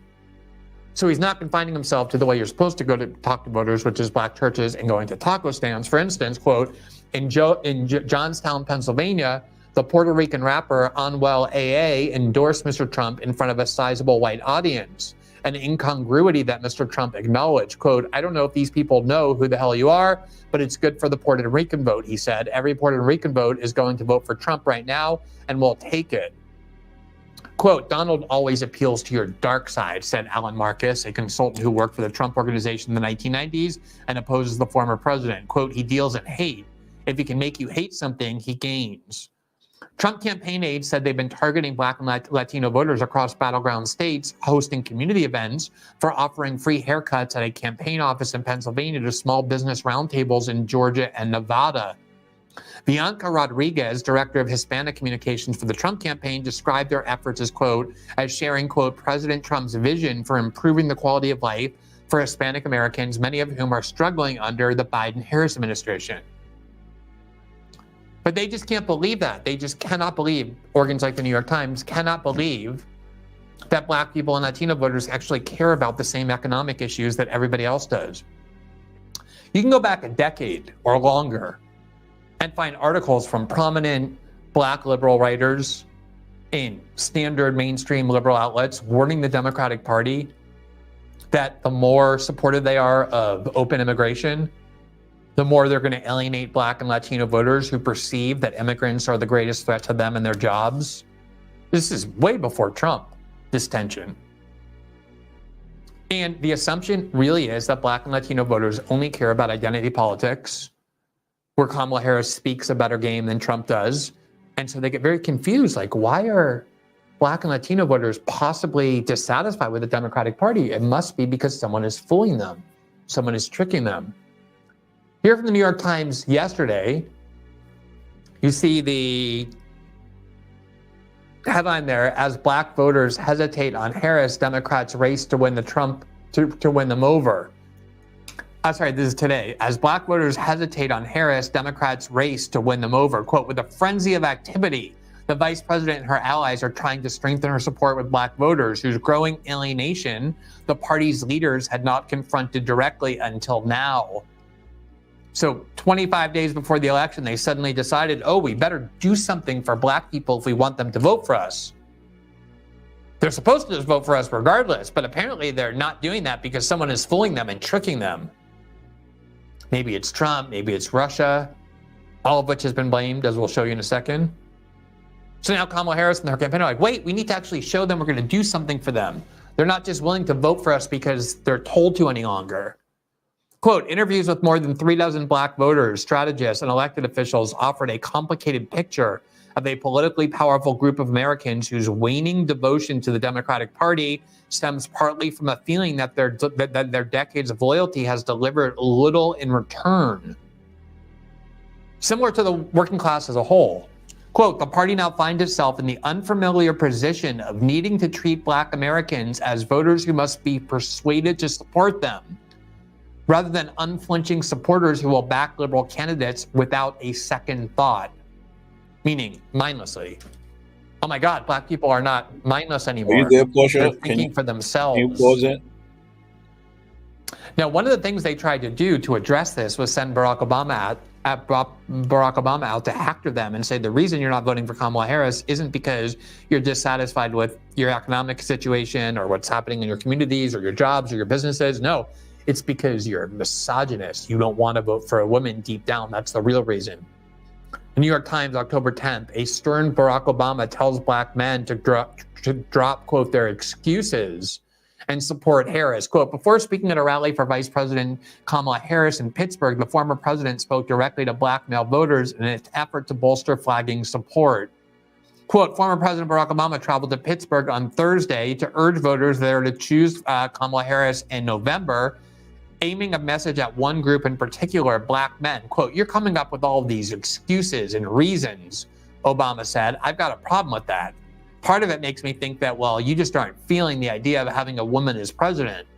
And you're coming up with other alternatives and other reasons for that, Obama continued, adding that, quote, the women in our lives have been getting our backs for this entire time.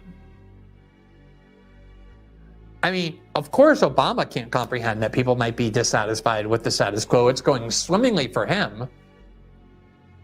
And this presumption that he's able to just go and talk to black voters that way, to black men that way, as though they share a common experience is quite a leap, as many black people pointed out. Now, if you thought I was joking or exaggerating when I said that oftentimes when non-white voters begin to refuse to do as they're told, they'll blame this not on their ability to think for themselves or the ability of black men to reason for themselves or to decide what's best for their own lives, but it must be because foreign influence campaigns are tricking them and confusing them. Because they get confused very easily is the subtext here. Here's Van Jones on CNN in February of this year talking about polls showing how black people and black men in particular are wandering away from the Democratic Party and concluding they don't do much for their lives. And here was his explanation. Criminal justice reform and some of the stimulus support was welcome.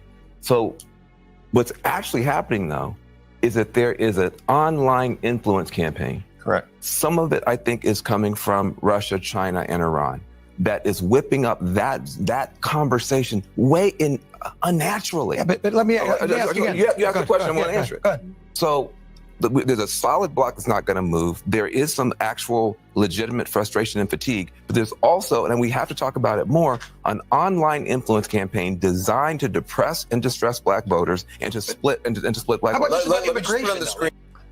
And you see how condescending and patronizing and actually quite demeaning and even racist this narrative is? That the minute black voters or other non-white voters begin to question whether the Democratic Party is actually doing anything for their lives, it isn't because they're actually thinking for themselves. It's not because they're genuinely dissatisfied. Obama's argument is, no, it's because they are misogynistic and don't want to vote for a woman. Even though this trend has been visible for quite some time, including in 2020 when Trump ran against a white man, Joe Biden. But the media's view typically is that no marginalized group who rejects that they're the Democratic Party's property can think for themselves. It's always some nefarious influence campaign tricking them. Back in 2016 and into 2017, there was a large protest movement at Standing Rock where Native American tribes and others, including environmental activists, spent a long time protesting against the attempt to drill in this region and to build a pipeline in this region on the grounds that it will take away the Native Americans' land, it will cause environmental harms, it was the sort of thing that, of course, Native Americans and a lot of left-wing activists would naturally oppose. But because it was taking away attention from Hillary Clinton and even at some point becoming an anti-Hillary message since she supported the construction of pipelines like these, the liberal media had to explain why these people would be doing this. And of course, again, it wasn't because they had actually been motivated by anything they came up with on their own. Native Americans don't think for themselves. No, it's because Russia was tricking them into doing this. Here from BuzzFeed, October 2017, quote, how Russians attempted to use Instagram to influence Native Americans. Quote, Dear Racists in America, began one Instagram meme shared by a now suspended account at Native Americans United, which is believed to be connected to a Russian troll farm. And they then went on to cite these very tiny little accounts that they claimed were from Russia. And they claimed that that was the real reason why Native Americans and left-wing activists were not doing everything they could to support Hillary Clinton and marching for Hillary Clinton, but instead were trying to stop this pipeline because Russia tricked them into doing it. This is how liberals think about everybody who doesn't do as they're told. Here was Don Lemon yesterday on his YouTube show that virtually nobody watches, but nonetheless, he was a CNN figure for more than a decade.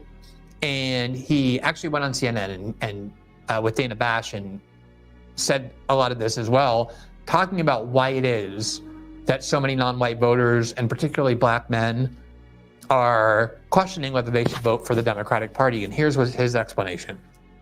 I think those young men of all ethnicities are listening to media now. And the media doesn't necessarily mean, as we call, quote, mainstream media or corporate media. Although some of them are, but they're listening to digital, streaming, podcasts, all of this. And in that ecosystem, everything is pretty much to the right, either center right or far right. And so black men and Latino men are listening to the same sort of media BS that white men in general are listening to. And let's not forget the elephant in the room, right? I don't mean the Republicans at this point, but I do, is sexism, is misogyny. Men feel that they're being left behind, especially by women. They're resentful of it. And whether you want to believe that or not, it is a real thing, right? So the whole issue that has come up over the weekend since Barack Obama, gave his speech in Pennsylvania, I believe it was on Thursday night, and then went to a Black Voters Summit and spoke out about what's going on. Yes, thank you. Tink66, I agree with you. I did see that, but there's even beyond what Roland did on his program. This goes even beyond that. So ever since Barack Obama, did his speech or spoke to folks at the Black Voters Summit, basically people feeling he's chastising black men. I think telling the truth, many people don't want to hear it. So just like we talked about with Martha Raddatz last night, Don Lemon lives in a multi-million-dollar townhouse in Manhattan with his husband and spends much of his time at his multi-million-dollar house in the Hamptons, where he has parties and a lot of big media figures go. And Don Lemon, just like Martha Raddatz and all of these people, could not have a life any more detached from the people whom they're maligning and purporting to analyze. But he simply can't believe, Don Lemon can't believe, that black men are looking at their lives, making their own judgments about which party is good for them and which party isn't. It must be that they're just hooked into, like some sort of addicts, this right-wing echo chamber online, the same programs white men are listening to, and are being deceived and tricked into believing that Democrats aren't great for them and they should somehow question their mindless, as the New York Times called it, their mindless loyalty to the Democratic Party. This is what liberals do the minute any member of a marginalized group begins to think for themselves. As I said, you will hear nothing more racist and nothing more revolting than when they try and explain why these people aren't doing what they're told anymore. And of course, the most notorious clip illustrating this belief on the part of the Democratic Party that they own black voters was when Joe Biden made his notorious comment when he was on the Breakfast Club, where he said this. Well, you know, Thanks so much. That's really our time. I apologize. You can't do that to black media. I can't do that to white media and black media because my wife has to go on at 6 o'clock. Okay. Oh, I'm in trouble. Listen, you got to come see us when you come to New York, VP Biden. I will. It's a long way until November. We got more questions. You got more questions, but I tell you, if you have a problem figuring out whether you're for me or Trump, then you ain't black. It don't. I mean, that was it boiled down to its ultimate essence, that if you are black, you have the automatic obligation simply by virtue of being black not to consider any of your options, not to think about who's doing what for your life. Your overarching obligation is to pledge your blind, unthinking obedience to the Democratic Party. And if you don't do that, the minute you question it, as he said, it means you're not really black, because real black people stay in line, captive to and obedient to the Democratic Party. I mean, the racism is so extreme. It's like you just scratch it. It's right on the surface and it emerges. You don't have to scratch it so blatantly the minute they start perceiving that any of the people in these groups that they believe they own, primarily black voters, start thinking for themselves. The kind of racist analysis about why that is almost unlike anything else that you will hear so overtly in the discourse. Thanks for watching this clip from System Update, our live show that airs every Monday through Friday at 7 p.m. Eastern, exclusively on Rumble. You can catch the full nightly shows live or view the backlog of episodes for free on our Rumble page. You can also find full episodes the morning after they air across all major podcasting platforms, including Spotify and Apple. All the information you need is linked below. We hope to see you there. He's doing a lot of programming language.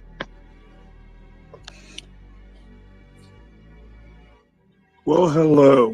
What is up in this chat, etc.? Good afternoon, Stanley. Hey, baby. Oh, I have theories, HB. Yeah, that was interesting. Yeah, he was doing a lot of programming language. I was washing clothes. Stanley's still on the plantation. Imperious, you've done enough. Have you guys had a good meal yet before you start the show? You've done enough. Matter of fact, get some nourishment. Let's just let Imperious. Yes, sir. Let's just let him have the floor by himself.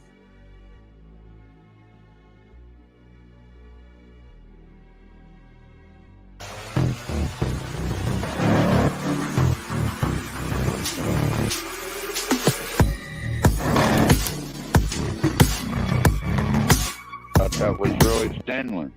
Better. Yeah. So, but Ben and Grace, nope, they have issues and they need to sort them out. I'm not going to give them a forum to do it. Yeah. I'm not. They need real life. Yeah. When it comes to Ben and Grace, this is a replay. My bad. Fall back. I don't. Yeah.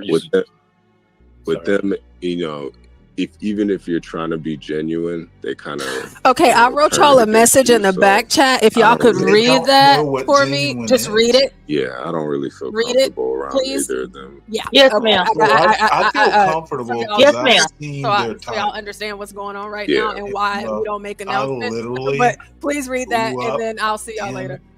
a Catholic church, and you're either. You know what? I'm not going to go much farther, but I was going to call them Ben and Jerry. They need work. They need work. They're a bunch of like ice cream, and they melt and then they refreeze. And I'm just, if I'm hosting, and of course it's, excuse me, not my show, of course, but they don't need to be in my company. When I said they're not Newport, I literally meant it. Yeah. They knew what it meant. They're not Newport. Rhode Island is my reference. Yeah. And I don't know. I just don't engage with certain people. And then even with Imperious, I don't really engage. I don't hate the guy, but I don't really think too much. I know, and you know what? I'm rarely like. I think Imperious, he's okay. Yeah, but not if he's not your cup of tea, that's fine. I just Stanley's showing how elitist he is. Amazing. People like they're not Newport. Did you guys catch that? He'll learn humility. Yeah, but not soon. Yeah, Trustafarians are weird people, and I imagine Imperious is a Trustafarian. He's never had to earn shit. Now he can do grades and all that stuff, and it's not a dig. And in some ways, now I'm gonna be mighty brutal. My son is somewhat of a Trustafarian, but not in that way. The good thing about being, having a black father and black grandparents on my side, we level set. So I'm not sure that Imperious has been level set. Do you think Imperious is actually what he says, religious and goes to church? Oh, absolutely. I grew up Catholic. Yeah, some of the worst people in our society go to church every Sunday. Honestly, right? Yeah, for sure. But the thing is I grew up Catholic in Savannah, Georgia. Catholics don't act that way. He's a California Catholic, and I'm not going to go in. I'm always happy to talk to Imperious. He's going on about his friends. Catholicism is rather diverse too. He's talking about money and people checking their portfolio every day, and it's so materialistic. It's like, this is not religious at all. I wouldn't say it's imperialistic. It's a way of life. No, materialistic. It's a way of life. Some people do the way not to be. There's it's the way we're nothing told not to be. absolutely wrong. You know what? Catholics don't expect, to raise Jesuses. Do you get my point? Sorry, say that last one again. But even the Catholics don't expect, they don't expect Jesus. They don't expect Imperious to be Jesus. You get to interpret it the way you want to interpret it. And I'm more or less this is a replay, everyone. This is a replay. Sort of Catholic. Okay. I need you to read the back chat. Read the back chat. Read the back chat. Please read the back chat. I need y'all to please read the back chat. Please. Imperious is Imperious, but I think at root, he just needs age and a family. And kids will humble you. I think too, Stanley, like for me, it's like a culture thing. Like I don't really get the white culture. No disrespect, but I don't really. I literally went to an all boys Catholic military school with like 6% were black. Yeah, see, I'm like my weird thing is I literally was like, when I tested in, I was literally in the top 1%. Virgo's here. Hey, testing Virgo. in. So I know these boys. I think that's And why they are boys. Yeah, I think that's why you piss them off a lot of the time. Oh, I know their weak spots. Denison. And I'm not going to go too deep into it. No, but one of these days, a different show. I know why I piss them off, and I know how to. Yeah, I Porsha, just can you I just put don't. who's I just here and don't. who isn't on You know, the I side? like Denniston a lot. I think he's really cool, but like the Hey, I'm just gonna go ahead and shut the stream down.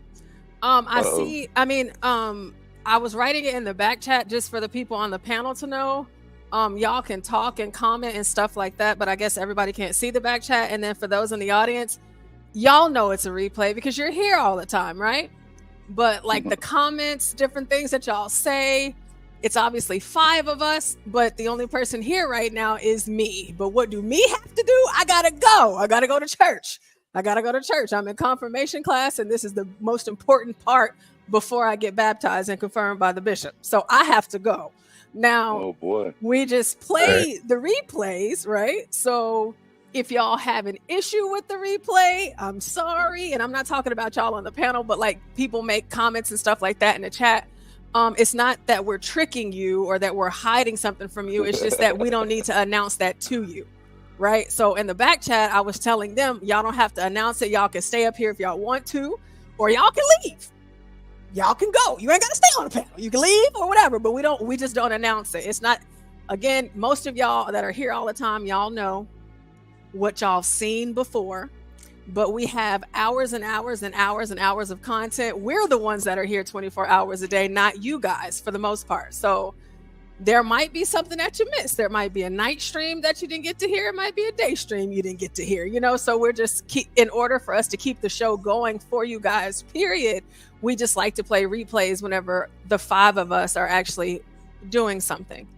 But I'll let 12th Man and American Man make the decision since they're on the panel right now. So either I'll end it right now and then y'all will see us back at 11 o'clock, at like 10 o'clock, or 10? Wait, 10 or 9? Well, 10 o'clock for you, right? Are we on the same time zone? Oh, that's no. We're on different times. So okay, all right, okay, all right, yeah. I don't know what time it is in Alaska.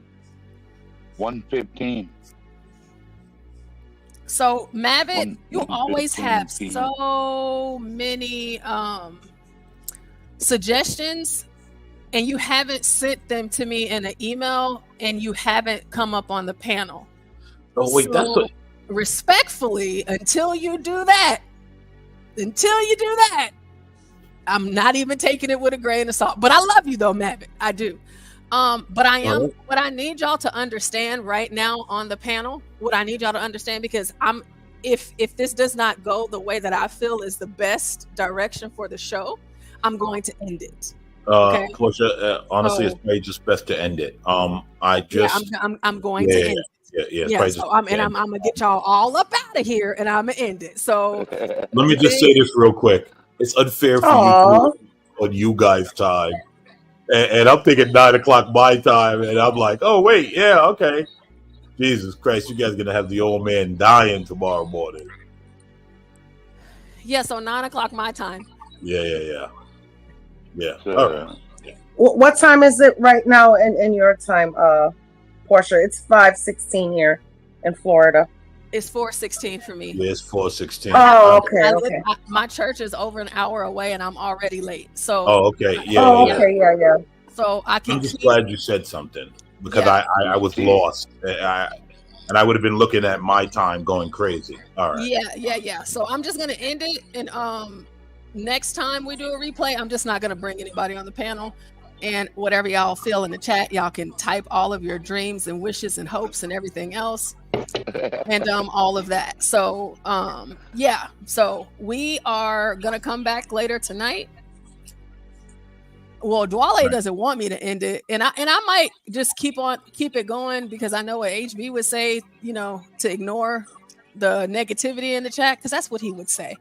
Ignore the haters. Right, because people always have something to say, but they don't realize how hard it is to run a show for 24 hours, especially whenever you have a life outside of the show. I think that some of y'all forget that we actually, like, HB fell off earlier and he hasn't been back. I don't know if he's okay. I'm sure he is, but he's working, right? He's busy. John just had to go. He's busy. Stanley's busy. Crack's busy. And I'm too about to be busy. Y'all think we don't do stuff? Y'all think we ain't got nothing to do?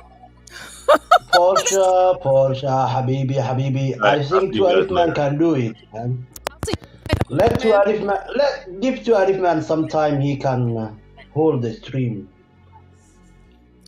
Yeah, but nobody's lying, Mavit. Nobody's lying. You know it's a. Oh my gosh, you're about to irritate the hell out of me. You know it's a replay. You're typing in the chat, so if somebody new comes into the chat, they can see the fact that it's a replay. They can see it, and you're gonna make sure they know it. It's just we just try to keep it a smooth transition, but y'all aren't running a production. We are.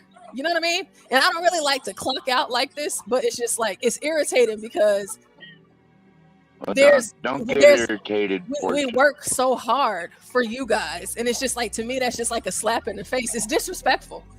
It's disrespectful because we put in a lot. We put in a lot of time, 24 hours for this. So it's just like I don't be wanting to hear that kind of stuff. But shout out to all of you that are understanding, and y'all know that we're always here for y'all. We keep it going all day long for y'all. Stay up all night, all day. And we incorporate this show. We take y'all with us everywhere we go. And I'm going to be bringing y'all to church with me, even though I won't be able to see anything. I'm going to keep the computer plugged up and on the charger and the video playing. But yeah, we just try to keep it going. So I'm going to put the replay back on. And everybody that's on the panel, y'all will be in the background. If y'all want to talk and laugh and giggle and all of that, that's fine. I just need you guys to understand that anybody else that hits the link, I can't pull you up. I cannot pause or stop the video or anything like that, right? So that's why we don't make the announcement, Mavid. That's why we don't say anything, because it's too much to say and it's too much to put out there. It's too much. So we just let it, we like to make a smooth transition. And if you don't want to hear a replay, leave. Okay? Just leave. It's too easy. It's too easy to just go. And everybody doesn't hear everything that you hear, Mavit. So, anyways. Man, it did have me pulled for a minute there, Porsha. Yeah, and that's fine. And like how whenever sometimes you don't understand, you can just leave, right? So yeah, like if you're just confused and you just don't know what's going on, we just like to keep the show going. And if y'all hear John, or if y'all heard John before he said that he was leaving because he had to go do something, he said Porsha just put on a replay. So John even said it. He said it several times before he left. So that's what I'm gonna do. I'm gonna take the direction from the men of the channel and do what I know they would want me to do. Okay, so well, I appreciate you, Porsha. Thank you guys for being here. You got me through. You got me through Milton. You got me through Milton, girl. Trust me. I'd be nuts right now. We love y'all, and no. I was like, wait a minute, there's Stanley. I was like, no, that's not Stanley. That's a replay. Yeah. Right. So if you guys don't want to stay up on the panel for the replay, y'all can go ahead and leave the panel right now. That's fine. And those of you in the chat, y'all can chat it up however much you want. And I was hoping I could get an update on how things are with Virgo down in Florida. Yeah, we could chat it up about that. Yeah. But what she's trying to say, it won't be able to pause or anything, so we'll be talking over, Right. Yeah. Maybe you could cut the volume down a little bit in case we do want to talk about something else. So essentially, if you guys want to stay up here and talk, I won't turn on the replay. Y'all can stay up here and talk, but y'all stand up here and talking because, like I said, because I'm still at home, because I'm still trying to smooth this out on the stream. So I'm not gonna be home until like 9:30 tonight. So that means from now up until 5 hours from now, are y'all gonna be up here the whole entire time? Y'all gonna be up here for 6 hours? Well, I could try to hold it down. Looks like there's only 3.5 hours left on my end. I could be here that long portion. Yeah, but she's saying on her time, 12th man, on her time. Okay. I see. Not the 12-hour point. Yeah, so on the actual StreamYard, we are at 8 hours and 21 minutes. So at that point, I will end the show, right? But then we're going to have another show that starts after that. Right. Right. So from now until the end of this stream. See, this is why we don't like to announce it, because I feel like I'm telling y'all too much and I'm doing too much, and it's actually making me feel uncomfortable. I'm sorry, Porsha. No, it's not that. Like, I'm not trying to be funny, but like businesses, whenever they run a business and they operate, they don't tell and share all of the inner workings with the customers, right? And you know what I'm saying? Because you just want it to run seamlessly and you don't want it to be tacky. And whenever there are people in the audience that think that they can do it better, but don't ever hit the link, right? They don't send no money. All of y'all, every single person on this panel right now has sent me money. So y'all, shout out to y'all. Y'all support the show. But the people that actually don't support the show and make sure the show keeps running, like for the hotspot, like whenever I'm not at home, somebody has to pay for that hotspot, right? I do. Yeah. Yes. Whenever y'all send me cash apps and whenever y'all support, y'all are supporting the production of this show. So the reason why we do not make announcements for things that don't need to be announced is because of that. Because whenever we start pulling y'all into our business and how we run it, y'all like to think that y'all can run it better, but you won't come up here and run it. You don't hit the link, and you don't have your own channels. So if you could do it better, go and do it somewhere else. That's why we don't do this. We just keep it going, right? We just keep it going. We talk about anything and everything. Sometimes we watch our own replays. We watch other people's stuff. We do all that. But there's a reason why we don't go into all of this. And I don't like to do this. And like I said, it's making me uncomfortable because it's like y'all are making Porsha. Not y'all on the panel, but the people in the chat. It's like y'all are making me step outside of my element. And it's very disrespectful because all of us worked so hard to bring this show together for y'all every single day. Every day. Sometimes you gotta say fuck chat, Porsha. You don't let them assholes get to you. You know what I'm saying? But do you have an option, Porsha, of shutting off the chat? Or if I'm being too, if I'm prying too much, then just let me know. I'm not gonna get offended. No, I'm not. No, I've already said the names of who I'm talking to, and it's not about that. It wasn't just the chat. It was just because I wrote messages in the back chat, but I guess they didn't see the messages in the back chat, so it kind of threw everything off. So that's a lesson that I've learned, that next time we run a replay, I'm not letting anybody up. There's not going to be anybody on the panel. So because if because you might be on your phone, you might be away, you may not be able to see the back chat to see what I'm saying, like, hey, because I'm, it's not like if I have something, I don't need to tell y'all what I'm doing in my life, right? You know what I'm saying? Like, I don't have to broadcast that out to everybody. No, but, so I put that privately in the back chat for the people that were on the panel out of respect for y'all on the panel. But if the people on the panel don't see it, you know what I mean? So now I have to stop. I've seen it, Porsha. Now I got to stop and be like, hey, just read the back chat. But then, like, for the people that didn't read the back chat that were on the panel, so it's like, now I have to stop and explain this. This will never happen again. So those of you that are getting it right now, this is the only time you'll get it, because I will never explain this again. I will put this in the hands of the men, and I will let the men handle this. Yes, ma'am. Because I'm the woman, and I'm the one that keeps the order and things like that, and you get me up out of my element, and I think I'm a little bit antsy because I do need to go. So if y'all want to just stay up here and talk about whatever, go for it.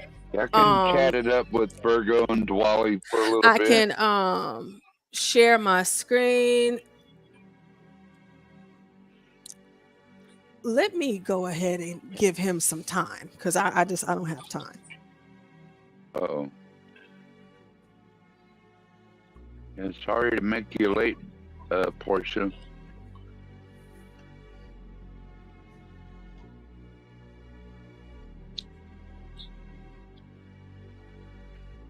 Guess she took off, huh? No, I'm still here. No, y'all are good. Yes, I was wanting to hear how it is down in Florida. The recovery effort. Everything. I love the updates from Virgo. Well, I'll let Porsha finish up and do her thing, and then once she's done, we'll.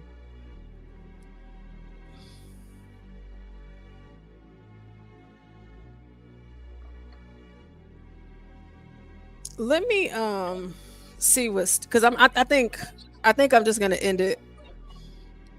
Oh. So you can Virgo, you can go ahead and give your updates right now because I'm just gonna. No, Porsha, if you gotta run, I'll jump back on later on. It's not a big issue. 12th man, if you want to jump, are you gonna jump back Yeah, I on mean, later like you too? can do your updates and Yeah.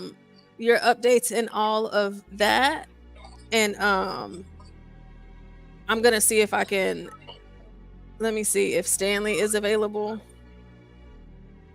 Oh, okay. Well, to make it short and sweet, 12th man, I wish I had the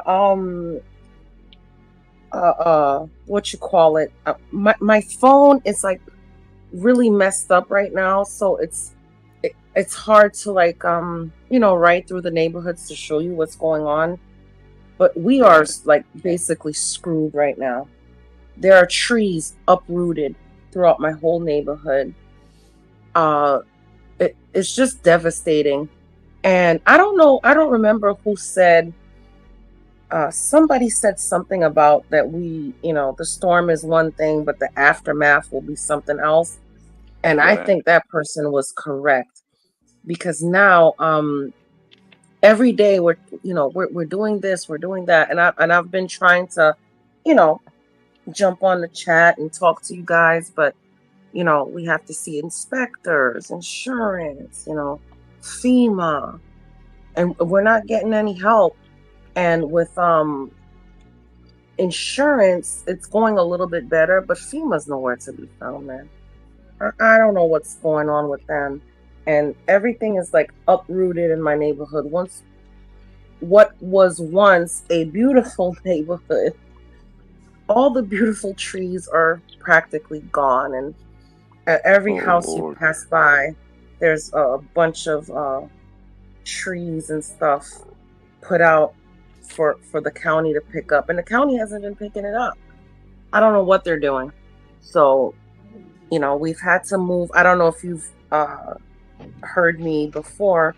We've had to move into an apartment. We don't know where, when I should say, the house is going to be ready Virgo, are to you be moved back alone, into. or you moved to another state? No. I'm still in Florida, but we had to move out of the house. It has to be repaired. All right, Yeah. all right. At least you safe, It guys. Well, yeah. God, man. Yeah. You So and now your we live in a. family. Well, we put in together. We put in together so we can save some money, but we're living out of a 2-bedroom, and it's like 6 people, and my husband can't even like have his kids over. I mean, they can come over and visit, but like, he has them every other week. They can't even come in to like stay over, for the week, because we just don't have the space. We're living out of a 2-bedroom apartment right now. With 6 adult people, or some children are involved? It's me, my daughter, my husband, and his parents. So that's 5. Yeah, 5 of us. So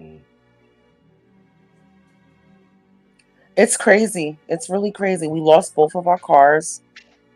I'm waiting to hear and what we decided to do is, when we get the insurance money for the cars, we're just gonna get me a new car, and then get my husband can replace his truck by getting a used one, and then when we get back on our feet, he'll replace his truck, because he also has his work truck. there right now? Oh yeah, we can get a new car. Figured 'Cause they my all car got was newer. destroyed too, or something, like all the new car lots.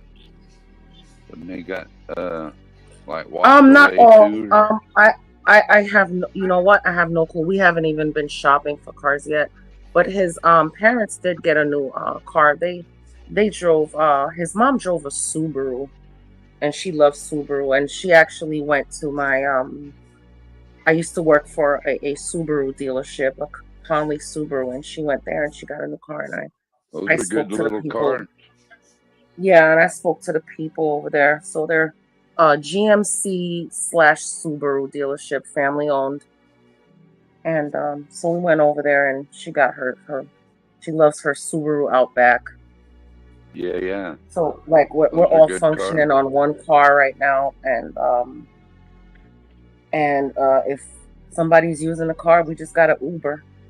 And I've been meeting interesting people on Uber, to be honest with you.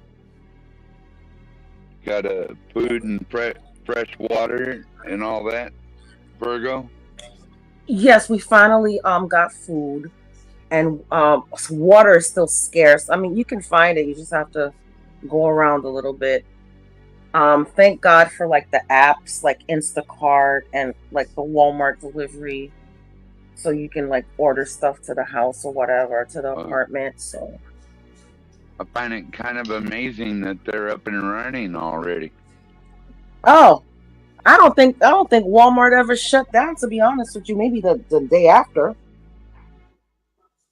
And But they how long were you without a power, Virgo?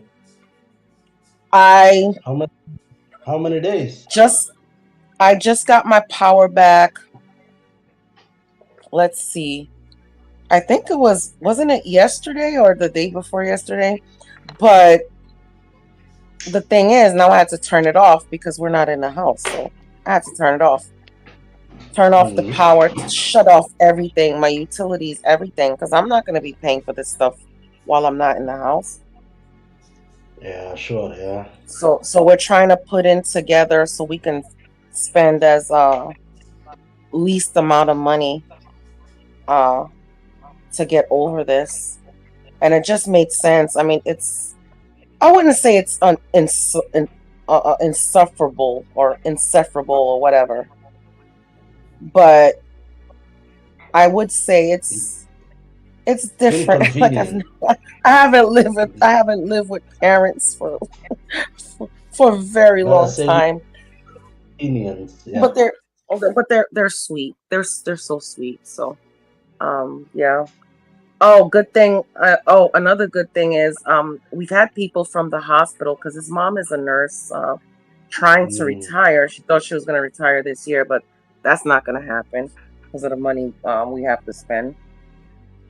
But she had people from the hospital donate like a lot of things. Like I got a air fryer. She got like a little crock pot to cook meals. And the hospital gave her the food card, like food cards that you go to the hospital and buy the hospital food. And actually, I want to say, because I've been in that hospital, I've been a patient there. Their food is so good. For hospital food, it is so good. Yeah, here too, Virgo. Our hospital food is pretty damn good.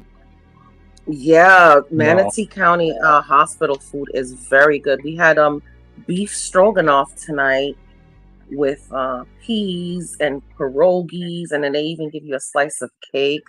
Oh yeah. So we're good on food. And she has a couple of those food cards, and people have been donating PTO to her so we can get everything in order. So we've had a lot of good people do a lot of things out of the kindness of their hearts, and we're so appreciative of it. The hospital, they just feeding people, or do they have to have money? No. The hospital's not feeding people. I'm talking about when you work there, like you get like certain food cards so you can get your meals. So like the people have been donating their food cards to her. So they, so we can have dinner and stuff like that. Where for Trump go? He was up here, then he bounced. Yeah, here you go, Latino. Latino, come back, man. Call in. Come back, bro. Come back, senora. Oh, what is it called? Senor, not senora. Senor. Senor.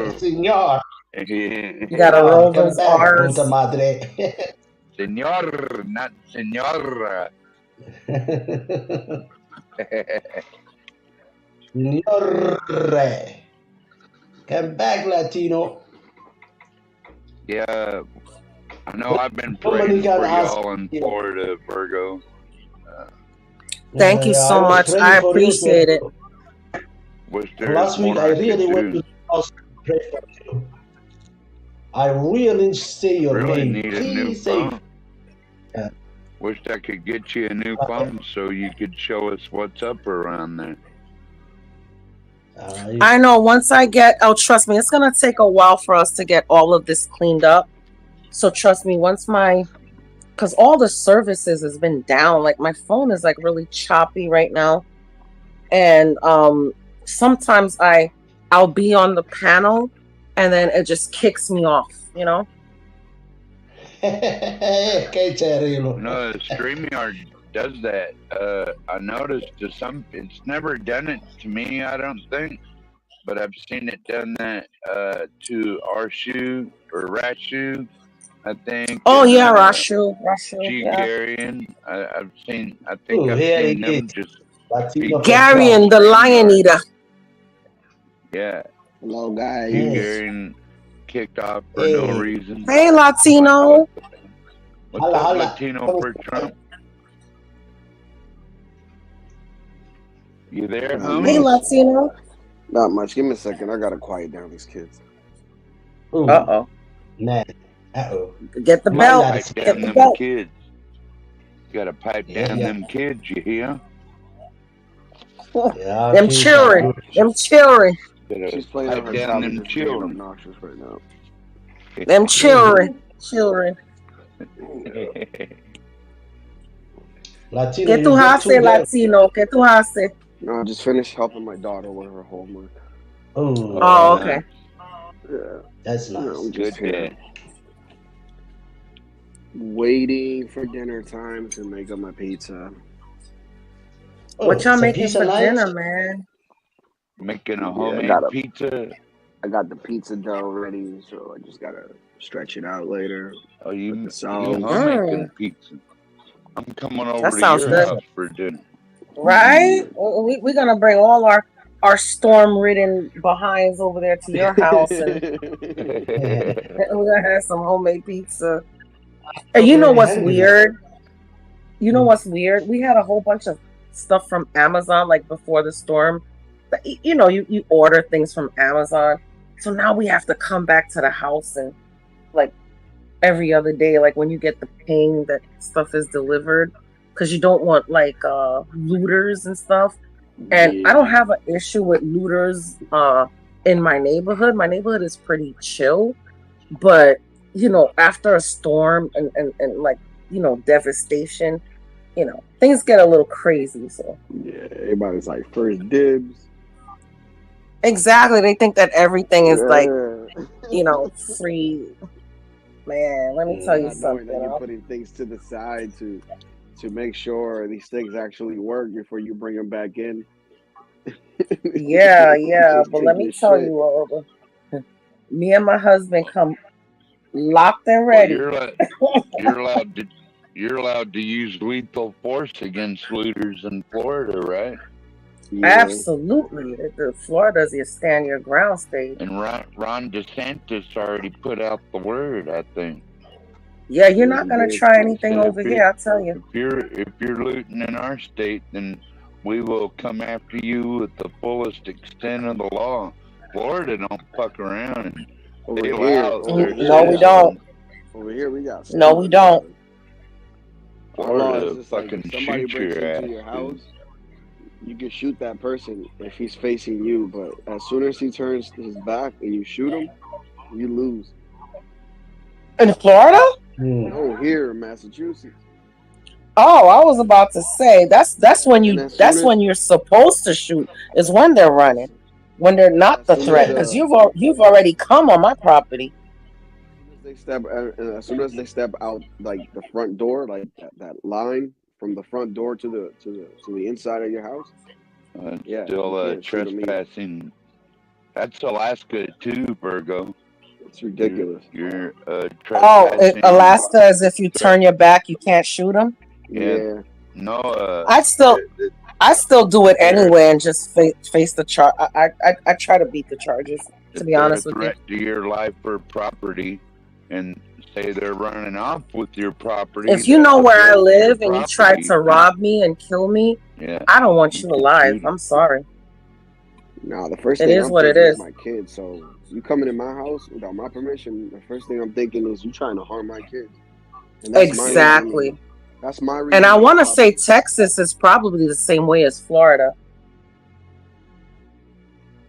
I want to say Texas is. That My House video was about that I did on karaoke, or what do we call it again? Not karaoke night, but anyway, it's just a song. Porsha helped me sing. Pretty good song about motherfuckers breaking. Oh, the country song. Yeah. I remember. You got a little baby girl sleeping in the house, and you breaking in my house. You don't know what you're doing, dog. Motherfucker. You nipples. You nipples. Then the cops came over. It's like, they're just taking out the trash, sir. I heard somebody shooting, but ain't nothing around here. Can you imagine Stanley with a shotgun going, you know what, motherfucker? Black. Boom. Boom.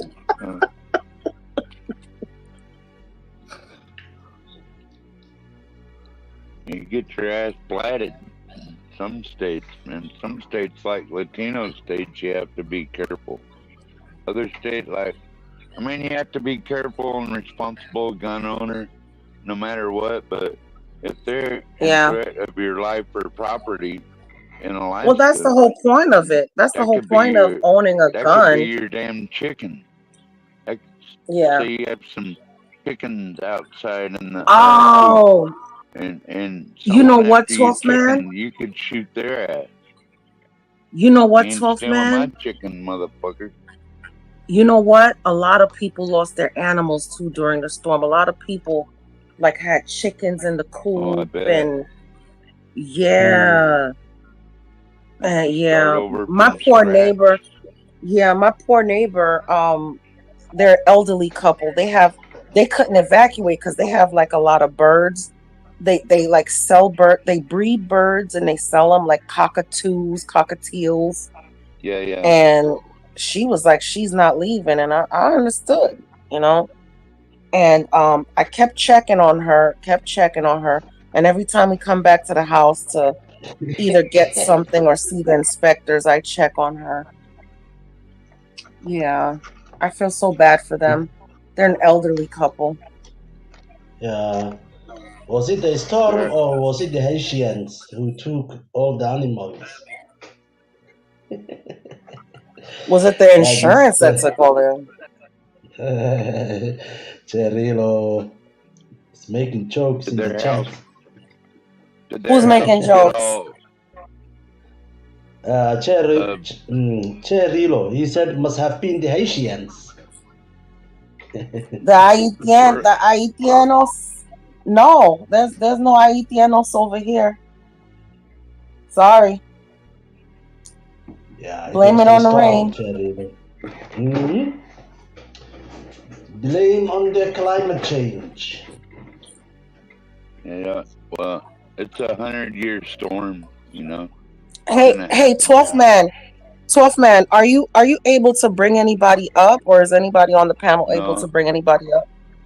I'm not a administrator. Host yet. I don't think I donate enough money to be a host yet. Oh, okay. Well, I'm gonna have to jump off. I'm gonna have to jump off because my phone is about to die. I'm gonna let it charge a little bit. It's been charging slow. I don't know what's going on in this apartment. Maybe Stanley will come around. I don't know what's going on in this apartment. But I gotta let it charge a little bit, get off of it, and then maybe probably get some more stuff done. I took a break to come chat with y'all.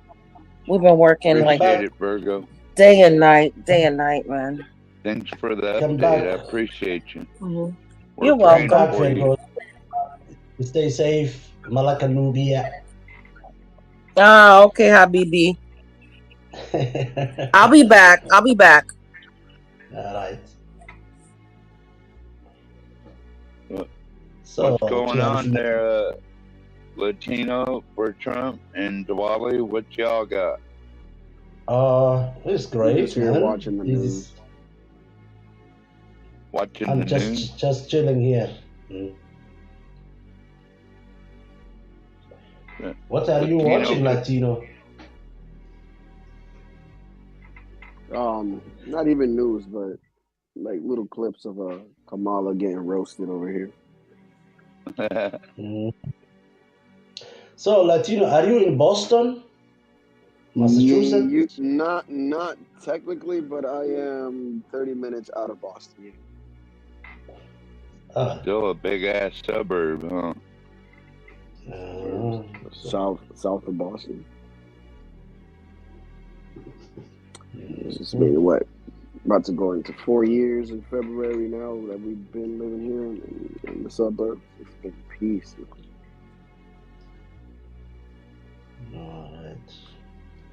And Boston is a pretty rough city too. Oh no, where I live, dude, like Dorchester, like it was at least what? Pretty nice. I mean, it's not crazy, you know, but it was at least like what? Like there was 1 year that I lived there. It was 22 killings in 1 year. Ooh. Yeah. Yeah, right up my street too, like right up my street. Yo, it's so crazy because right up my street, that happened the first year I moved around there. And while I was working for Boris Head doing deliveries, I met this lady that worked at one of the supermarkets, and we're related because, you know, she's Hispanic, and we talked, and we kicked it off. She's a cool lady and everything. And long story short, I'm telling her where I live. She's like, "Oh, you live in Dorchester?" It's like, "They killed my son in Dorchester." And I'm like, "Oh, for real?" She's like, "Yeah." And I'm like, what street?" And I'd say my street. And dude, like, she started crying and everything. It was nuts, man. Like, her son was the one that got killed there the first time I moved around. Yeah. Boston is small, dude. Scene. Like, yeah, she's crazy, man. Young kid too. I think he was what, 20? 20 is not a young kid. 20 is I mean, it's still young when you have a lot of That's life young, to live. dude. What are you talking about, Dwalin? No, I'm not talking about when he's dying. I'm talking about 20 years old man on the streets. Is crazy, man. Yeah, just the other day, when was it? Like a month ago? There was a kid on Facebook Live, a rapper. He was in the barbershop and they blew his melon back. Yeah, that shit was crazy. And the funny thing is, I used to go to that barbershop when I lived in Boston.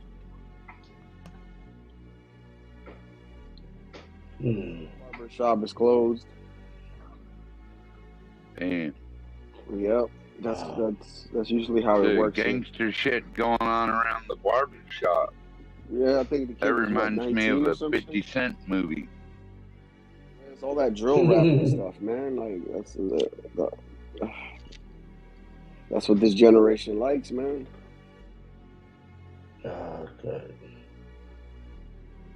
It's evil shit. Free haircut. Yeah. Drill rap. Stay away. Well, if I lived in a big city, I might be afraid to go to a barber shop. Bro, who are you talking?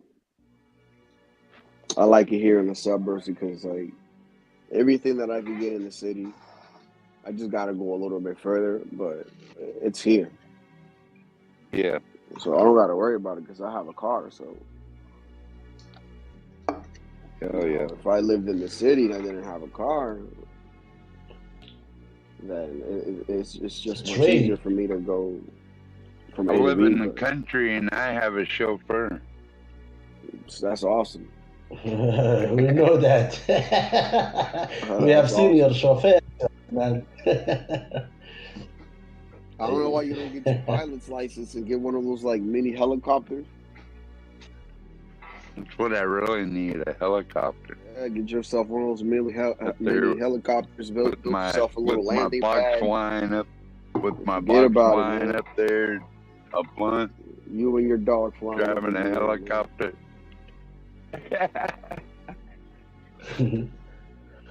So, 12 man, what do you do in winter in Alaska when winter comes? Excuse me. Sorry. Does it get colder? Do you? Yeah. Do you move out of the state, or That's you? the same thing I do in the summer. I mean, I just maybe not as much of it. Play with the dog, go to town, get what I need. You know, play with the dog some more. Go on a hike. You know. How many hours?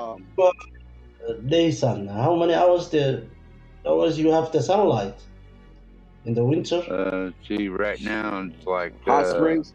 You guys have hot springs good on there? Yeah, there's hot springs in Alaska, a lot of them. Yeah, but not here. Man, skinny dipping. It's pretty nice. I mean, it's like living red anywhere dots. else. 12-man skinny dipping with some red dots.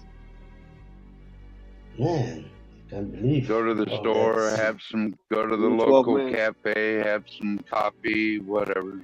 You know, have a hamburger. You gotta get yourself one of those natives, 12-man, so she can make you I some know. fry bread, man. Need one of them ones warm you in the winter and shade you in the summer. Yeah, it's all about that fry bread. That's so crazy though. Like, I've been watching a lot of like Native I like American, those Indian tacos. Yeah. like a lot of Native American historical stuff, and like the fry bread. Like it's so crazy that they eat that, and in the Dominican Republic we have that too, but we call it something else. So it's the comparison. I mean, they say that we were Is it different native, though, or we were, is Taino. it different that much, or no? Is the fried bread that much different, Latino? No, it's actually the same thing. Yeah, it's the same. But then Okay. again, like I started thinking in my head, it's like, could it be like the heritage that comes from, you know, the Dominican Republic? There was also Indians over there. You know, there were Taino Indians. So, like, who knows? These people might have lived Is the that same like way. the natives? Yeah, who knows? They might have lived the same way that the natives have.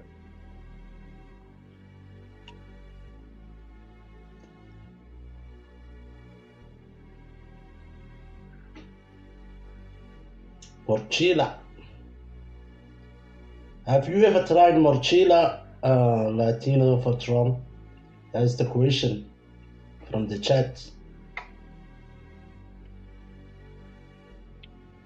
Or morchila, however that you pronounce. Masilla? Morcilla, yeah. Oh, you talking? Latino for Trump. He's talking about that stuff you make your own tortillas out of. What do you call that? Masilla or some shit like that.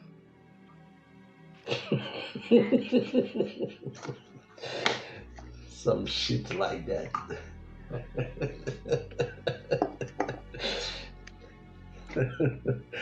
You guys are very funny.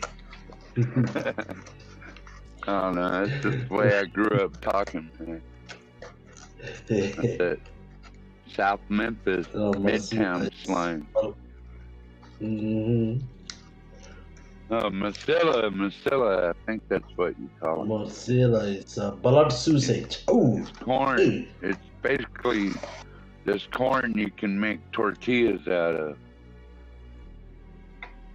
You know anything about that, Latino for Trump? Making your own tortillas and shit? Latino, I think, is making his pizza. He's not here in England. Yeah, he's probably making his own pizza right now. Yeah, making his lunch or dinner or whatever. What Is you it having dinner for time in dinner? Boston? What you making for dinner, Diwali? We made tonight was spaghetti night. What's that? We had a spaghetti, pasta, spaghetti. Oh, Noodle. spaghetti. Did Yeah. you have any meat with it? Hamburger, Yes. sausage, and anything like we that? We had a spaghetti bolognese. This is a French spaghetti with meat and sauce, salad. Tonight was spaghetti night. Salad. Salad. Green. You call it green. Vegetables. Oh, okay. Yeah. I recognize the word. I just couldn't remember what it meant. Yeah, with then it was nice. It was great. The wife made it, so it's great. Nice. To have sausage in it too, you said? There was some meat, but I believe it Sure was a what beef. kind? It was beef, you know. Ground beef? Nice. Normal beef, halal beef.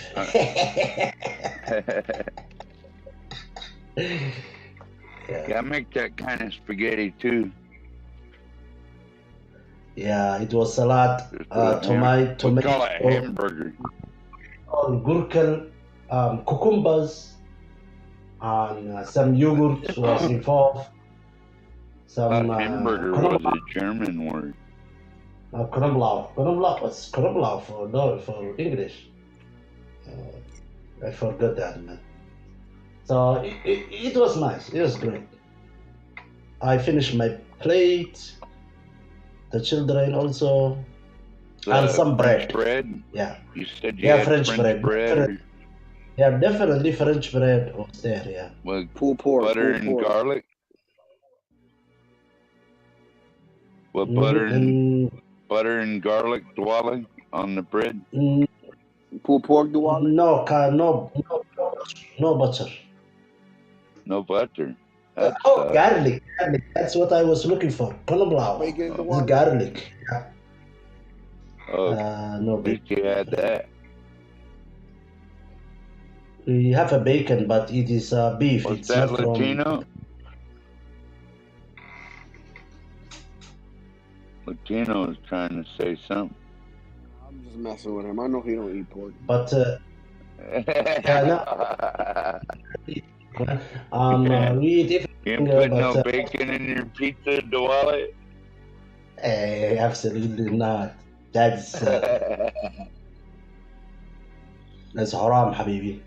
Cucumbers, tomato. Let's say. Yep. One day, I don't know. Let's say that one day, I'm giving somebody bacon, or not bacon, but pork. Of the Muslim persuasion, let's say. Would I go to hell for this? Well, no, if you don't go for hell with that, you don't go to hell for that, but it's allowed to eat pork when you don't have anything else to eat. You gotta survive. For necessity, you can eat. Yeah, you gotta gotta survive. You're right. Yeah, but it's not like you are going to hell for eating pork. I stopped eating that shit too. Like That shit ain't good. Now you are committing some sins when you are eating pork without necessity. Yeah. Yeah, I guess some Muslims really believe that. I remember when I was in prison in Tennessee, they had the Muslim population was separated from everyone else, and there's this one Muslim they kicked out, and he was in general population with us, and because they caught him eating bacon, and he didn't go by strict Muslim guidelines. So they kicked him out with us. Yeah. We were always making fun of They his can't ass. resist that bacon, man. Yeah, but Richard, man, it's not only Muslims don't eat pork. Some Christians also don't do it. I mean, Orthodox don't do that. I know Ethiopian Orthodox, they don't eat No pork. one can resist bacon. I also know so many Jews don't eat pork, so That's the Lord's it's, meat right there, bacon. I bet Jesus ate bacon. I bet it's a Allah bottom ate feeder. whatever he wanted. I bet Allah Pork. ate bacon. But he eats Oh shit, man! I will never eat that. It's a bottom feeder, man. Pork. Oh shit, man! Have you seen these animals? They're ugly, man. bacon's good for you, man. That's what keeps your blood running, dude. In Alaska, you definitely need to eat some pork because that's why we all obese over here in America. It's fucking cold over there, man. You need some beef. Bacon, man. Bacon or die. Fuck freedom. I gotta have my bacon. Yeah. What about potatoes? Do you eat potatoes too? Oh, I eat potatoes, but 12 men don't like vegetables. Oh. I have to eat potatoes, man. I'll fry me up man living out there in the wild. I'll fry me up some hash browns, right? And hell yeah, with the grapes. Well, actually, I fry up the bacon first and chop it all up, and then throw the hash browns in there. Hell yeah, and mix it all up. And then but you throw gotta put some diced onions cheddar, in there, man. You gotta put the diced cheddar onions cheese on top of bacon that grease. shit. That's what I call a meal. Hell yeah, Onion, dude. Fuck yeah, and then some hash browns, bacon, some sour onion, cream in there. cheese. Yeah, throw some sour cream on top of that shit. Maybe some Man, you fucking making me work. Tabasco sauce. What? These kids are That's gonna have what's up. pizza, but I'm about to make me a baked potato today. With some Bacon beans, stuffed baked potato. with not beans. What's the name of the other thing with chili? I got some meat I can work with. Oh yeah. Hey, Latino, are you cooking the dinner or you are ordering? Yeah, I'm the chef in this house, man. Oh, wow. Respect. Yeah, man, I bake, I cook, you name it. Back in the day, I'd go to Wendy's and get that stuffed baked potato and a thing of that chili, and ask them for an extra dish, and I'd put that baked potato in the dish and just dump that chili on top of the baked potato, and that was a meal right there, dude. $2. You could eat like that. Not anymore. What's the one food that you guys could eat, and even though you're full, you still want to continue eating it, even though it's like right in front of you? Well, it happened to me yesterday, man. I was in a big town and there was an Indonesian restaurant. I just bought a meal called Work Hat. Man, that was so spicy. I was in a train like 2 hours and I was eating. I could not stop. I want to stop, but I don't want to stop either. There was sweat everywhere on my head. I pull out my jacket and I'm still eating. So some noodles, some chickens, but they put spice, man. Ooh, it was so spicy. My tongue was like, bleeding. I want to stop, but I liked it so much. And Yeah, it happened to me yesterday. Some Indonesian noodles called work hat. Mine would If have to you be Mexican food. if you when you go to Boston and you find an Indonesian restaurant, ask them, give me work hat menu. Man, I ate at this Indian restaurant in Memphis. I thought it sucked ass, dude. Brought me this bowl of curry soup, wasn't no meat in it. And fucking shitty looking big ass cracker, and I'm like, what the fuck is this? yeah, there was a Indian restaurant with they have a buffet. Needless You to pay say, like I 10. never went back. You just pay like 10 euros and you can eat whatever that you want in the buffet. You can also take out. But I said, fuck the Indians. I'm going to the Indonesian. And I bought the most spicy food you can ever imagine. Man, I still feel it. That was nice. At least I got to be served by a sheik, though. No, actually, it was a great guy, a German guy who was making. He was the chef, man. We talk a lot. He said, Dude "This is came my out with restaurant." a dude that served me had a big ass turban on his head and a little jewel in the middle, just like on a I Dream of Genie or some shit. You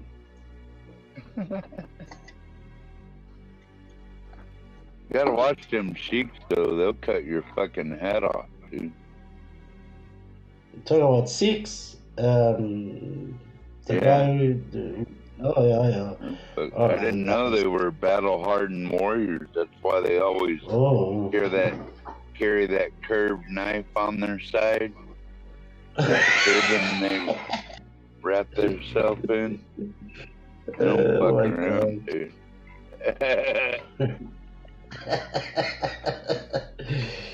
Okay. I met one after 9/11. He was an angry motherfucker because everyone kept confusing the sheik with a towel head. You know what I'm saying? Like, 'cause everyone was angry at the towel heads, and sheiks aren't towel heads. Like, you're a towel head, Diwali, but sheiks are different from towel heads. You didn't know that, right? No, I'm just fucking with you, Diwali. Yeah, it's alright, bro. A little bit of my redneck banter. Have you ever been to India?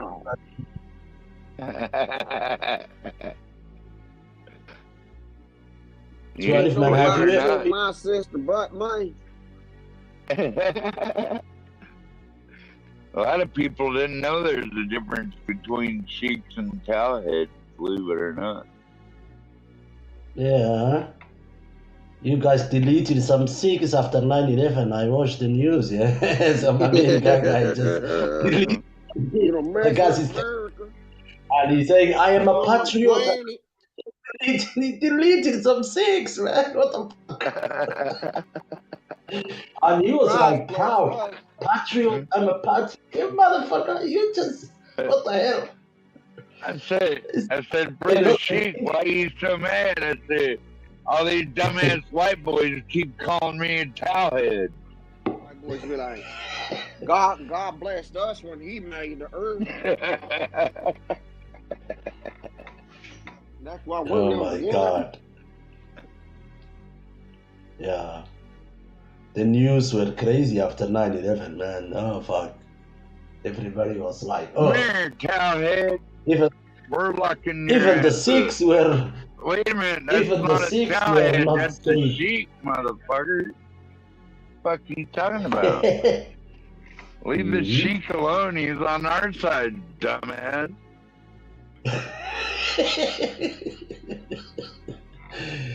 Yeah, my gosh. But Bin Laden had a thought. He covered his head, so that is the confusion. Yeah, The ordinary ignorant American doesn't know the difference between Arab and Sikhs. Yeah.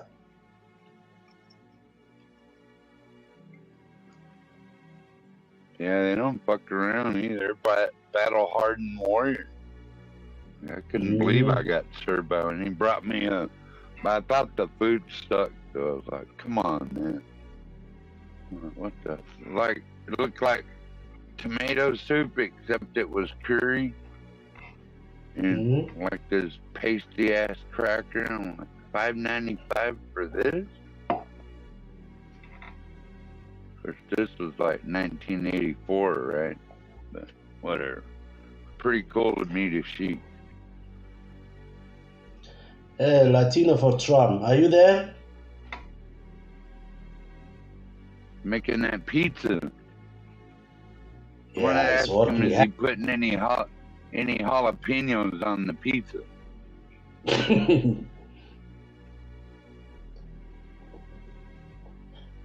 Hey, did you put some J. Lopez on your pizza, Latino?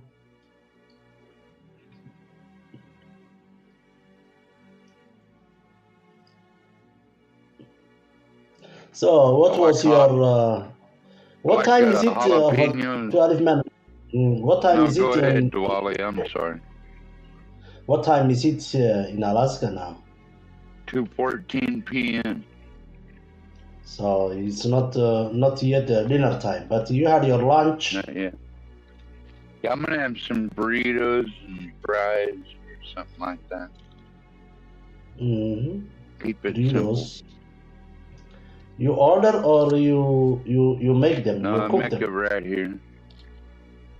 Oh, that's great. That's great. Fry it up. Yeah. Burritos are already pre-made. I Grid. just fry them up.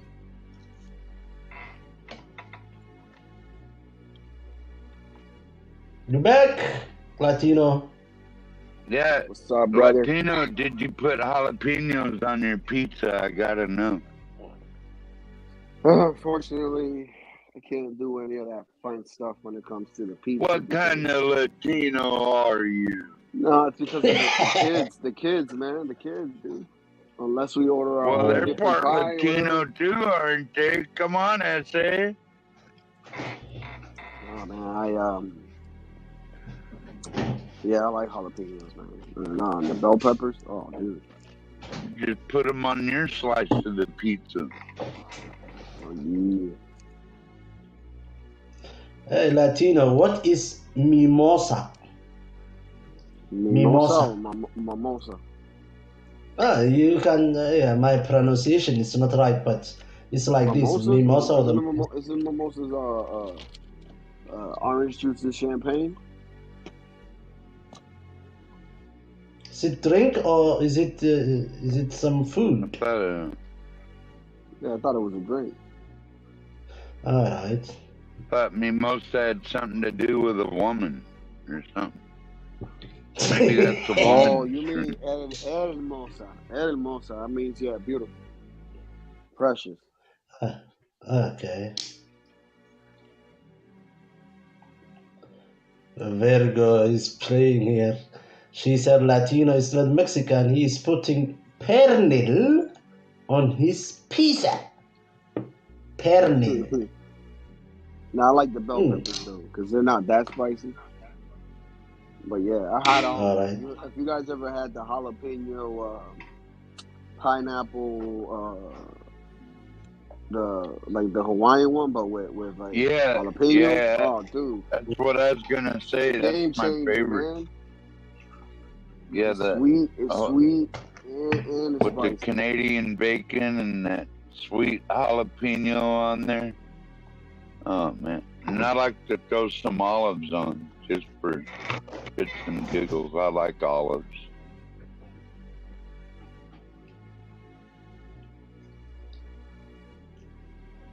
I don't know. I tried olives. I'm not really a big fan. Like even the green ones, even any type of olives. I tried. Diwali can eat Hawaiian pizza. He's allergic to Canadian bacon. The bacon. The bacon. The, Yeah, but he the can get it. bacon He can get it. involved. He can get it chicken style. Yeah, or beef or fish. Hey, get the chicken one. Yeah. But 12 man, I really like Hawaiian pizza, man, with the ananas. Not with the bacon, but with the ananas. That is Some very, very people nice. are like, they're religiously against pineapple on pizza. Bro, No, I I had this love weird pizza, man. I had this weird pizza, but it was pretty good. It had regatta cheese, mozzarella, and what was it? It had fig and pieces of pear with arugula. And it was like drizzled with a little bit of balsamic on top of it. Oh, dude. I got first I didn't want it because it looked weird. But once you try it, dude, you're just like, what the hell? Latino for Trump, what kind of pan do you cook your pizza in? Like, I use It's one like- of them it's like ones with holes No, in it. it's, That way the heat gets to the... Yeah, you put like the round stone, and then you gotta wait for it to heat up, and then you throw the pizza on top of it, basically. Oh, yeah, on the grill? You're talking No, about? not on the grill, but on the in the oven. So you basically put it in the oven while the oven is heating, and you gotta be very careful. Like you take it out, and then you put the pizza on top of it. Oh, you put it yeah. back. So that way you get the bottom cooked evenly and everything. It's like a stone. Yeah. Yeah, but I would love to, and I have some things that I want to do in my house before I start spending money on unnecessary shit. But I would love to have a little pizza oven outside. Yeah, man, I want one of those fire roasted ones, Latino. If I ever get to you put the one in the build bottom. my dream outdoor kitchen, I to can have an build one. outdoor. I can build one. It's not Yeah. gonna cost me no more than $500. Like I could just go to Home Depot, get the bricks, and then you gotta order the special. It's like these special bricks for the fire, so it won't Yeah, crack. the fire bricks. Yeah. Those are expensive. Yeah, they are. You can get them in Amazon, dude, for like, what is it, like 20? It's like, what is it, 12 by... Like $40 for 12 6 by of 7 them or now. something, I 7 think. by 12 for like $22. I have a box of them on my porch for spares. I just got a brand new wood stove put in this place last year. So. But I keep a box around and just in case I break one. Yeah, I need to get a new refrigerator, man.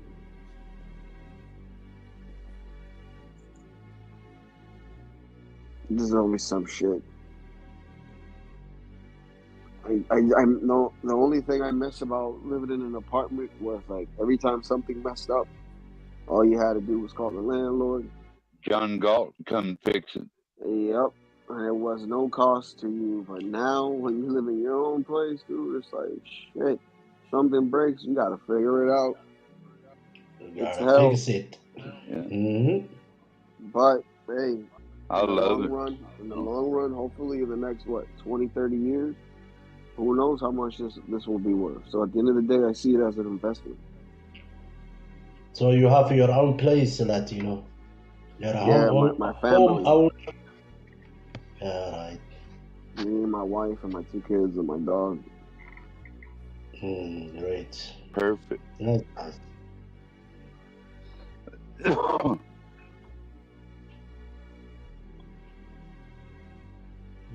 Boston.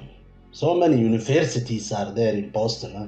So Harvard is the top tier Cambridge, MIT. We got Harvard, MIT. MIT, Boston University, Northeastern. And I had a niece. We got Brown. MIT. Providence. There's a lot of good stuff. Whenever Boston comes to my mind, is I just imagine those universities and Celtic basketball team. Are you Celtic fan? I have to actually start Okay. working on that too. I have to get. Oh God, man! I have to get tickets in the next 3 weeks too.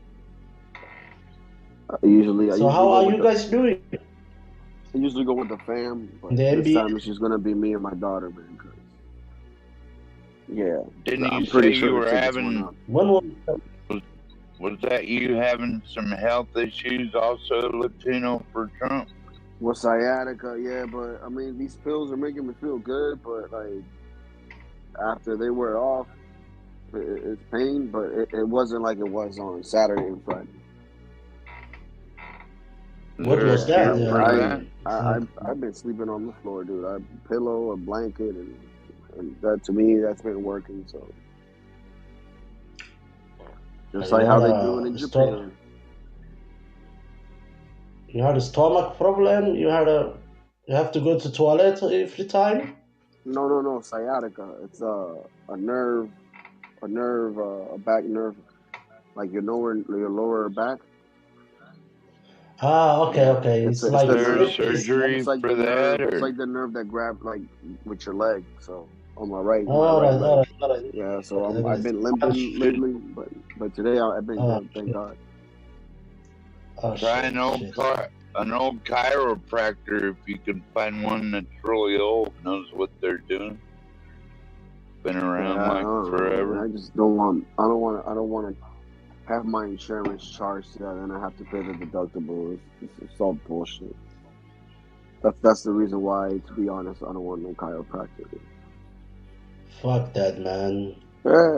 That's not free. That's why they say you Help are me. pain, man. Oh, pain in the ass is shit. Not free. I gotta check if my insurance covers it. But if it does, then I'll do it. But if it don't, then hell no, dude.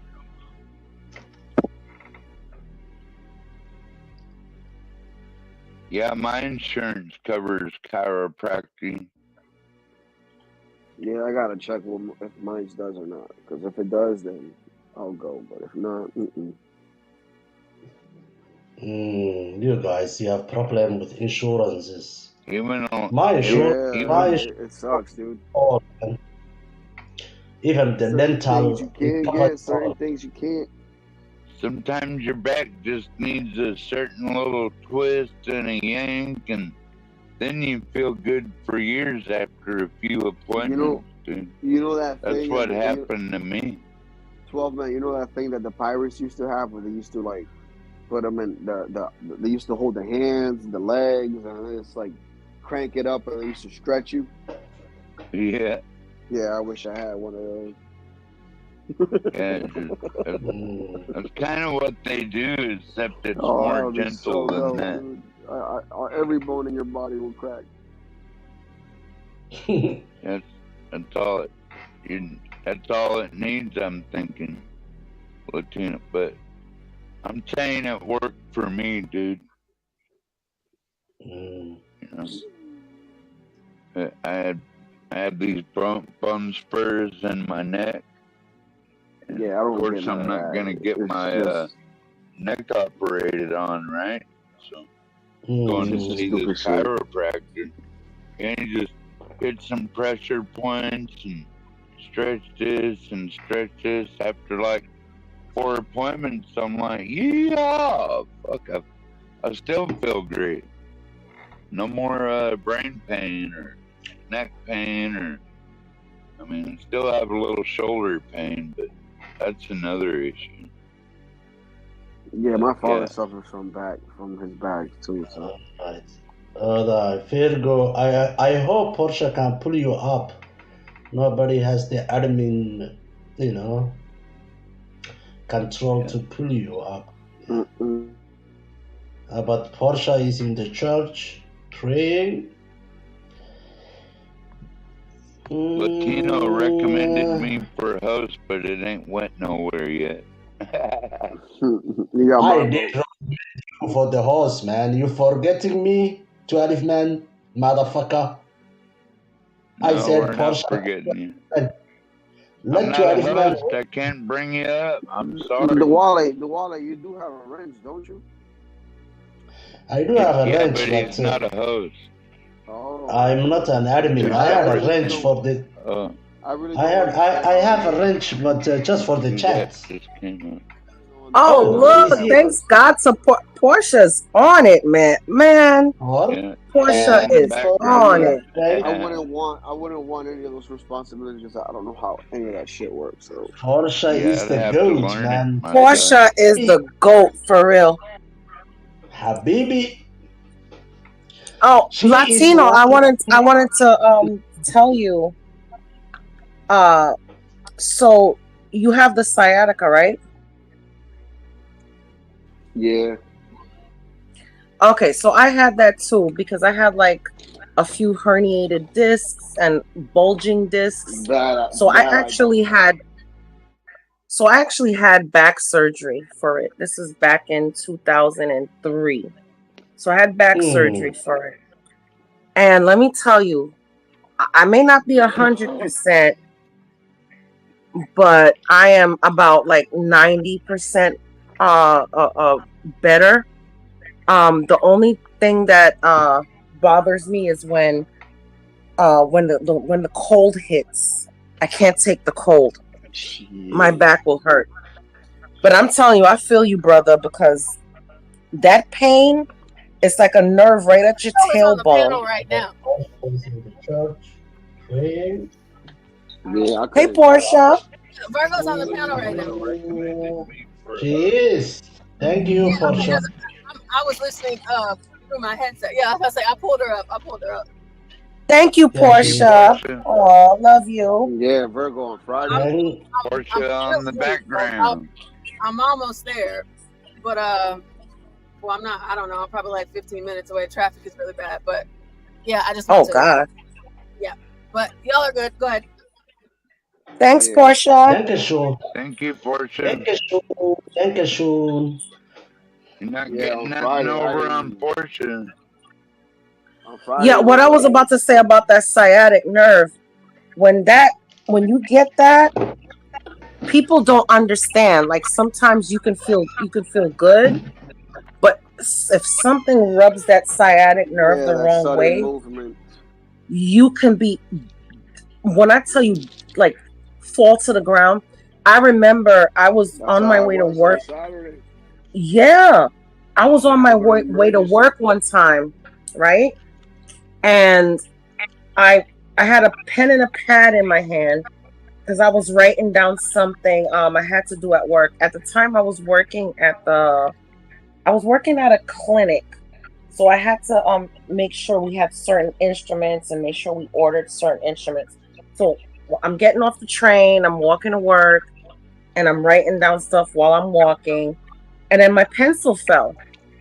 So I bent down to pick it up. Lord have mercy.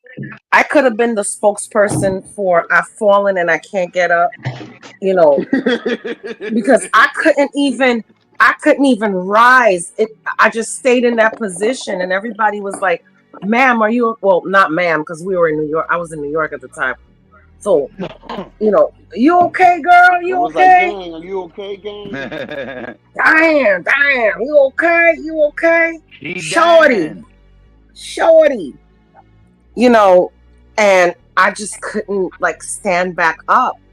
So I had to go to the hospital, and there's nothing they can do. I used to get the shots. I used to get everything, and it wasn't until the surgery that I felt better. So you may want to look into that. And if I don't know what city and what state are you in, if you don't mind me asking? Massachusetts. Oh, I don't know anything about Massachusetts. If you were in New York, I can recommend you to an awesome doctor. Because that is a risky surgery. That is like one of the most riskiest surgeries. That's why I recommend chiropractic. If that's the case, because my wife's mom did it too at a young age, like around this age. So this would be the perfect time to do something like that. How old are you, if you don't mind me asking? I'm 36. Oh, okay. So I was 20. I was 27 when I did it. And you know what I said, Latino? I was like, you know what? Because my mom was worried about it. And my aunt, they're both nurses. They were worried about it. And I was like, you know what? I would rather be in a wheelchair because I tried to do something about it than be in a wheelchair because I didn't do anything. I feel a lot better that I tried to do something about it. So yeah, that is a horrific pain. So I'm gonna pray for you. I mean, I felt better today until the kids started acting up, and I had to restrain one of my kids from the other. And again, Yeah, the thing is, you have to really baby your back. Like, you can't lift anything. You can't, and then you have to learn how to lift from your knees. So then you bend down, like, don't bend over to pick anything. And oh, you know what you can get? Get one of those wagons that you pull even the groceries. Like, don't even pick that up. You know, get the groceries, get the kids to help you put the groceries in the wagon, and then you can pull it, bring it into the house, and they could take it out and put it away and stuff like that. I'm telling you, that is like the worst pain ever. Like I'm saying now, on Saturday, what's the day that I said enough is enough. I'm going to the hospital. Cause like and the hospital don't do crap for you. They give you ibuprofen. That's all they gave me. Yeah, I'm telling you, I know this. He's like, what ibuprofen? He's like, I was like, I'm taking ibuprofen now. I mean, it does some sort of good for a bit. And he goes like, what's the milligram? For your kidney. I said it was 500. And he's like, yeah, you're right, 12 man. He's like, I'll subscribe you to 800. I'm like, okay. That's Have you ever tried Dones? What's that? It's like for back pain, but I would honestly, I would read the fine lines and see like what side effects it has. But Dones worked for me for a little bit, but after that, no, I had to really have the surgery. He said to ice my back. Chiropractor, who the hell bro. wants to ice their back right now? It's cold as shit out Chiropractor there. is not going to work, 12th man. It's not going to work for sciatic nerve. There is something sitting on his nerve that is bothering him. You need to sit on a hot water, man. Hot water helps. Bro, I tried the hot water thing. It relieves it for a little bit, Duale, but I'm telling you, there is something. Up afterwards. There's a disc in his back that is bulging that is sitting on that nerve. I'm telling you. I hope that's not what it is, dude. Yeah, I hope that's not what it is too. I had myself an operation. I had a slip disc. You guys know what a slip disc is? It's a back pain. Oh yeah. Yeah, and I got 2014 surgery finally. The surgery helped, but I am not the same. I always have a back pain. And my pain comes from the back, bottoms, until the feet. But when summer comes and it's hot, I'm okay. When it's cold, man, I live with that pain. It is crazy. Yeah, that's why I moved to Florida. Well, that's one of the reasons, because I couldn't take the cold anymore. I was like, I can't do this. I can't, like, when it's cold, I feel everything in my back. Yeah. Hey, Virgo, I hate to tell you, but AI says that, yes, chiropractors can help with sciatica because they're trained in the movement of the. Here's the thing. Here's the thing with. Okay, all right, AI. Here's the thing with chiropractors, right? So basically, what you're doing is cracking your back, which is fine, but people get addicted to it. And once you start going to chiropractors, like let's say every week, you're wearing down the bone. You're wearing down the bone. I'm lying? Yeah, because I went. No, we can look this up. 10 years ago, I went to 5 appointments 10 years ago, and I've never been back. So then you didn't have a bulging disc or a No, I have bone spurs in my neck pressing against my spinal cord. I am telling you, chiropractors do more damage to you than you think. You know, like I said, if you have it, like if you do it like every 6 months. Apiece.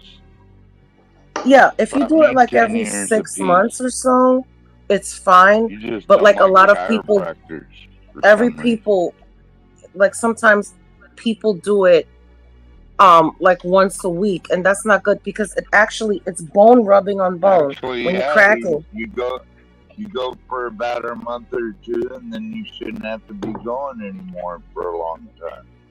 That's the point of chiropractic. Well, maybe something just needed to be adjusted. Well, thank God that it wasn't a big problem like other people have. You understand? Like I've done that. I went to chiropractics. You know what? I've It done only cost me. acupuncture. I've got the steroid shots in my back. None of I've that never worked. done I had acupuncture. to do surgery. All that. And They say you it were works. only 27, Virgo, when that happened? Yeah, I had just had my twins, and Okay.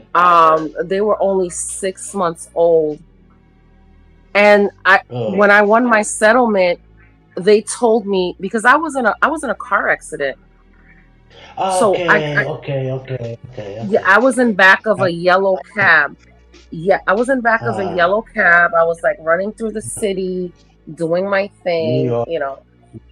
Yeah, being a New Yorker. And I was in back of a yellow cab, and we got hit from behind.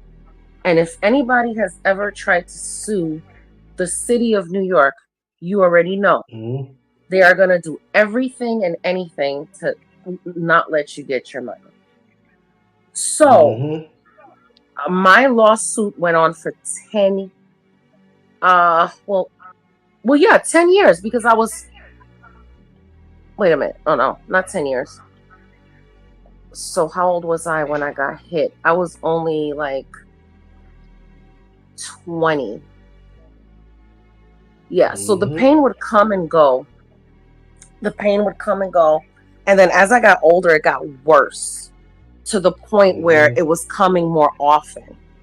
So then, I guess at the time when I wasn't having the pain, I got pregnant, and they tried to say, oh, birth of twins causes back pain.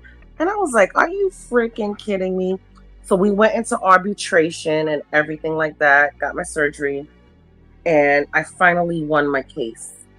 And that was what was, able for me, made me able to move to Florida and, live, before finding work there or whatever. Got my apartment, lived in Orlando for a year, and then I finally moved. But yeah, it's crazy. It's crazy. Back pain is something that's not to be played Back with. pain. But I got my back pain in an accident also, but on work accident. Oh, okay. The first 2 years was like nothing, then it never stops. I went to a doctor and he looked at it, and I went to, what is it called, this MRT, and they found I had a slip disc. I did this steroid, and they gonna inject your back with some medicine, will take the pain away. But the doctor told me finally, a Mexican doctor, by the way, here in Germany, said, Duale, you really need a surgery, man. If you don't do that, in 10 years, you will be on wheelchair. Yeah. That's how it was for me too. And like I said, I was about like either 20 or 21. I know I was back from college, so I should God, I can't remember anything. I could have been like 22 or whatever when I got into the accident or whatever. And like I said, I did the operation when I was 27. That I remember is because, that's when I had the twins. But I didn't get my money until after I had my daughter, and was like, I wanted to move to Florida, but financially I was like, I gotta save up. And then because I had like given up on getting my settlement back. getting my settlement. So, well, I got mine, man. But after we got went through mine. arbitration, and then they said you won, I was like, "Woo! I'm out of here. I'm out of here." I got mine. After the doctor said that you got that thing at that time in that accident, then everything was smooth. They paid my Yeah. surgery, everything, Mhm. and yeah, I got mine quick, very quick. Oh That's no, why it for took this forever for me. yeah, It took because you were forever. suing the Shit, city. I'm still I waiting was on a not check. we were not suing the city. We Oh were yeah, suing the. Latino, you still waiting on? How long you been waiting?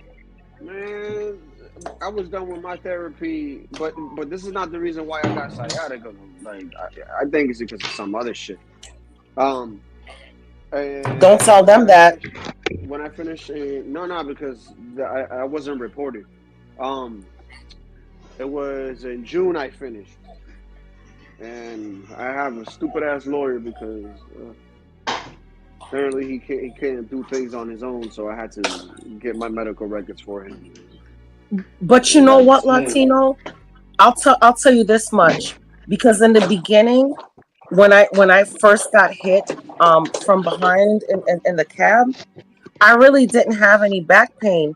It wasn't until I would say, but I still went through all the notions of after getting hit, I went to the hospital, and I did everything right to start a case.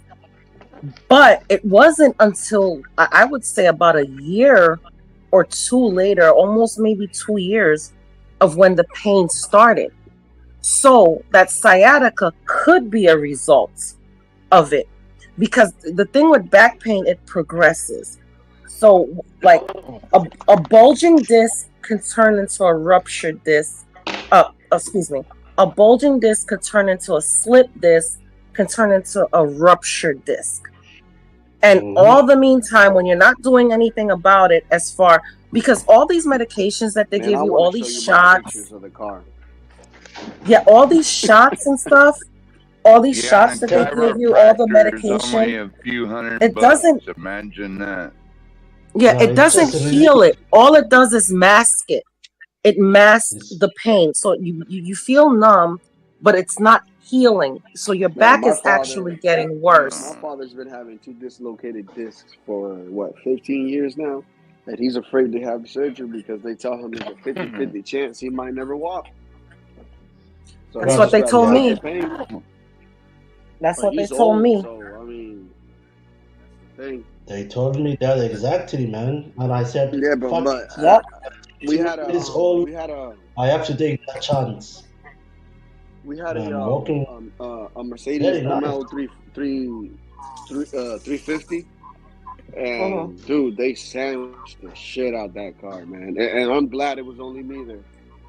But I came to a complete stop waiting for the car in front of me to turn left, and apparently this lady on a 25 miles per hour was going like 50 and texting, and she didn't see me. That I was at a complete stop, and boom, I hit the car in front. She hits me, and yeah, total loss. We had to come out $2,000 out of our pocket when it wasn't our fault. Too. That sucked, but we gave that to the lawyer. Hopefully, he can get that money back. Yeah, I would keep on top of it, because I would keep calling, and like I said at the end, like I kind of like gave up. Because I mean, it was like going on for like years and years, and I gave up, and then all of a sudden, my lawyer called me and was like, "You won," and I was like, "Holy shit! I can move to Florida now." So, Fergo, you sued the city of New York, or you sued the company that the guy that who hit me? I sued the city.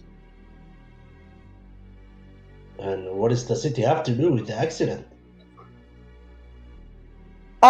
Because it was a bus that hit us. Okay, great. Yeah, okay. I sued Amazon. I was Yeah. working at Amazon. I was like, "Fuck you, man. You gotta pay Yeah, me man, quick." I was really fucked up. I wish I could find those pictures of my face. My face. I had like I didn't even know my back was gonna be messed up. My face was messed up. Like my head hit the head the headrest. Mhm. Whatever the glass in front of the headrest. So you know where the headrest is, and then there's the partition or whatever you call it. Yeah, I the think that's the separator. correct word. The separator. Yeah, yeah. Smashed my whole head in, blood dripping down my face. Thank God I didn't lose any teeth because I'm so vain, you know. So You were so young, man. it was 20 years horrible. old. It Yeah. was horrible. It was horrible. Yeah, it was a horrible accident.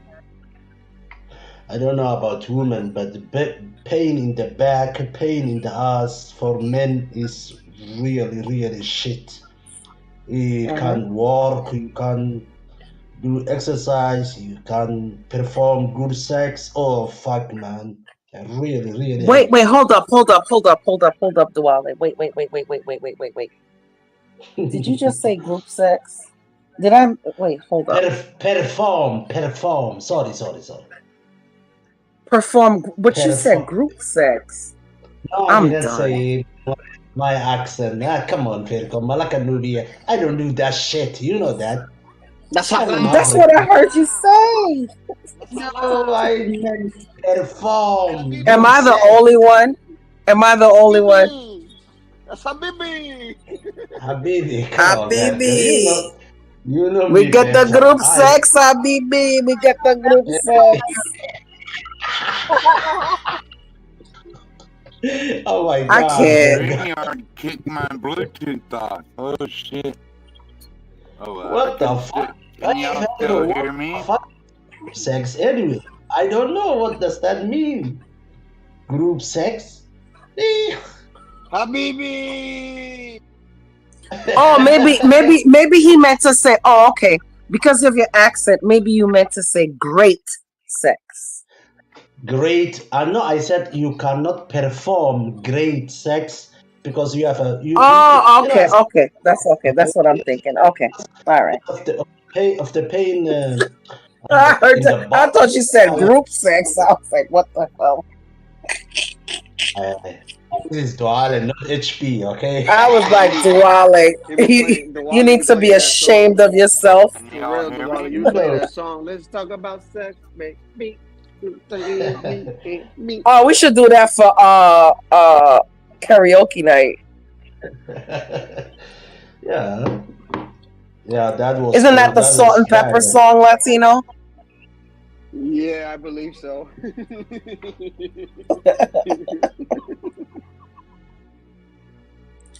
So Latino, the only advice I have for you is to get like different opinions on what you should do. Don't just trust one doctor. Yeah, I whole chiropractic shit is annoying. It doesn't. I'm telling you, it doesn't work. Yeah, but in Latino, surgery is the last option. You know, you don't. I don't be like had. people cutting me up, man. No, don't be. Man, I'll go under the knife in a minute, man. I'll go under the knife just on a dare. Let me tell you something. Going under the knife is really not that bad. No. They give you the gas, or they give you the well, not the gas. That's for your teeth when you get your molar pulled or whatever. They give you the IV, and they tell you to count backwards from 10. I just never remember after 8. I'm like 10, 9, 8, knocked out, and then you wake up. All right, Fergo, stop it, man. Did you get your children normal birth, or did you get the Caesar, operation? Well, I had C-sections because my twins. I went into like what you call it, premature birth or whatever. All right. Oh, that's normal, yeah. Oh, that's Yeah. okay. But I know, Yeah, but they work gave me I work in a they hospital as a nurse, and women just don't want to have the normal giving birth. They just want C-section. Enough. Cut it. Take the baby. because Let me let's be go. honest, a C-section, I'll be honest with you. Okay, let me tell you my story. So after I had the twins, you know, I went into a premature labor, and they gave me the medicine, and the doctor gave me the medicine 3 times. So he gave me a shot. I was still contracting every minute. Gave me the other shot, still contracting, and I was only 6 months. So Ooh. I was afraid that I would. So if y'all are on the Thank you, panel, Portia. y'all will stay on the panel, and then anybody else that hits the link, I won't see it for a while. I am gonna bring my computer in here. I'm just gonna have it muted, but I'm gonna plug it up to the charger because I'm super late, but I just made it. So I just want to let y'all know y'all can keep going. We have like 2 hours left before the stream ends, but I'm gonna keep it going for you guys. So okay, Porsha, thank you. All right, love you guys. Yeah. Love you too, Porsha. Pray for us too. My habibi, Portia. Yeah. So no, she's so my the habibi. doctor. Sharif, man, get the fuck out of here. So the doctor gave me the medicine the third time, and then the third time he said to me, if this doesn't work, you know, you're gonna have to deliver these babies. Okay. So I prayed and I prayed and I prayed and I prayed, and then the medicine worked. So then after the medicine worked, I had to be put on bed rest, but the doctor said that we're gonna have to do a C-section because there's no way you can give birth. This is gonna be too strenuous on the babies. You know, those 2 boys came out both of them came out almost 6 pounds each. Ooh. 6 months. Oh, 6 pounds. No, not 6 months. When I gave birth to them at the time that I was supposed to, 6 pounds each. Almost. One was 5'11" and one was 5'13". So then now when I had my daughter, after having the C-section with the twins, I got up after I had the C-section. I was trying to walk, and you know, and then when I had my daughter, I asked my doctor, I said, listen, I already had a C-section. I'm not pushing anything out. I want another C-section. And my doctor, it was so funny. He was this man from Barbados, a doctor from a Barbadian. And he was like, no, child, you're not getting another, like with his accent, you're not getting another C-section. And I was like, yeah, I want another C-section. And I told him that if he doesn't give me another C-section, I'm going to change my doctors and I'm going to find a doctor that will. And then he finally gave in, and then I scheduled my daughter's C-section. So what I'm trying to say is that stuff changes when you give vaginal birth. And I'm sorry for the people who wants to get at me when I'm saying this, but you know it's the truth. It doesn't snap back.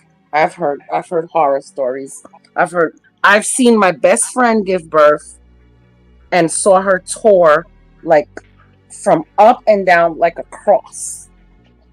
I wasn't gonna have that happen to me. Sorry. No. Wow. Well, that's why you are recommending Latino for Trump to have the surgery instead of waiting, man. Give the guy a time, man. Come on, surgery is the last option. No, I mean, I'm saying it's an option. I'm not saying that he has to do it. Not everybody could handle surgery like everybody else, but I'm just saying that it's an option. Any medical person who knows this will tell you, you know what, don't think about surgery at the beginning, you know. It takes and then I'm not 3 to 4 years to go to under the knife. And then I'm not gonna lie. I've had a tummy tuck, so I don't know. Maybe I just do better with surgeries than other people. because people sit here and cry about surgeries. It hurts so bad or whatever. C-sections are so horrible. Tummy tucks are so horrible. Like, I just get up and go. Like, even my back surgery, I just bit through the pain. C-section, if it's not necessary, I think it is selfish, man. Why is it selfish? Because you don't want to feel that you are giving birth to a person and that pain, and give that man, the man. You know, when all I my still have the children same. were born, Okay, put it like this: I still have the same gift, but it's in a different wrapping. Look, as a man, I'm telling you, when I go to operation room and my wife is delivering a baby, if she is Exactly. having You're a man. You're not a woman. You can't tell me. You can't tell me how I feel. When I'm that telling baby came out of me, I'm even if they cut it out, when the doctor put it on top of me, and I got to give it a little kiss, I felt the same way as somebody who would give birth Of vaginally. course you do, but I'm talking about my experience, not yours. Yeah. Now I didn't choose my first Wally, you C-section. That didn't wasn't have my a choice. vaginal experience, goddammit. Knock that shit off.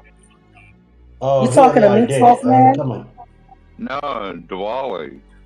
Like he No, had a vaginal Yeah, experience.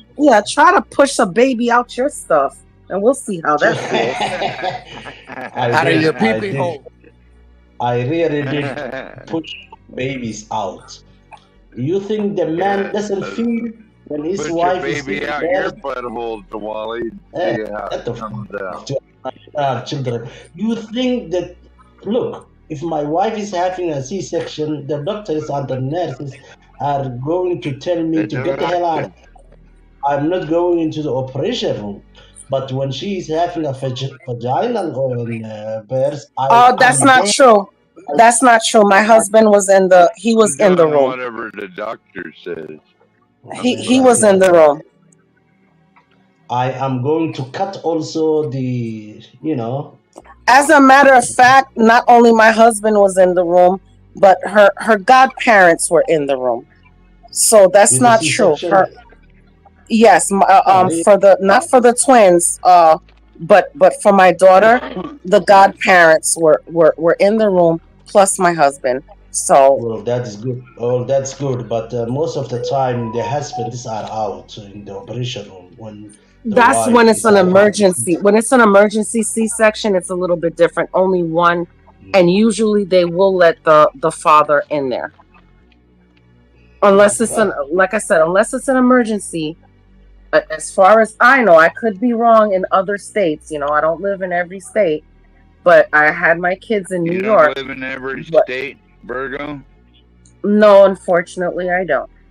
But when I was in New York, the only time that they would if it's an emergency, like if they have to rush you into the operating room because there's something extremely wrong.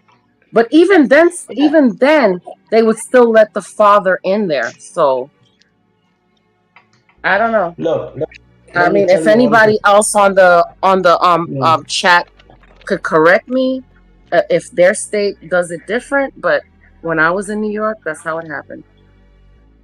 And I had my kids at a learning hospital, which means, so you had surgeons that were teaching. Yeah, it was a teaching hospital. A teaching hospital. Yeah, we all know that. Look. Yeah, well, I had my kids at Long Island College Hospital. Can I speak to Elfman? The only people who have children is me and Virgo and Latino. You don't have a right to talk here. Look, my first child is like 8 o'clock, and my wife was like, "Oh, this is it's a baby time. My water broke. I called the ambulance. We went to the hospital, and my baby came like 3 o'clock afternoon. I was in there, and I tell you, every experience that woman she felt, every every ooh, every wee, every pain, I tell you, as a father, I felt. because she was giving a normal birth, and that's why I love the motherfucker more than anyone else, man. Because I have to tell her, come on, do that, and comfort, and see my child coming out from the pipeline. His head is coming out now. His hands are coming out now, and they gave me scissors, and I cut his spinal cord, and I hold him and I give him to her. That is an experience as a man I will never ever forget. Oh yeah, but you know what, Duale? Also, when they have to give you a C-section, it's kind of like the same thing. It's just not vaginally.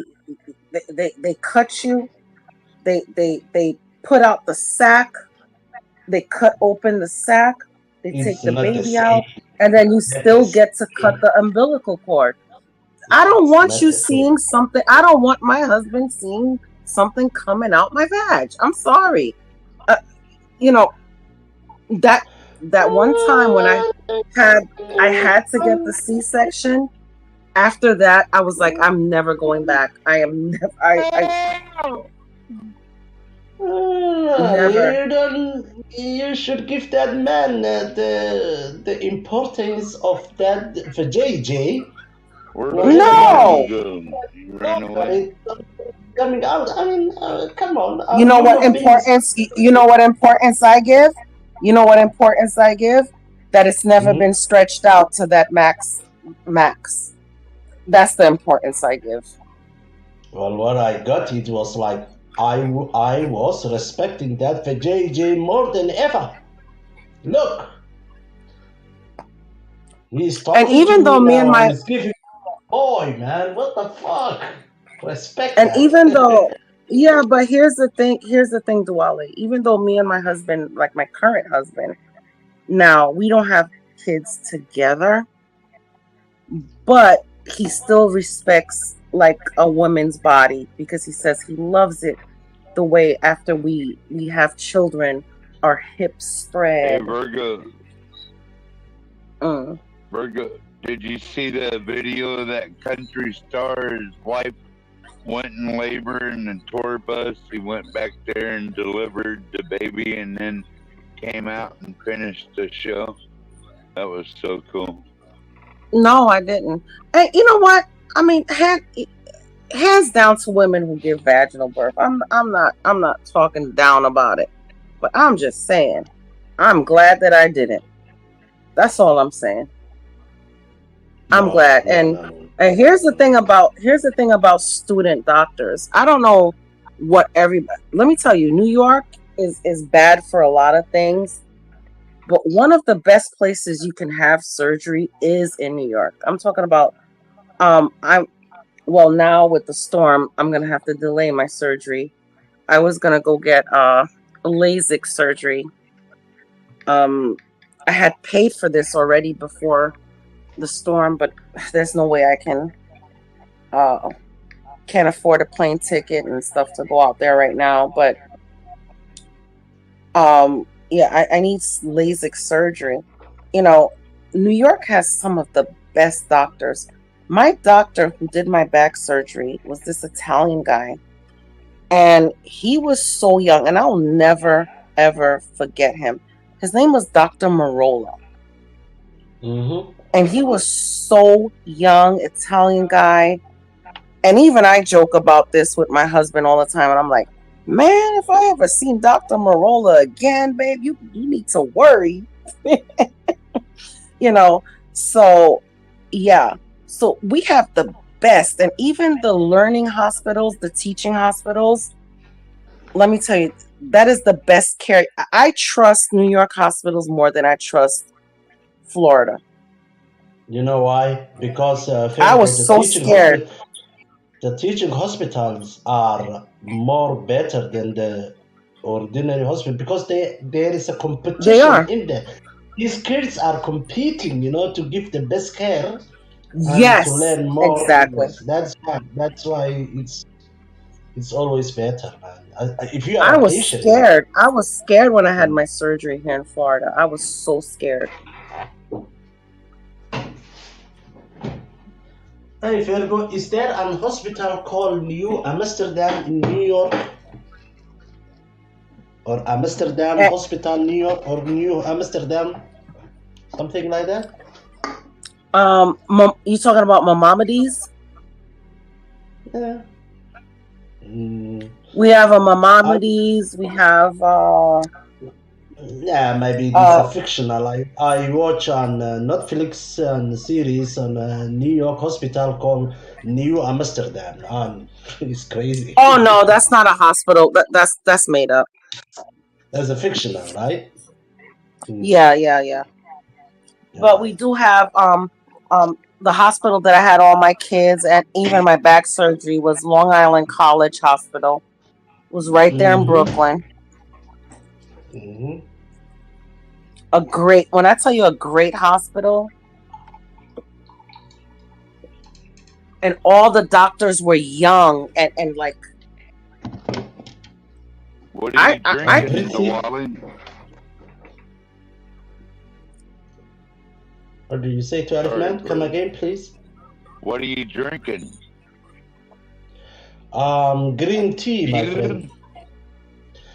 Green tea. Green tea.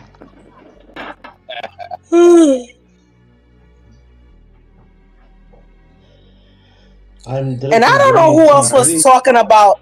I don't know who else was talking about pizza earlier on, but let me tell you something. As a New Yorker, that was Latino.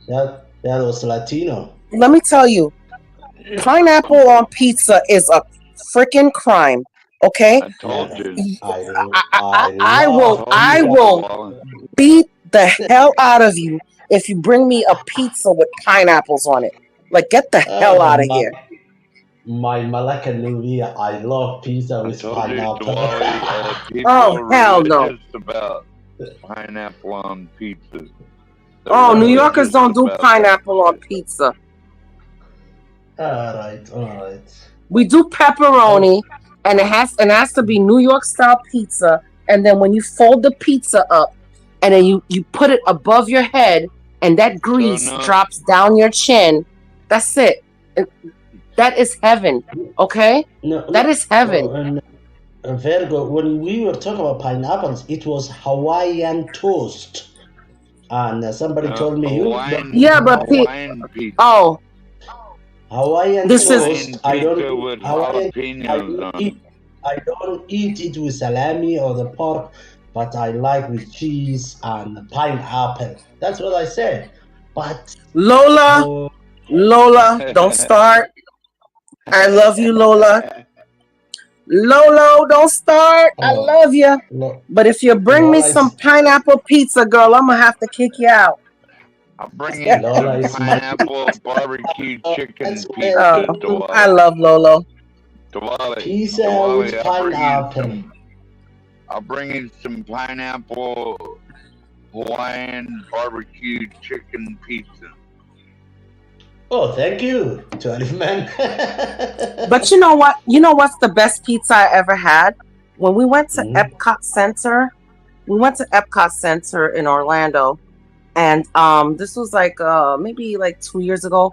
Oh, which reminds me, I can't take that trip because of the storm. I can't take that trip to Orlando because me and my daughter. I was gonna go with my daughter and my stepdaughter to Halloween Horror Nights. We usually go every year. So usually when we go, we spend the whole weekend and we'll do the Halloween Horror Nights, and then we'll go to like Epcot because Epcot is so freaking cool. So they have like, I don't know if anybody's ever been to Epcot. They have like the different countries that you can go to, you know, and there's restaurants, like shops and stuff. So we love stopping off at France. My daughter loves the chocolate croissants. You know, my stepdaughter loves the Belgium chocolates. I love Italy. I love Japan, and we get different things. And one of our favorite things is Italy to eat because it has like the most craziest good pizzas. So one of the best pizzas that I've ever had was a pizza with lox on it, like the smoked salmon. Mm-hmm. And then it had arugula on top, some ricotta, and then it had like a sunny side up egg in the middle. Artichokes? Did it have artichokes No, on it? no artichokes. A sunny side up egg in the middle, and then it had caviar sprinkled on it. Right. Oh my God. And maybe I should revisit my opinions on pineapple on pizza, because that is a crazy pizza, right? Some lox, some caviar, a sunny side up egg, and then when you cut into the egg, all the yolk runs, and oh my God, so good. Best pizza I've ever had. Egg on a Virgo, pizza. I've heard it all now. Virgo, what is deep dish pizza in Chicago? I read about it and I hear it. I just don't understand what's a deep dish pizza or what deep pizza is. You never been to Pizza Hut? Maybe Never had HB2N. this deep dish? Uh-oh, Porsha's gone. All right. You're in charge, Wally. Hey, salam alaikum.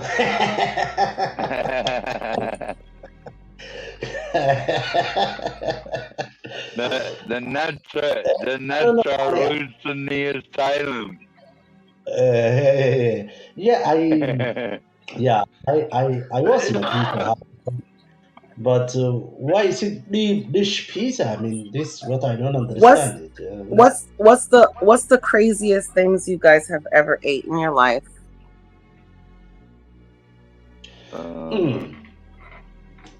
Well, like what most people would probably find disgusting. No, the craziest thing that I ever ate. No, it was not crazy. It was South Korean dish. And the girl that I was with, she just, she was just like messing with me. And we were eating good, and she gave me some. I thought it was a water. And I drank water. Water. But it was alcohol made of rice, man. And that was crazy. That was shit. I jumped off. I said, "What the hell is this? Why this is hot?"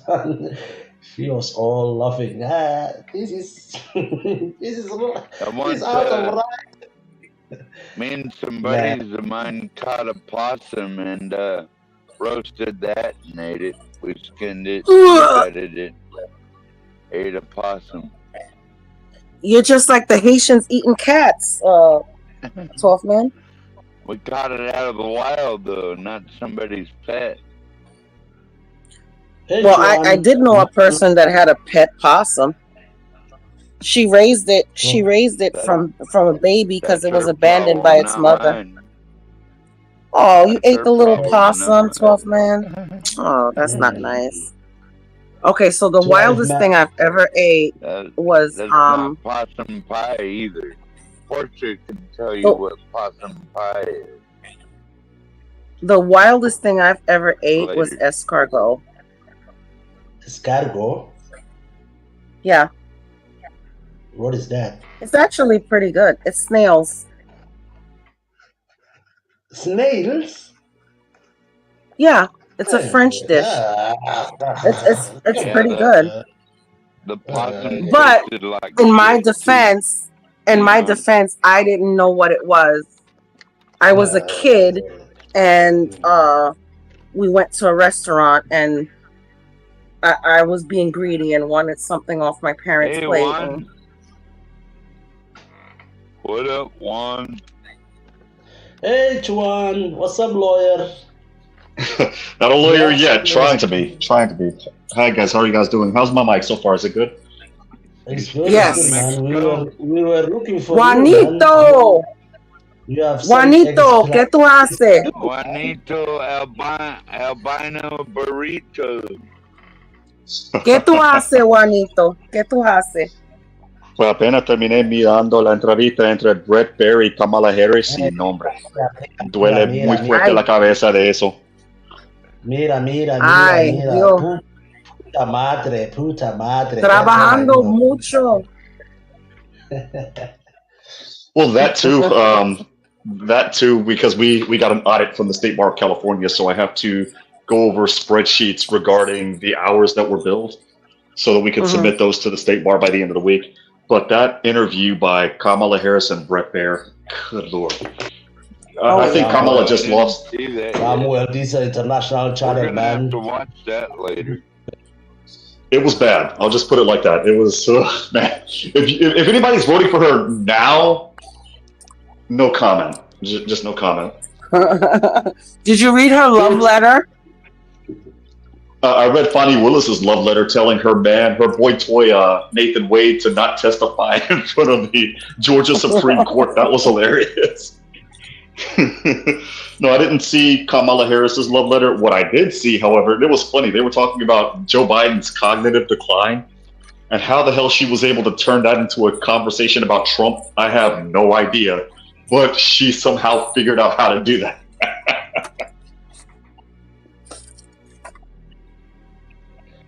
Okay, Chuan. I'm trying to hire Chuan as my immigration lawyer, man. Hey, Chuan, how much you cost for an hour, man? Well, the way that it works is I get your information and then I send it to my boss, and if he approves your case, well, it depends. If it's just like a regular visa, that's like 10 hours worth of work. So at $350 an hour, that would be $3,500 for the representation, plus what you have to pay, immigration. But it depends on each case. Is the way that works. You know what, Juan? I'm gonna definitely hire. Sorry. No, go ahead, Duale. Go ahead. If Trump wins, I'm going to hire Chuan because he is now establishment, and he would say, "Hey, let Duale come in." So. Well, you wouldn't be hiring me; you'd be hiring my boss. But yeah, if you're interested afterwards, let me know in the back chat, and I'll get you my work email address so that we can talk after that. So Juan, I've been meaning to ask you this for quite a while. So I don't know if you've ever heard me talking about, like, both of my sons, my twins. They're currently they're graduated and they're looking into law schools, and they're looking for like paralegal work and stuff like that. So if you have any advice for them, I will drop my email in the back chat, and then maybe I can set up something when you have the time. I would appreciate it. Give them a call, or they give you a call, or email you or whatever, and kind of like guide them, because I know nothing about law. I'm an accountant. I know nothing about law. I can't guide them. I do have a couple of. We use you guys as expert witness. We use you guys as expert witnesses. Accountants come in like, yeah, the plaintiff has been hiding X amount of money from the wife.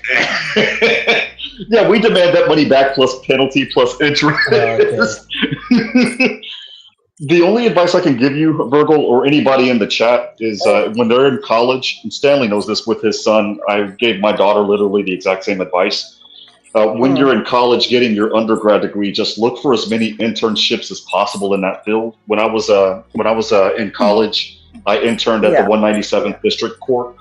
And then when I was a third-year law student, I interned with an attorney. So that's the only thing that you really can do, because if you have a degree but you have no intern experience, you're basically SOL, because a lot of the paralegal jobs are like, we need this many years of experience, we need that many years of experience. And usually it's they do that to play keep away. And then plus the other thing, not to be sexist, but if they're going up against a hot woman that knows her stuff also, the hot woman's always going to get the job almost every time, because the hot woman's always going to win, right? Yeah, they always want the pretty face and the soft voice on the phone or in the office every single time. But if they can get they're also in your area, Juan. So they're not in DC, but no, you're in Texas, right? Yeah, I'm in South Texas. Oh, my bad. I thought you were in DC like John. Oh, okay. So they're in New York. So I hated that they went away, but I knew that once they went to New York and like did that in New York and passed the bar, they would be able to practice in, like, I think, what is it, like 9 states? Well, I know that New York has reciprocity with New Jersey, so if they pass the New York bar, they're automatically in with New Jersey without Jersey, a problem. and there's a couple of other states too. But if they would have stayed in Florida, they would have just been, Well, barred same thing in Florida. because it would be the same difference because I think New York is a UBE jurisdiction now. So I think once they pass the New York bar, if they don't automatically get reciprocity, they can petition to transfer their scores to another state.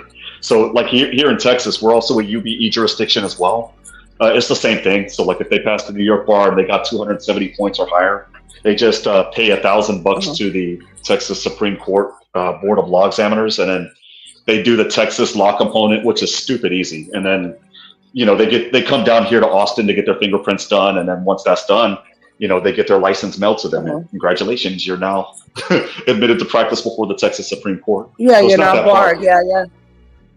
Yeah, but I know one of the hardest things I've had to do, and this is why I'm trying to reach out to as many people as I can to help guide them, because I know nothing about it, and I wish I knew people in my field, in the accounting field, because one of the hardest things I've had to do was pass my CPA. That was harder than being, I don't know. I went to law school because I suck at math. I went to law school because I suck at math. That's where you come in. Yeah, good luck with that. Yeah, and you know what? Lawyers and accountants can come together and do something. It's because I do auditing and it I deal with a lot of lawyers too. The fun. Well, the person. My master's is in a forensic accounting.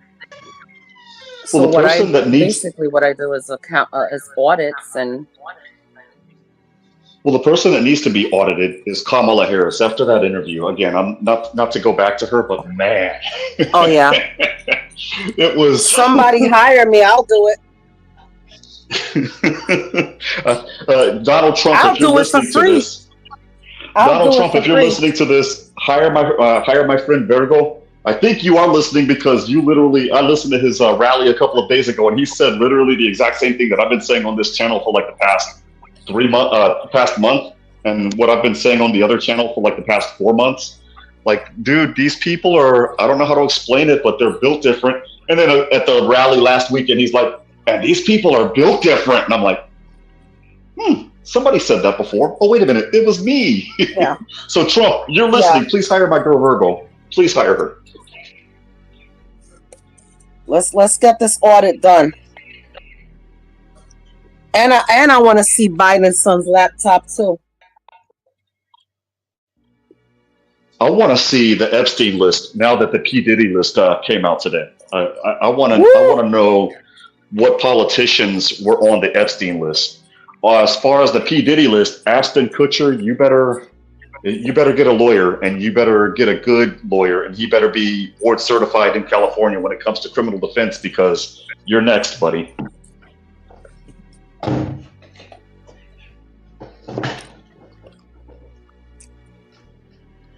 Okay.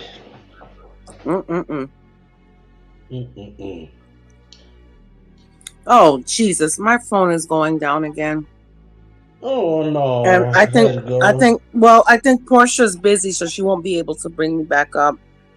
No. She will, but I will be there. And whenever that you are ready, I will tell Porsha, please bring her up. So actually, she left a message here that she said, if someone is in the back, please let me know in the chat so I can get up and step out and let you up.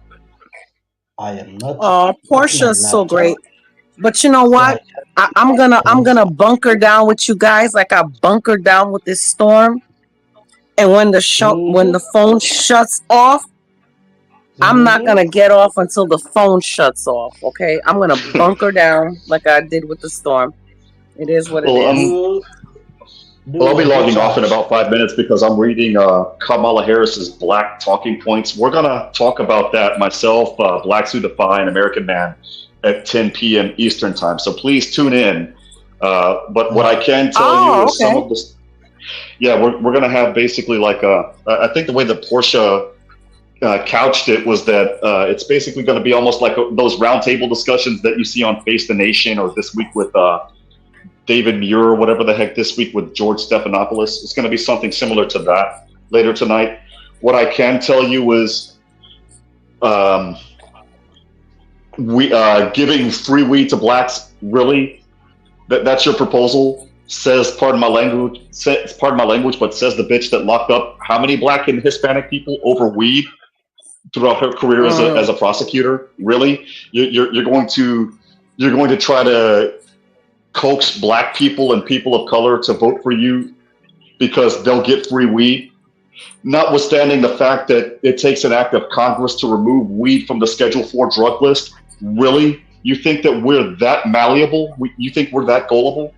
For more on that, tune in later tonight, ladies and gentlemen, at 10 p.m. Eastern, 9 p.m. Central. That should be interesting. That's nice, man. Yes, Juan. Yep.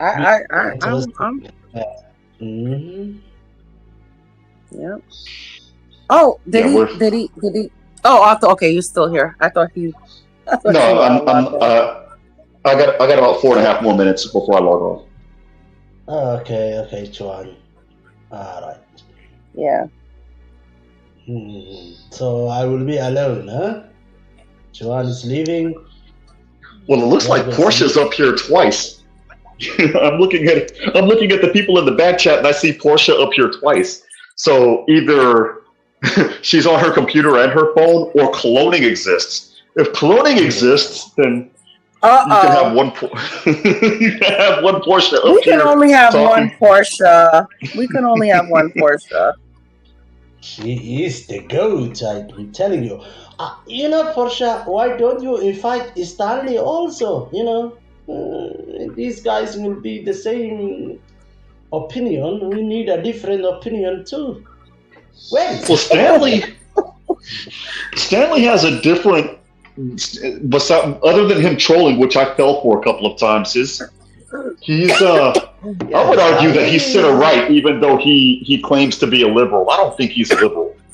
I just don't.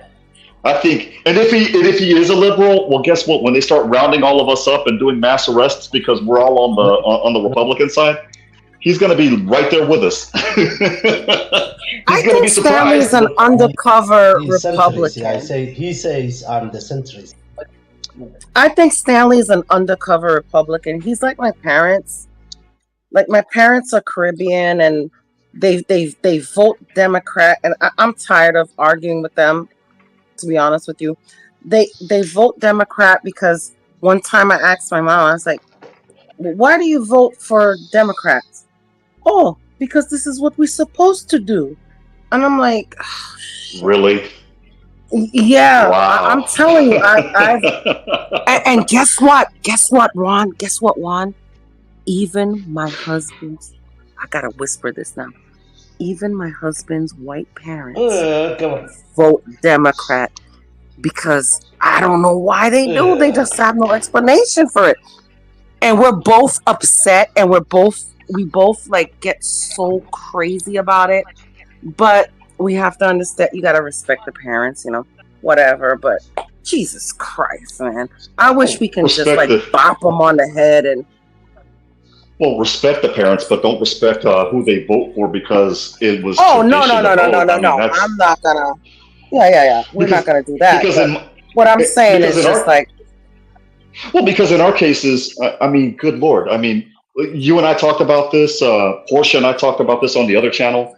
We got pushed this way. Like I voted for Obama. I had the misfortune of voting for him twice. And again, I told my friends, dude, like 12, 16 years later now, same political stances, I'm now considered a white supremacist. Isn't that funny? It's like, but you know what's funny, Juan? You know what's funny, Juan? I never voted for Obama. Like I was I'm a little bit older than you, so I did vote a Democrat before, but I never voted for Obama. Not the first one or not the second one. But let me tell you, my husband did. Oh man! And see, yes, for me, he did. And then for me, it was backwards. Yeah, and he became Republican like after I did, like before we met, but after I did, you know. And see, for me, it was different. So I would be what you called el hijo prodigal, the prodigal son, right? So yes. when I turned 18 and I was graduating from high school in North Carolina, I had joined the Teenage Republican Society. And so when I registered to vote in North Carolina, I was over there. You have to, choose a party, either independent, Libertarian, Republican, or Democrat. So I registered as a Republican. That didn't mean that I voted Republican because there was a time, I think in 2002, I voted for Cecil Hargett. That guy was like staunch Democrat. I basically voted on if I knew you and if I knew that you did a hell of a job, I'm voting for you. I wasn't voting for you just because you're a Republican. But I voted for George Bush because, I'll just be quite honest, Al Gore was a freaking idiot. And then the very last presidential debate that Bush and Gore had, Al Gore, he got up and he started stalking Bush down. Somebody, when you get an opportunity, Google that debate or YouTube that debate. He looked like he was about to knock Bush the F out. It was hilarious. And I'm like, yeah, no, you're not getting my vote. You look unhinged. You look uncontrolled. And then he's like, and then like a week before the election came through, it was like, oh, look, George Bush got a DUI. And the first thing I thought as a 20-year-old was, so he got a DUI. You know what that makes him? That makes him fallible, like the rest of us. I didn't care. So that pushed me to the Bush camp. And then 9/11 happened. And the way that Bush, I'll be quite honest, when he stood on ground zero and he had that talk to the union iron workers that were pulling, getting rid of the steel and pulling up, the bodies and things like that. And the way that they stood around him chanting USA, that did it for me in 2004. And then the misfortune happened, Katrina hit, and Bush he fumbled the football, so to speak. And at that point, he also, not only did he do that, but in 2007, when he gave those banks $740 billion in bailout money, that did it for me. And that's when Obama came in like hope and change. And I'll go ahead and punish the banks. And if you cook the books and if you use the reserves the way that you're not supposed to, you'll go to jail. So that sent me over to the Obama camp. And he didn't do anything. That was the funny thing. Like, Tim Geithner was supposed to be the person that was supposed to catch all the smoke and face criminal charges. And no, Obama appoints him the moment that he gets elected, he appoints him to a cabinet position. Yeah. And I'm like, I don't like this, but maybe you have something, up your sleeve. Maybe you're doing the keep your enemies closer. But after 2013, so after I voted for Obama the second time, it was when they started going after the Republican organizations and the churches and auditing their taxes and auditing their 990s. That's when I'm like, okay, I'm glad you're on your way out because I wouldn't vote for you a third time. And then Trump came in, and Trump was basically like Bush. He was fallible. He was talking dirty. He didn't care. He was like, I'm going to do this. I'm going to do that. And I'm like, well, you know what? At least you talk like one of us. At least you talk a good game. But here's the beauty of it, Virgo and Dwale. When he came into office, he actually did what he said he was going to do. Well, yeah, it's true. Even the president of Turkey was like, I don't like the guy, but I got to respect him because at least he honored his commitments with us. Yeah, that was that, man.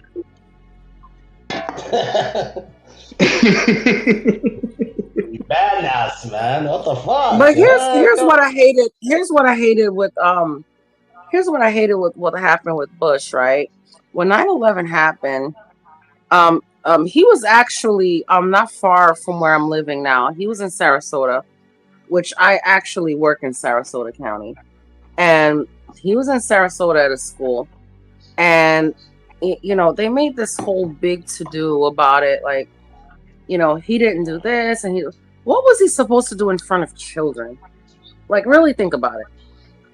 He couldn't do anything in front of children, but I could tell something was up when his face dropped. Remember that? Like, exactly. I mean, his face said everything. So I don't know what else people wanted him to do. So there wasn't anything when that happened. When that happened, I was like, God dang, you know, what would I do in that situation? I mean, if you're the president, you can't panic. You couldn't. I can tell you, as an American, that day when I saw the Palestinians from Yasser Arafat's former group, the PLO, when they were dancing. Oh man, the fire! You talk about a fire being lit up under me. I was at that point darn near cursing out God, like, why did you make me legally blind and this, that, and the third? I wanted to sign up right then and there, like, let me in, sign me up. I wanted to kick ass at that moment. How dare you, laugh at us after we gave you so much money, blah, blah, blah. You know what? How dare you do that? But I mean, what else could anybody do? I mean, good Lord, the call center that I worked at had to get shut down because the nodes that connected the phone calls, the long distance phone calls, were underneath the World Trade Center. So the moment that those towers went down, we got no calls. All of that went out. All of that got knocked out. Even I think the Verizon towers, they got knocked out as well. Was it Verizon or was it NYNEX at that time? Yeah, those got knocked out. Like AT&T and Verizon actually brought 18-wheelers from Edison, New Jersey, and from Cincinnati, Ohio, respectively, so that people could connect phone calls. What could you do? And the same thing with. And we already had crappy cell phone service back then. Do you remember the cell phone service from like 2001? Like, serious? I didn't have cell phone service until I didn't get my first cell phone until I moved to Texas in 2003. So, but I had phone service. So in North Carolina, I believe the phone service was Sprint, but I had my long distance with AT&T, and I can tell you for a week, good luck connecting calls. I couldn't call out. Yeah, I had a two-way pager. I remember having a two-way pager. I don't even think those worked during 9/11. I think even those. No, they didn't, because mine's was one where you had to call the 800 number, tell the operator the message, and then it got text to your pager.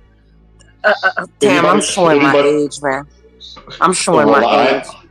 I am too. I'm going to show you guys my age because during that time I had a friend of mine in Australia, and you had that 10-10-811 to call out to make an international call, and it was only 8 cents to do that. The 10-10-811, 01161, and then their number.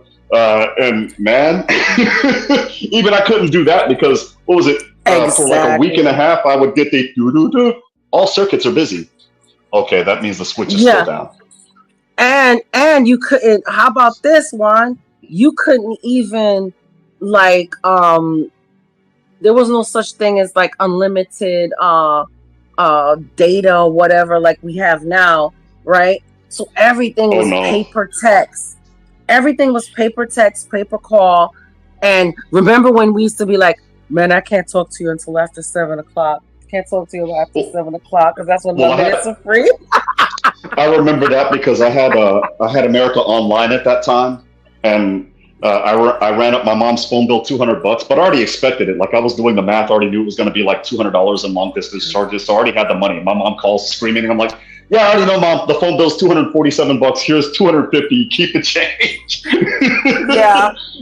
But then my brother, oh my God, my brother did a number on me. He actually didn't have the money, and he ran the bill up almost $500.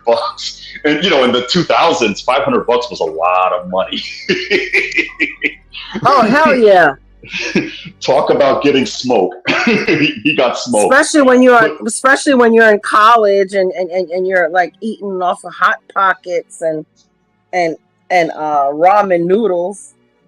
Oh, those ravioli bowls that cost like 79 cents. The Chef Boyardee ravioli bowls. Yeah, the little ravioli. Yeah. Yep. Oh, But yeah, there was nothing that anybody could do. But again, I'll repeat myself. The moment I saw those Palestinian dudes dancing, I was pissed. So I could only imagine how George W. Bush felt, you know, because he was on a plane. Like, if you remember, right after his face dropped, when those kids were reading a story, or that girl was reading a story to the kids or what have you, that's when he made the announcement. And then all of a sudden, like, you didn't see regular Secret Service. You saw two goons with black suits and glasses, and they just whisked his ass out of the room, like, boom, bye. And you know, that was right here in Florida. Yeah, that was in Sarasota, I believe. But he's on Air Force One. He's on Air Force One in the air that whole day. Like, they weren't, the only place they landed was at an Air Force base in Nebraska. That was it. Other than that, he was up in the air because they didn't know what was going on. Like, he was, you know, if he got taken out, we as a country, we would fall into chaos at that particular moment. And I mean, I'm sorry, but Dick Cheney was crazy then. So, you know, I mean, we were charting the unknown, if that makes any sense. We didn't know what was going to happen. This was something new to us. This was the first time in our lifetimes that we got attacked at that magnitude. I mean, what the hell was Bush supposed to do? Now, I'll tell you this much. For me, the target locked on bin Laden when they released that video like a month later, and Osama bin Laden's talking in Pashto, the Pashto language, and he said, and I quote, "Had we known that the planes that we sent had the capacity to take down those towers, we would not have ordered the blessing," I think is how he described it. And the moment that video got leaked, I'm like, oh, that's your ass, buddy. And again, me cursing out God, because again, you know, that was us. You hit us. I see you doing that and laughing after we try to help you guys. Nah, we didn't know any better. I wanted to join the military right then and there. I wanted your ass myself, personally. Oh, we're having a bit of a cold front over here now. It is cold outside. Oh, we're going to catch it tonight. The rain part of that front hit South Texas about an hour ago, and it's supposed to drop into the 40s for the first time, which is good weather for me. Oh, okay. Oh, well, yeah. Because Texas gets pretty hot, right? Yeah, South Texas does get pretty hot. Well, in Porsha's neck of the woods, they actually have seasons. Down here in South Texas, it's a tropical climate, so like we get cold fronts. It gets cold like once or twice a year. That's it. Oh, so you're basically like Florida without the horrible hurricanes, you know? Yeah, we're basically central to South Florida. Yeah, I don't know what part of well, you said the South, so you're probably by the Panhandle, I would guess. No, that's North Texas. The Panhandle, that would be that's Texas, Oklahoma, New Mexico, Colorado, that area. I'm near. No, the Panhandle, the Panhandle of Florida, isn't Texas like? Don't Texas? Okay. Now I got you. Yeah, I'm 14 hours from Destin, Florida, which is it's 5 hours from here to Houston, and from Houston to the Panhandle of Florida is 8 hours. So yeah, I'm about 14 hours away. All right, still not close enough to experience like the huge hurricanes, but you know, you're kind of safe in that area, correct? Oh, you do? Well, we catch them. It's funny because the hurricane that hit Florida, Hurricane Milton, formed near me. It formed in the Gulf of Mexico, and for some weird reason, they were like, "Let's go ahead and send that to Florida. We're gonna go ahead and give Texas a reprieve." So I have you to blame for this. I don't think it's me. I think. I think we're okay. We're gonna have to have a fight club. I think it's geoengineering. I think it's. It's on. It's on. We're gonna have to have a fight club. We're gonna have to battle it out. Well, technically, it formed about 7 hours south of me, so you can blame southern Veracruz, northern Tabasco. So you can blame the Mexicans on that one. Sorry, I didn't have anything to do with it. We Texans, we love y'all. Oh, okay. Yeah, I think Floridians and Texans are friends, right? I think we kind of like stand for the same things. It's funny. I think that after Trump won the presidency, it's almost as if the South linked up all over again. It's almost like a resurgence of the Confederacy. Mm-hmm. So I would almost say it's almost suffice to say that when they said that the South would rise again, they weren't kidding. I just think that they didn't realize which side would rise in the South. Yeah, true.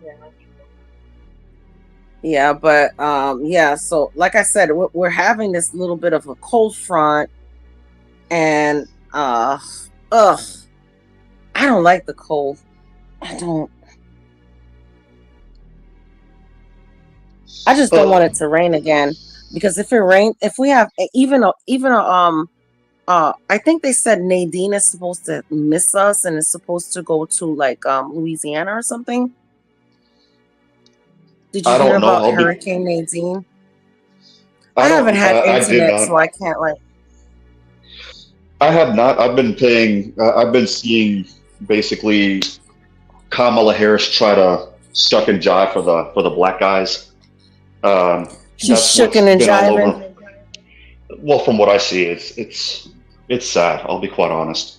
It's sad and it's also insulting. But she's been all over the news space. Nothing much regarding the weather. If I'm not mistaken, I think Nadine was a tropical storm or a tropical depression. Yeah, but even a tropical storm right now would not be good for our area. I'm telling you right now. We have so many trees like uprooted and down. Like, it is devastating over here, and it is crazy. So even with a tropical storm. What I find funny is that they're talking about these the stuff that we talk about, the geoengineering, the weather, the weather manufacturing, where they steer the storms or what have you. They're like, you guys are believing conspiracy theories again, and on my X page, everybody's lighting those people up with like data from the U.S. Department of Defense. Yeah, Operation Popeye actually did happen, where they actually steered thunderstorms in Vietnam. Or you know what, this actually did happen. Or remember when they actually seeded the clouds of a hurricane 30 years ago? And they'll bring up newspaper article after newspaper article. It's almost hilarious, because the moment that they're yelling fake news or conspiracy theory, they're actually getting hit with data from literally, mainstream news sources or from our federal government themselves. But didn't you say you had to jump off in 5 minutes? Listen, my phone is about to die in my phone is literally on 1%, and I don't want to cut off mid-conversation because I love this conversation with you, but I don't want to cut it short either. I don't want to cut it short, and I don't want it to just die in the middle either. No, that's fine. I actually have to leave anyway. So I'm actually 7 minutes. I'm actually 7 minutes over, so I got to jump as well. But tune in at 10 o'clock East, your time, 9 o'clock Central. We're going to roast Kamala Harris and her black plan. Yeah, we're gonna do it. Yeah, and my phone will be fully charged. Oh, sorry, Porsha. Sorry. Yeah, we're gonna do a deep dive into the Kamala Harris, her agenda for black men. So I pulled together a group of us. So it's gonna be myself, Blacks Who Defy, American Man, Juan, and Universal Jones, and we're going to be going through that entire document. So it's just a new segment, something that I came up with that I thought would be, good. We could do it like once a week or just whenever we can, but just a new segment. And so we're just really going to get into that really good tonight. I'm at church right now. We're taking a break. So yeah, and Porsha, whenever you have time, I have an idea for a new segment for you guys too. Yeah, can you just email it to me? Yes, ma'am. And it's including Stanley. Okay. And I think you would like this. Porsha. Okay, great. Just email it to me and we'll talk about it. Yes, all right, so if you guys have to go, that is all good. I'm just gonna we have a little over an hour left. Are you gonna end it now? Because I don't know where Duale. Oh, 12th man jumped off. Duale.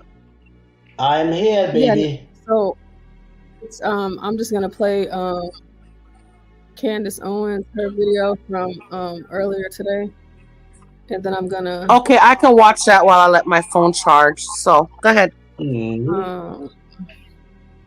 So Porsha, see you guys later. To check out or what? You can hop down if you want to. All right. See you later, Habibi. All right, I'm gonna end this whenever it's time to end it. But for now, I'm going to play some Candace Owens because I'm gonna go back out there. We're just taking a break right now. Hey Woody, hey Zane. So yeah, I'm gonna. Oh well, I guess I need my phone to be near this.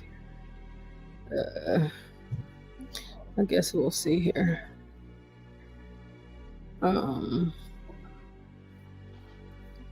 Yeah, so I'm gonna step away and I guess I'll just leave my phone in here too. So I don't lose internet connection. I wonder if they have a guest one for the church. Sure. Let me see really quick. Hold on. It might need a password. Yep, and I ain't got it. So nope, I'm gonna use my hotspot still. All right, so let's see. Hey, Crown Reese. Hey. Who else is in here? I think I saw Clarice in here. Hey, Clarice. Okay, so I'm just gonna play this and I'm gonna let this ride. Hopefully this carries us into the end of the show. And once we end this stream, let's see, about an hour, 6:50, so about 8 o'clock it'll be over. And hopefully church will be over. And then I'll have to drive home from church, and it's going to take me about an hour to get home. So by the time I get home, I'll be ready to get the stream started with myself, Blacks, American Man One, and Universal. And we're going to take a deep dive into the Kamala Harris agenda for Black men and really explore that. And then after that, we're just going to carry on with the rest of the night show and keep it going like we always do. And Virgo, you're not stepping on any toes. Just send me an email. So with whatever your idea is, just shoot me an email and I'll look over it. We'll talk about it, and then I'll go over it with the team, and we'll see. So we always welcome suggestions and ideas. So yeah, let me go ahead and play this. Let me find where I have it. Actually, let me move it over here so I don't get confused.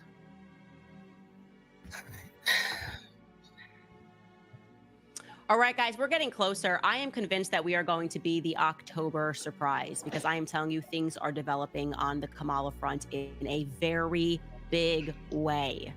And I want to say this, I feel it in my soul, in my spirit, that this woman is an operative, that she was selected and that she was groomed by government agencies. I'm comfortable saying that publicly. All right, Dwale, if you have to Kamala hop comes out off, and sues me, because that would afford us discovery. if you have to hop off, Okay, Dwale, Porsha. Okay, Porsha, if you have to go, it's see you okay. later. Yeah, Okay, see you okay. later. See you later. Okay. Okay. See you later. Have a good night. Okay, good.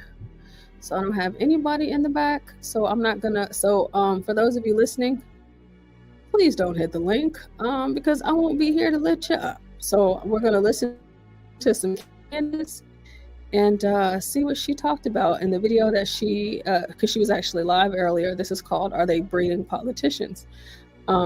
We haven't got to go back into her last two videos about Kamala and her not being Black, but why not? Let's see what she has to say about whether or not they're breeding politicians. We are almost at the 11th hour mark. American Man, unless you plan on just hanging out up here, I'm at church right now. We're on break. I was already late because of earlier. So we're taking a little break before class starts. And so I'm about to actually leave out of this room and go into the class. So I'm just going to play this up until an hour from now. Okay, great. Okay, thanks. Cause it's just like right now, my nerves are kind of bad right now. And it's, not because of you guys. It's just, it's been a lot. It's just been a lot. So, Yeah, so I'm gonna play this, and then, like I said,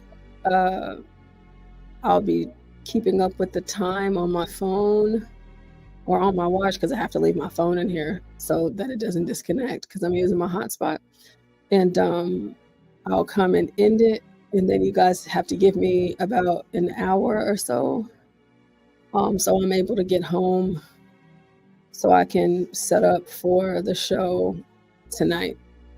And that'll be again myself, Black Suit Defy, American Man One, and Universal Jones. So look out for that. We're going to be taking a deep dive into Kamala Harris's agenda for Black man, for the Black man. But for now, or Black men, we're going to listen to Candace. So many questions that we have, she would have to prove that what I was saying was untrue, thanks to strong defamation laws. I've been receiving, by the way, as of late, a ton of emails about Tim Walz as well, Kamala's VP pick, a suspicious VP pick, because who exactly picked him? Absolutely no one out there thinks that it was Kamala herself that said, yeah, give me the governor of Minnesota, huh? Who is he? What do they have on Tim Walz, if anything? Today, we're going to take a brief look into some of the rumors that have been circulating about him. So let's immediately get started. Welcome back to Candace.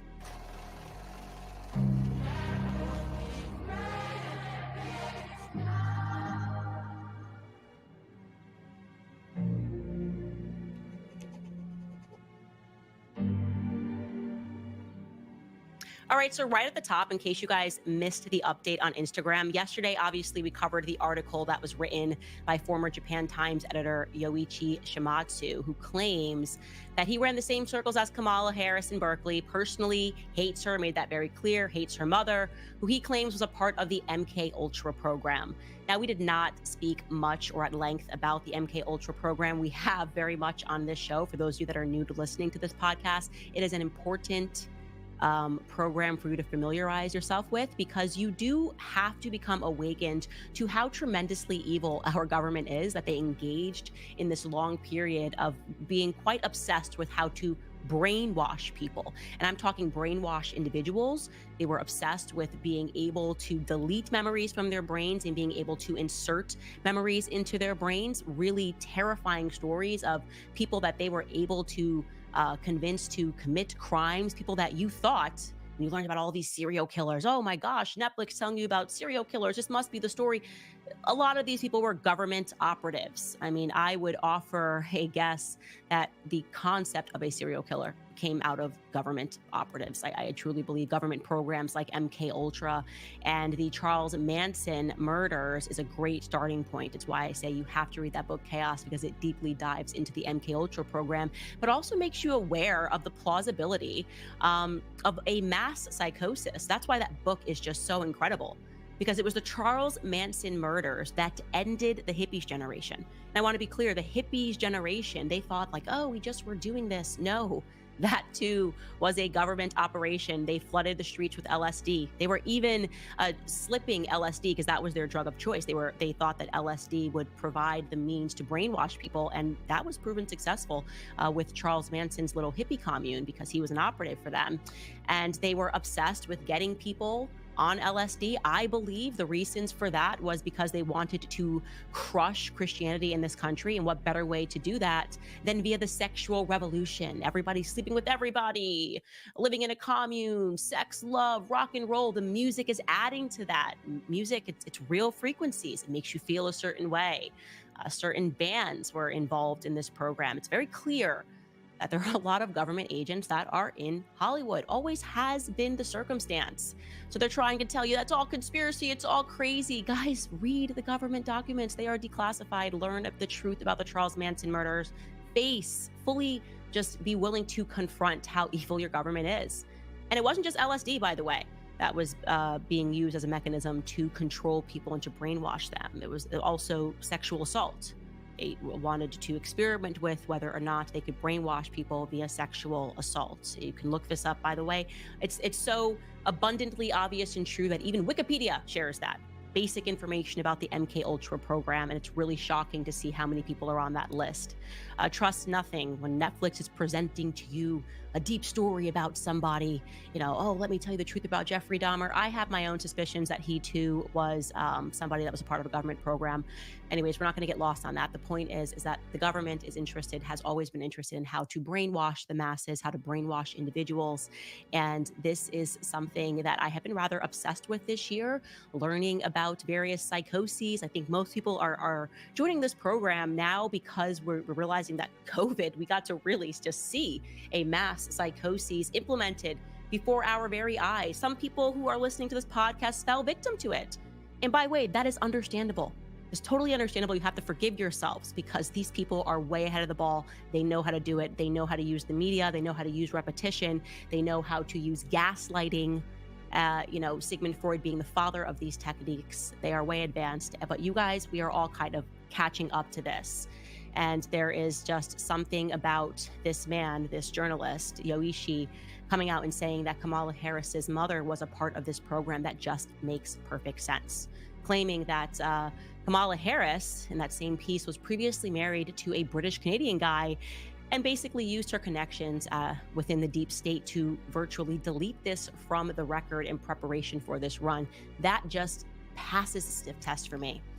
We did our due diligence on that very quickly, and we came across what we were clear was a potential record between a Kamala D. Harris and a Philip D. Henderson that we found in Reno. Now, we were supposed to receive that record today from the recorder's office. It said 24 hours after we paid for it. We still have not yet received it. That's why we're running a bit late. We just kept refreshing. It's been more than 24 hours. However, we do feel that we can safely debunk this one because upon further digging, we found a different Kamala D. Harris that has a different middle name.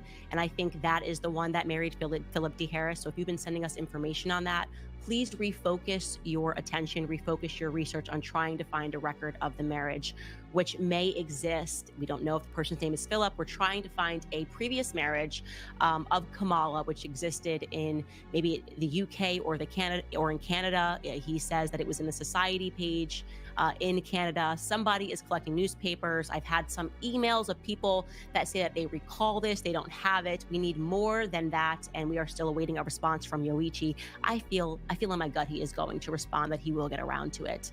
Even though I believe he currently lives in Hong Kong, we were able to get his actual email. But there's something else here that I would like to say regarding Donald Harris, Kamala's father. I also feel certain that Donald Harris is completely lying about his identity. Due to the communication that we are having right now in the background with people who would know this as a fact. People that were not willing or able to discuss today, but we are going to as we collect more information. I do feel that we will be able to prove beyond a shadow of a doubt before we get to the election that my instincts, that Beryl, Grandma Beryl, and great-grandma Christiana Brown, that Iris Finnegan, that the women that were pictured in the photos in Kamala's book, The Truths We Hold, my instincts are going to be proven correct, that these are not her biological grandparents. That yes, of course, these women did in fact exist. That's the best way to tell a lie, is to include some truths in there. You know, you want to do 2 truths, 1 lie. I've always believed these women existed. There's no doubt of that. And I believe that Donald Harris was exposed to these women. There's no doubt about that in my mind either. But I fully believe that these women were the help. That is the only thing that makes. By the way,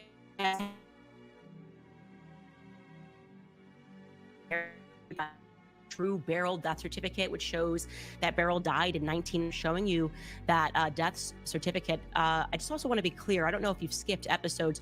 We showed this birth certificate, death certificate on the show first.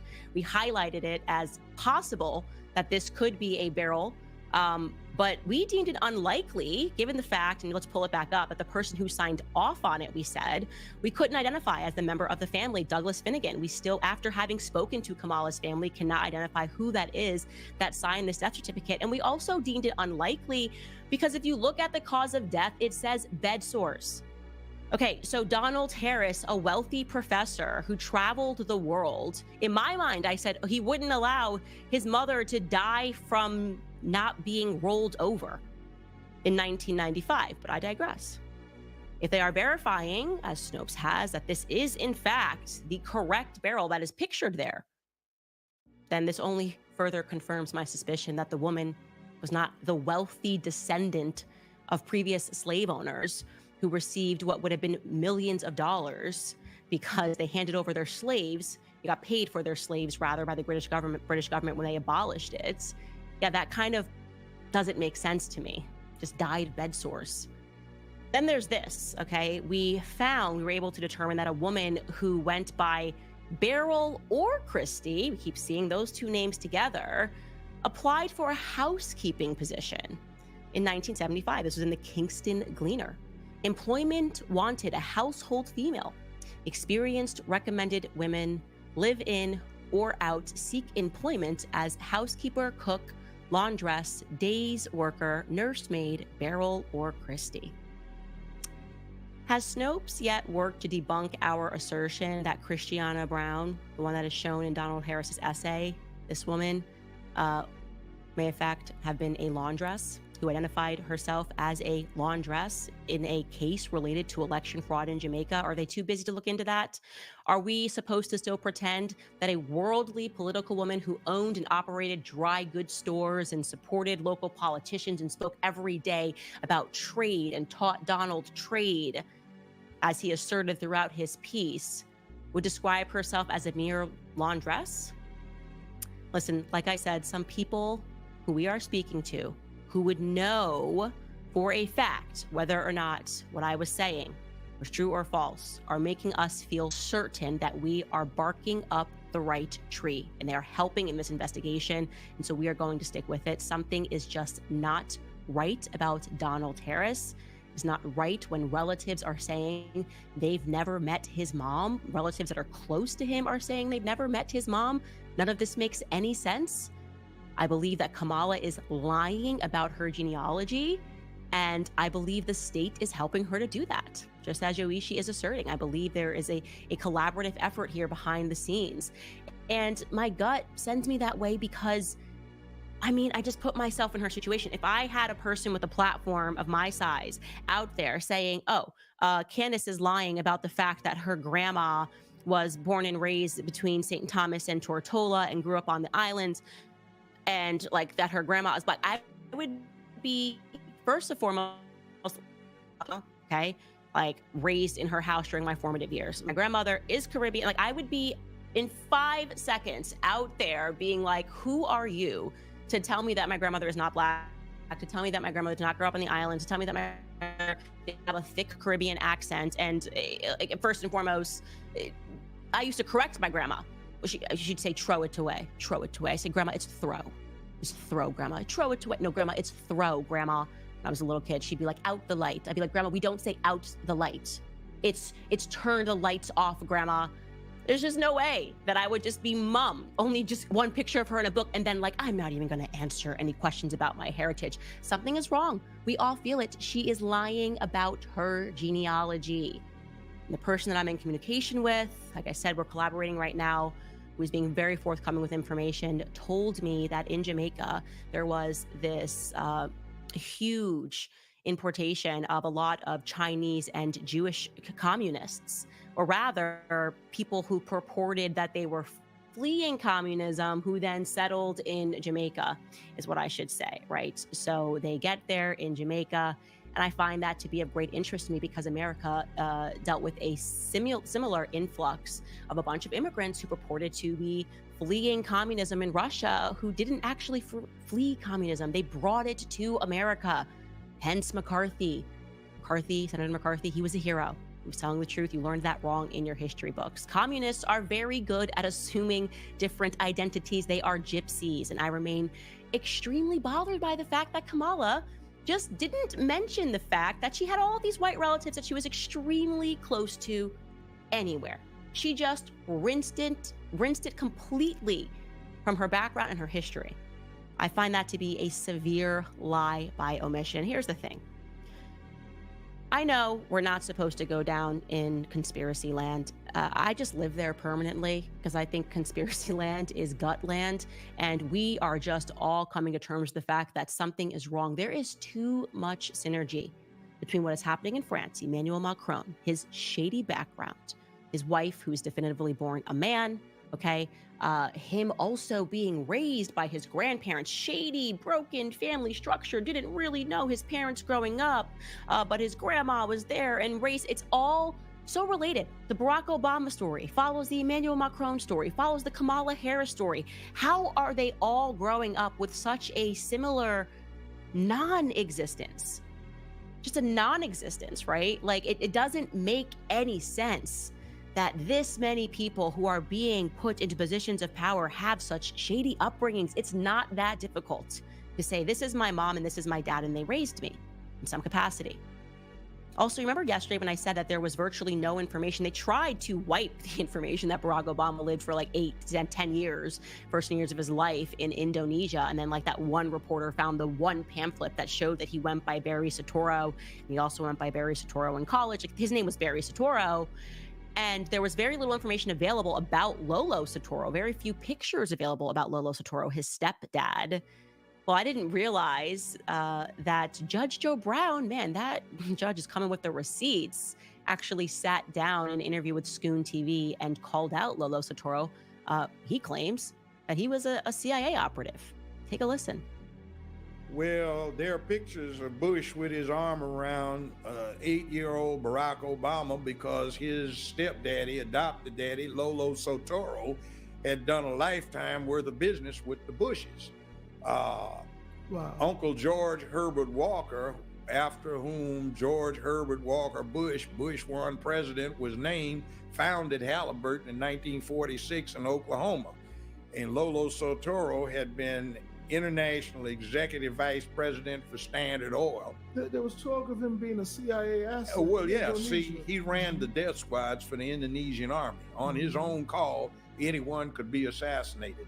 So when George Herbert Walker Bush became head of the CIA under the Ford administration, he just got with his old buddy in the oil business, Lolo Soetoro, and pulled off the hits. See,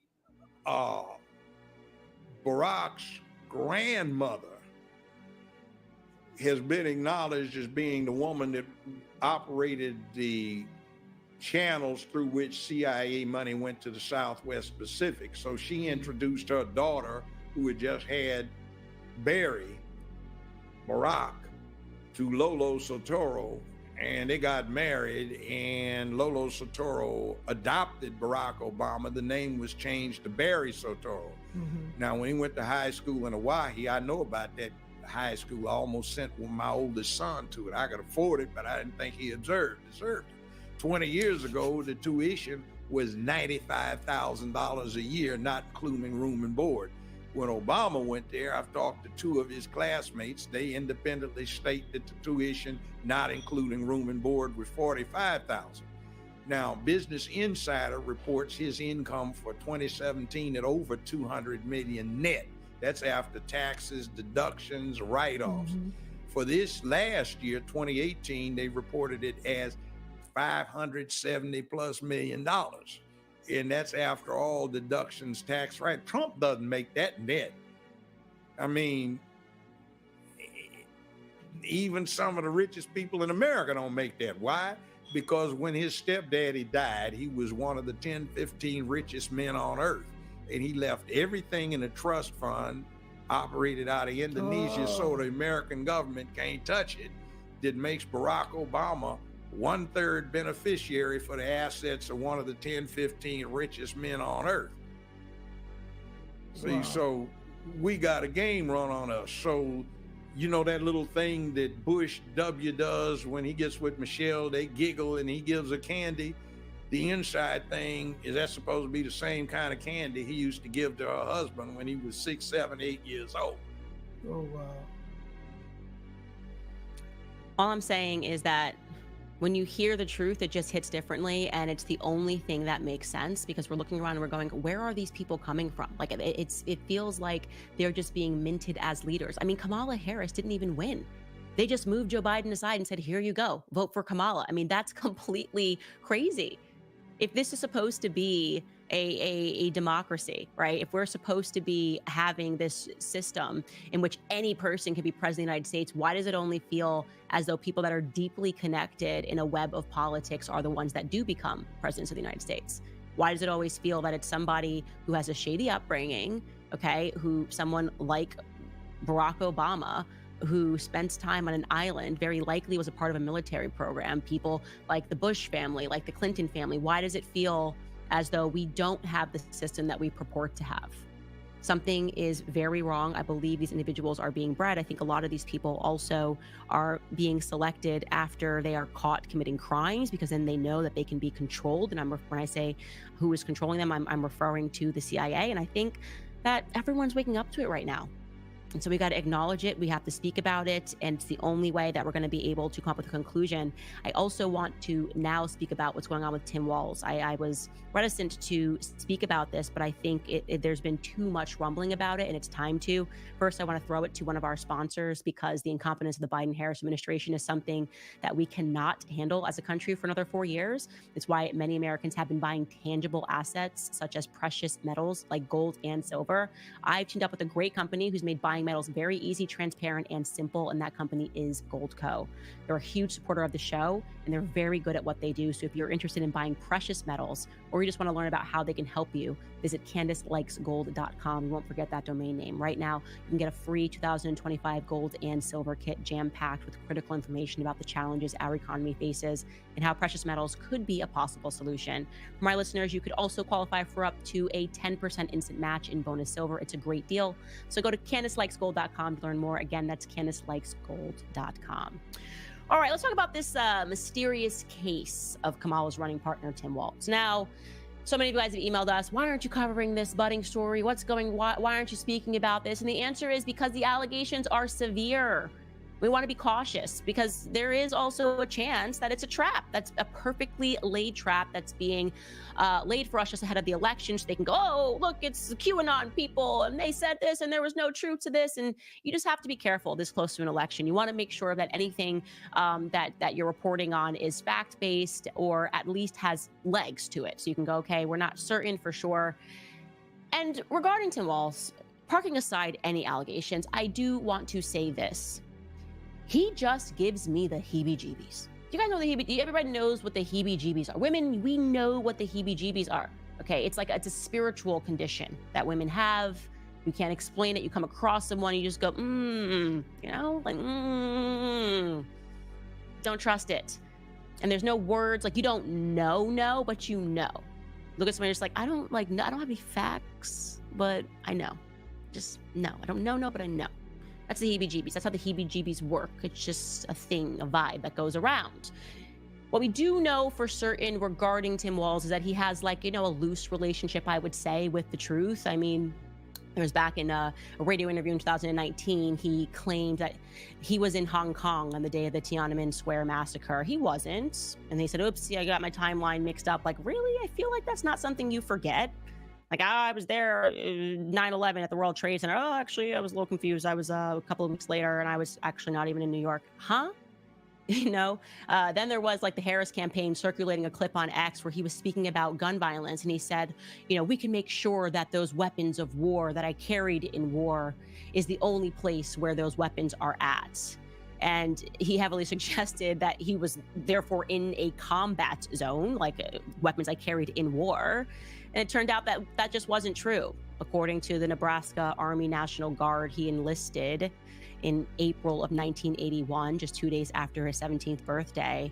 And he entered service as an infantryman, completing a 12-week Army infantry basic training course before graduating from high school. In 1996, he transferred to the Minnesota Army National Guard. In 2003, he was deployed to Italy, which was just like a support position of the active military forces. He was never actually put in the combat zone himself, which explains why he cannot even load a shotgun. I can't believe he did this, had cameras following him. He was just going to show he's a man. And we're supposed to believe he's like some war vet and he's going to go shoot some pheasant. And unfortunately, just couldn't load a shotgun. I mean, take a look at this. It's just incredible. Yeah. That's my theory. And it never fits quite right. It never fits quite right. It's not quite right. How do you give it back? Governor, what kind of gun is it? This is a Beretta A400. I bought it when I was shooting a lot of trap because it has a kind of their patented thing, a kickoff. So when you get old, it doesn't hurt your shoulder as much. I think that was it was supposed to be designed as some press that was going to bring Republican voters to him, and it did the exact opposite. Let me tell you, the red-blooded conservatives will not be voting for him based on that clip of him being completely unable to load a shotgun despite not being in a combat zone. Anyways, the allegations that most people have been reluctant to cover. There's no big conspiracy going on here. We're just waiting for more proof. They are, of course, way more serious than whether or not he was in a combat zone. Look, here's the thing that I'll say. Stereotypes. I like them. I believe in them. I don't believe stereotypes come from nowhere. I think it's fine for us to admit, like, hey, if you had to pick like the greatest driver in America, you wouldn't be like, give me the Asian woman, right? I think that's fair. I think it's fair. There are Asian stereotypes, Black people stereotypes. If you're like, hey, I really want to get my accounting done, taxes done, like you're not going to be like, give me the female Black girl. I don't know. Of course, I'm not saying you can't be like brilliant. My sister's an accountant and she's really good at math. But I'm saying if you just had to like quickly pick someone in a room based on stereotypes, you're like, okay. And there are straight man stereotypes and there's homosexual man stereotypes.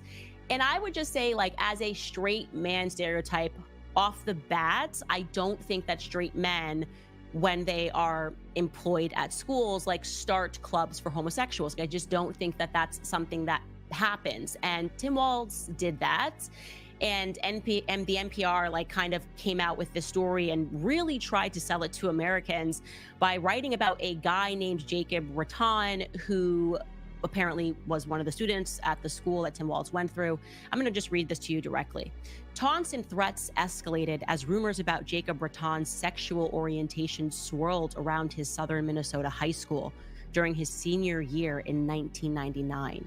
Like, right there, I was kind of like, really? Like in the 90s, like taunts and threats for being gay? It's giving the Laramie Project vibes, which is like, we're not being told the truth. Whatever. Let's just take this at face value. It goes on to say someone chalked a slur on his driveway in giant letters. Like, was I living in a different 1999 existence? Like, I feel like everybody in the 90s just like got along. Like nobody was writing like gay slurs on somebody's driveway in chalk, but whatever sells papers, I guess. His mother recalled being horrified by anonymous mail that arrived at their house. Like, people were just this obsessed with the idea that someone might be gay in 1999. They were just like chalking up his driveway. And after the teenager found his car window smashed in the high school parking lot, this feels like a movie, he told officials at Mankato West High School that he intended to come out of the closet and sought their support to start a gay-straight alliance club. The principal made an unconventional decision in the choice of a faculty advisor for the club, which the high school had never had before in this relatively conservative city. Tim Walz, a geography teacher who was also a football coach, Mr. Walz readily agreed, and the choice came as a relief to Mr. Rattan. So he was selected and agreed that he would help start this club with a kid who apparently, for whatever reason, people were chalking his driveway and smashing in his car because he might be gay. I don't know, doesn't pass the vibe check, but that's what they're saying is true. Okay, so there has been a person who is deeming themselves to be a whistleblower who has been going around to various people. It made its way to me as well, claiming that he was claiming that he's a student that was essentially groomed by Tim Walz and that he will be taking further action. He's been, and again, this could be a person who's just in the mix saying stuff, claiming that he was in some way abused by Tim Walz. And I think it's worth discussing because the rumor mill has gotten big enough. Again, I don't have any concrete proof. For me personally, I would need a person's name to verify that they actually lived to and went to the same school. He claims that he's going to be forthcoming with that. I do a lot of work with Ian Carroll. He is the TikToker, and he went to suss this out like even more. Like, he went to fish out the details of this even more by contacting the whistleblower and had a 42-minute discussion with him on the phone, which he felt that the person who came forward was being entirely legitimate, as well as others in the movement who felt that he was being legitimate. But people can be great performers. Anyways, I will allow you to listen to what Ian Carroll concluded after his phone call with the alleged whistleblower. Take a listen. Today, I had a 40-minute phone call with what sounded an awful lot like a genuine whistleblower. This is the phone call.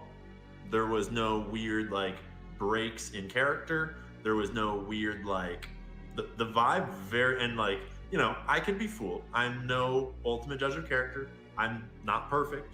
I'm also not like some professional journalist or anything. But my judgment of what I heard and what I asked and what was said to me, it sounded like it was a real story, and the details seemed to line up not only with what else had been said, but also with what I could corroborate about like where Tim Walz was at that time and what he was doing at that time. And who knows? And so basically, here's where we're at. Whistleblower is seeking a legal course of action. Not going to say more about that, but allegedly told me that they are not seeking any kind of payout, that they're seeking only reimbursement for court fees, and basically peace of mind to not have to see Tim Walz on screen on the, you know, in the White House for 4 years. And Whistleblower knows of several other people that experienced the same or similar types of abuse. Whistleblower says they have lots of proof.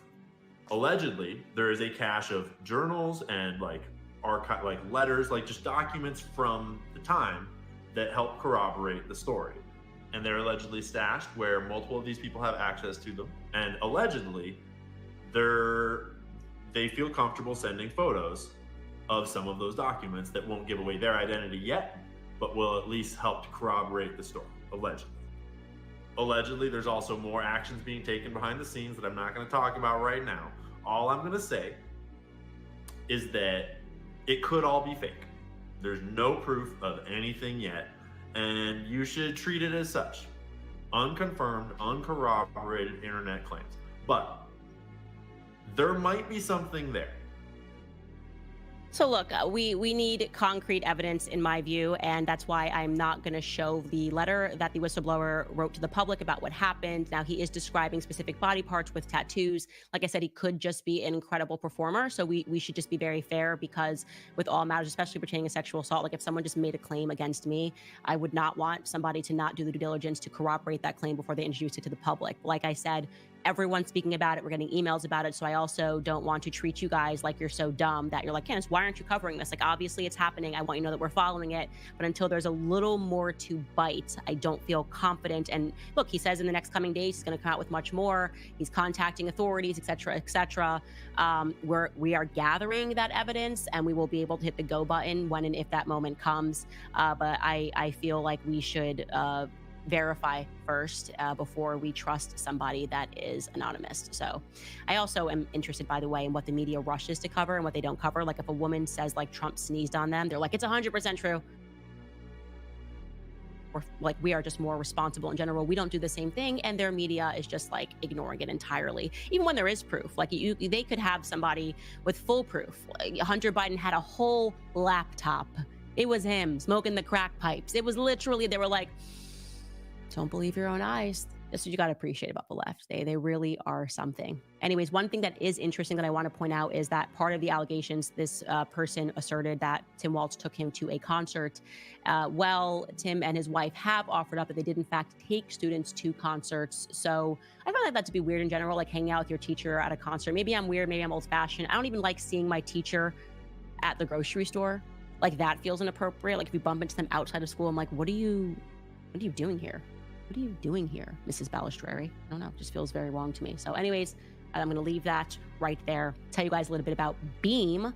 Lately, my family and I have been doing a lot of overseas traveling. And let me tell you, one thing that remains constant no matter where I am is the importance of sleep, especially when you're jet lagged, as I have been. Sleep is our foundation. It fuels our energy, sharpens our minds, and keeps us ready to tackle the challenges of the day. And that is where Beam Dream comes in. It is not just another supplement, it's a game changer. It's formulated with natural ingredients. Beam helps you drift into a peaceful sleep, so you wake up refreshed and ready to seize the day without the grogginess of other sleep meds. All you need to do is mix Beam into hot water or milk, you froth it, and you can enjoy it before bed. Right now, my listeners will get a special discount on their science-backed healthy hot cocoa for sleep with no added sugar. So make sleep a priority and try Beam's best-selling Dream Powder and get up to 40% off for a limited time when you go to shopbeam.com/Candace and use code Candace at checkout. That's shopbeam.com/Candace and use code Candace for up to 40% off. Better sleep has never tasted better. All right, now we got to get to some of these clips that I missed while I was in Tokyo. I've been dying to get to this. I'm so excited. I obviously heard that Kamala appeared on The Call Her Daddy podcast. Now, I want to be clear, if you are a listener of the Candace Owen podcast, we can be pretty damn sure that you are not a listener of the Call Her Daddy podcast. Probably a lot of you had not even heard of it. It is a big podcast. There's no question about it. But I would say that if you identify as a conservative, it is probably not in your top 10. So first and foremost, let's just let Kamala explain. Is really the first question that Alex Cooper, who is the host of Call Her Daddy, asked. Was, you want to come on this podcast of all the podcasts? And that's a great question. Take it away, Kamala. I'm curious, like, you don't do too many long form interviews. What made you want to do Call Her Daddy today? Well, I think you and your listeners have really got this thing right, which is one of the best ways to communicate with people is to be real, you know, and to talk about the things that people really care about. I mean, what I love about what you do is that your voice in your show is really about your listeners. And I think especially now, this is a moment in the country and in life where people really want to know they're seen and heard, and that they're part of a community, that they're not out there alone. And so I'm really glad to be with you. That's a lot of words and a lot of euphemisms to describe the community that she's referring to. For better or worse, what it is it's a sex-themed podcast. There's really no way that you can talk about Call Her Daddy without saying that it's women that get together and talk about sex. I mean, even when they launched this podcast, for clarity, Alex Cooper, that host, just turned 30 years old. She launched it with another girl, then her and that girl had a falling out. And really, they just kind of keep this flow of women that come on to talk about their failed relationships, talk about their sex moves. And I'm going to show you another clip, by the way. If you are young, I do want you to just turn this off for 2 minutes because we have cleaned it up as much as we can, and it still offends my ears so much. But it's important that I show this to you because I want you to have a realistic understanding of the podcast that this team, the presidential candidate, sat down and said, yes, let's do this podcast. To be clear, when it launched, they launched by, among other things, they started a blowjob move that was referred to as the Gluck Gluck 9000. Just so you understand how graphic this podcast can get. She has hosted various porn stars to speak about their favorite positions. One such porn star is Lana Rhoades. I'm going to let you listen to this. Again, we have cleaned this up as much as we can, and it still offends me. So if you just don't want to hear the next minute, you can turn down the volume, and I recommend that you do because that's what I would do. I am really doing this as a journalistic endeavor because it's important to understand who Kamala Harris is. When she gave you that word salad about the community of Call Her Daddy, this is what she's referring to. Take a listen. What are your go-to favorite sex positions? I am so basic. I love missionary. I love missionary too. I think it's great. I think it's great. It feels the best for me, like with Mike at least. One thing that's interesting that I just started like doing with him that I never did with anyone else is I said that we like missionary. So like whenever he's on top, and he's like going, and now I'll like pull him in like even harder, just so it goes like all the way like deep. Are you pulling in, like hard. his hips? Yeah, his hips. How? Just slamming it in. And it's like you can't get in and hard enough. Like you're like, I literally want you inside enough. of me. Seriously, it's offending me. It is genuinely offending me. Okay. And that, by the way, in her discussion with Lana Rhoades, that was the most PG portion. Even the description on YouTube, I'm just amazed. I'm not allowed to make money on YouTube. And it's just amazing to me what is on YouTube. The description in the box on YouTube says Alex and former porn star Lana Rhoades discuss, I'm not going to read this, bleep, bleep, bleep, your man, bleep, while he is on all fours, different types of, and I'm giving the nice word here, testicles, school, strangest role play that Lana proposed to a boyfriend and got turned down. Okay, so this is the Call Her Daddy podcast. Now, when the Call Her Daddy podcast is trying to be, I guess, cleaner and funnier, they host people like Megan Fox, you know, who talks about like drinking the blood of the person that she loves. She's done that. She speaks about that. And she just kind of gives advice to women and speaks about all the work that she has done to her face. Here's Megan Fox, Call Her Daddy podcast. When I had to go in for this set, I was like, look, if you're going to put me to sleep, if I'm going to be sick for 2 months from the general anesthesia, if I'm going to go through, because I'm not fully ever asleep. So my soul's like fighting on the surgical table to wake up. It's a very traumatizing experience for me. I better wake up with the biggest boobs you can fit in my body. And that is what he said he did. And they're not even that big. They're a 32D. which is not that big. It just looked big on my body because my body's tiny. Right. But if he could have gone bigger, I would have had him go bigger because I don't like surgery. And the fact that I had to do it, I was like, I want a reward for the suffering I have to go through. I don't want to wake up with a full B cup. There's no point in that. I'm not doing it. Right. You want titties. I wanted titties. I said, I don't care what's on trend. Give me 1990s dripper titties. That's what I want. I need to. Girl, look amazing. Thank you. Kamala's community. It's amazing. That's Kamala's community. You just listening to her explain this community is so great. Like she's referring to a community of hoes. That's what she's referring to. And by the way, on that note, I do want to say that it was a decision for her to go on this podcast. There's no doubt about that. Because you are dealing with women. Now you can really understand why she took the conversation about abortion and how much it is absolute BS, right? For these women who opine all the time when they're speaking about them, it's like, my body, my choice. And they're using these arguments like, well, what if an 8-year-old gets raped? Okay, these are the women that we're speaking about that are having the abortions, okay? They're having these abortions because they openly sleep with tons of guys. And what actually happens is crazy. I learned this and talk about the birds and the bees. If you are having a bunch of partners, there is a chance that you are going to get pregnant. And there's gonna be a chance that the person that got you pregnant doesn't want to have a baby with you, because he views you as a dump, you know what I mean? As like everybody's been with you and they don't want to commit with you. And so that's the real reason, people aren't gonna tell you, that's the real reason these women fight tooth and nail for abortion. It's because they're hoes, right? I'm not saying everyone, there are circumstances where there are people that are in committed relationships, and I don't want to paint a broad brush because there are people also who have had abortions, I think when they were young, who were legitimately duped to believe it was a clump of cells. When I was pro-choice, I thought that it was just a clump of cells because I learned it in my health class. And I think those women who get abortions have a lot of regret and they feel like they're not allowed to change their minds, and they are. I want those women to know you can have been pro-choice and you would have the greatest testimony if you wanted to then become pro-life because you have more information. I want to welcome you to that. I don't want to make you feel excluded and like you have to stay pro-choice for the rest of your life and listen to podcasts like this.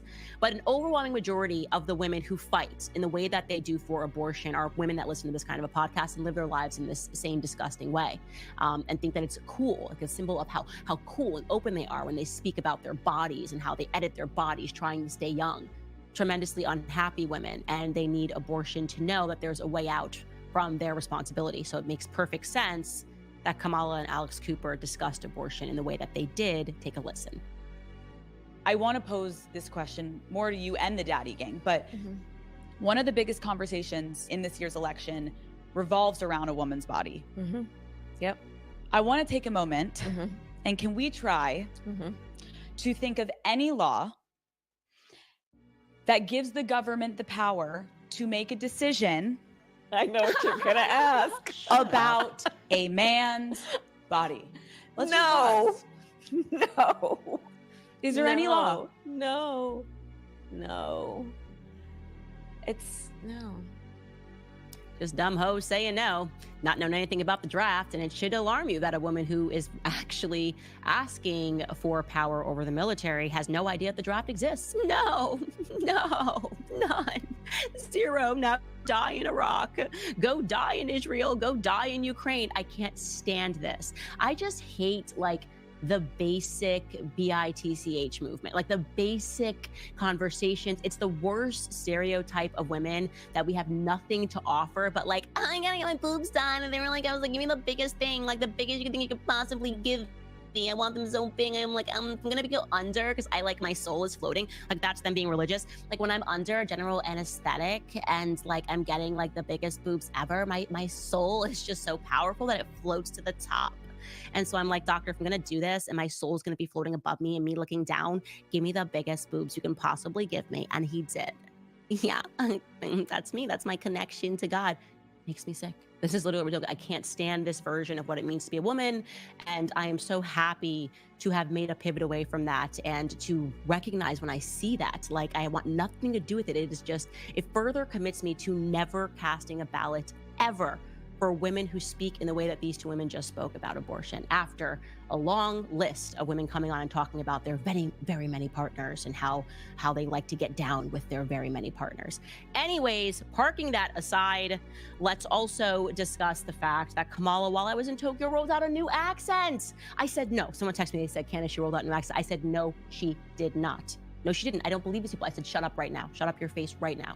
And they didn't. They presented evidence. She rolled out a new accent. She met up with Stephen Colbert, and out of nowhere, she decided to be Jamaican. Take a listen. And Luxury it's that crude, people and are it's using. crude. Have empathy, man. For the suffering of other people. Have sense of purpose. Okay. Have empathy, man. I just, what is happening here? Tell me she is not the Manchurian candidate. I don't even know what triggered her there. I don't even know what word he said that triggered her and made her go into the Jamaican personality, as if, yes, it is a fact. Her dad has a Jamaican accent, and it is real Jamaican accent. You do not inherit that accent. Like I said, my grandmother spoke in a very thick Caribbean accent. I just spent my life correcting her. We were like little tots. No, grandma, no, it's not. It's not throw, it's away, it's throw. Say the H. My dad does not have a Caribbean accent because he did not grow up on the island. You can't just drop a Caribbean accent. Least of all, after you just premiered a Spanish accent. Roll the clip. I love you back. I love you back. And then the other Spanish accent. Roll the clip. Well, first of all, thank you for the question, and I hope your family is okay and your home is okay. Oh my gosh. Well, this is why the Spanish people are telling me that they call her Que Mala. Okay, this is, I think, what's happening. What?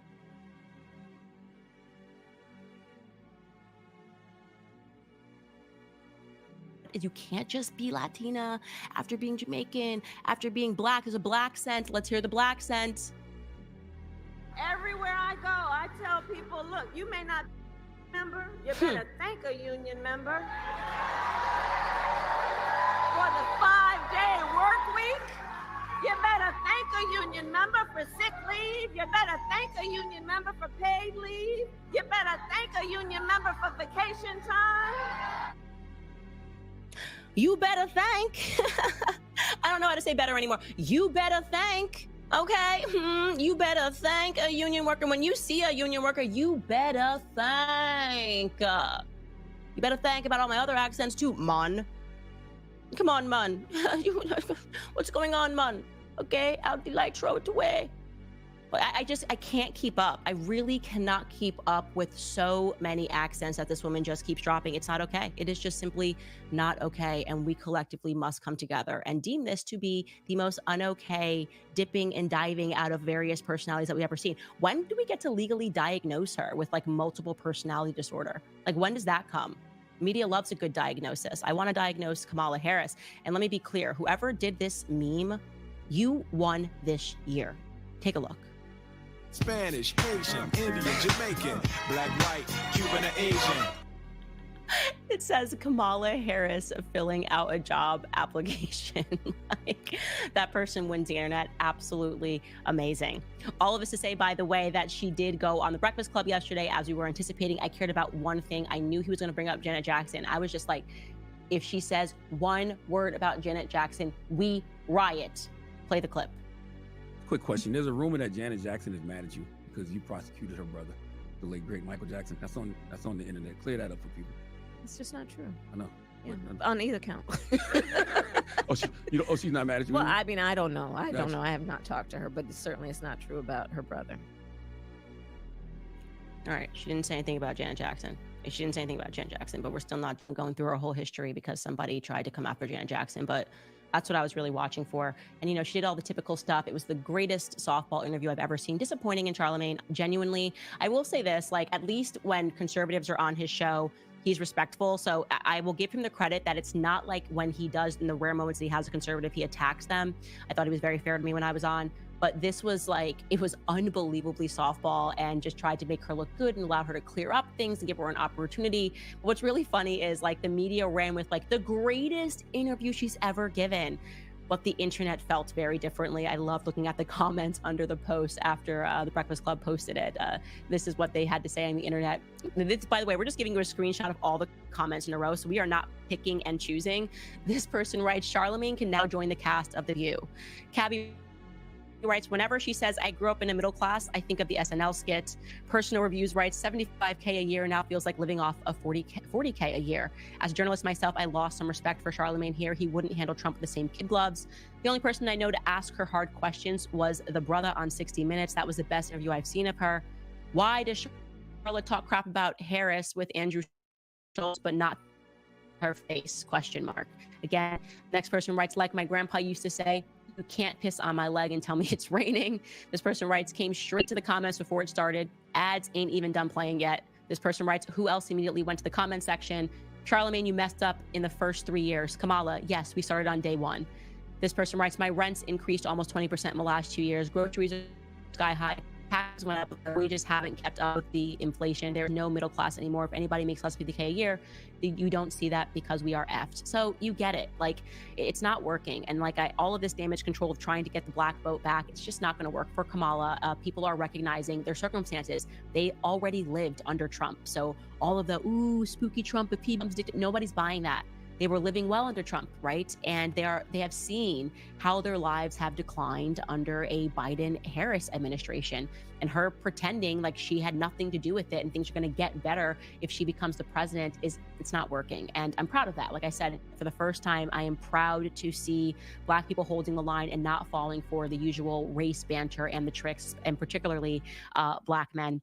Anyways, you guys, I'm going to go to your comments after we first just thank American Financing and remind you guys to contact them, because the economy has been a major burden on the average American, as we are seeing right now in those comments. The wages are flat, expenses are up, and it's very hard to manage to pay all the bills without grabbing credit cards. If you're a homeowner and you're frustrated with that cycle, you can make a 10-minute phone call, no obligation, to American Financing. Interest rates are coming down and are now in the low 5s. So if you're constantly carrying over a credit card balance each and every month, the rate in the 20s, American Financing can show you how to put your hard-earned equity to work, and they can get you out of debt. Their salary-based mortgage consultants are saving their customers an average of $800 a month. And if you get started today, you may not even have to make next month's mortgage payment. So call today. The number is 800-795-1210. That's 800-795-1210. Or you can visit americanfinancing.net/Owens. That's americanfinancing.net/Owens. Also remind you guys, hit subscribe on the YouTube channel, hit subscribe on the Rumble channel if you have not already. We are on the race over here on YouTube back to 3 million subscribers, which I'm really proud of. Go over to Locals, cut over to Locals, and sign up to support the show, because we are not monetized here, but we love the freedom so much that we don't really care. We would rather be honest and not monetized and have to lie to stay monetized. That is the reality. Anyways, guys, we're going to cut over and read some of your comments, and you can do that over at Rumble. So we will see you over there. All right, ladies and gents, let's get ready to rumble. Let's see what you guys have for me today.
Argue with the numbers. The numbers are the numbers.